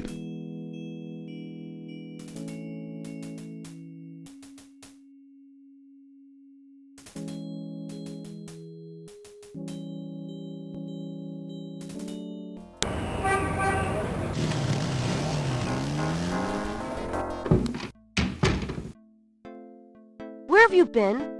I was worried about you. For good reason, apparently. What happened? Do you need a doctor? Nothing you want to know about, and no, just some aspirin. Gabriel, this is nuts. You have to get out of New Orleans. No kidding. Well, listen. Wolfgang called while you were out. He said, and I quote, "Tell Gabriel that I found what I was looking for. It's time for me to do my duty. Schloss Ritter is his now." Now, call me crazy, but I don't think that's good news. Not for Uncle Wolfie, no. What are you gonna do? If I figure it out, I'll let you know.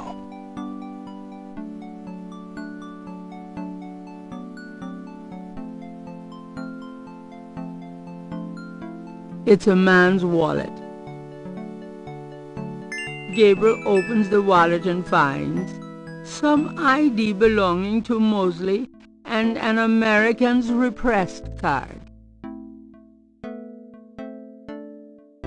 This is the first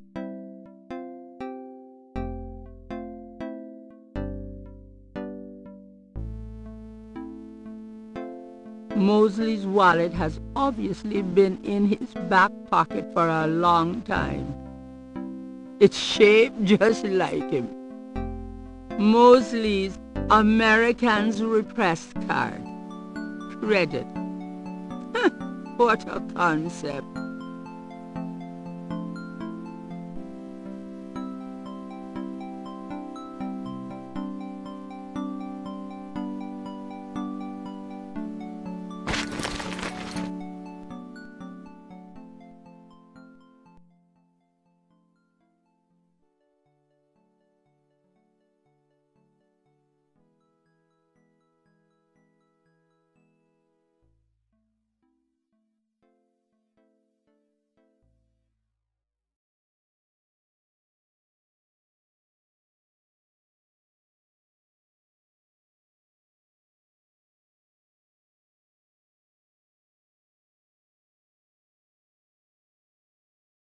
I'm doing the best I can.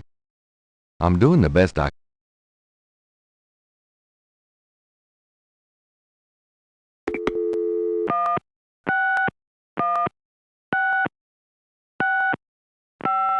There's nothing there to operate. Hello. See the World Travel Agency. How may I help you?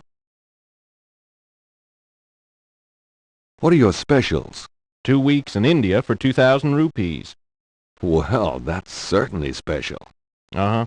Is there something else I can help you with? How much for a trip to the Caribbean? Well, our least expensive trip is 4 days, 3 nights in St. Croix for $1,250. Of course, we have much nicer packages available. I'm sure your packages are astonishing, but that's out of my league. Is there something else I can help you with?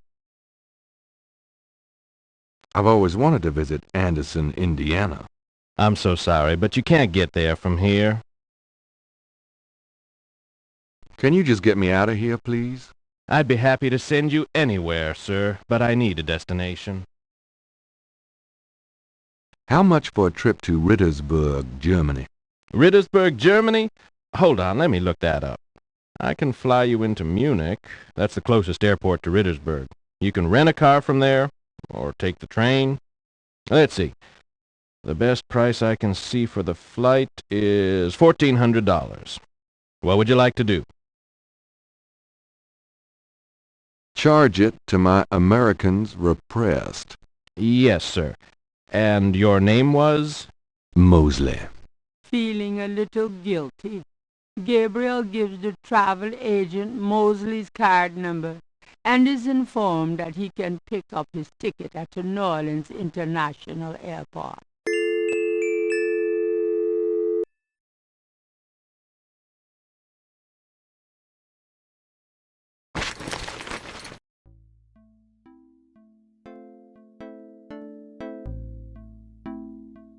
Guess what? I'm going to Germany. Really? That's great, but how on earth could you afford? A man's gotta do what a man's gotta do. Oh my God. I wouldn't like the sound of that even if you were a man. I'll miss you too, Grace.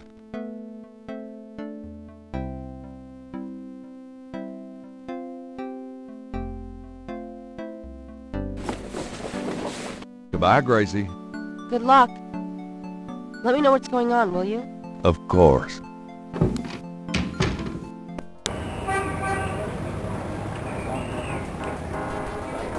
Gabriel picks up his tickets at the airport and boards a plane for Munich.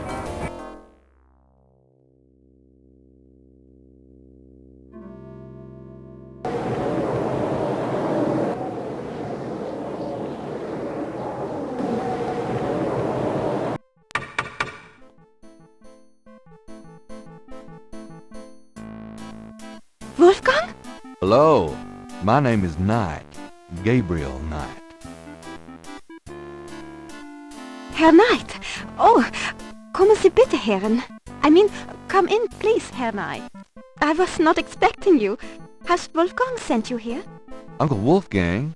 No, I came to see him. Isn't he here? No, he is gone. I'm sorry. You came all this way. Oh, great. That's all I need. Herr Knight, Wolfgang told me all about you and gave me instructions for you to feel welcome here. Please, this is your home. You are a Ritter, no? I am just doing some work. I will continue and you may make yourself comfortable. If there is anything you need, please ask me. You may use Wolfgang's bedroom. It is at the top of the stairs. Thank you, Miss, You may call me Gerda, Herr Knight.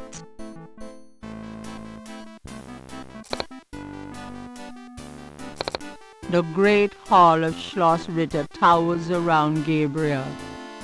You can imagine the heating bills. The main entry doors are massive. They look strong enough to withstand anything. The great hall of Schloss...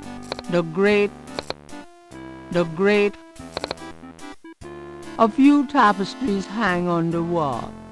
Gabriel isn't sure if they mean something, or if they're just good insulation. Gerda is young and quite attractive. There's a dragon's head on the wall. It looks like a real dragon's head, too. This shadow hunter stuff is serious. Potato. They must grow well around here. An old velvet sofa is one of the few pieces of furniture in the great hall. A few tapestries hang on the wall. Gabriel isn't sure if they mean something, or if they're just good insulation. It's a lion's head carved in stone. A few ancient weapons adorn the hall. A large handcraft dagger hangs on the wall. It looks quite old, but it's been polished to a high shine.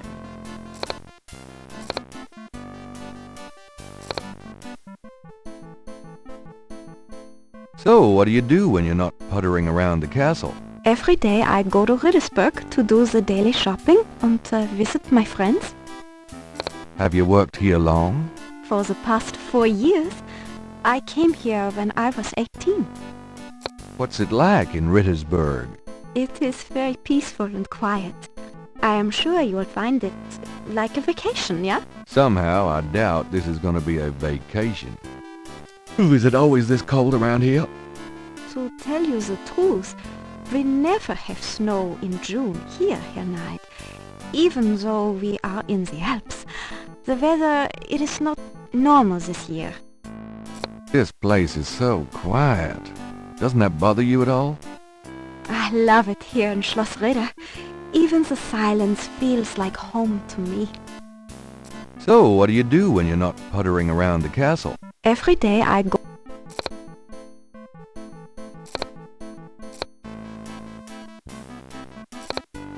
It's a shake of salt. At the moment, Gabriel can't think of a need for the salt.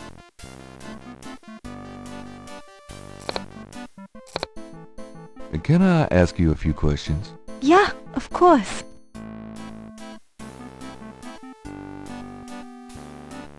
Tell me something about yourself. I was born in Rittersburg, the village below the castle. Tell me something about yourself. I'm not well-traveled, but Wolfgang has been kind and has tutored me in many subjects. It was from him I learned to speak English.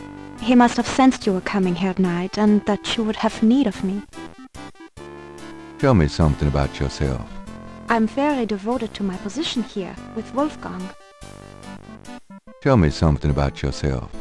I love Rittersburg. No place on earth could be as beautiful.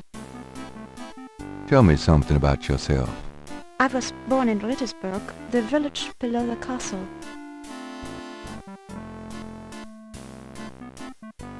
Tell me something about Schloss Ritter.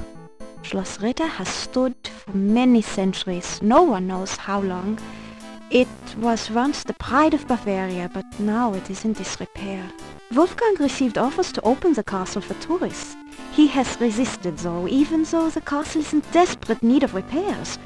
To him, this ground is sacred. Tell me something about Schloss Ritter. The castle has many rooms and passages here night. Most have been closed off and are decaying in the dark and damp. Only a few rooms have been kept up due to the cost. Didn't Wolfgang mention a library? There is a library, but I've never been in it. There are places in the castle where only the master is allowed to go. Tell me something about Schloss Ritter. Schloss Ritter is the center from which the Schattenjägers have always gone out to battle the forces of evil. Tell me something about Schloss Ritter. Schloss Ritter is the center. Tell me something about the Ritter family. I can tell you what they say in the village, what I heard when I was small. To the villagers, the Ritters are a little, how do you say, tragic, to be pitied. They say that the Ritters were chosen by God to fight evil. But something happened. One of them was cursed, and so the Ritters lost the way. They struggle still, but like a lame dog, you see? Without the power or magic they once had. Tell me something about the Ritter family. There are legends of how powerful the family once was, of some of their mighty deeds, of the richness of the castle, and in turn Rittersburg itself. But at the end of the 17th century that all changed. Since then, the Ritters and Rittersburg have been in decline. Tell me something about the Ritter family. It is a troubled family here night. That much I know. Tell me something about the Ritter family. It is a Tell me about Wolfgang. What would you like to know? Where do you think Wolfgang went? I don't know, but I have a feeling he has gone off to go be Schattenjäger again. He is too old for such chasing around. His heart is very weak. He has not left this castle for 5 years, and now this. Do you know when he'll be back? I only pray he will be back. Before he left, he said Schloss Ritter now belongs to Gabriel. It worried me so to hear him say that. I'm afraid Wolfgang knew he would never return. What is Wolfgang like? Wolfgang is a truly wise and good man, the best I have ever known.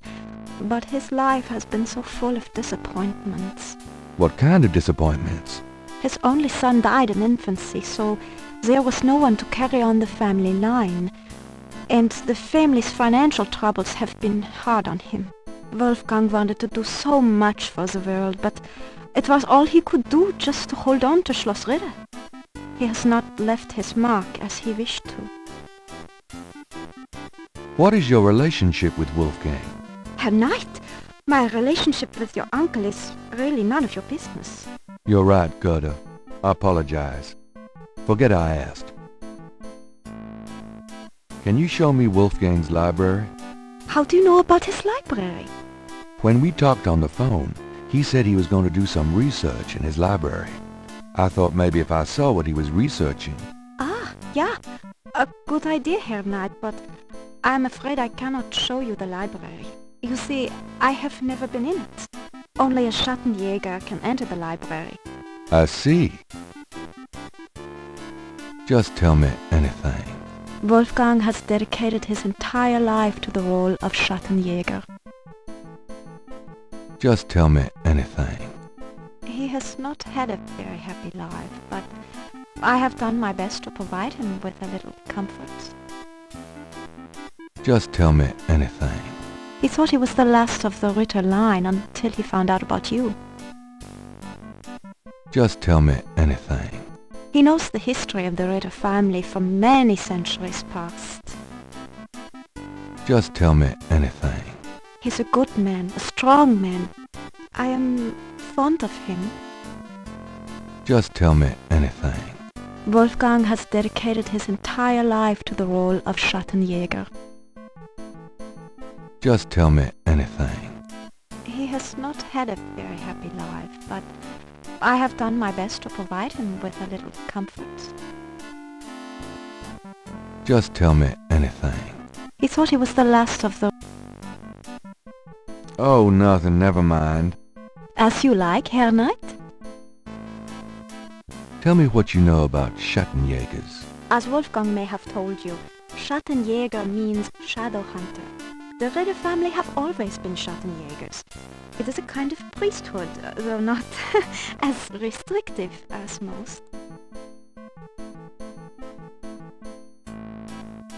Tell me what you know about Schattenjägers. Each Schattenjäger passes on his knowledge to a younger man in the Ritter line when the time is right.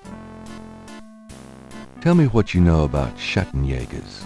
I'm sure Wolfgang meant for you to take his place someday as Schattenjäger.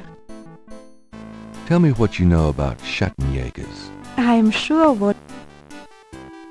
What do you know about the Voodoo murders? What murders? In New Orleans. Oh, I have not heard of them. I am sorry. What do you know about the Voodoo murders? I told you, I know nothing about that. What can you tell me about Voodoo? Wolfgang is the only one who would know about that.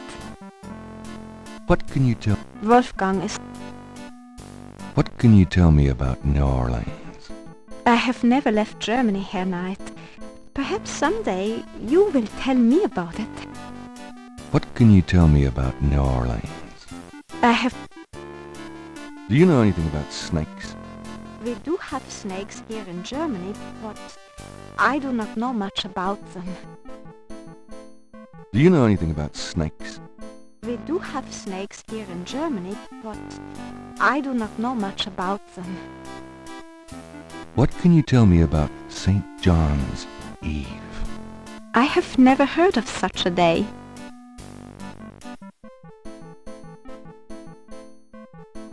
What can you tell me about St. John's Eve? I have never heard of such a day.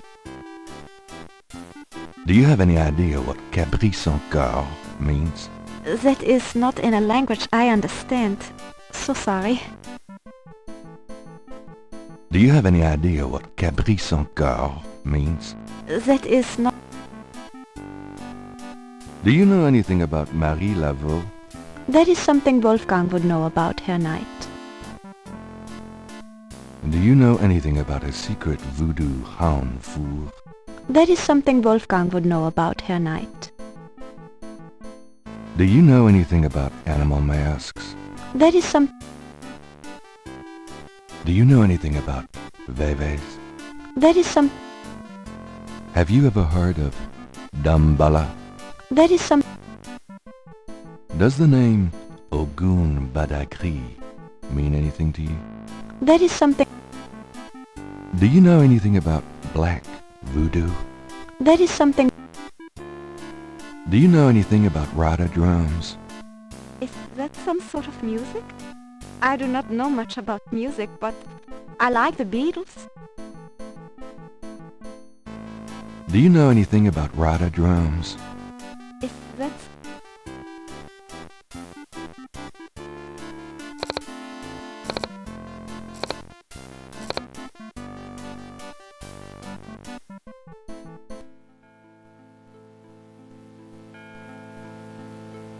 Perhaps it's an illusion caused by the colored lights from the window.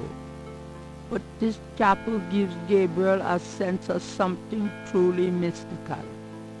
Perhaps it's an illusion caused by the... A plain wooden altar occupies the center of the chapel. A cushioned kneeler at the bottom indicates that the altar is a place of prayer. Candles flank the altar on either side. There are pews on both sides of the center aisles. 3 panels hang from each side of the chapel. Gabriel cannot determine what their purpose might be. Perhaps it's a magnificent stained glass window depicts the legendary battle between St. George and the dragon.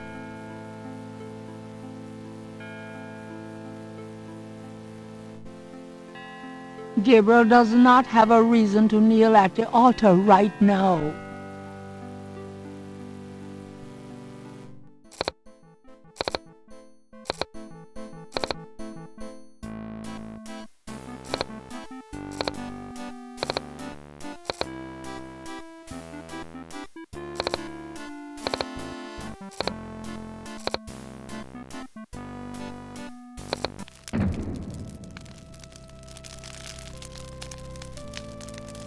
Wolfgang's bedroom would hold Gabriel's entire studio 4 times over. Not exactly cozy, but Gabriel could get used to it. A Gothic-style window looks out over an incredible view. It's the biggest bed Gabriel has ever seen. At the foot of the bed is a small table. Wolfgang's bedroom would hold... Either Wolfgang left very recently, or Gertie feels quite at home in this room herself. Near the bed is an elaborate wooden door. The head of a lion stares at Gabriel from above the door.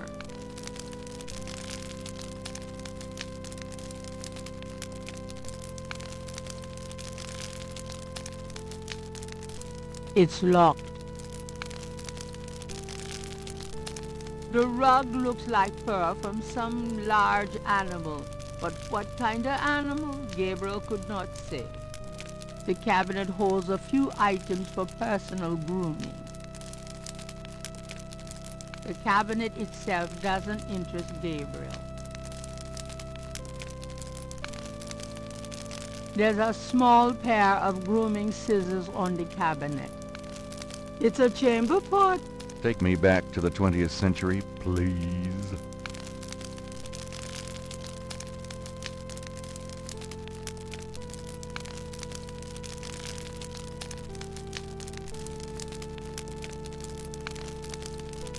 A large display case hangs on the wall. It contains a scroll. This scroll looks interesting.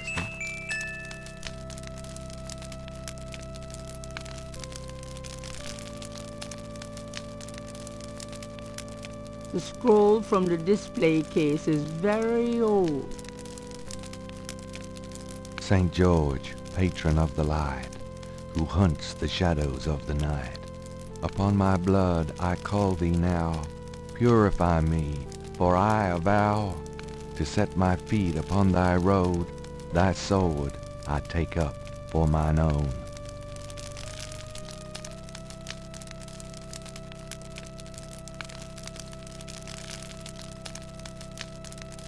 Gabriel takes the scissors.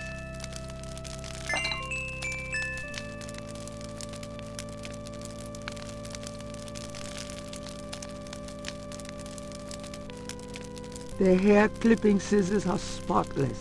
It looks like Wolfgang uses his scissors as infrequently as Gabriel uses his own. The chamber pot is old, but clean.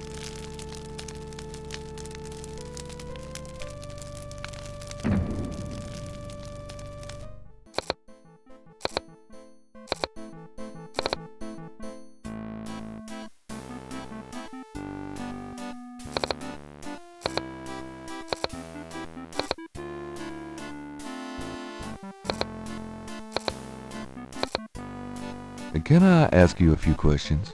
Yeah, of course.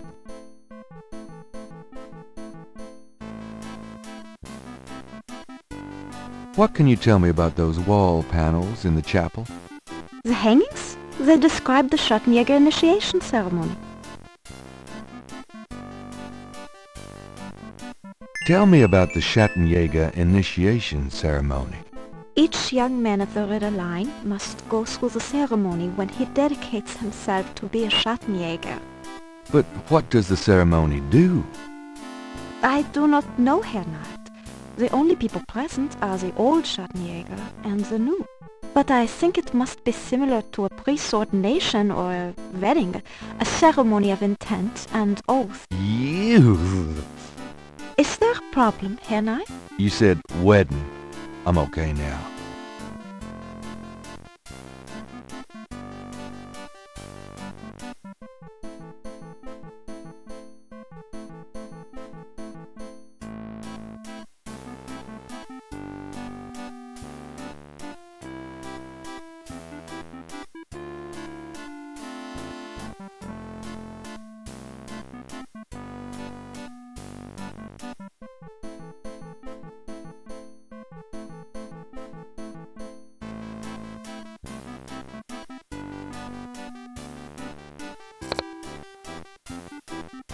Can you tell me about this scroll?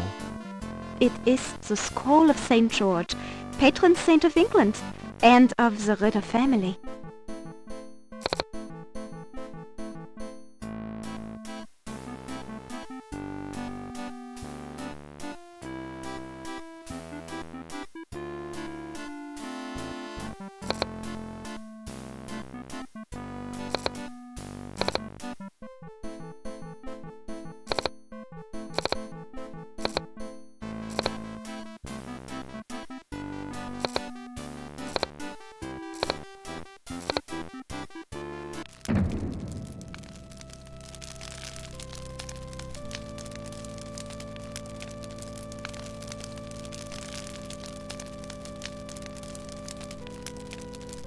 The portal said, Nur der Reinste darf passieren.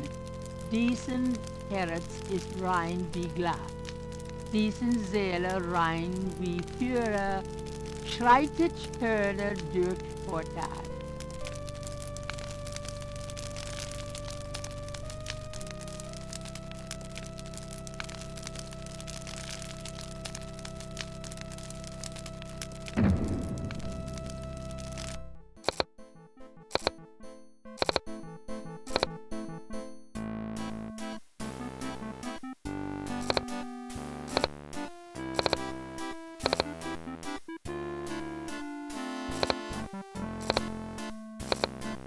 Can I ask you a few questions? Yeah, of course. Is there anything else you can tell me about that initiation ceremony? I really do not know any more about it, Herr Knight. There are some words over the locked door in Wolfgang's bedroom.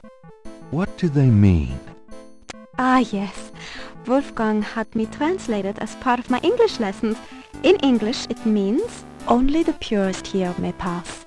He whose heart is pure as glass, he whose soul is pure as fire, through this portal passes higher. Great, thanks. What was that door poem again? Only the purest here may pass. He whose heart is pure as glass, he whose soul is pure as fire, through this portal passes higher.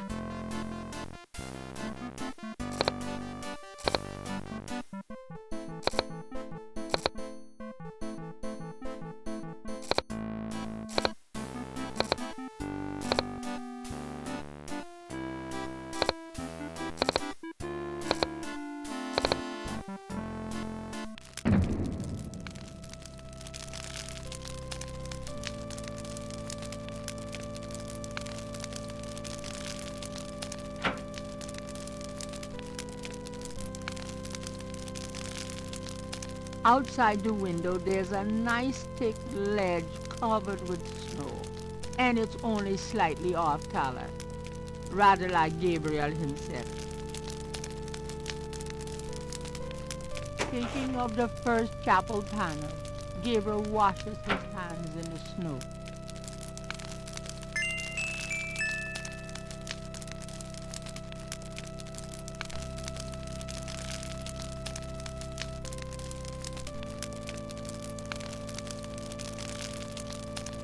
It makes a reflection, and that's all.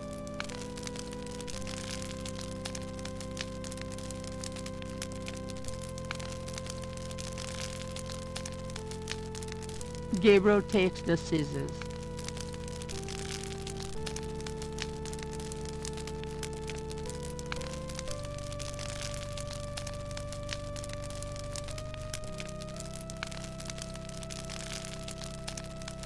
Thinking of the second chapel panel, Gabriel cuts his hair. I hate this. There, that's plenty. I'm not picking up those scissors again. I cut my hair enough.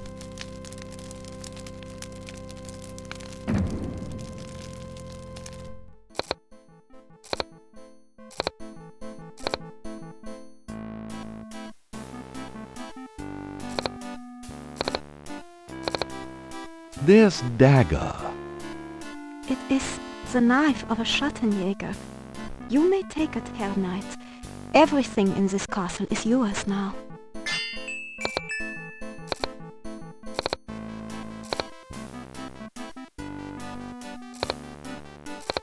Is that a shaker of salt? Yeah, salt. Mind if I take it? No. Thanks.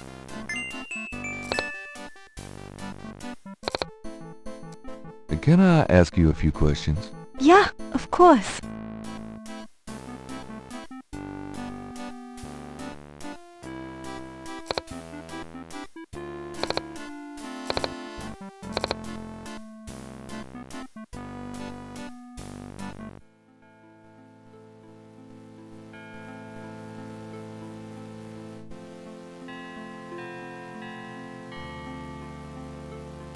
Thinking of the third panel, Gabriel puts the chamber pot on the altar.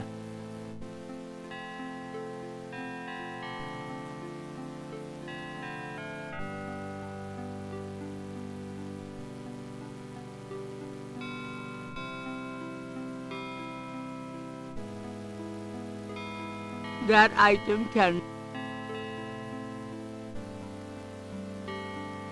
Thinking of the third panel, Gabriel pours the contents of the salt shaker into the chamber pot.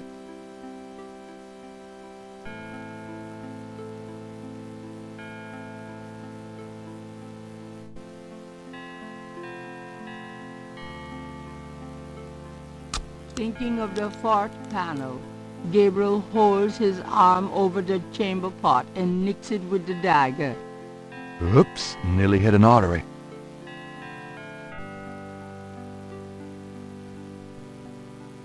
Thinking of the fifth panel, Gabriel kneels at the altar.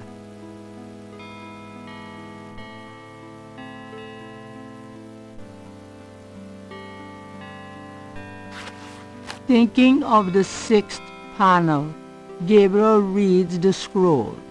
St. George, patron of the light, who hunts the shadows of the night, upon my blood I call thee now, purify me, for I avow to set my feet upon thy road, thy sword I take up for mine own. It worked. Something's happening. Excuse me, I was just vacuuming. I did not know you were in here. Oh, that's all right. I've done about all I can do in here anyway. I give up. You look tired, Herr Knight. Why don't you go to bed? Sure, why not? I will clean everything up. You need not worry. I can't believe I cut my hair for nothing.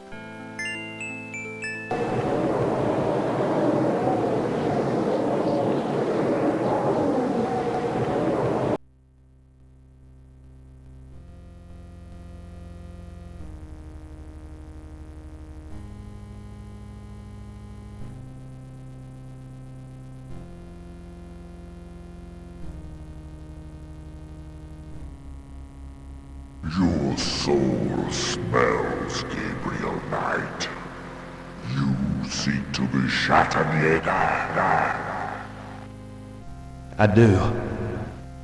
You must first burn away the past. How much sin do you have to burn?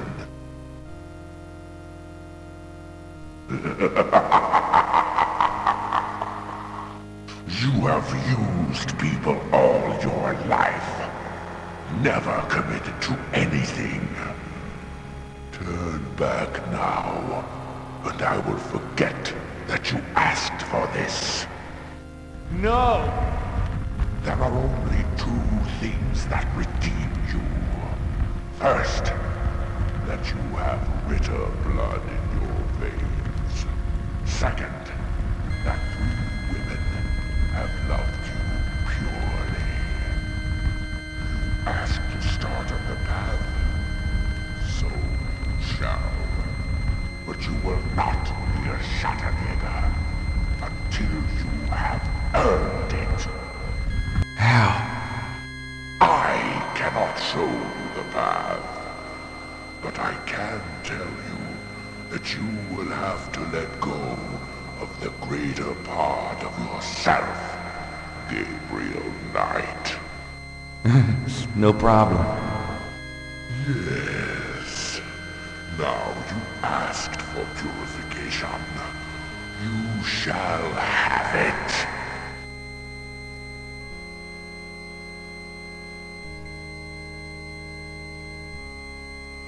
Oh, no!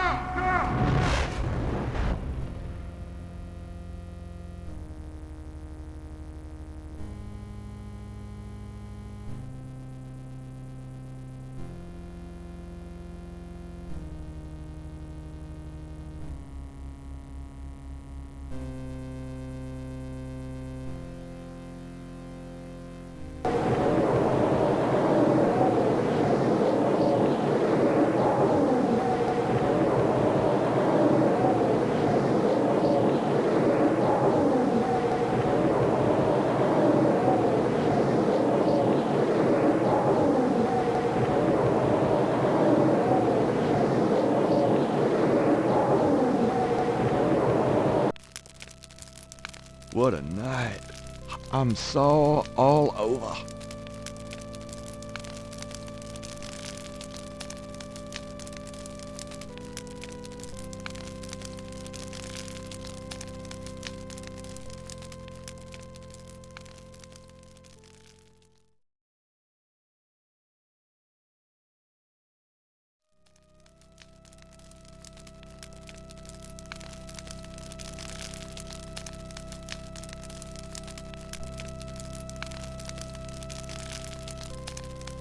Don't believe it.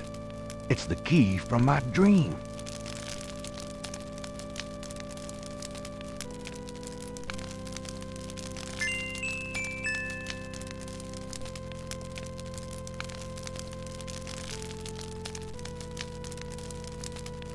The large brass key is ornately shaped and must weigh a pound at least.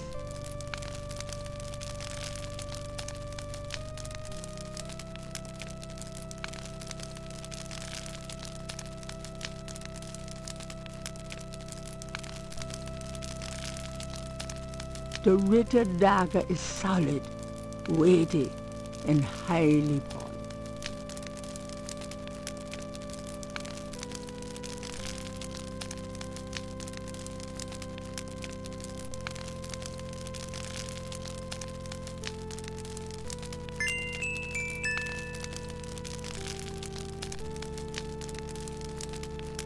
It fits.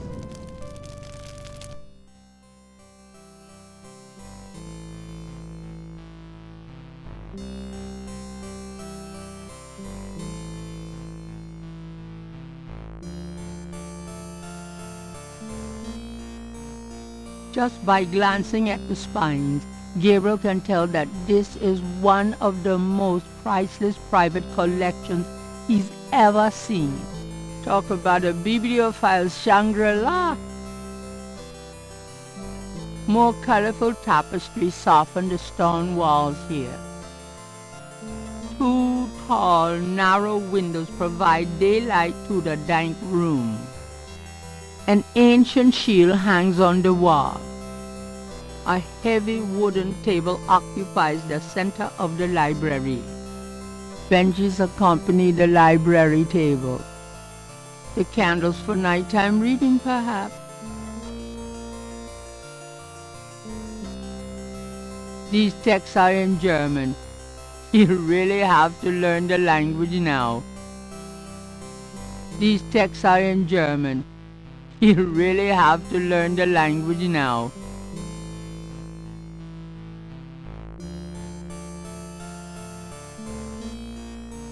These shelves contain books and documents about the Ritter family.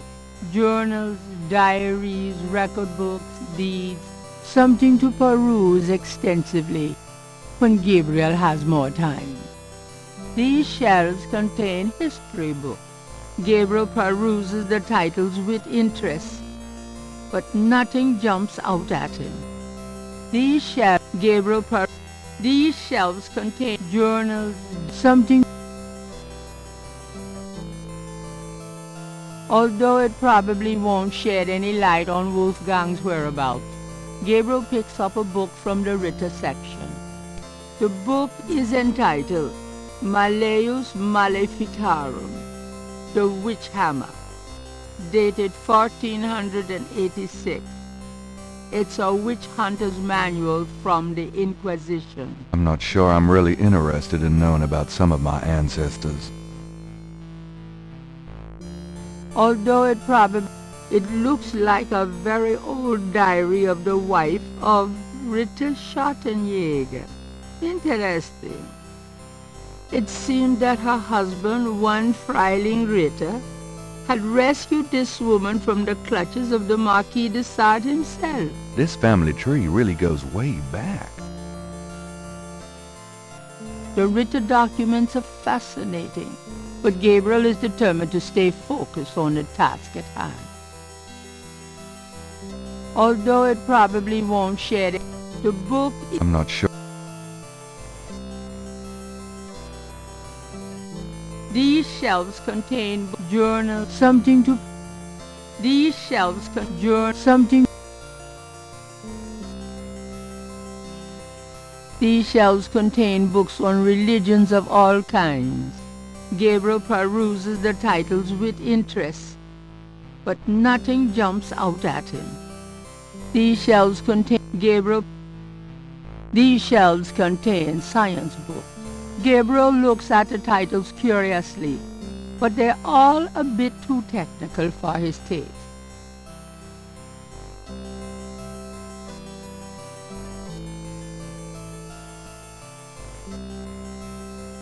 This part of the library contains books on the occult, necromancy, witchcraft, demonology, lycanthropes. Research material any good Schottenjäger needs, Gabriel supposes. These shelves display books on geography. A title catches Gabriel's eye. People's Republic of Benin by Lowell Cali.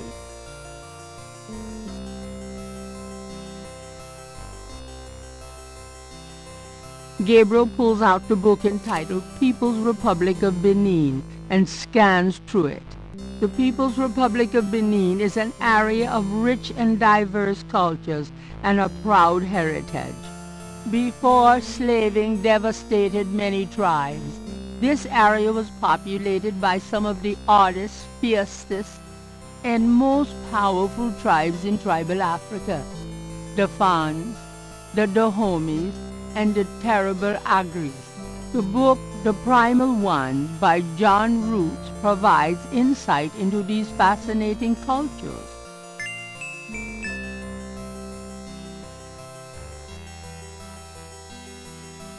There are books on sociology in this part of the library. Gabriel recognizes a title, The Primal Ones by John Roots. Gabriel takes down The Primal Ones and opens it. In contrast with the peaceful nomadic tribes of northern Africa, certain tribes of the southwest were vicious and xenophobic. This part of Africa is called the Red Basin area because of the vast amount of bloodshed that's occurred there over the centuries.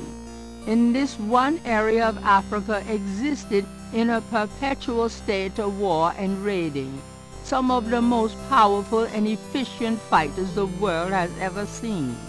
Why did this region inspire such violent behavior? To understand, one must look even further back. See Ancient Roots of Africa by Early Days.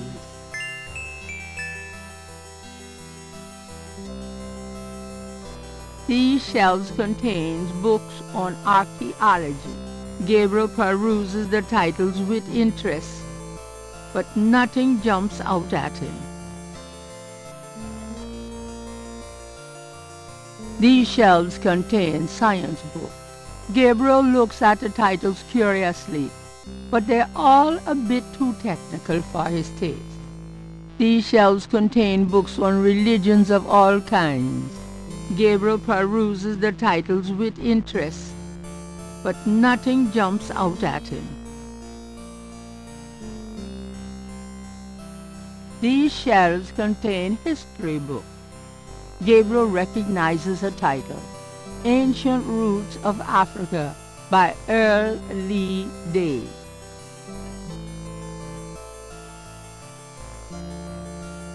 Gabriel removes Ancient Roots of Africa and browses through it.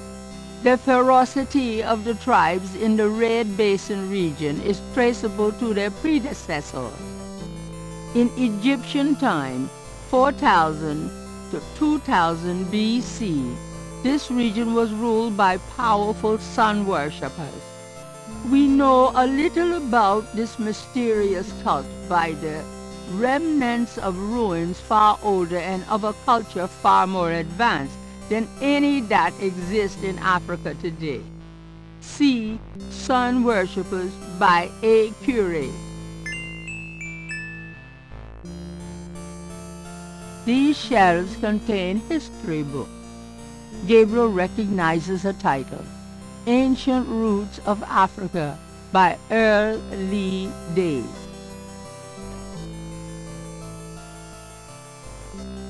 These shelves contain books on religions of all kinds.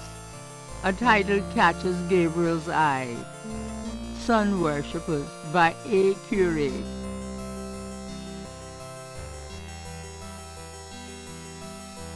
Gabriel takes down Sun Worshippers and scans it. One of the earliest religious practices was that of sun worship.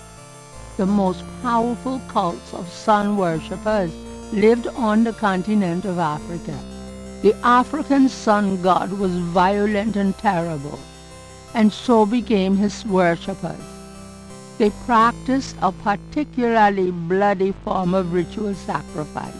The homeland of this ancient cult is still considered a sacred site of power.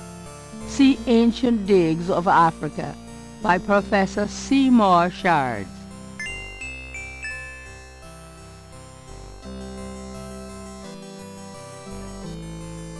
These shelves contain books on archaeology. Gabriel recognizes the title, Ancient Digs of Africa by Professor Seymour Shards. Gabriel takes Ancient Digs of Africa and opens it. The most fascinating archaeological site in Africa is the Great Snake Mound in the People's Republic of Benin, located 50 miles south of the capital in the Red Basin. Like the snake mounds of North America, the origin and meaning of these great mounds remains a mystery, though clearly they were the results of profound and urgent spiritual belief. Unlike other snake mounds, the African example is a double snake mound, a small snake ring within a larger snake ring. The mound is thought to have housed an ancient temple. Although archaeologists have explored the mound site, the interior remains largely unchanged from ancient times. This is partially due to stringent government regulations and partially to local superstitions. The local people regard the mound with fear and will not go near it. A double snake ring? Gabriel flips furiously looking for a picture. Oh my God, it's a wheel within a wheel. Gabriel decides to hang on to the snake mound book.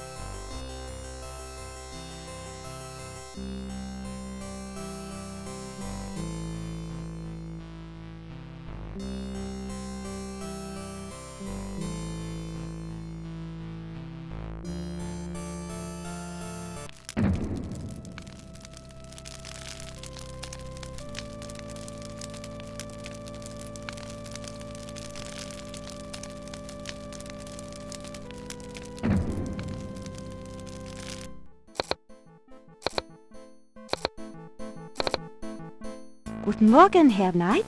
I'm cooking your Frühstück, a good German breakfast. Please, feel at home.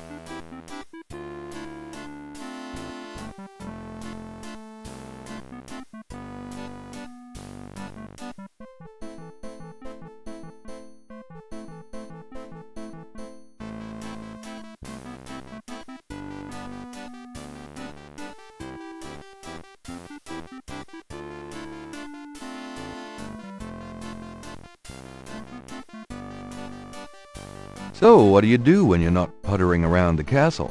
Every day I go to Riddersburg to do the daily shopping and visit my friends.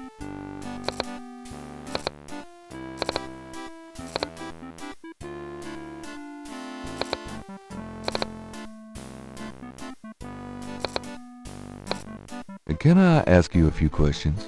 Yeah, of course.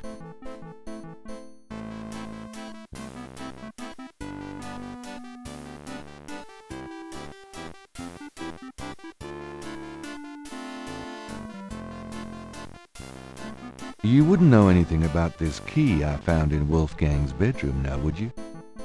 Key? Why, no, Herr Knight, I cannot say that I do.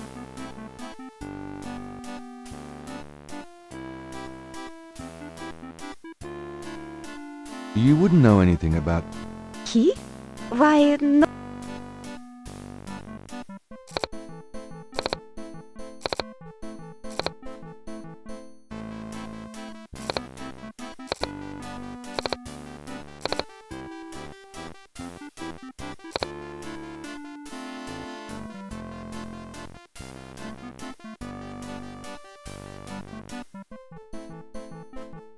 Ancient Digs of Africa by Professor Seymour Shards. I found this book in the library. I think it might tell us where Wolfgang went. Africa? You think Wolfgang went to Africa? I know he did. Then I shall make you a plane trip right now, yeah? Well, I guess so. Good, good. My poor Wolfgang. You have money for the plane, yeah? Can't you pay for the fare? No. How Wolfgang bought his ticket, I do not know, but we have no money left. Have you no money, Herr Knight? Are you sure the Ritter estate can't pay? I manage Wolfgang's books. I am quite sure. Have you any money? I know. We can use this credit card. Terrific! I will go make the call. Then, while we wait, breakfast. Does that mean I get some coffee now?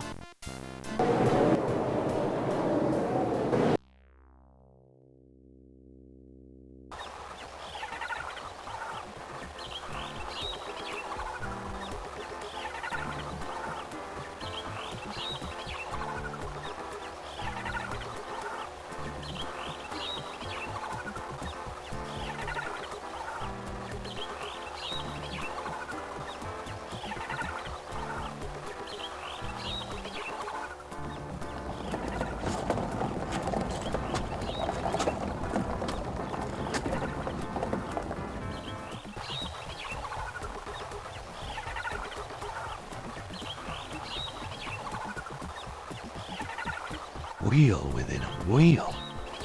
You want I stay here, right? It's a long walk back to the city. Yeah, sure. Wait here, please. Maybe a while, though. No problem. I could use a nap.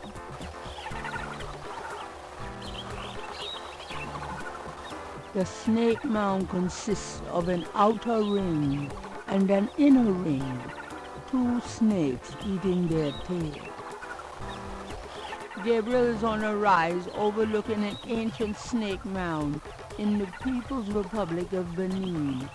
If he is correct, this is the tribal homeland of Tetelo's people.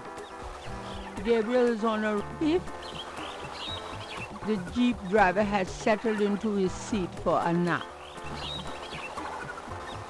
The Jeep driver can do nothing more for Gabriel at the moment.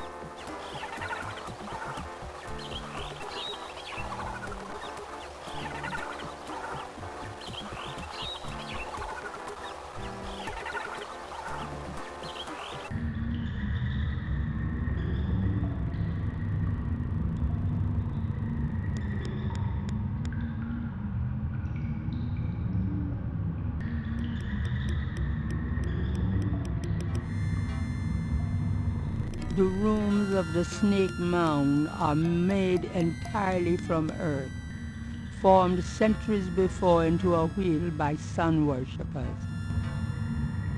That way leads out to the mound exterior. There's an earthen archway to the north. Mummy-like figures in contorted poses appear to be the only residents here. Gabriel wonders, was this a burial mound? Or does their presence serve some ritualistic purpose? Vines, some as thick as Gabriel's wrist, hang down from the damp earthen ceiling. The walls bear ancient paintings, the handiwork of the sun worshippers, no doubt.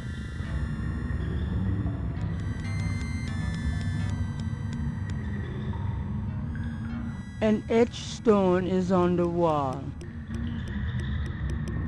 An etched stone is on the wall.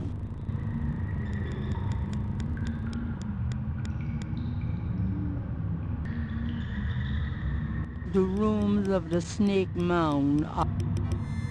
The room... This stone looks interesting.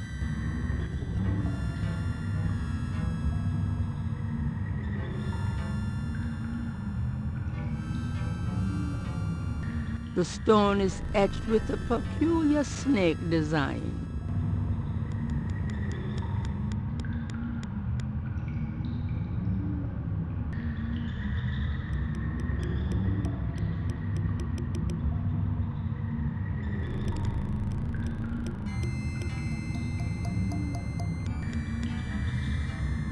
An etched stone is on the wall. An etched stone is on the wall.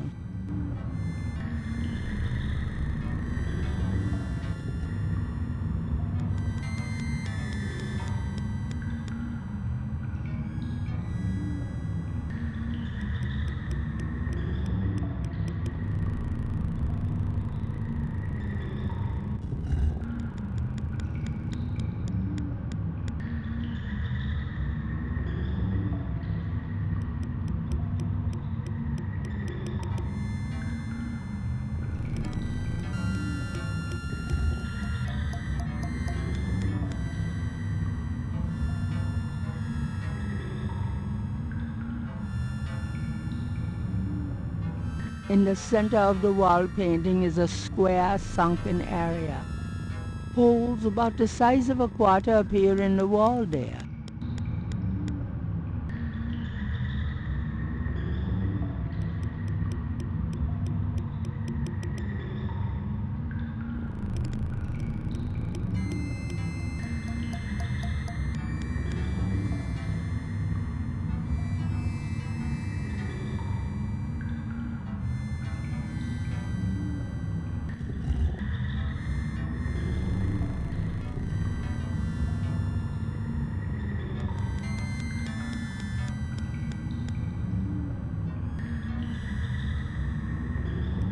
The stone is etched with a peculiar snake design.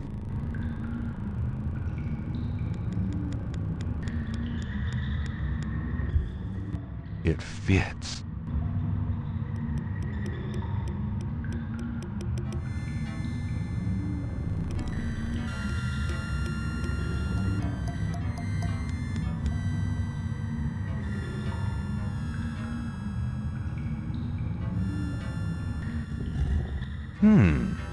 It's stuck.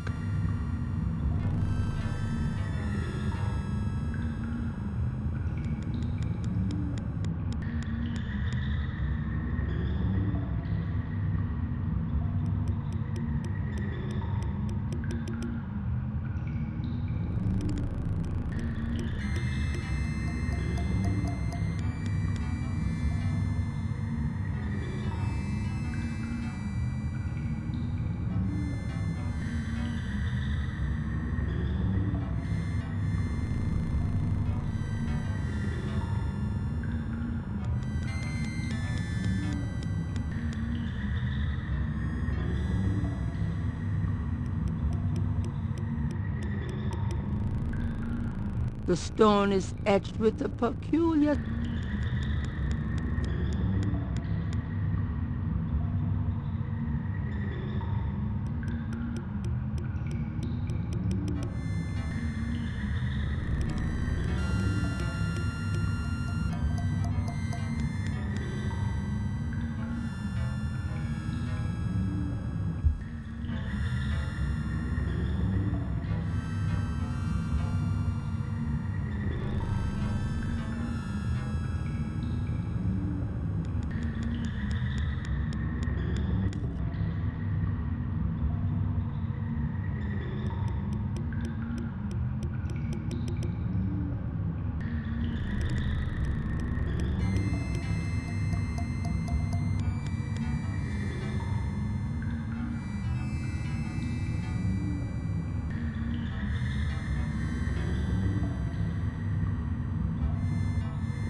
A long rod lies in one corner of the room.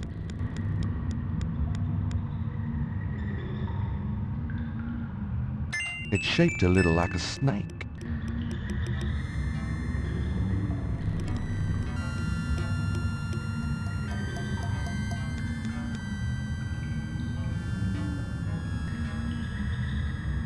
A shadow flickers in the corner of Gabriel's eye.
An elaborate mural with a mask design has been carved into the wall in this room. An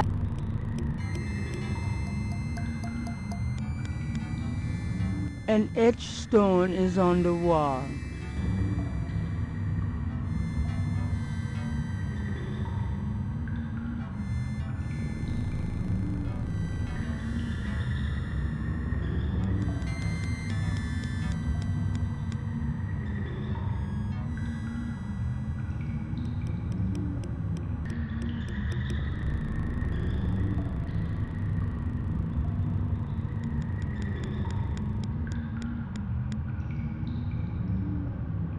Gabriel has the creeping sensation he's being watched.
An etched stone is on the wall.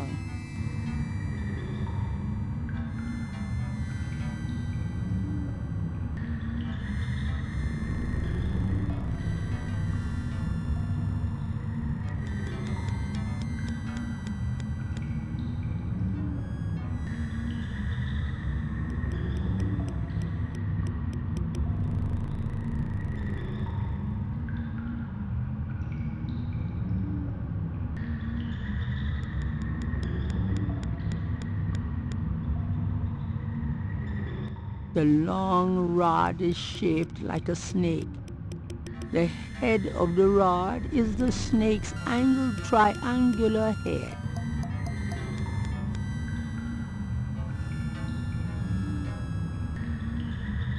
From somewhere off in the mound, Gabriel hears a soft click, then a rumble. Uh-oh. I have a feeling that did something.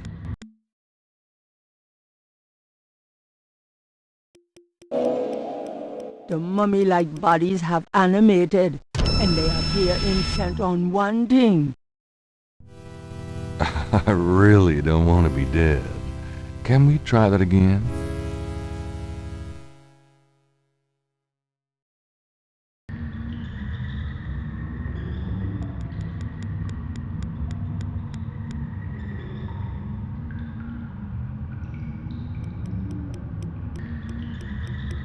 From somewhere off in the mound, Gabriel hears a soft click, then a rumble. Uh-oh. I have a feeling that did something.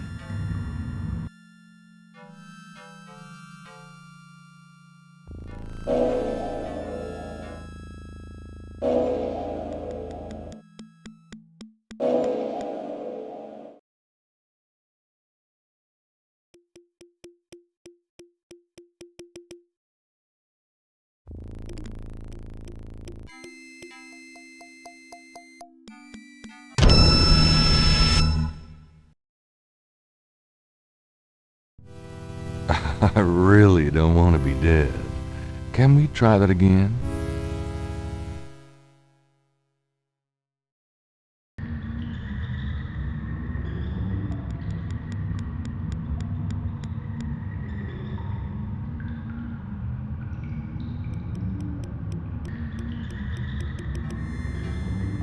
From somewhere off in the mound, Gabriel hears a soft click, then a rumble. Uh-oh. I have a feeling that did something.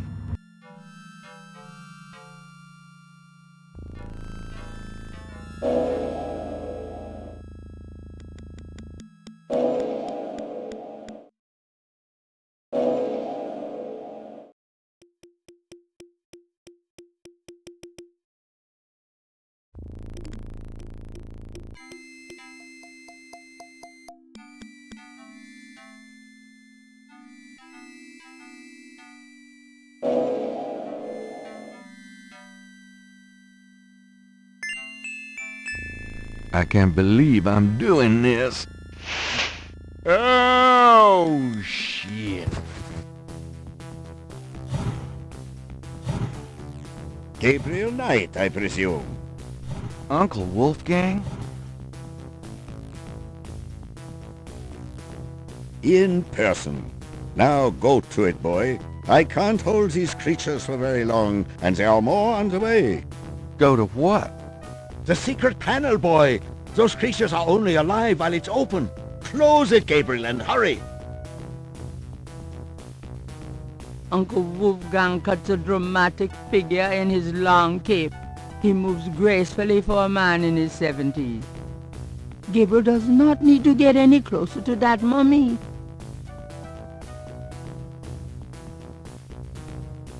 What is it you want me to do? Gabriel, no! I really don't want to be dead. Can we try that again?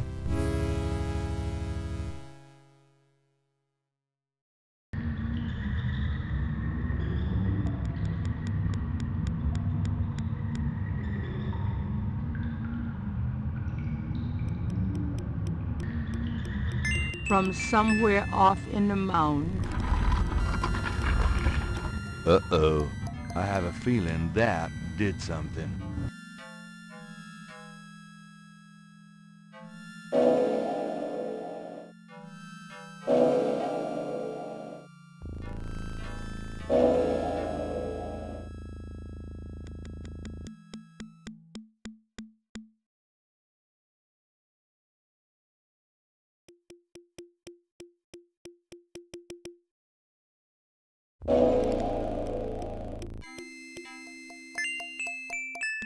I can't believe I'm doing this.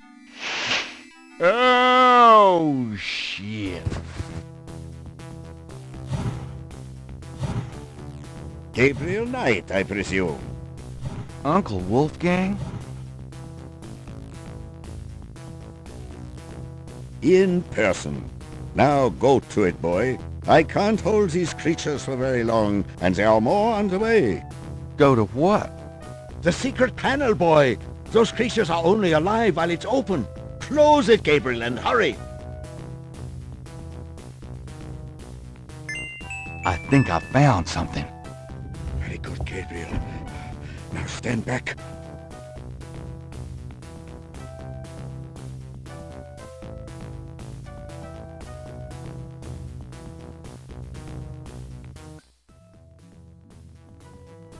Wow. The inner wheel. Yes. Wheel within a wheel. Are you okay? You don't look so hot.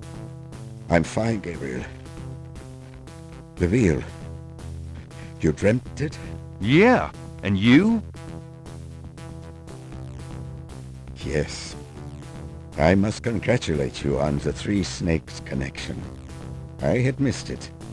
You will make a wonderful Schottenjäger. Who? Me?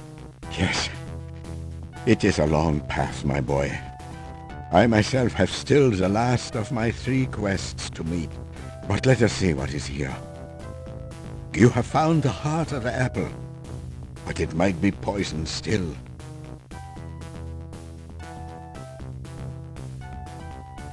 Uncle Wolfgang looks frail and shaken, but determined to make a good impression for Gabriel. This is the inner wheel of the snake mound. Though similar in appearance to the outer wheel, there's a sense of evil sanctity and secrecy about this room that is very different indeed. A mummy lies on the floor, apparently having fallen inanimate where it stood when the secret passage door closed. The inner wheel is decorated with masked murals, similar to the ones that hid the secret passageway door. It's nice to finally have someone around who knows what the hell's going on. I know, my boy. I know. It's nice to find... Can we talk? We probably have a little time here. Yes, all right.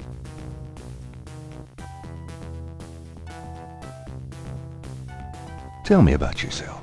This is not the time nor the place, Gabriel. I'm sorry, but I assure you, my life has not been all that instructive. Tell me about yourself. This is not the... Is there anything else you can tell me about Tetelo? I can feel her presence here. I wouldn't be surprised if she knew we were violating her sanctum. Is there anything else you can tell me about Tetelo? I can feel... Is there anything else you can tell me about the talisman?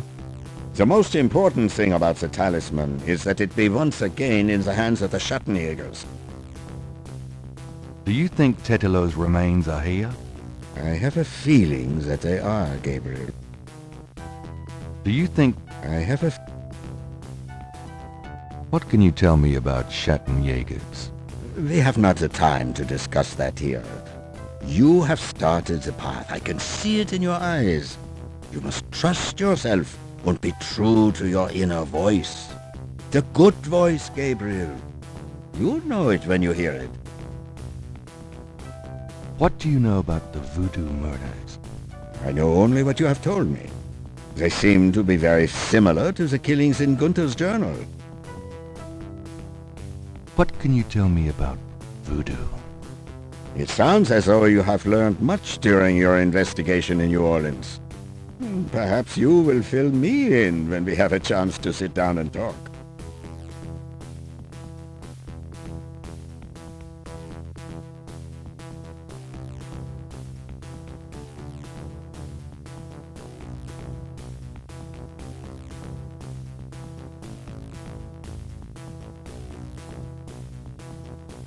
The table's lid fits heavily on the base. At the seams there are two large holes on either side. On top of the lid is a trough. What's that trough for? I saw that. This is undoubtedly a sacrificial table. That trough is for a human heart. Ew, that's sick.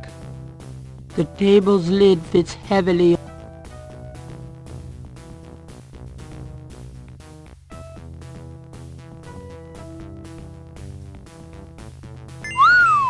Look at that table. Yes, it is very old. There is a story being told through the carvings on the side. Can you make it out? Tribesman discovers a snake mound hidden in the jungle. He manages, after much time, to find the secret entrance to the inner wheel. In this room, he bows down to a small idol of some sort. The thing is radiating, like a sun. That explains the source of the Getty's tribal power. They found this mound and the idol in it. Where the idol came from originally is hard to say, but it is definitely older than the Gettys. The idol was probably once kept in this table, but they would have it with them now. It must be destroyed.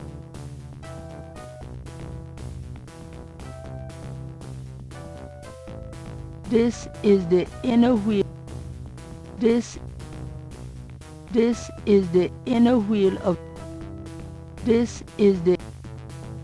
On the wall is a rack containing two long iron bars.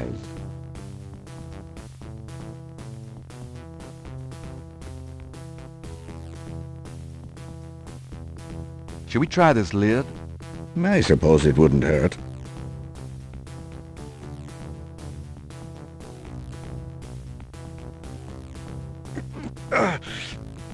Sorry, I'm not more help, Gabriel. I don't think it would open so easily, though. Were we 10 strong men?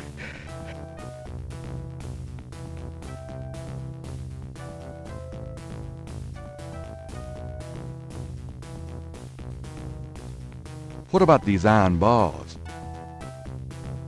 Good idea. Let me help you.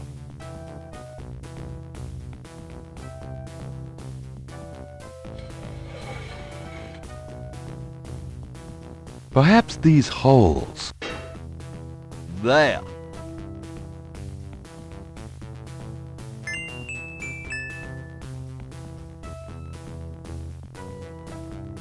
Let's get the other one.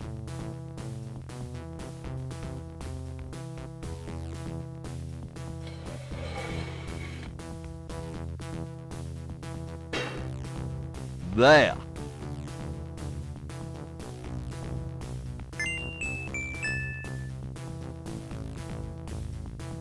This is the table's lid fits heavily on the base.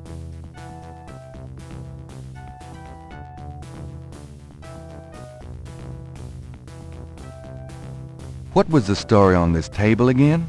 Tribesman discovers a snake mound hidden in the jungle. He manages, after much time, to find the secret entrance to the inner wheel. In this room, he bows down to a small idol of some sort.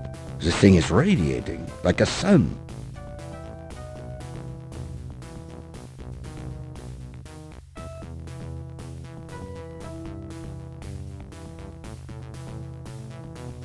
Let's try to lift this top.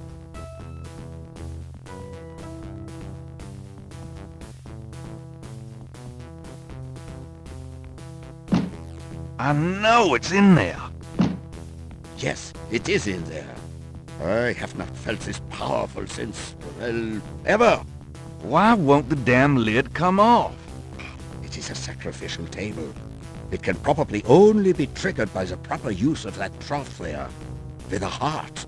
Oh, great. Where are we gonna get a heart? Gabriel, you must take the talisman and be Schattenjäger. You performed the ritual and dreamt of the dragon, no? Yes, I did. But you're the current Schattenjäger. I only did that because... Because you were driven to it. I have done nothing with this title for many years. Even in my prime, I had few cases. Oh, if my life had a purpose, it was to bring you to this point. But I have no idea what I'm doing. This is not a science, Gabriel. It is instinct. And you have it in your blood. Trust it. The castle is yours now. It has many documents and records which will help you in the future. Well, thanks for the confidence. But what about this table?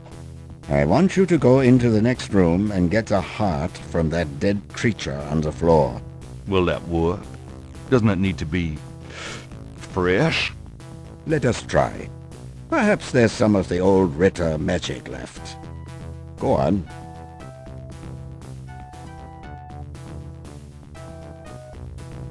What if we try... Get the heart, Gabriel. Please.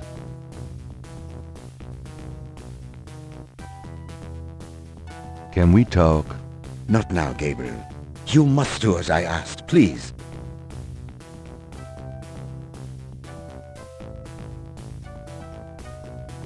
Uncle Wolfgang would not appreciate that.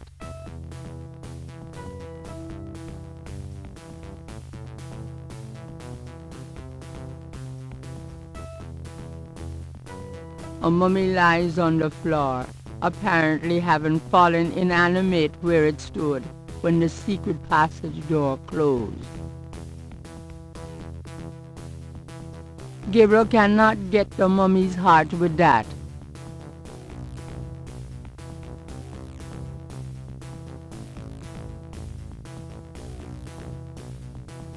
Great. My first job as Schattenjäger, cutting up dead monsters.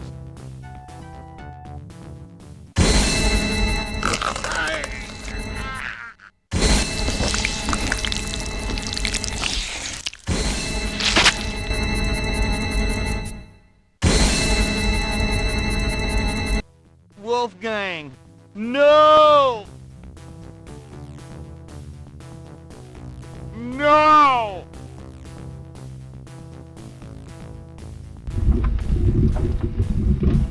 Tetelo, you gonna pay for this, you bitch!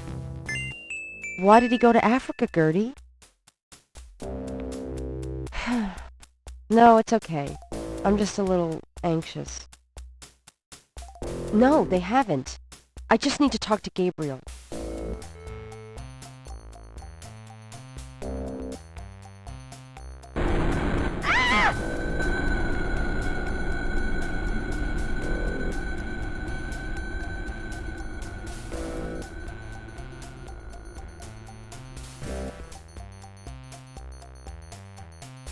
After arranging for the shipment of Wolfgang's body back to Rittersburg, Gabriel returns to New Orleans. He carries with him the Ritter talisman. He has not heard from Grace for over 24 hours, and he could not reach Malia by phone. And although he has some idea of what he is coming home to attempt, he still has no clue where to attempt it. Or does he?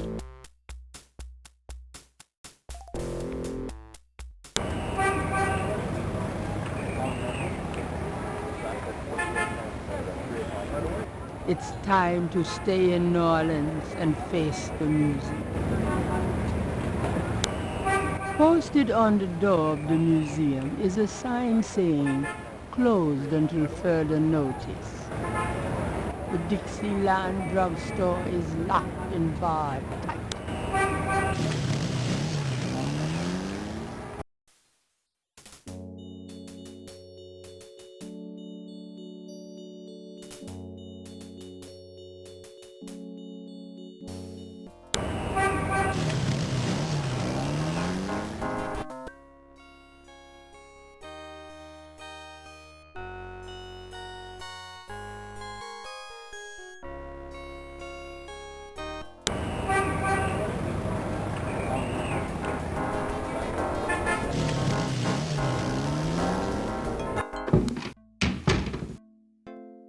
Grace, I'm home.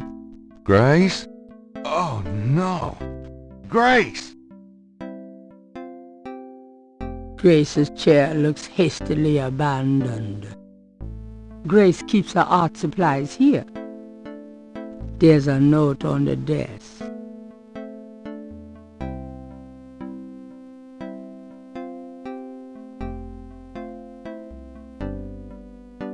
The note is from Malia.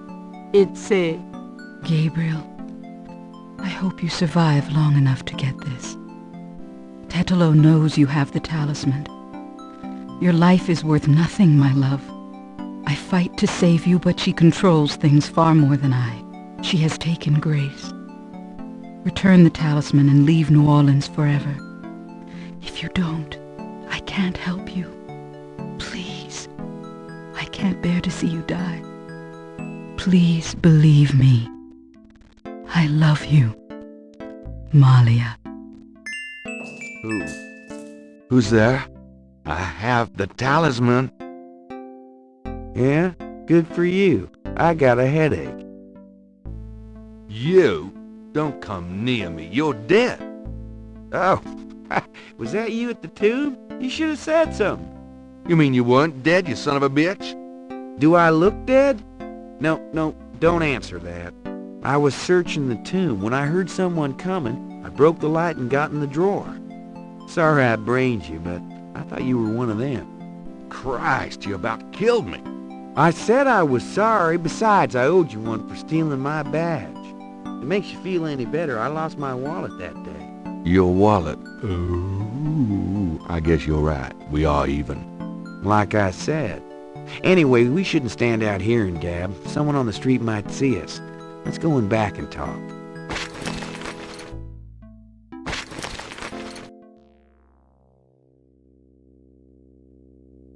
Okay, now let's talk.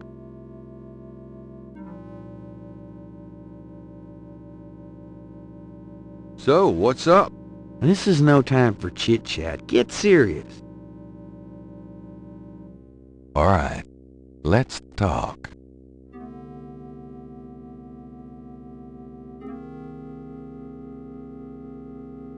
What should we do about Grace? Them voodoo people have taken her, the goddamn bastards. We have to find her and save her, and we can't count on the police department for any help. What do you know about the Voodoo murders? Well, you and I know who did them, don't we? But we've got to prove it to somebody who'll listen. What should we do about Grace? I told you, we gotta find her. We sure ain't gonna help her by sitting around here. So, fill me in on what you've been doing for the past 5 days. I've been getting smart, that's what. They got me running, I'll admit. But the day a bunch of drum-banging, mumbo-jumbo chanting magicians can catch old Lightfoot Mosley is the day I die. Can't argue with that logic. Now these guys have it wired, I tell you. From the mayor to a couple of major judges, right down to the beat cops. The Gettys are untouchable from that angle. But once I really start digging, it was like I could see clearly. These guys are into everything that happens in this city, and most people are scared shitless of them, or they don't know about them at all. Let me fill you in on what I've learned in the past 5 days. Okay, have at it. Well, Malia Getty is the head of the cartel. Dr. John is her right-hand man. I learned that much. You sure know how to pick them, Knight. Uh-huh. She's not really responsible, though, because during these ceremonies, she's ridden by the spirit of her ancestor, Tetelo. You don't say. It's true. Anyway, I have something, a talisman, that I can use against them. It'll help, but they probably still have a power source somewhere in their hound fool. Also, this whole thing kind of ties in with my nightmares, see, and my family history. My family does this shadow hunting thing, and about 300 years ago... Look, don't confuse me, okay? You worry about all that metaphysical stuff, and I'll just try and catch the bad guys. Yeah, you'd never believe me anyway. Tell me about yourself. I'm scared shitless, that's all you need to know.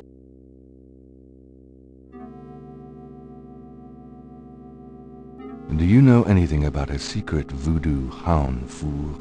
You know where it is? I have an idea. Well, great, let's talk about it when we make our plan. Let's make a plan. What do you think we should do? We need to find the headquarters of the Getty cartel, rescue Grace, and dig up some concrete evidence so that I can take this straight to the FBI. Sounds easy.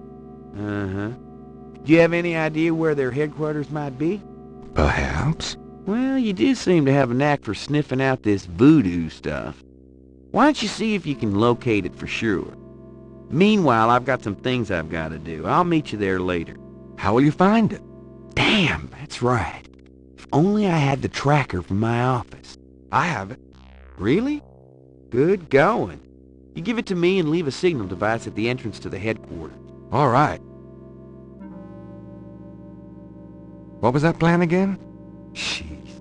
You're gonna go locate the headquarters. I'm gonna go get some supplies. You're gonna signal me when you found the headquarters. I'll meet you there. We go inside, find Grace, collect some evidence, and get out of there. Oh, yeah, right. Here's the tracker. Great. Don't forget to leave the signal device near the entrance to the Hound Fort. And be careful.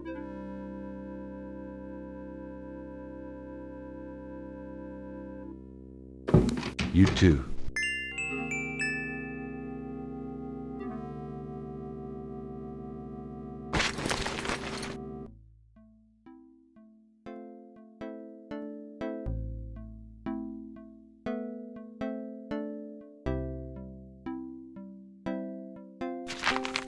Times-Picayune, dated June 28, 1993.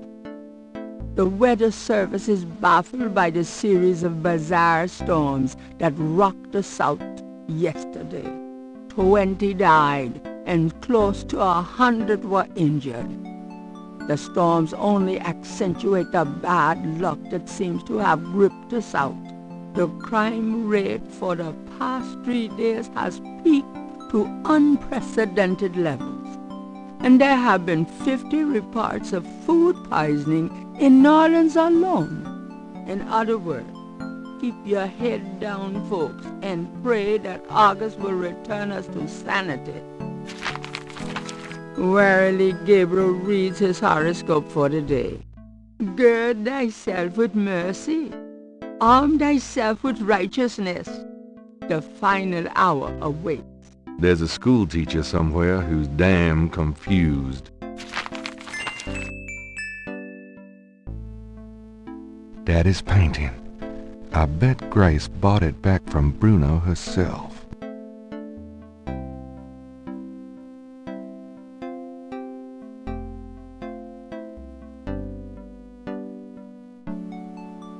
Gabriel can't lug the painting round.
There's a knothole about the size of a quarter in the wood paneling on that wall. The confessional is empty, and there does not seem to be a priest behind the window right now.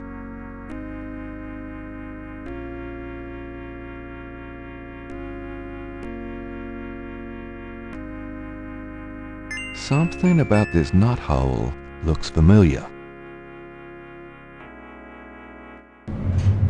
It's moving. I knew it. Ride's over.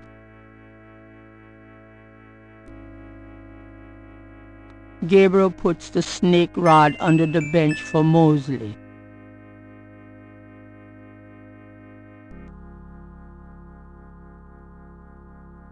All right, Mosley. There's your signal.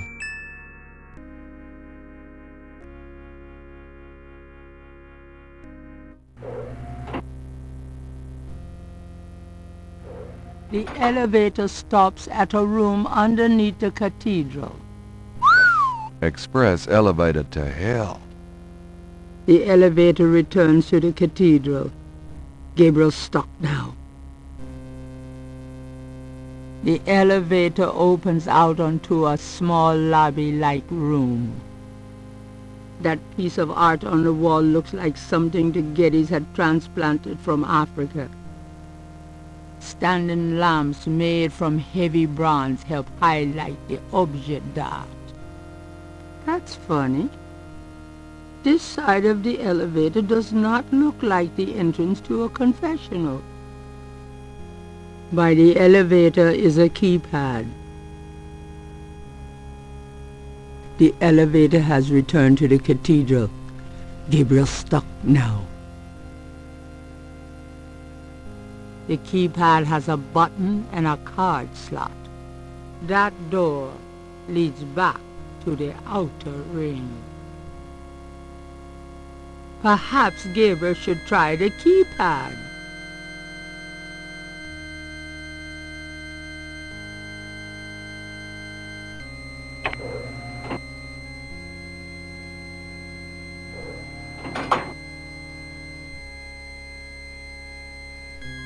Gabriel is in the outer ring of the Getty Houndfool. The Houndfool carpeting is even thicker and more luxurious than Gabriel's hair. Yeah, right. The Houndfool is decorated with priceless African art.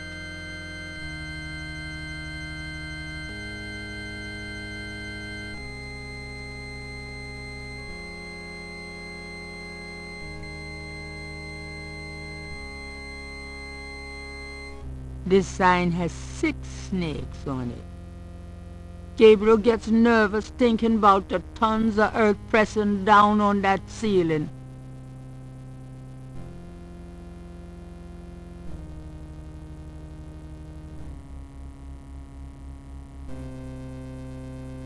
The hound food. This sign has 5 snakes on it.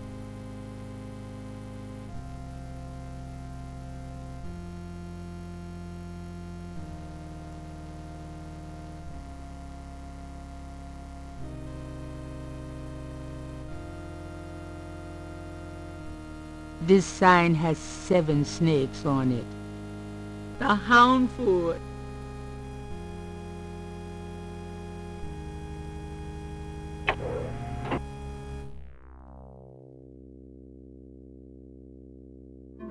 The cardboard boxes are filled with voodoo paraphernalia, no doubt. Where do these guys get their supplies? Pentagrams are us? Everything you need for a date with the lower. Everything. Metal cans. It could be paint.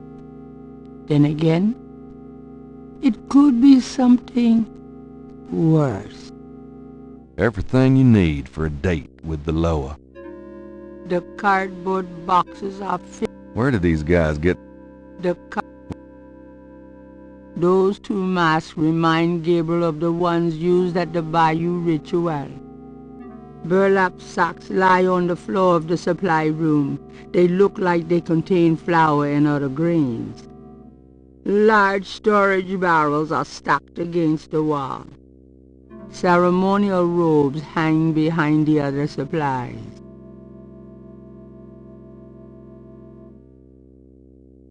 I think I'll take this wolf mask for me. This boar mask seems appropriate for Mosley, if he ever makes it.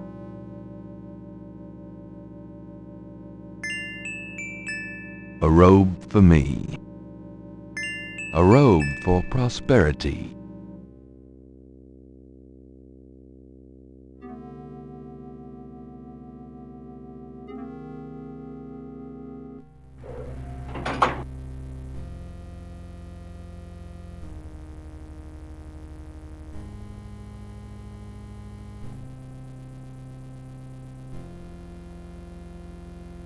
A pair of pots laden with ritual markings hang on either side of that door. They almost seem to be guarding it in some way. This sign has 8 snakes on it.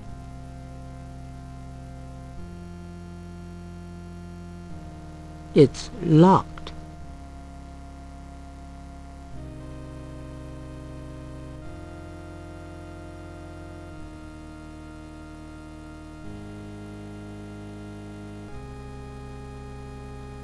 A beautiful rendering of the Getty Veve hangs in the hall.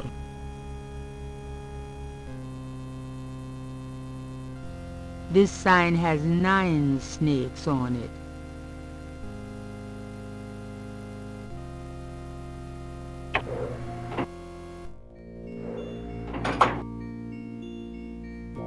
This must be a guest room of some sort. The houndful is standing lamps made from heavy bronze help highlight the object d'art. A rather sterile-looking bed is the main feature of this room. Looks comfy. A bar of fluorescent lights hang above the bed. A rather sterile-looking... Look. This must be a guest.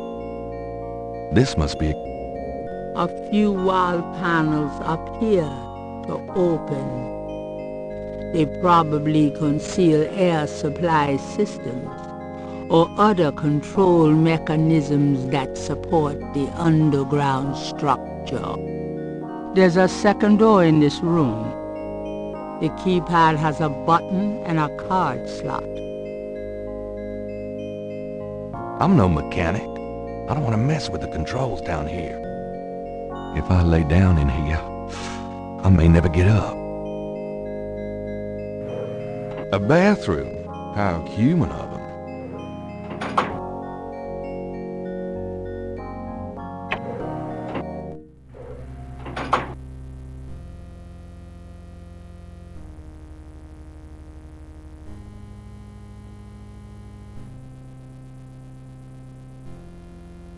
Pedestals display the smaller pieces in the collection. This sign has 10 snakes on it.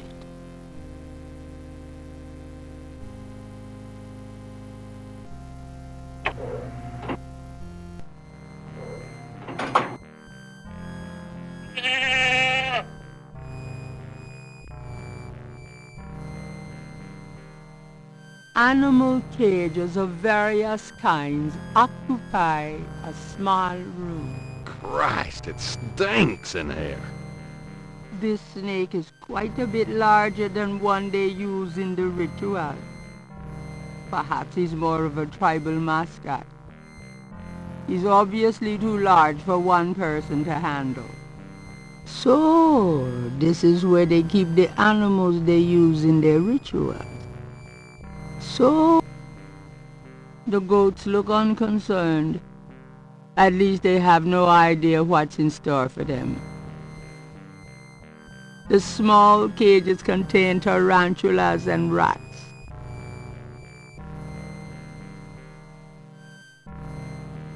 Now you could probably swallow one of those goats whole, couldn't you? Now you could... You paw chickens are history. What a nice goats like you doing in a place like this. I'm trying to be quiet in here. I'm trying to be quiet in here.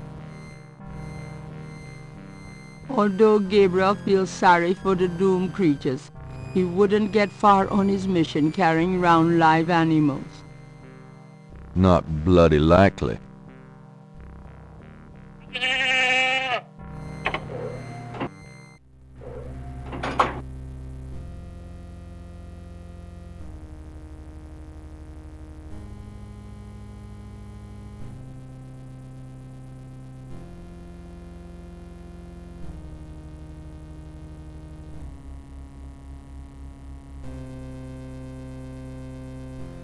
This sign has 11 snakes on it.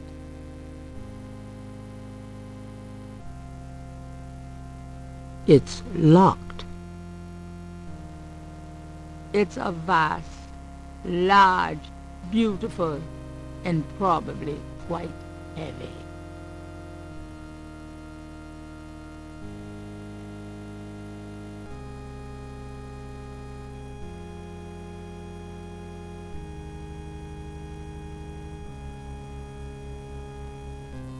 This sign has 12 snakes on it.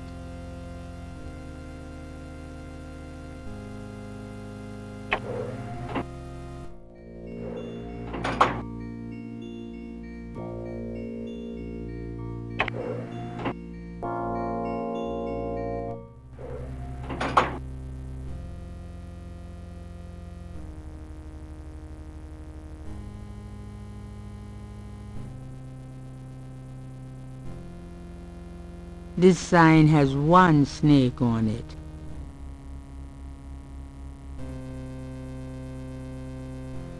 It's locked.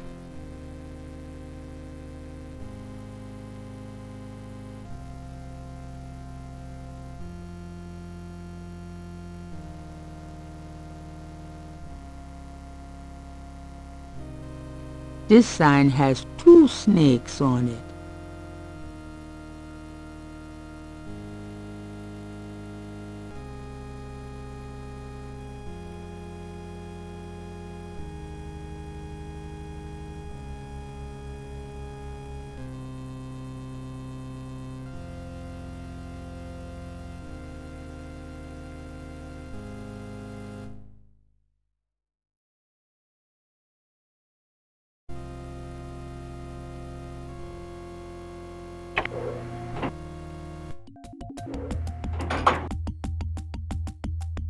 Dr. John is deeply enmeshed in spiritual communion with the lower.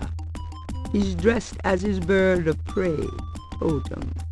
just like he was at the bayou. Dr. John is a sick man.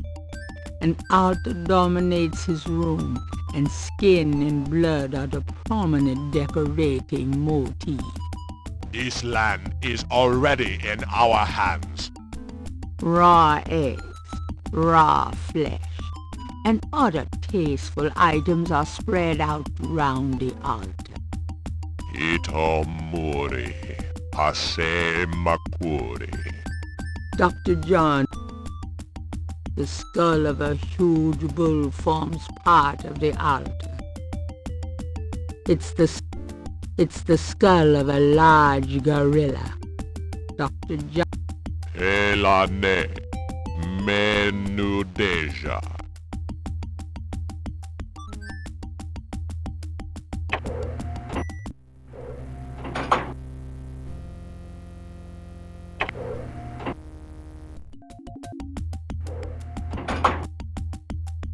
Ito.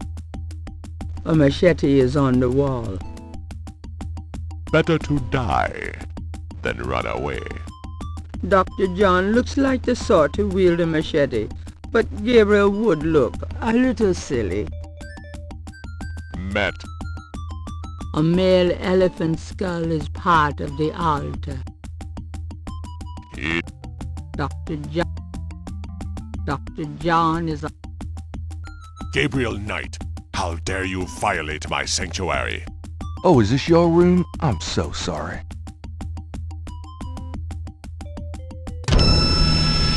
You are so dead. I really don't want to be dead.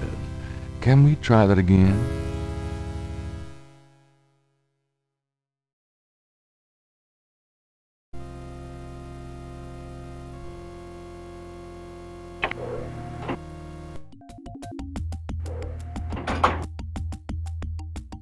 Better to... A coarse pallet lies on the hard, uncarpeted floor. Dr. John must enjoy discomfort.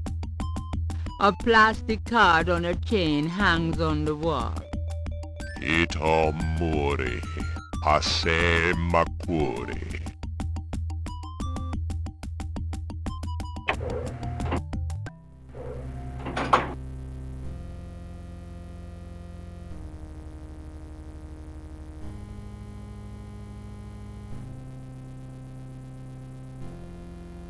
This sign has 3 snakes on it.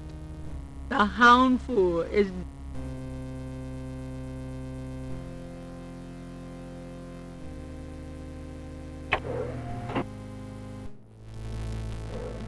The room smells of Malia's perfume. Someone's coming.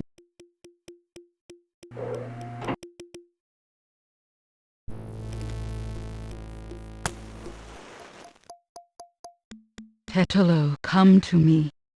Your daughter requests an audience. What is it you seek, child? Tetelo, I beg you again, for my sake, spare Gabriel's life. Do not protect or mourn that one. He will only betray you. Gabriel would never betray me. He will, as Gunter betrayed me. Blinded by the light, he will despise your darkness. No, I don't believe that. You were betrayed, but Gabriel is different. I cannot serve you any longer. Choose another. I cannot go on. Ha! So you say, because you are drawn to the light. What you do not know is that the light will never have you. You only corrupt it when you draw near. I don't believe you. This way, this life is too painful. I must be free of it. You can never be free. You will see, my daughter. What I've told you is true. You will see. Wait! I won't go through with it. I won't. I won't.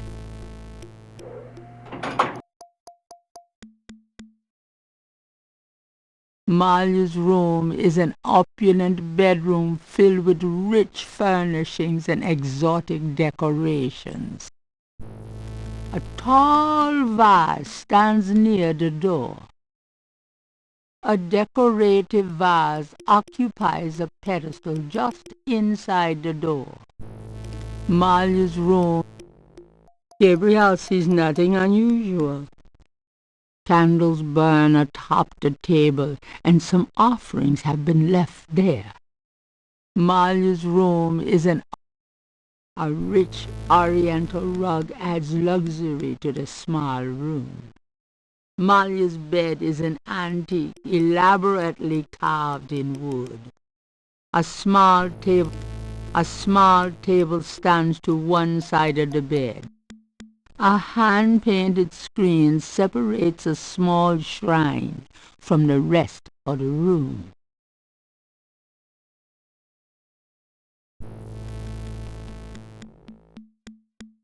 Behind the screen is a small voodoo shrine. Maria's room. A second door leads off of the bedroom.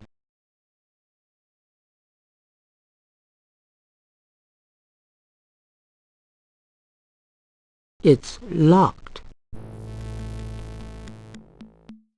I'm trying to be quiet in here.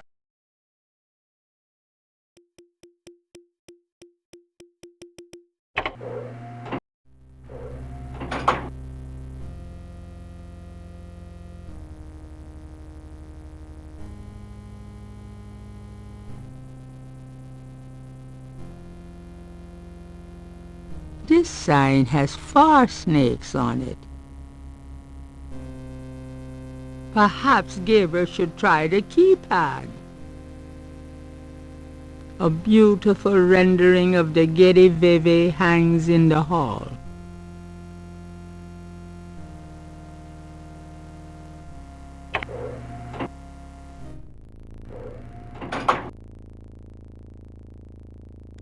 This must be one of the business offices of the Getty cartel. The New Orleans underworld is probably run from these desks. This must be one of the... Although Gabriel is no computer expert, those look like high-priced models to him. No expense has been spared in the cartel headquarters. Gabriel looks at the papers in the inbox, but sees nothing of interest. Desk chairs. They look ergonomically sound. The whiteboard contains what looks like calculus equations. Who knows what these guys are into? This must be one of them. A portrait of a beautiful, intelligent-looking woman is on the wall. She reminds Gabriel of Malia. Her mother, perhaps? Gabriel looks at the inbox and sees a black record book. This record book might be the kind of thing Mosley wanted for the FBI.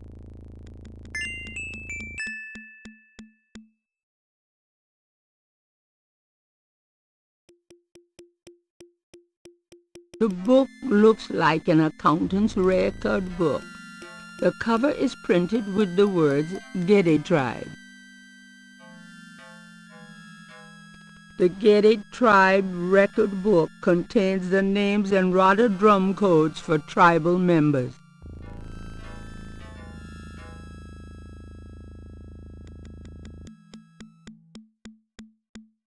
Gabriel would not have the first idea how to get anything useful off of those computers. Gabriel's already left all the messages for Voodoo folks that he intends to. There's no reason to do that with the painting.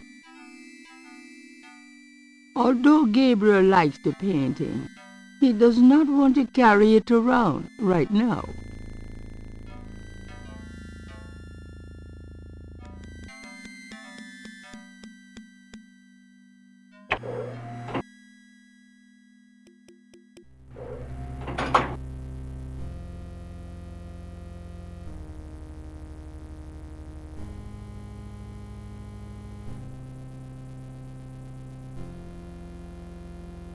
This sign has 5 snakes on it.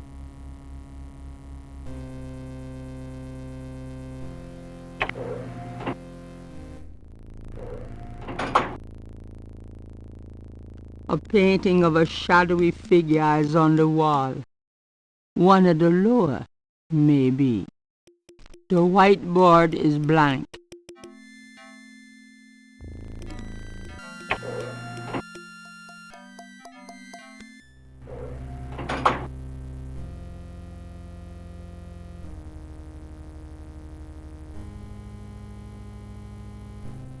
The archway leads to an interior hallway.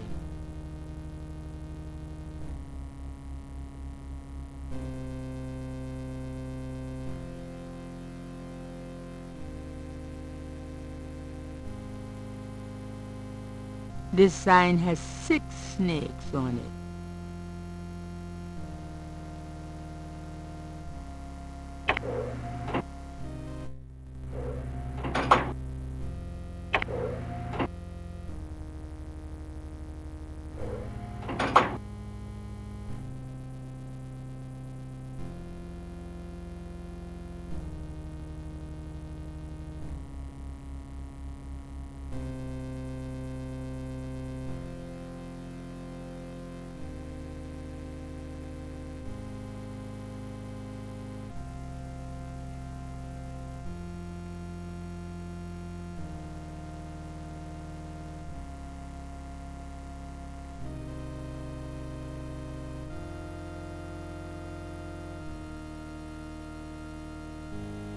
The center of the Houndfour is a circular room, apparently used for rituals. The room is made entirely of stone. This table has a trough on top, just like the Snake Mound stone table. Gabriel shivers, remembering what that trough is for. These panels seem to tell a story. Tetelo holding up the talisman. A ship sailing. Slaves rising up and killing their owners. Haiti, probably. Looks like Tetelo's people arriving in New Orleans. They accumulate great power through voodoo. The Houndfour is built under Jackson Square. Heck of a family album. A pit for fire. I wonder if that takes gas or propane. The Getty Houndfour Potomitan. The Potomitan won't do that. I'm trying to be quiet in here. The center of the Houndfour is a circle. Rather drums, like those used by the Getty relayers round the quarter.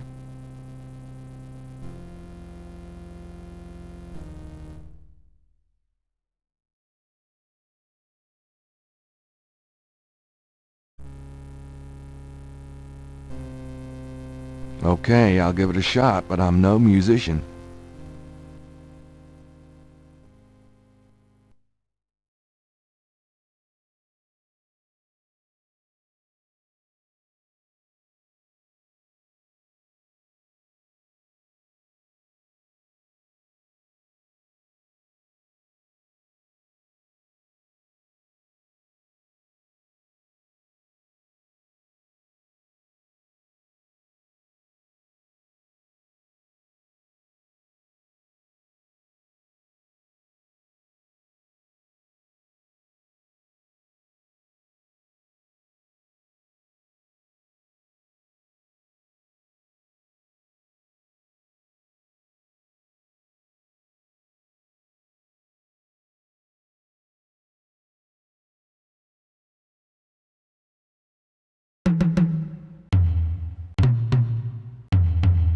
A door opens in the distance.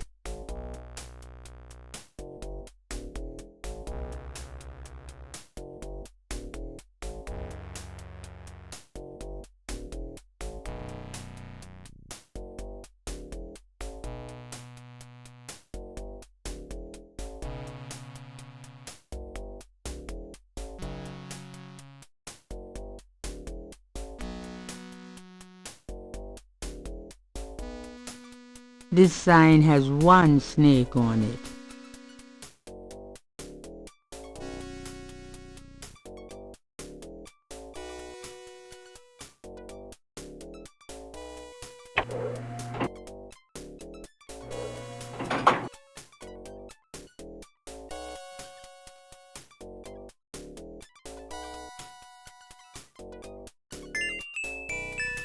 Dr. John looks like the sort to wield a...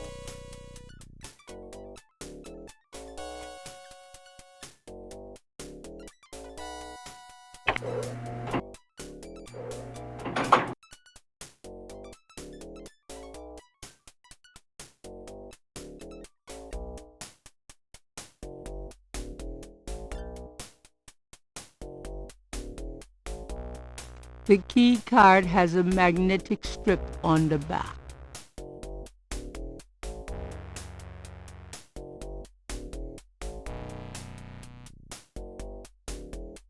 It fits.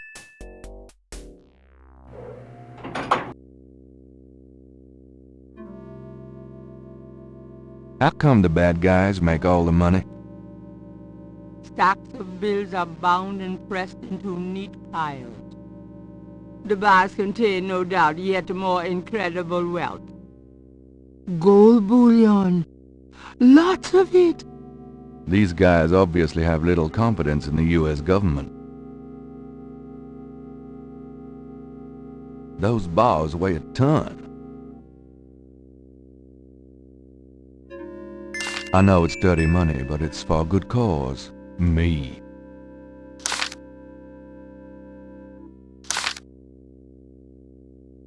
I hate to say it, but I can't carry any more. Ah, well, $1 million or so ought to hold me. Those bags look heavy, like about 40 pounds apiece.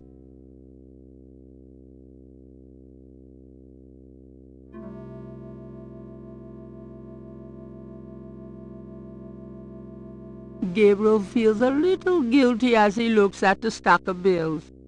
He hopes he isn't breaking any of Schattenjäger rules. Of course, the family castle really is in need of some serious repairs. Gabriel rifles through the money guiltily. He wonders if he's broken any Schattenjäger rules by taking it.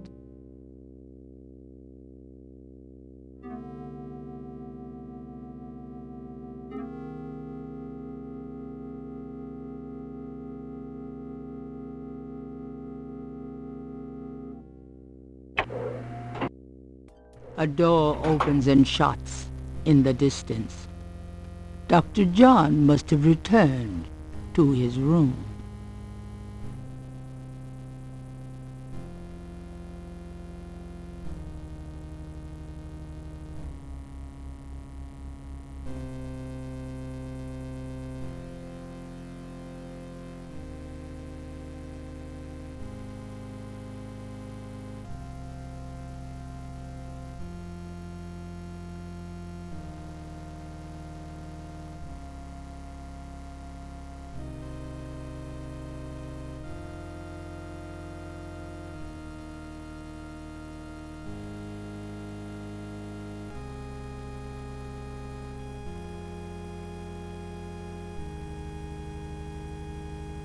This sign has 11 snakes on it.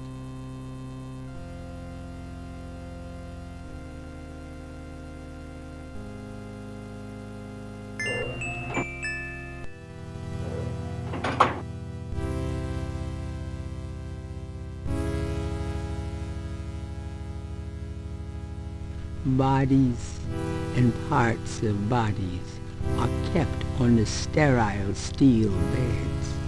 The room smells thickly of formaldehyde and is freezing cold. I think I'm gonna be sick. Underneath the surgical lamps is a gurney with a body on it. No one I know. Serious surgical lights descending from the ceiling. A small stainless steel table on wheels provides a surface for instruments during the procedures performed in this room.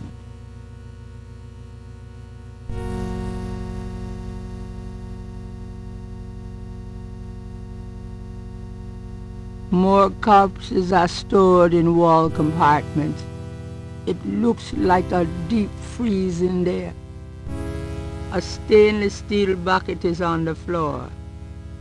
Its contents are better left unsaid. There's a long counter against the wall. It probably contains things every good butcher needs. Human hearts. So that's what they do with them. But why?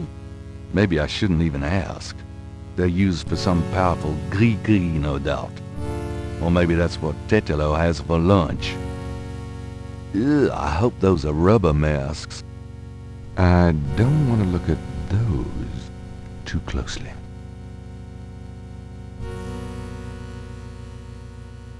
What he can see of this room is bad enough. Gabriel does not want to know what's in that counter. I really don't want that. Gabriel does not need the wheeled table or anything on it. It's too late to do anything for that guy now. The corpses are past any need for salvation from this place. I can see them as well as I want to from here. I'm not one of these butchers. Gabriel does not want to hang around in here long enough to use those lights. I'm not touching that. I'm not touching that.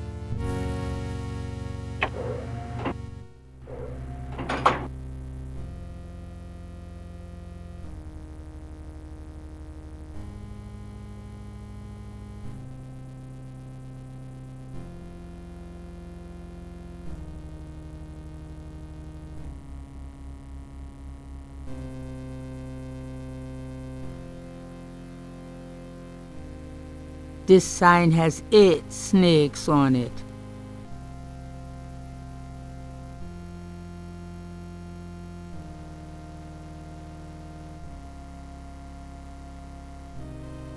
It's locked.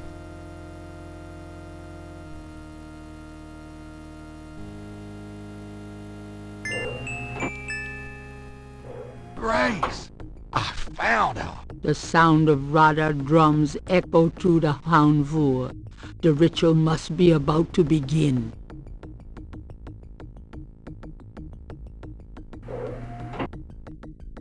Mostly, you made it. Thank God. I thought I saw you ducking in here.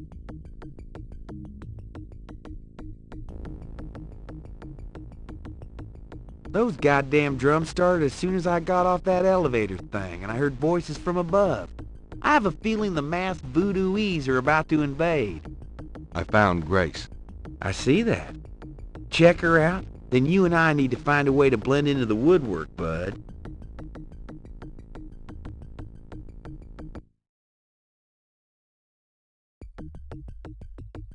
Hey, Mostly. No need to thank me for coming, Gabriel. What are friends for? Grace, wake up. Talk to me. Grace does not respond. Can I ask you some questions? We don't have time for that anymore, bud. Grace is being kept in one of the Houndvoer's guest rooms.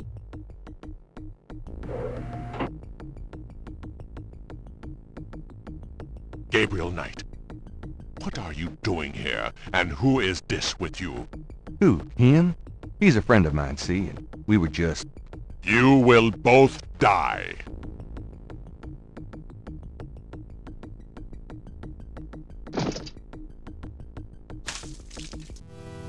I really don't want to be dead. Can we try that again?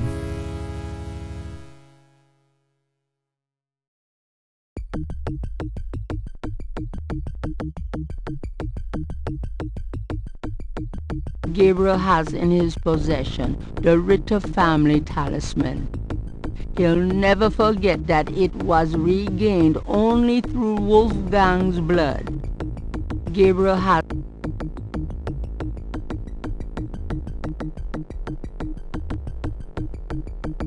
This talisman is supposed to have some sort of power.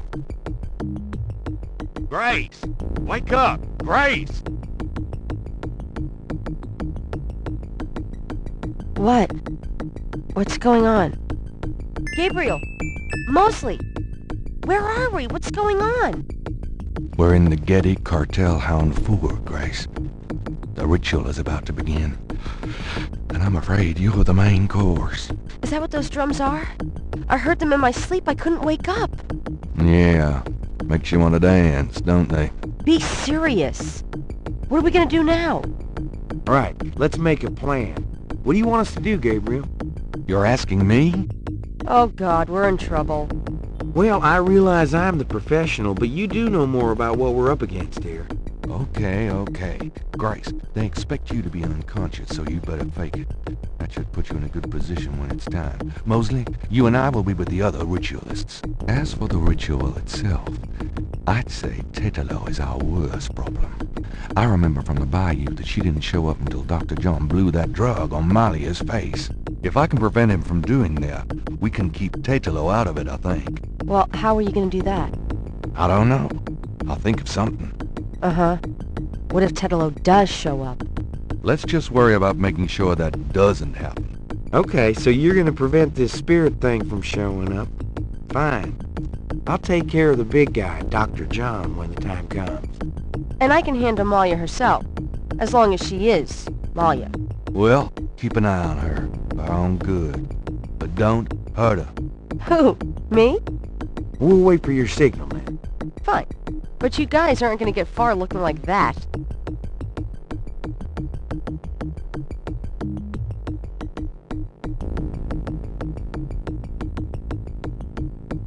Here, it's a disguise. Gee, a boar. How thoughtful. And what are you, pray tell? A wolf? You goddamn wiener.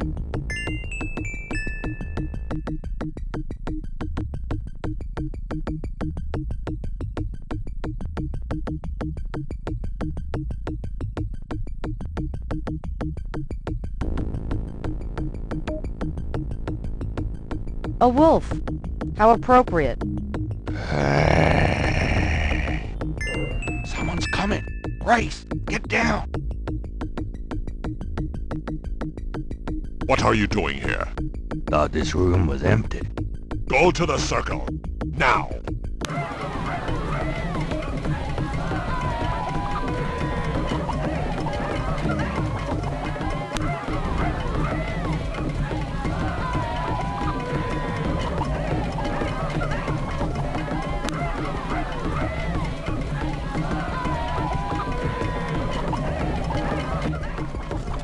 Damn it. She's already being ridden by Tetelo. What? What? You said... Yeah, I know. Great, now what? I don't know.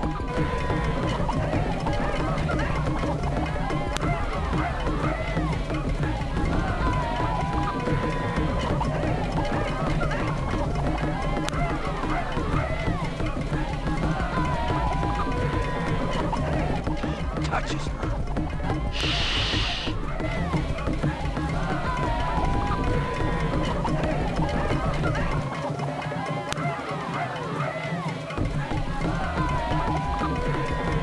Oh, great Vodoun, take this sacrifice. Do something quick.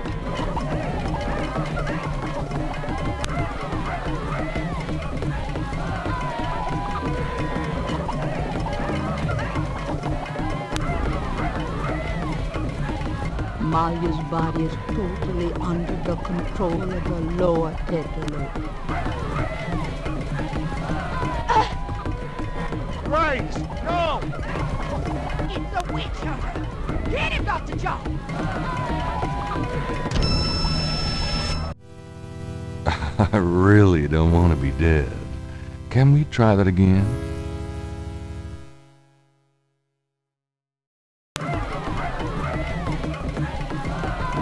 Oh, great Vodoun, take this sacrifice. Do something quick.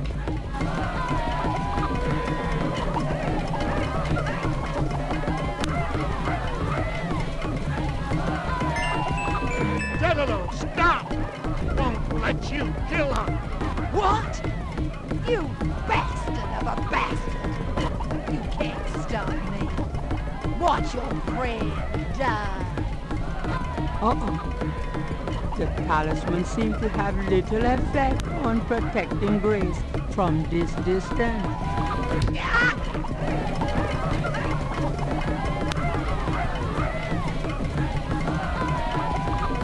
Get it, Dr. Jones! Kill him! We must have the sacrifice! Get out! All of you!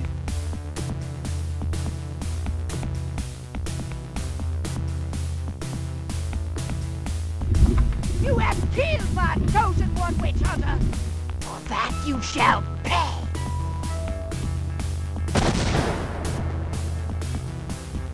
But first, these intruders shall die! Give me the talisman, witch hunter, or your friends will die horribly! Right now! Sure. Tetelo, you want the talisman? Here, catch. Ow! Go on. Get Grace out of here. The talisman will protect you. What about... Just go! You are unarmed now, witch hunter. Approach me and kneel. Malia, are you... there? She's too powerful.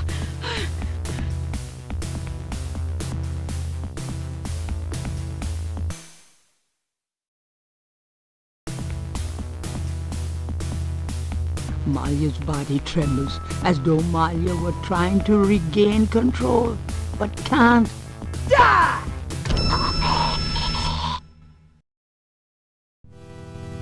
I really don't want to be dead. Can we try that again?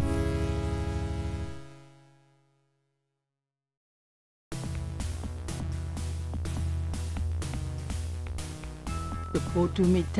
No! Stop!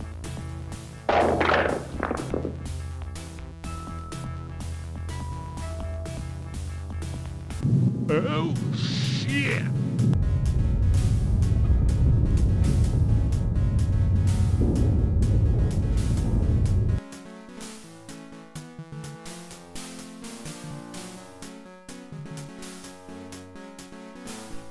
Go ahead.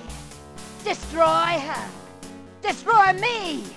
You are truly your father's son, witch hunter. Oh, Gabriel, please.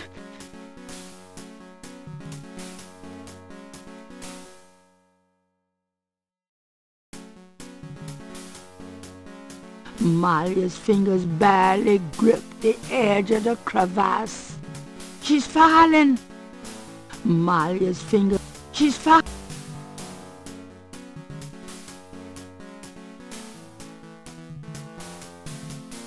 Tetelo was right. You do nothing. You betray me. I'm sorry. I have no choice. It's not over yet, my love. If I go, you go.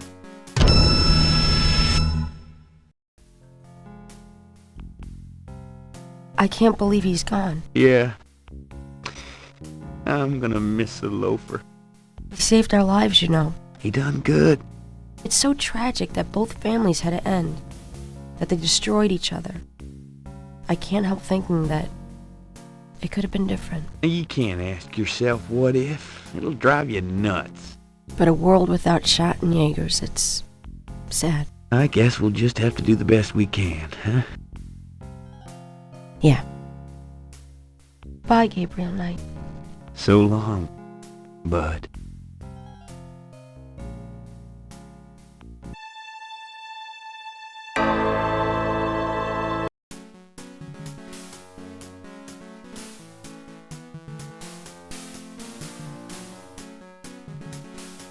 You will die now, once and for all. Tetelo was right. You betrayed me. It's not over yet, my love. If I go, you go.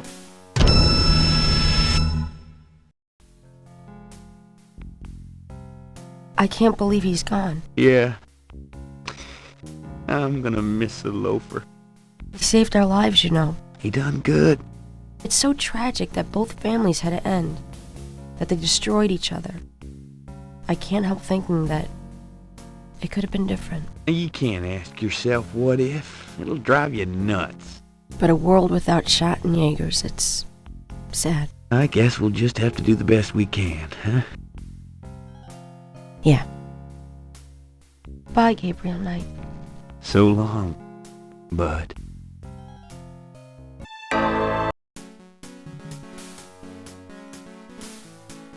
I've got you, Malia.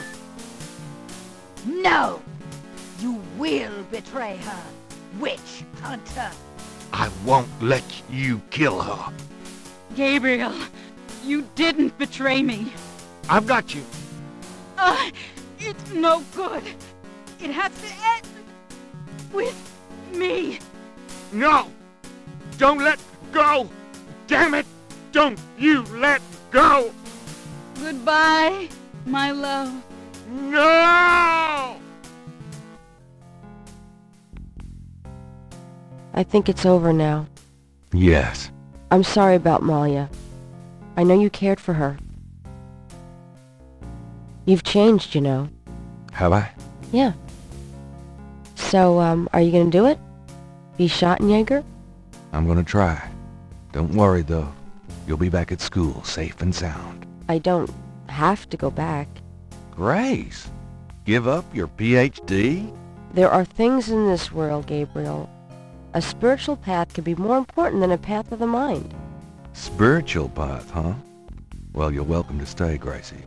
Just as long as you don't expect me to know what I'm doing. This is a historical moment, isn't it?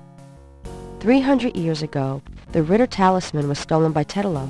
She used it to draw her family to power while your family withered. She helped provoke the slave revolt in Haiti. She's probably the reason for a lot of the flavor and history of New Orleans. Good and bad. Now she's gone and your family is restarting. Yeah, it almost makes you wonder, doesn't it? If it wasn't supposed to happen that way. You know, good coming from evil. You think too much. But really, I think the most tragic thing was all those generations of young women, like Maya, trapped by this large overriding personality forced into a life of horror. Yeah, kind of reminds me of living with you, Grace. You know when I said you've changed? Yeah?